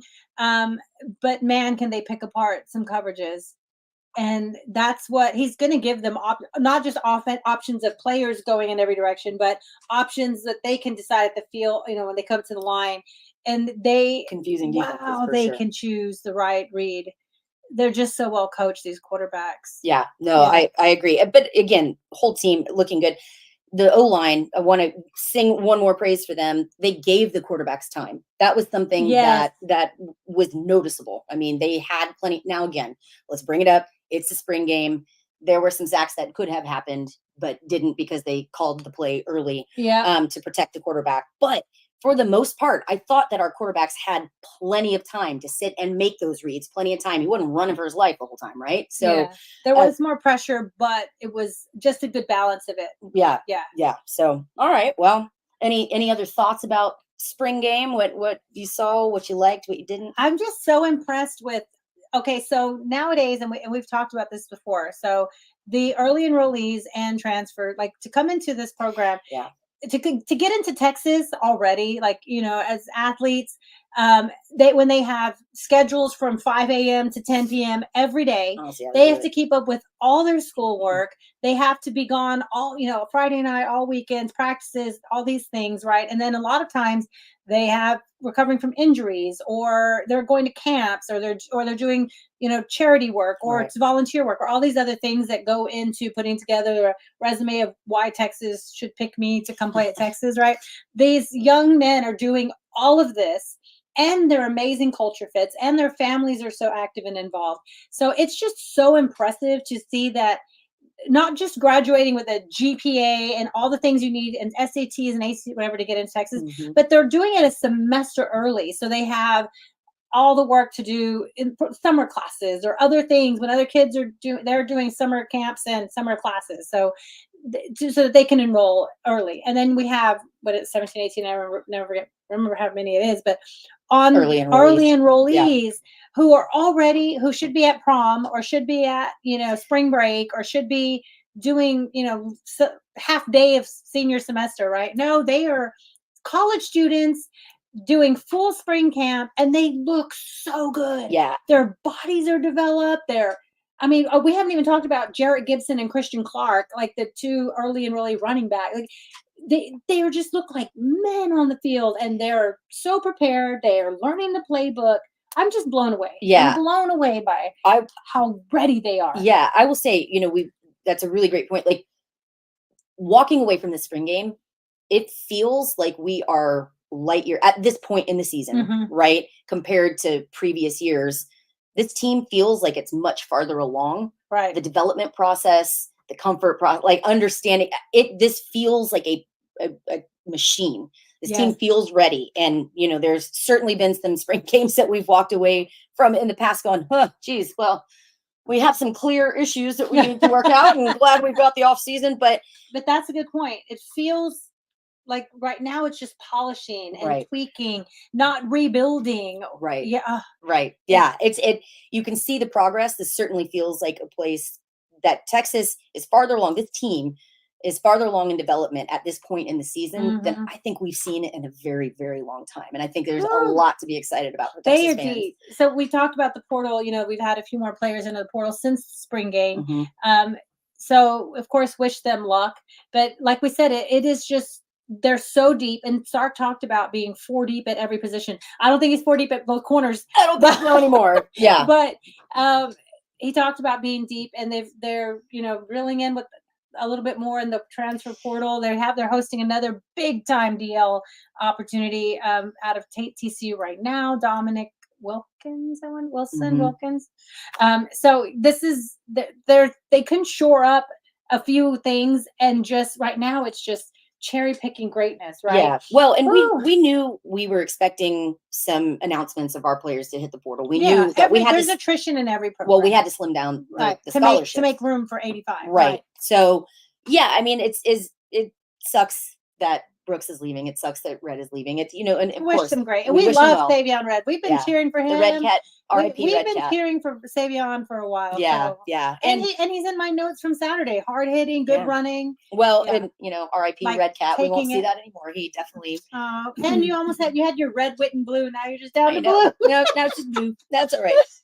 Left me blue. But we had lots of blacks. Remember, we did Nye Black. Well, we were saying, like, going through the list of all the colors. There's golden. Yeah. There's blue. There's Auburn. You tell me that is a color. It is a color. I mean, technically it's a color. I think it's more of a shade of a color, but that's okay. It could be a color. It's a color. Anyway, we were saying all the colors. Dorian black. We have. Yeah, there was a few that were good. Anyway, we were just talking about that because we sat there for 3 hours and watching the game. Yeah, silly things that we pick up on. But all right, well, Texas fans, again, you guys we should all be very excited. I'm looking for this season. I'm ready to run through a brick wall. Feel really good. And for the first time, I feel like it's okay to have the burnt orange sunglasses on. It is. Looking forward, right? I'm drinking all the Kool-Aid, but I don't feel guilty about it this year. No, I think there's so much substance behind what's happening, what's building. Right. This coaching staff is so together and on the same page. I think the culture isn't. We've seen it, and we hear it from them. The culture's in place, and they're not going to risk the culture at all for any talent. They're not going to bring in someone that in any way disrupts the culture. It just feels good, and it feels like. And of course, no one's saying they're going to go undefeated and win a championship, but it feels like they're going to be, you might be saying that, but it feels like they're going to be absolutely competing in every game, dominating many of them, and competing in every one. And wow, when was the last time we felt good about that going in? We have a third-year starter at quarterback, and right behind him is the highest-rated quarterback in forever, who looked insane and has already all the national media. Well, he already had national media because of his name. Now he has national media, and all the people who said last year because he didn't play well 2 weeks on the campus, a couple months on campus last year. Of course, he didn't shine. Now that he's a year and so under the system, oh my goodness, he was noticeable, slinging it. Right. Yeah. And you can see why they picked Sark to be his development. Why the Manning family trusted Sark to develop him. Look at that. Yeah, there's absolutely zero question that Sark is the quarterback whisperer, right? So let's say hi to a couple friends real quick. All right. CB, what's up, ladies? Hey, man. Hey, it's good to hear from you. Sal, good evening, ladies. From Thank New you York. again We for appreciate making my commute home quicker. Thank you. And Hookem from Shady and Sports. Hookem back to you. Yeah, thanks for messaging. All right. So overall, spring game. Let's end on the. Are we overall giving it A+? Are you? Yeah. What's your grade from after the spring game? Because the DBs got lit up. I can't give it an A++++, but I will for attendance, for atmosphere, for product on the field, excitement. The fact that the game went to a Hail Mary in the last second and it was a 1-point game. Yeah. A. Solid A. So are we gonna? Oh, we did have a bet. Thank you. It's happy hour. Yeah, it is. Oh yeah, that's Megan. Mine is non-alcoholic. You're getting in on that 75. Thank you. Yeah, thank you. It is happy hour. It. Cheers. Thanks, Richard. Cheers to spring game. game. You're spilling everywhere. You're already cut off. I am cut off. I am day 59 You're so of close. 75 hard, and I'll have to tell y'all it's amazing because, you just realize you don't. Even I've been to Mexico a couple times. I've been to birthday dinners. I've been to all these different things, and even just sitting at the sushi bar, I just get an Arnold Palmer instead of a lychee martini, which is what I really would love. But it's fine, and I'm doing great. And awesome. thank you. I'm down about 11 pounds. Of course, this is not a weight loss challenge. It's a mental toughness challenge, but there is a huge physical element and restriction element to it. So I'm good. Right. I'm good. You better be ready for tailgating though. I know.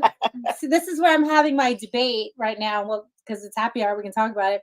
This is where I'm kind of having my debate. Like, I kind of love no alcohol. Yeah. I sleep better. My skin's better. I don't eat as much crap. When I'm drinking, I have no problem having chips and queso and then fajita tacos and then, ooh, that fried ice cream looks good. And that's great. It's fun to live it up and enjoy and treat yourself. But also, you just don't feel the same. Your workouts aren't as good for me. My workouts aren't as good. My sleep isn't as good. Yeah. Just all the things that add up when I'm drinking. And I'm not a massive drinker, but right. I enjoy my margaritas. And so I don't know. I don't know. I keep saying I'm definitely going at least 77 days. All right. Because my sister's 71 day behind me and my cousin's 2 days behind me. So finish out with them. Yes. And my cousin is just amazing. She joined it without even knowing what it was. She started the next day, right? Yeah. So she's killing it. We're all killing it. That's awesome. Yeah. And so I told her I would stick it out with her, like help her finish too. So yeah. That's good because it would be rude to be all like with a margarita, like good luck, girl. Good luck on on your me. last day. At the finish line, rooting on. I know. But cheers. This is just juice. Yep, just juice. But I do love wine. All right, so cheers to a great spring game. I give it an A. What grade did you give it? Yeah, I would say, I would say an A- maybe. I think there's definitely some polishing some things that we need to polish up. Cornerbacks are again, to me, DBs are where I am the most concerned for Texas. But overall, I mean, this offense to me is going to be unstoppable. It's just going to be a matter of can the defense do enough? I'm not worried about that either. Which position group do you think is the deepest? Would you bet the most money is going to kill? I mean, wide receivers. That's hard for me to answer because we've got a the crazy entire deep, offense. Yeah, receivers, running backs, tight ends look so good. Quarterbacks, Quarterback again, the O-line, right. That offense. Yeah, again, offense does not worry me. I think we're going to start to see again those more consistent high numbers. I'm hoping we get back to that boring football where it I ends still up. want it to be exciting. You know what I mean? Yeah, predictable. 50 formality. We got to play the game for formality. The end of it is a lot to a little, right? A lot to nothing. Yeah. So, all right. Way too early prediction. What do you have Texas football going this season? Oh, I don't pick us to go undefeated because people rarely ever do. I'm going to say, you're not going to like this because it's the first year in the SEC too. Okay. I'm going to say 10-2. All right. Regular season. Who are the two, do you think? I have us winning at Michigan, but probably losing to Georgia at home right now. And then until you beat Oklahoma, no, they're going to stink. I don't know. And one TBD. It's going to be something crazy like Kentucky is just going to run the ball and we're not going to be able to stop the ball. I don't know. Kentucky. I mean, they're not awful, but I mean, they're better now than they used to be. That's fair. I don't know. I'm gonna definitely 2 SEC losses. Okay. I'm gonna say Georgia and one. Georgia and maybe Kentucky. Okay. But later in the year, I might see how we're actually playing against them. Way too If early we haven't shored up the D line by August, then I'll stick with that Kentucky. That's fair. All right. Yeah. Listen, I think Texas. I want to say undefeated. I do. I want to say undefeated, but you're right. That SEC schedule is going to be a grind. I have Texas going 11-1, but I do think we make it back to the college playoffs, and I think we make a pretty deep run. I think Texas is a national championship contender this year. Yes, so, I agree. They're a contender. Yeah. It's so hard to go in your first year into the SEC with still questions at cornerback now, or all the DBs, and still like if we need 1 or 2 more pieces in the D line, I'll be comfortable. You'll feel better. Yeah. All right. Well, you heard it here first, right? Not an undefeated season, but national championship contender. Are you putting that out there? Oh, contender, yes. Playoffs, yes. In the championship game, I don't know yet. Okay. Playing it safe. I need to see Quinn not get the ball batted down. All right. So let's give a shout out real quick to Covert BK. The Covert Auto Group is a family-owned group of automotive dealerships that served the greater Austin area for over 100 years.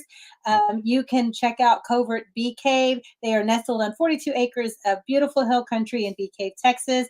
They have Buick, GMC, Cadillac, Chrysler, Dodge, Jeep, and Ram. And Covert also has Ford and Chevy in Hutto and Ford Lincoln in Austin. So you can go to covertbcave.com for the latest specials and inventory. Stop by and see them. Yeah. They have a beautiful facility in the hill country. They do. Not far from Austin, like 20 minutes from downtown. Yeah. All right. So let's move on.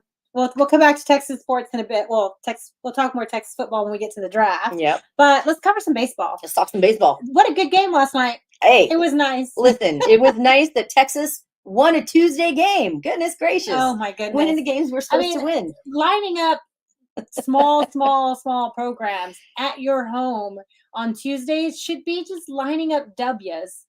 It should. It should. But it did last night, and that's what matters. Absolutely. Yeah. Certainly, Texas had those 2 losses this season against Texas A&M Corpus Christi, and then followed up by UT RGV.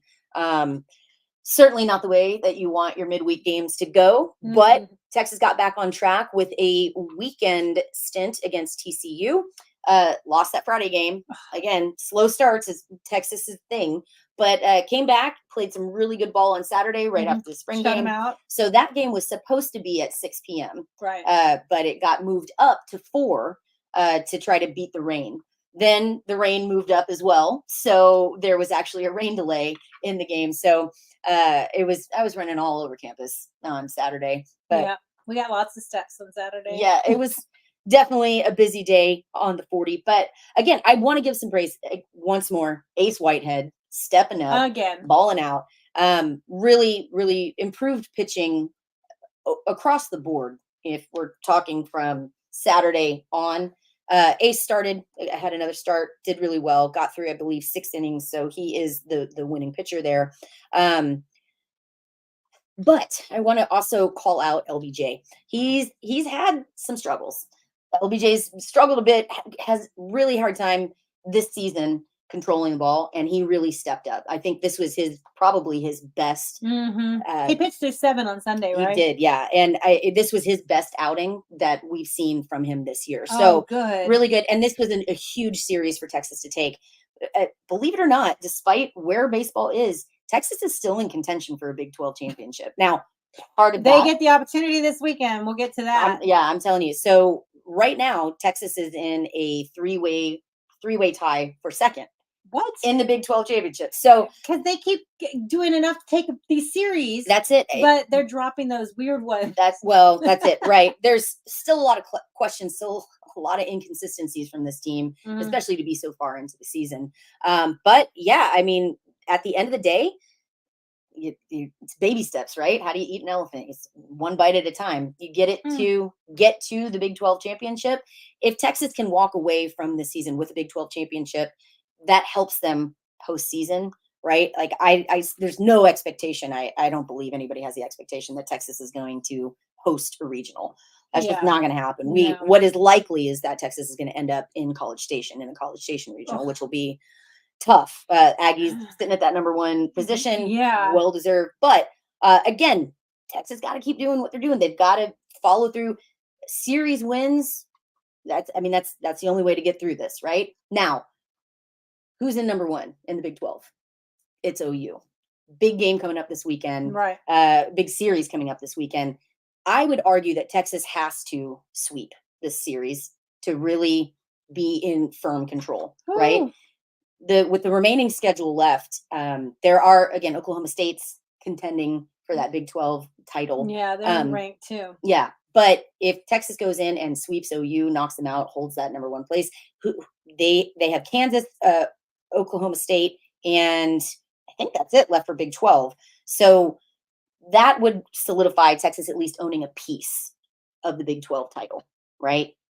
Now that series is in Norman. It's going to be a hell. Yeah, and they're expecting like storms and rain all weekend, so that could affect when they play, how they play, delays, stopping games and coming back later. All that can screw up any momentum that they might build. Yeah, absolutely. So what we really need to see from Texas again is they can't drop that. In my opinion, they can't drop that Friday game. Can they still take the series? Yes, of course. They dig a hole though. But Texas really puts themselves behind the 8 ball coming in, and not, again, that pitching has just been questionable, rotating through too many guys.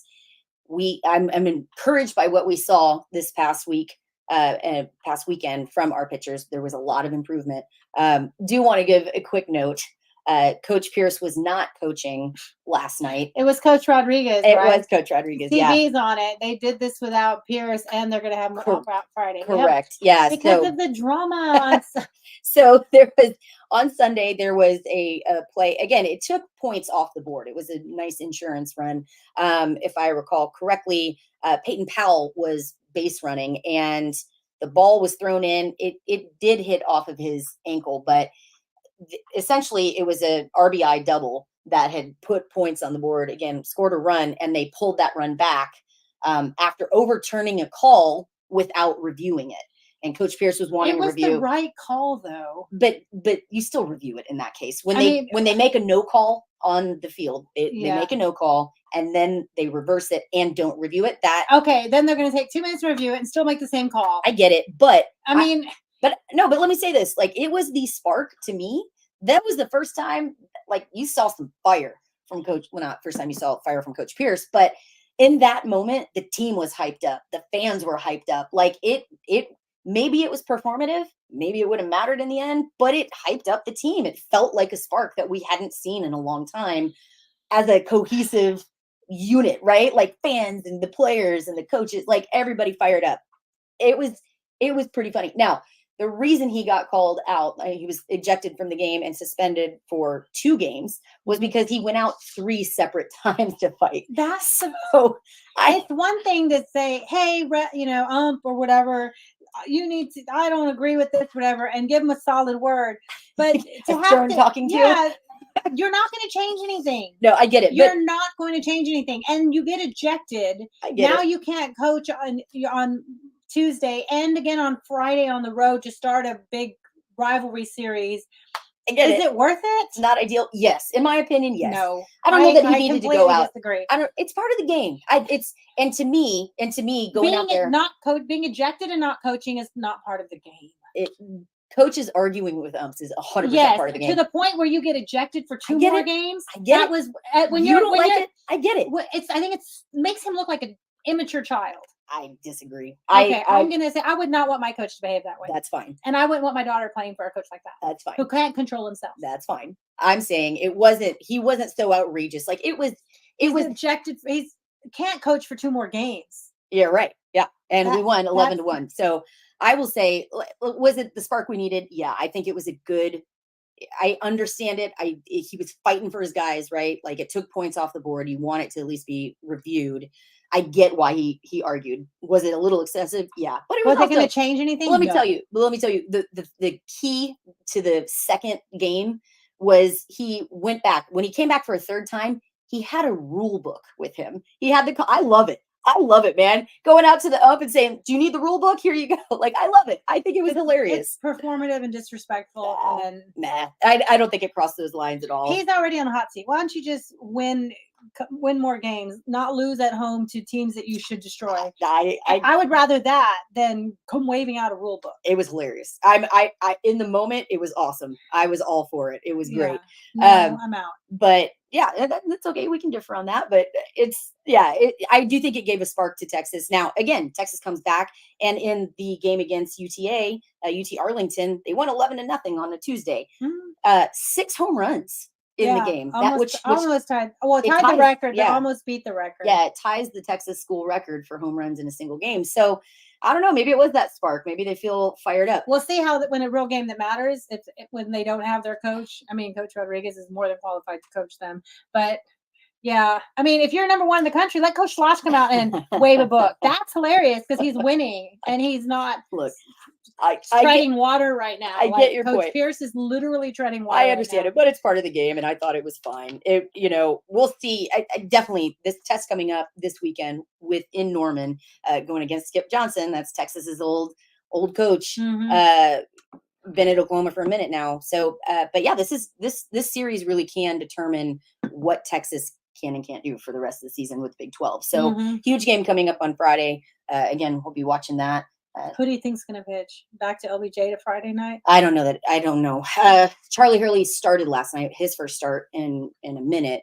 I don't know. I'd have to look at that. Maybe LBJ, but I don't know. He went so long on Sunday. I don't think he'll be back. No, that's too quick. We know Ace for sure will be on the mound on Saturday. Yeah, but why not move him up to Friday because he's doing so well? And man, you need that win to start the season. Rest. You'd want him to have the rest. I know, but. Yeah, we'll see. And again, it was one game out of a season that he hasn't had a ton of great games. So, so like I said, a lot of questions with pitching. It'll be really interesting to see who starts there and if the pitching continues. Again, only 1 run has been allowed since in the last 3 games. Yeah, I mean that's awesome. That's amazing. So let's keep that up. Especially because they were really struggling with fielding errors, and then they really cleaned it up. And they were making some like Sports Center catches and stuff. Absolutely, it was exciting. It was good baseball this weekend and last night. It was fun to watch. It was. So is that hot seat still hot for Coach Pierce? Yeah, zero question. I mean, he's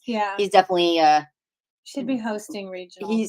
I mean, the bare minimum. Yeah. The bare minimum. I would agree with that. But we'll see how Texas responds. So huge game coming up. I hope they do well. I hope they, just go into OU and sweep them. But that's very, very low odds of that. But I hope they come out with a couple of wins. Yeah. The series would be great. All right. So between watching baseball, because we know we're going to be sporting, and flipping back and forth between the draft. Oh, the draft is all Thursday night. Thursday night is the draft, starting at 7 p.m. Central Time Thursday night, and then 6 is round 1. 6 p.m. on Friday is round 2s and 3s, and then Saturday starting at 11 a.m. all day long is you just leave it on one of the TVs.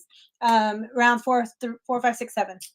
All right, Whew. let's dive into it. Okay, moving on. Yeah. So, this is really interesting. There are a few schools that have the opportunity to get multiple first round picks, and I don't know if they mean multiple. Usually, 3 or more, not just 2 or more. So, I would think the word multiple means 3 or more. But Alabama, Georgia, LSU, Oregon, Penn State, Texas, Washington. Those are the schools who have an opportunity to get at least 3 in the first I would round. say 2 or more.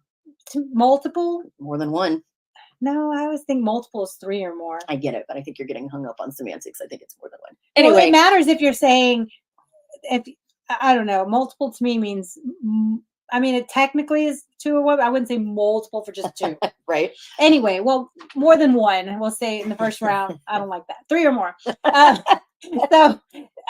say there's a few mock drafts. ESPN, a lot of places have Byron Murphy going number 18 to the Bengals.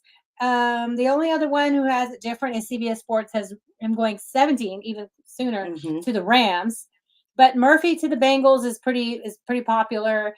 The Chiefs taking Xavier Worthy is pretty popular, the 24th pick.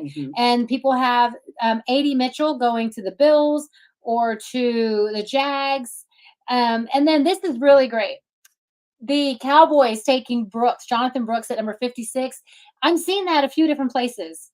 Thoughts on those picks? Listen, I think, of course, we want our guys to go be successful, be happy where they're at. But yeah, I mean, everything we're seeing, Murphy going to be first off the board for Texas. He's earned it for sure to be there. So do I have thoughts on the draft? Yeah, sure. I mean, I'm always terrible at picking this stuff. You know that. So, but it makes a lot of sense. Again, Worthy with the Chiefs would be a great fit. I mean, can you imagine him and Mahomes playing backyard ball? Backyard ball, right? That'd be amazing. No, if you want a Super Bowl, get on the Chiefs. Pretty crazy. But yeah, I thought it was definitely notable that the Cowboys are looking at Brooks. For him, that'd be great. Again, I'm not a Cowboys fan, so that would be such a great fit. But would root him on there. Yeah, I mean, it seems y'all certainly need the help. Cowboys certainly need the help. You know who else is projected to maybe go to the Cowboys? Is that Jalen Ford at 216. That'd be very cool. Yeah, AP's still on the board that late. Someone else has him going at 193 to the Patriots, but Jalen Ford to the Cowboys. Yeah, that'd be pretty fun too. So, what are you thinking? Who do you want for your teams? Again, your Titans and Cowboys. Oh, I would love Byron Murphy for the Titans, but he's not. I don't think we're not in it. I don't think.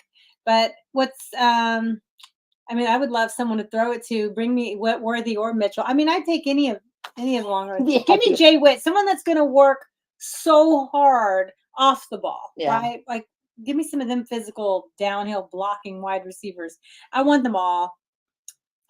Interesting. All right, CB, thanks for that note. Some anonymous NFL wide receiver coach said that Mitchell has trouble catching the ball. We heard that anyone who's anonymous can kick rocks. Put your name on it. Well, they can't. I know, right now, but I'm saying put your name on it. But yeah, listen, we heard a few things about Mitchell.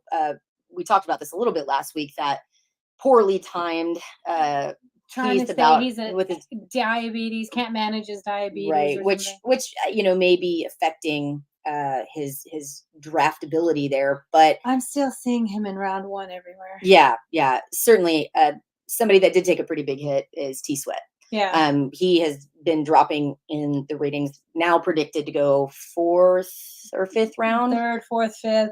Okay. Yeah. So hopefully he hasn't been convicted of anything. He hasn't been, we'll see. We'll let that play itself out, but he definitely hurt himself. Yeah. He was arrested and charged with DWI. Charge. Yeah. So, and that's a good note to bring up, because I wanted to mention this when we were talking about the current team. Sark was talking about the month of May being like the longest month of the year because their players are away. Yeah. And, he can't be active with them. So he was talking about like, trust them to go out and make good decisions. Make smart choices. And how can you imagine, like, he's like, it's like he has 100 sons and he's just got to be like, good luck during graduation and going home and seeing your old friends and partying in your old bars and blah, blah, blah. Yeah. And stay out of trouble. And this is the month of May is when we start seeing crazy stories of such and such kids arrested for this, or such and such kid, got in a fight with so-and-so. And you just hate that for these kids when sometimes they don't always go home to the safest places. They go home to what they knew or what they were, maybe getting away from, or they just act a fool and make bad choices. So I want to put him in bubble wrap. So unfortunately, it's Vondre Sweat. What an incredible season he had. Yeah. He was projected, flying up the board, second, third round in some places, and then he had a bad night, and it's gonna cost him tale of warning, millions right? of dollars. Yeah, it is. So looking at some other predictions here, you've got Caleb Williams going number 1. Is that pretty consensus? Everywhere, Chicago. Number 1 in Chicago. Yep. And then Jaden Daniels, number 2, of course. That makes a lot of sense. Yep. Washington, this one, Drake May. The North Carolina. Mac Brown, he's a fighting Mac Brown. He is. They love him. They project him to really high to Minnesota. So 4 of the top 5 draftees are projected to be quarterbacks, including McCarthy, Michigan's quarterback to New England. Mm-hmm. That's crazy. You can see why. You can see why it was smart, and there's still 10 more out there. Mm-hmm. You can see why it was smart for Quinn to come back and get another year under his belt. Right. And even if he could, even if we're projected later to be as good or better as some of these guys, then he still needs. He still doesn't have enough on tape to show that he can stay healthy and compete and lead a team for a long time, which a lot of these guys have been around for a while. Right. Yeah. So anyway, it'll be fun. Starts tomorrow. Ready to watch. Yes. So who do you think will go first? I put a poll online, and 77% of people said Murphy would go first. Yeah, off for Texas. Yeah, for Texas. Yeah, off the board for Texas. Yeah, I think that's pretty. I mean, maybe Worthy sneaks in there, but with the needs, I see Byron Murphy really. He's gonna make some money. I hope he's gonna be first off the board. What a way he represented Texas so well. Yeah. That's great. And Jalen Ford. I mean, even though we only had Adonai Mitchell for a year, wow, he really helped us. He'll always be a Longhorn. We wouldn't have gotten where we got without Mitchell. Yeah, and he loved being a Longhorn too. That is so I'm proud of him. I hope they all do well. Yeah. Okay. Okay. Take a deep breath. You ready? Well, yeah, I'm ready for the draft because it's exciting because it's been a long time. And you know where it's at. And we know it's in Detroit, and you were thinking about driving up there. Thinking about it. Why not? I don't know. So these are the players, real quick, before we move on. These are the players that Texas football put out a graphic of the Longhorns who are eligible for the draft. Or Jonathan Brooks, Jalen Ford, Christian Jones. Oh, we haven't even talked about Christian Jones. What a good guy. Adonai Mitchell. I need my Ryan Sanborn, the punter. I know they put the tiniest print. Byron Murphy, Keelan Robinson. He's going to help someone on special teams. We haven't even talked about Jatavian Sanders. He's projected to go 3rd or 4th round. Devondre Sweat, Ryan Watts, my favorite, number 6. Jordan Whittington, Xavier Worthy. We're losing so much. Yeah, but gaining a lot too, for sure. Losing half the team. No, listen. That's one whole side of I know they're split offense and defense, but that's one whole starting team. Pretty close. Yeah. No, listen, I think it's going to be a really great. This again, Texas fans should be excited with where the program is at this point. To have that many projected off the board, and to have so many projected. I mean, again, a couple of first round projections there. It certainly is a welcome change from years past where we didn't have any go in the draft. So is it fair to say this is one thing when we were out about on Beaver Boulevard, we picked up stickers from the Texas X's that said, "We're back." Oh yeah. Texas X's is giving out stickers that say we're back. Yeah. So is it fair to say Texas is back? I know that makes a lot of Texas fans cringe. They're going to cringe no matter what. We won a conference championship, and made it to the final 4 out of 130 whatever teams, and went to the last second of that game and competed at the highest level. So I'm confident saying we're back. We're back to winning championships and competing for national championships. So yeah, if they didn't win the Big 12, at least I would be like, no, you're not back. But not only did they win the Big 12, they dominated and held the number 1 running back, the Ollie Gordon. Yeah, Ollie Gordon, who ended up winning the award for the best running back, held him to nothing. So yeah, we're back. Yeah, we're back. Love it. All right. So watch the Longhorns go off the board. NFL draft again. That starts tomorrow at 7 p.m. Yes, So, 7 p.m. Austin time. Yep. Central time. All right. So let's get to some top stories. Perfect. One of the ones that kind of blew up this weekend, Richard sent me the video, but when I got home, I recorded it, on my phone. Yeah. The handshake. Did you see the handshake? Yeah, the Longhorn handshake. The Longhorn handshake. So there's a point, like they kind of catch it on the camera of the spring game. Quinn has his Longhorns to the side, and Baxter goes like this, and they kind of do a little Longhorn handshake. Yep, it's the Longhorn lock. Right? Whatever it was. That was pretty cool. I thought that was top story. I love it. No, that was very cool. Very cool. But big news. For real though. For real though, big news. So real. Big news though for Texas pulling the number one guy in the portal, right? The transfer guard, Jordan Pope, committing to Texas. Yes. Okay, this was big because he's from Oregon State, and he was one of the top guards in the portal. And we know Coach Terry has already done nice work in the portal. Absolutely. They're going to be able to cover the court, offense and defense. But this is Jordan Pope was down to Texas and Texas A&M. This was a true head-to-head battle, and he was going to pick one today, and he picked Texas. I love it. Good job, Coach Terry, because there's one person who's riding with you who has not backed down on Coach Terry since he was the assistant coach and had to step up as interim. And I have not backed down on Coach Terry, not 1 minute. No, he's not 1 minute. Definitely killing it in the portal. That's a big pickup for Texas. Yes. So, again, Pope averaging 17.6 points per game, 2.6 rebounds per game, and 3.4 assists per game. So definitely going to be a big piece for Texas moving forward with that attrition. So yeah, to me, this was the top story. Oh, I thought it was the hook 'em handshake. Reggie Bush.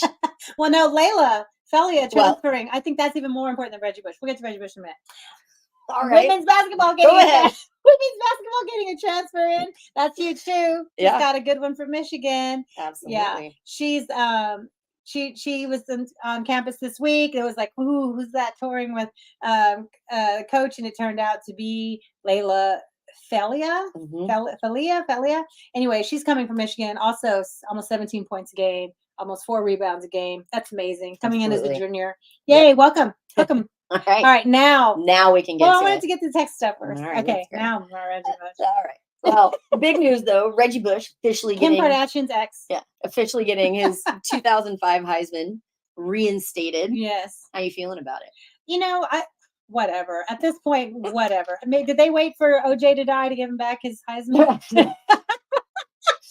Yeah, maybe that's it. Listen, well, the reasoning behind it here is, I mean, the landscape of football has changed with NIL and things like that. Yes, but he did cheat in the time. Yeah, were the rules ridiculously stupid and was everyone doing them? Yes. Yeah, but he did cheat. So do you think he should have had it reinstated or not? I mean, eventually, yes, because the rules were so stupid. But at the same time, it's not like the Heisman has they pretended to be this the sportsman of the year. Well, that's different. No. They have, if you read the description of the Heisman, it's supposed to be like the person who just is so sportsmanlike on the field. They've given it to the most trash athletes running from cops. And I'm not saying anything about Jane Daniels this year. He did not have any off-field issues. I'm talking about in the past few years. Manziel and Mayfield and these guys that are just trash people and pegging people, Texas bias. Pegging opponents in the head with the ball and all that bullshit. Running from the cops, passed out drunk at bars. Yeah, that shouldn't be your Heisman every year. I get it. That's what I'm saying. And so they've lowered their own standards by a million. So why not give it back to Reggie Bush? Because he did not do all those things. So my thing with it, should it be reinstated? It feels who cares? I mean, he shouldn't have won it. It should have. They should give it to Vince Young. Let's vote again. Or change it. How about we vote again? Listen, Vince Young should have won it that year. Yeah, I think. I think every Texas fan would argue that. I mean, a lot of Nash people say that too. Vince, they shouldn't vote until the season's over. Kirk Bowles still hasn't lived down not voting for VY. But I will say this, I think it was stupid that they took it away from him in the first place. For what? Having an apartment? Yeah. Well, his mom. I know.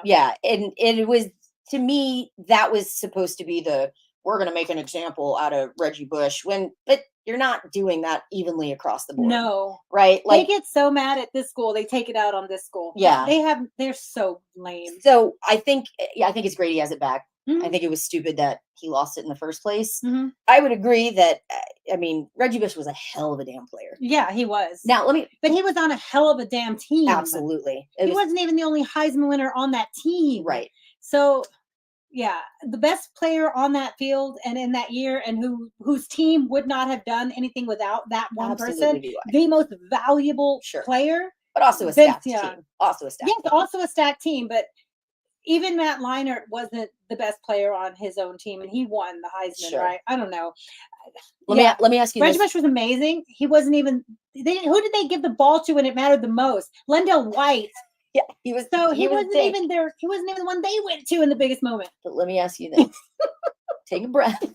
I'm so mad. I'm gonna pose another question. 2005. Vince Young should have it. Let me ask this question: Does VY have the performance he has in the national championship game if he won the Heisman? Was it a motivator? Was it an extra motivator? No, winning a national championship is a motivation enough. That's what I'm saying. I don't know. I'm saying. I think he was playing with a chip on his shoulder. Yeah, you can have a chip on your shoulder, but he had that skill all year long. He fought back from being down all year long. I'm not saying he wasn't skilled. I'm saying that was the biggest moment, and he'd done that many times before. If he had not ever done that before, led his team on his own with his own 2 feet, then I would be like, yeah, that was the moment inspired by the Heisman. But he'd done that so many times.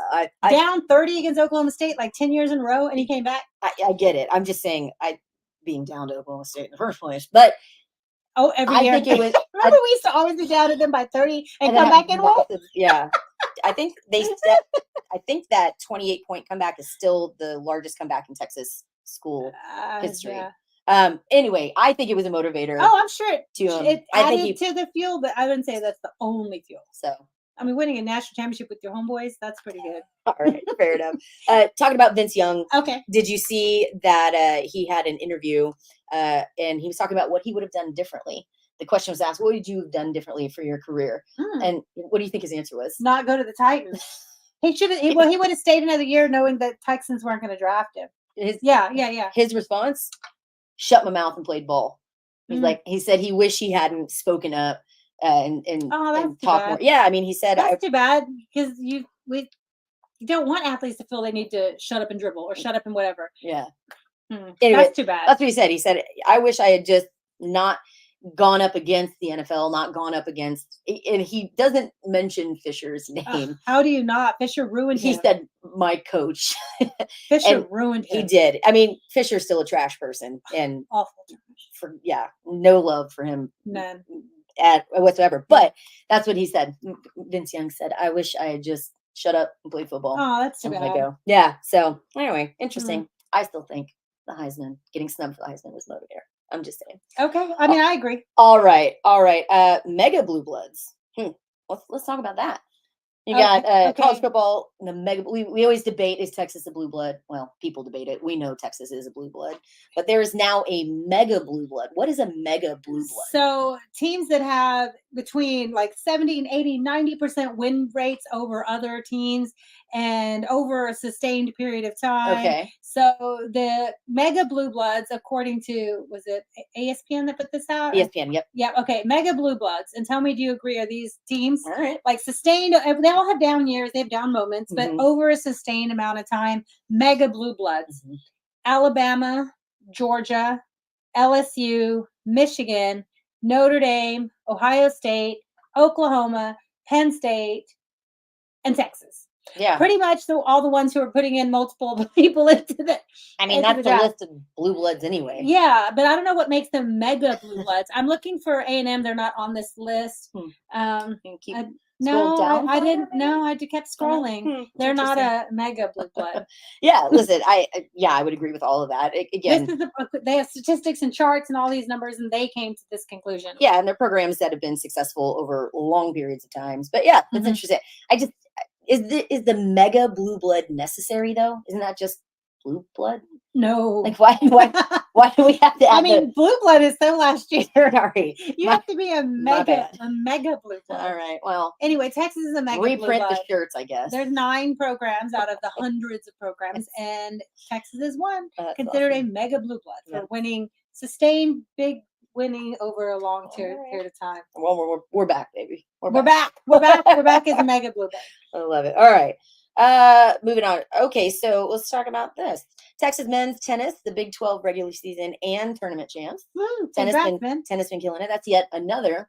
Chalk it up. That's yet another Big 12 championship. So many championships on our way out of the Big 12. I know, it's crazy. So Texas is actually on pace. They have the opportunity to set a school record for most championships won, conference championships won in a single season. Wow. Would that set the Big 12 record for the most a school won in a year, or just Texas's most won in a year? Texas's most won in a year. I don't know. I would think then, if I had to bet money, then I would also think no other school has won more in 1 year than Texas would have won this year. Yeah. I would bet they're setting the Big 12 record too for the most won by a school in a year. That could be. I would true. think I don't know any other school that would have won that many over all the different sports in 1 year than Texas, because they're always way ahead of everybody in championships each year. We're at 12 or 13. They just the tennis championship, and I think the golf, the women's golf, put Texas at, I know, 11. Okay. Maybe 12. I think tennis put us at 12. Okay. So yeah, it's going to be interesting just to see on the way out. All those champions. Peace out. So we walked through the Hall of Champions. We did. Is that what it's called? Hall of Champions or something like that? A Hall of Honor, I think. Hall of Honor. Yeah. Okay, it's in the North End Zone, and it's the bit with this the million trophies and plaques and all the neat memorabilia that some of the famous Longhorn Hall of Honor. Hall of Honor have put in, into display. And so we're walking through with my friend Tanisha, which you got to meet Tanisha. Isn't she great? Yeah, she's awesome. So we were walking through, and she's just like, "Wow, that's so cool," because she hadn't really walked through there before. And I'm like, "Isn't it amazing to have all these trophies and not?" And people are like swimming and diving. Oh no, it is all the sports, massive national honors of football, baseball, tennis, track, volleyball, like it just goes on and on. All the men and women and the Olympians and all the things that come from Longhorn athletics. And it's just such a beautiful celebration. That hall is gorgeous. It is cool. And they have pieces of the net, on the trophy that they cut down the net, or different things that are rings or jackets and boots, and all these really neat things that trophies, when you see them in real life, because they hold them up on the show or the photos, and then you see the trophy in real life. Yeah. It's so cool, like just to walk through there. So anytime you are coming to DKR, take a few minutes and go through. Yeah, it's always free. You just walk through. It's always open, always free, and it definitely is a cool thing. The thing that struck me the most when I was there, I know this sounds silly, it's like to the side, was Coach Eddie Reese. They had, I thought I took a picture of it, but I guess I didn't. There is a display towards the center that has, and this caught my eye. You guys had walked off. Okay. All of Coach Eddie Reese's rings. Oh, you called us back to see it. It's so cool. Yeah. Like this case is almost like shuddering under the weight of all these rings in there from Coach Eddie Reese, who just retired, but very cool. Like, yeah, it's a really neat opportunity if you haven't been there before, to check it out. Have you been to the Bevo Museum on the east side of the stadium? So where the UT Club entrance is, to go into UT Club. Yeah, I know where that is. So down there's some escalators, and where you catch the elevators to go up to UT Club, there's a small little. I don't think I've been there. Yeah, it's a Bevo Museum. It's really cool, and it gives you the history of all of the Bevos. Oh, okay. And that's something I wanted to. Remember, I told you. So this weekend, again on Bevo Boulevard, this was a cool thing I nerded out about. I don't know if anybody else would. They had Bevo 15's trailer, which is this amazing. Yeah, I mean, it's huge. It's a gooseneck pole. It's got 2 ACs, tack room, everything. It's a really cool trailer. Again, for Longhorns, I know nobody else cares about this. But then they had the first trailer that was also there. And it's just this tiny little dinky thing that was sitting in front of the Alumni Center. And it's just crazy how far it has gone. Like, Bevo has come and been heralded, like pampered and spoiled for everything, right? But one of my favorite things that I learned in the Bevo Museum, this was, I believe it was Bevo 4, almost killed the Bevo program altogether because he was such an ass. He was such a cantankerous steer that he was cantankerous steer. Yeah. So there was one point in this old trailer that they had. So the old Bevo trailers just had a closed front and an open top. It was a small single trailer. But this Bevo was so pissy about things that he literally, when they were hauling him down, I believe it was Guadalupe, he got so mad just being who he was, he jumped out of the trailer and started attacking That's parked crazy. like random parked cars on Guadalupe. So yeah, he almost killed the whole Bevo program because they couldn't control him. He was only Bevo for 1 year, but then 5 came in and 5 was so chill that he saved the program. But yeah, fun facts you can learn at the Bevo Museum. That's crazy. So, yeah. All right. Cool. Also, congrats to Texas women's golf. Yes. Champions. Yep. All these champions. Y'all are amazing. It's amazing. Y'all are amazing. It is. Again, it's good time to be a Texas Longhorn. That is for dang sure. Okay, and we talked about this in the beginning of the program, and I know you're excited being a big Detroit Lions fan. Mm-hmm. Amon-Ra St. Brown has signed and worth every penny. Absolutely. 4 years. You get it for 4 more years. Yeah. $77 million guaranteed, $120 million up to potential. Dang, pay the man. Yeah. Good job. He earned it. Congratulations. Listen, Megan would like to borrow $20 million. Yes, please. No, but yeah, he's the one who inspired my Lions hair. Yes. Remember he had the Honolulu blue hair. Yeah. For a while. But yeah, what he's a awesome. talent. Yeah, What a he's incredible. talent. Yeah. So, but pretty great contract for him. I'm not mad about it. It's amazing. Not mad about it. All right. Then we had, I wanted to bring this up. Did you see the news that the former, Colorado, your favorite team, right? With your favorite coach, Deion Sanders, right? They signed, he got an edge commit from Dayan Hayes. But apparently this kid has been known for dousing his girlfriend in bleach and hitting her. He'll fit right in. Building that culture down in Colorado. So that's an interesting pickup for sure.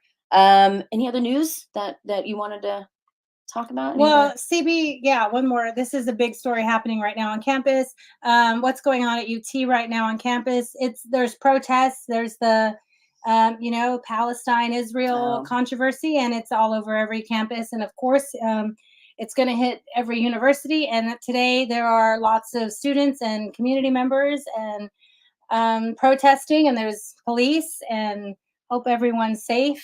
Where is that on campus? So it's earlier, I can't tell exactly where it is from the pictures. I couldn't tell if it was in the lawn of the tower. I can't tell exactly where it is. I'm sure I'll see more pictures. But yeah, it looks pretty crazy. So a lot of people come down just to be nosy and see the crowds, but there was already a pretty good crowd of protesters. Lots of military-looking police, militarized police. Lots of arrests already. Well, this looks like it looks like why this is making news is that the Texas state troopers are forcefully dispersing peaceful protests. So that it looks like it's a show of police force. Does look like it's on the campus right by the tower. So it looks like it's on the main mall. Oh, yeah, there it is. Yep. Oh, this is in front of Gregory Gym. This video So here. they must be. They're probably spread all around. This video looks right in front of Gregory Gym. Mm-hmm. Greg Abbott just tweeted an hour ago, arrests are being made. These protesters belong in jail. Anti-Semitism will not be tolerated in Texas. Students joining in hate-filled anti-Semitic protests. Yeah, we'll see. That's why he says they're arresting. We don't know exactly why, but there are lots of videos of people being arrested on campus. Oh, we'll see. Yeah, hopefully we don't know. We'll find out later from people that were there what happened. Hopefully everybody stays safe and comes out. It is on the South Mall. All right, that's going on right now. So hopefully everybody stays safe and everyone's okay. So all right, well, that's never want to hear about that. Never want to hear about that. All right, well, it's pretty much every major campus is having students want to speak out. Yeah, for sure. All right, so final thoughts. What are we? Kind of a downer. Bring the party down, Stevie. Thanks, Stevie.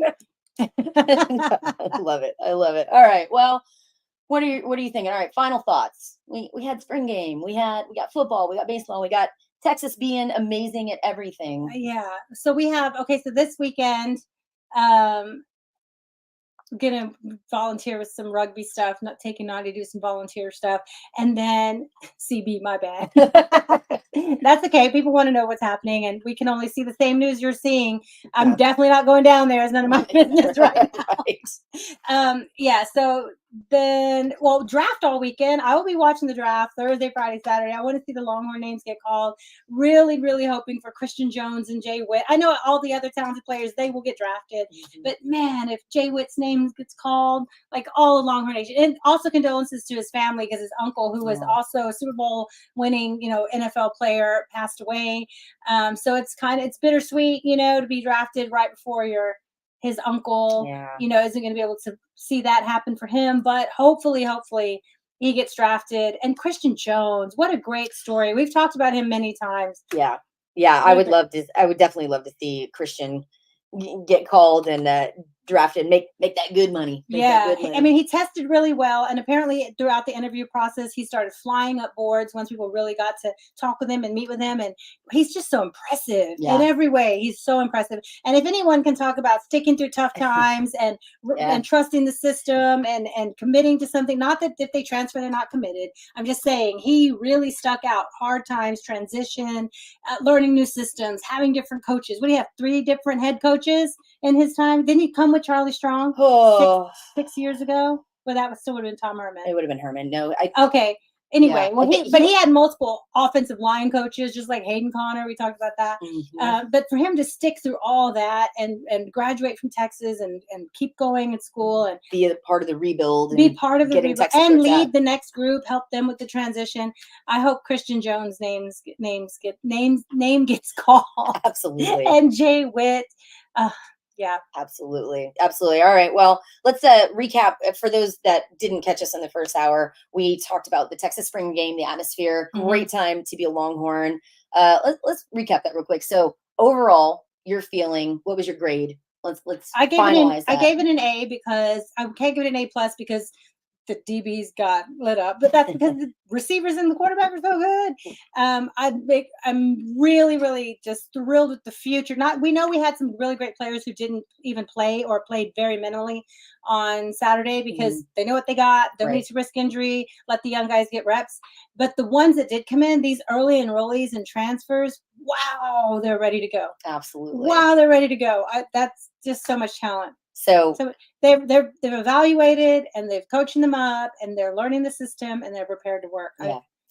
Texas looked prepared. I mean, I think we both walked away feeling that this team is so far advanced from where at this point in the season, from where we've seen Texas teams in years past, really had it together. Again, the depth stood out once more. We've been talking about that for months now, just how lucky we are and how deep this team runs. And that was on full display in the spring game, watching Arch slinging around, watching Trey Owens slinging around. Again, even the further down the depth chart, Cole Lord had some good quality time. Played really well. I know. I love it. So standout players. Who are your standout players to watch? Well, we knew Arch Manning and Quinn Ewers are fantastic. I was so pleasantly surprised with Trey Owens. Not only did he go toe for toe and points for points with Arch, his team won. His team won. Yeah, that was Megan's bet. Megan picked orange and I picked white. His team won that scrimmage and he went toe for toe. Like he has confidence, young kid. That was pretty good. So I think that he stood out on defense. Colin Simmons and Colton Bosick. The outgoing senior coming up, and then the incoming true freshman. Wow, they're going to be great. I love it. All I right. think the edge is going to be the strongest position on the defense. Okay. Yeah, we saw Justice Finkley. They're. Yeah, I want to give some shout outs to Justice. Really been putting in the work in this season. And he was getting there. He was getting pressures. I think if we refer to your notes, I think you marked that he had 6 or 7. Yeah, his mama behind was like, mark another tackle. Mark that TFL. And I'm like trying to mark. I'm like, how many is that? 5 or 6 tackles? And I'm like, I would just say he did a great job. He'd just say he's one of the best players today. And can we talk about his NIL commercials he has going on? So he had a couple of commercials because his mom shares them. She's so cute. And one was jewelry. He had this jeweler made, and you can go find on his socials who the jeweler is. I don't remember the name, but he had this super effective. I'm not looking for jewelry, so but the diamond. Yeah, if I was looking for beautiful custom jewelry, I would have clicked in. It's diamonds or whatever it is. That's a think on this big chain. I'm like, dude, that's true. And then a tire company. Yeah, there was some tire company. He's in a commercial where they're like getting his. What kind of car? You got a new Dodge Charger? No, he got a Hyundai. Well, it's a Genesis. A Genesis, right? Okay, yeah. You helped him set all that up or whatever. Yeah. Or gave him a ride, pick it up or whatever. And so that car, he was getting the tires done and all that. And it's a nice ride. It's a G70. Oh, nice.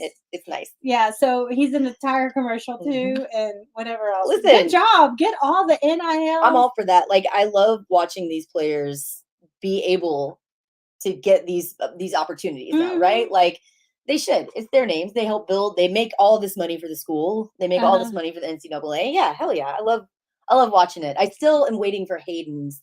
Like, I hope Hayden does like a cooking one. Because Hayden. Oh, did you see? Is it Kelvin Banks that's doing the barbecue tour? I love that. That's awesome. He's like, come with me to try all these different barbecue places. And he's going to do, okay, so Dominic Williams is the DL commit, the DL transfer portal. Okay, not commit. We're shifting up. Okay. No, I was just going to say the NIL deals. Yeah. Did you see him with the Lamborghini out in front of the Four Seasons? Did you see that? Because these are all part of the NIL deals we were talking about. So they're schmoozing him. They're schmoozing him. They, somebody posted a video of the Lamborghini. Okay, why does Lamborghini make a crossover SUV looking thing? I hate it. I hate it. Why? It's supposed to be that Batmobile looking car always, not.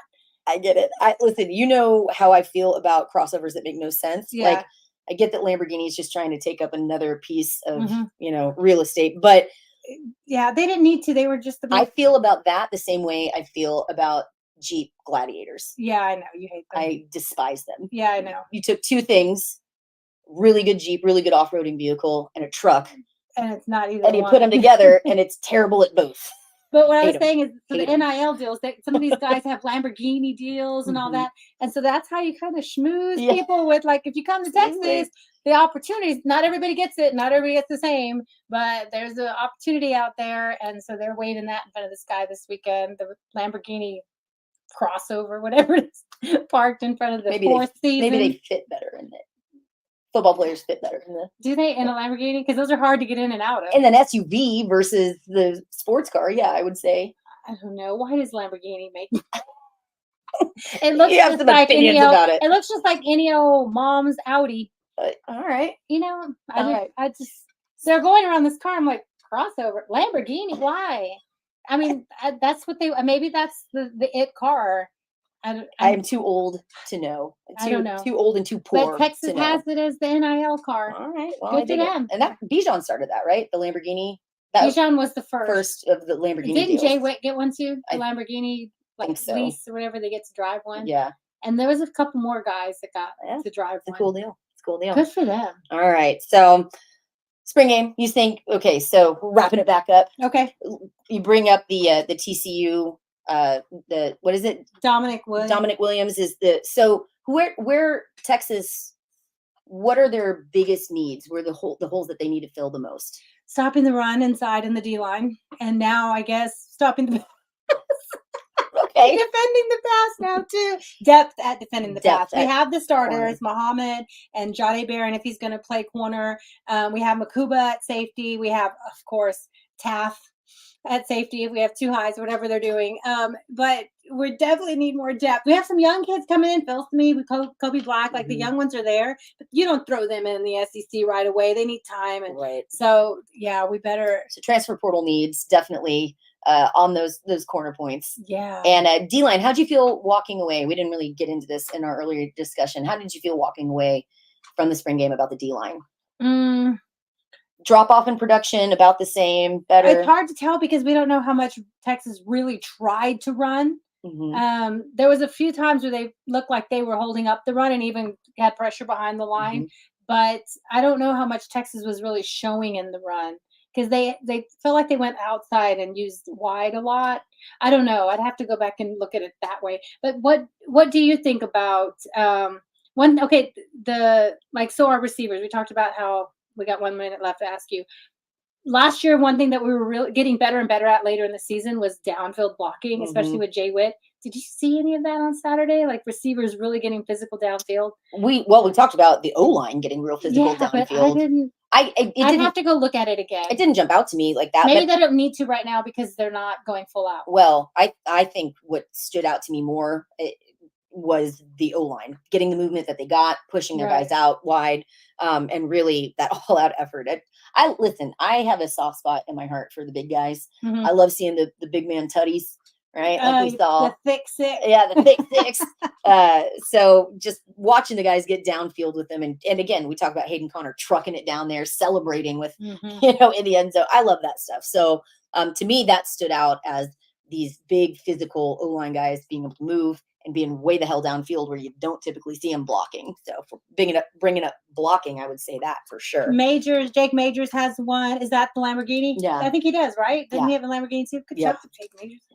Nice. I know they're probably leases and you got to turn them back in. So you better have good insurance. That's right. All right. I love it, CB. Thanks. Good job. Thanks so much for that. We appreciate it. So y'all, overall, again, we're really excited. It's a great time to be a Longhorn. Looking forward to spring, getting through and looking forward to football. Lots to be excited about. Baseball, keep on trucking. We got that big series against OU this weekend. Hopefully they keep it up. Why not? Go sweep.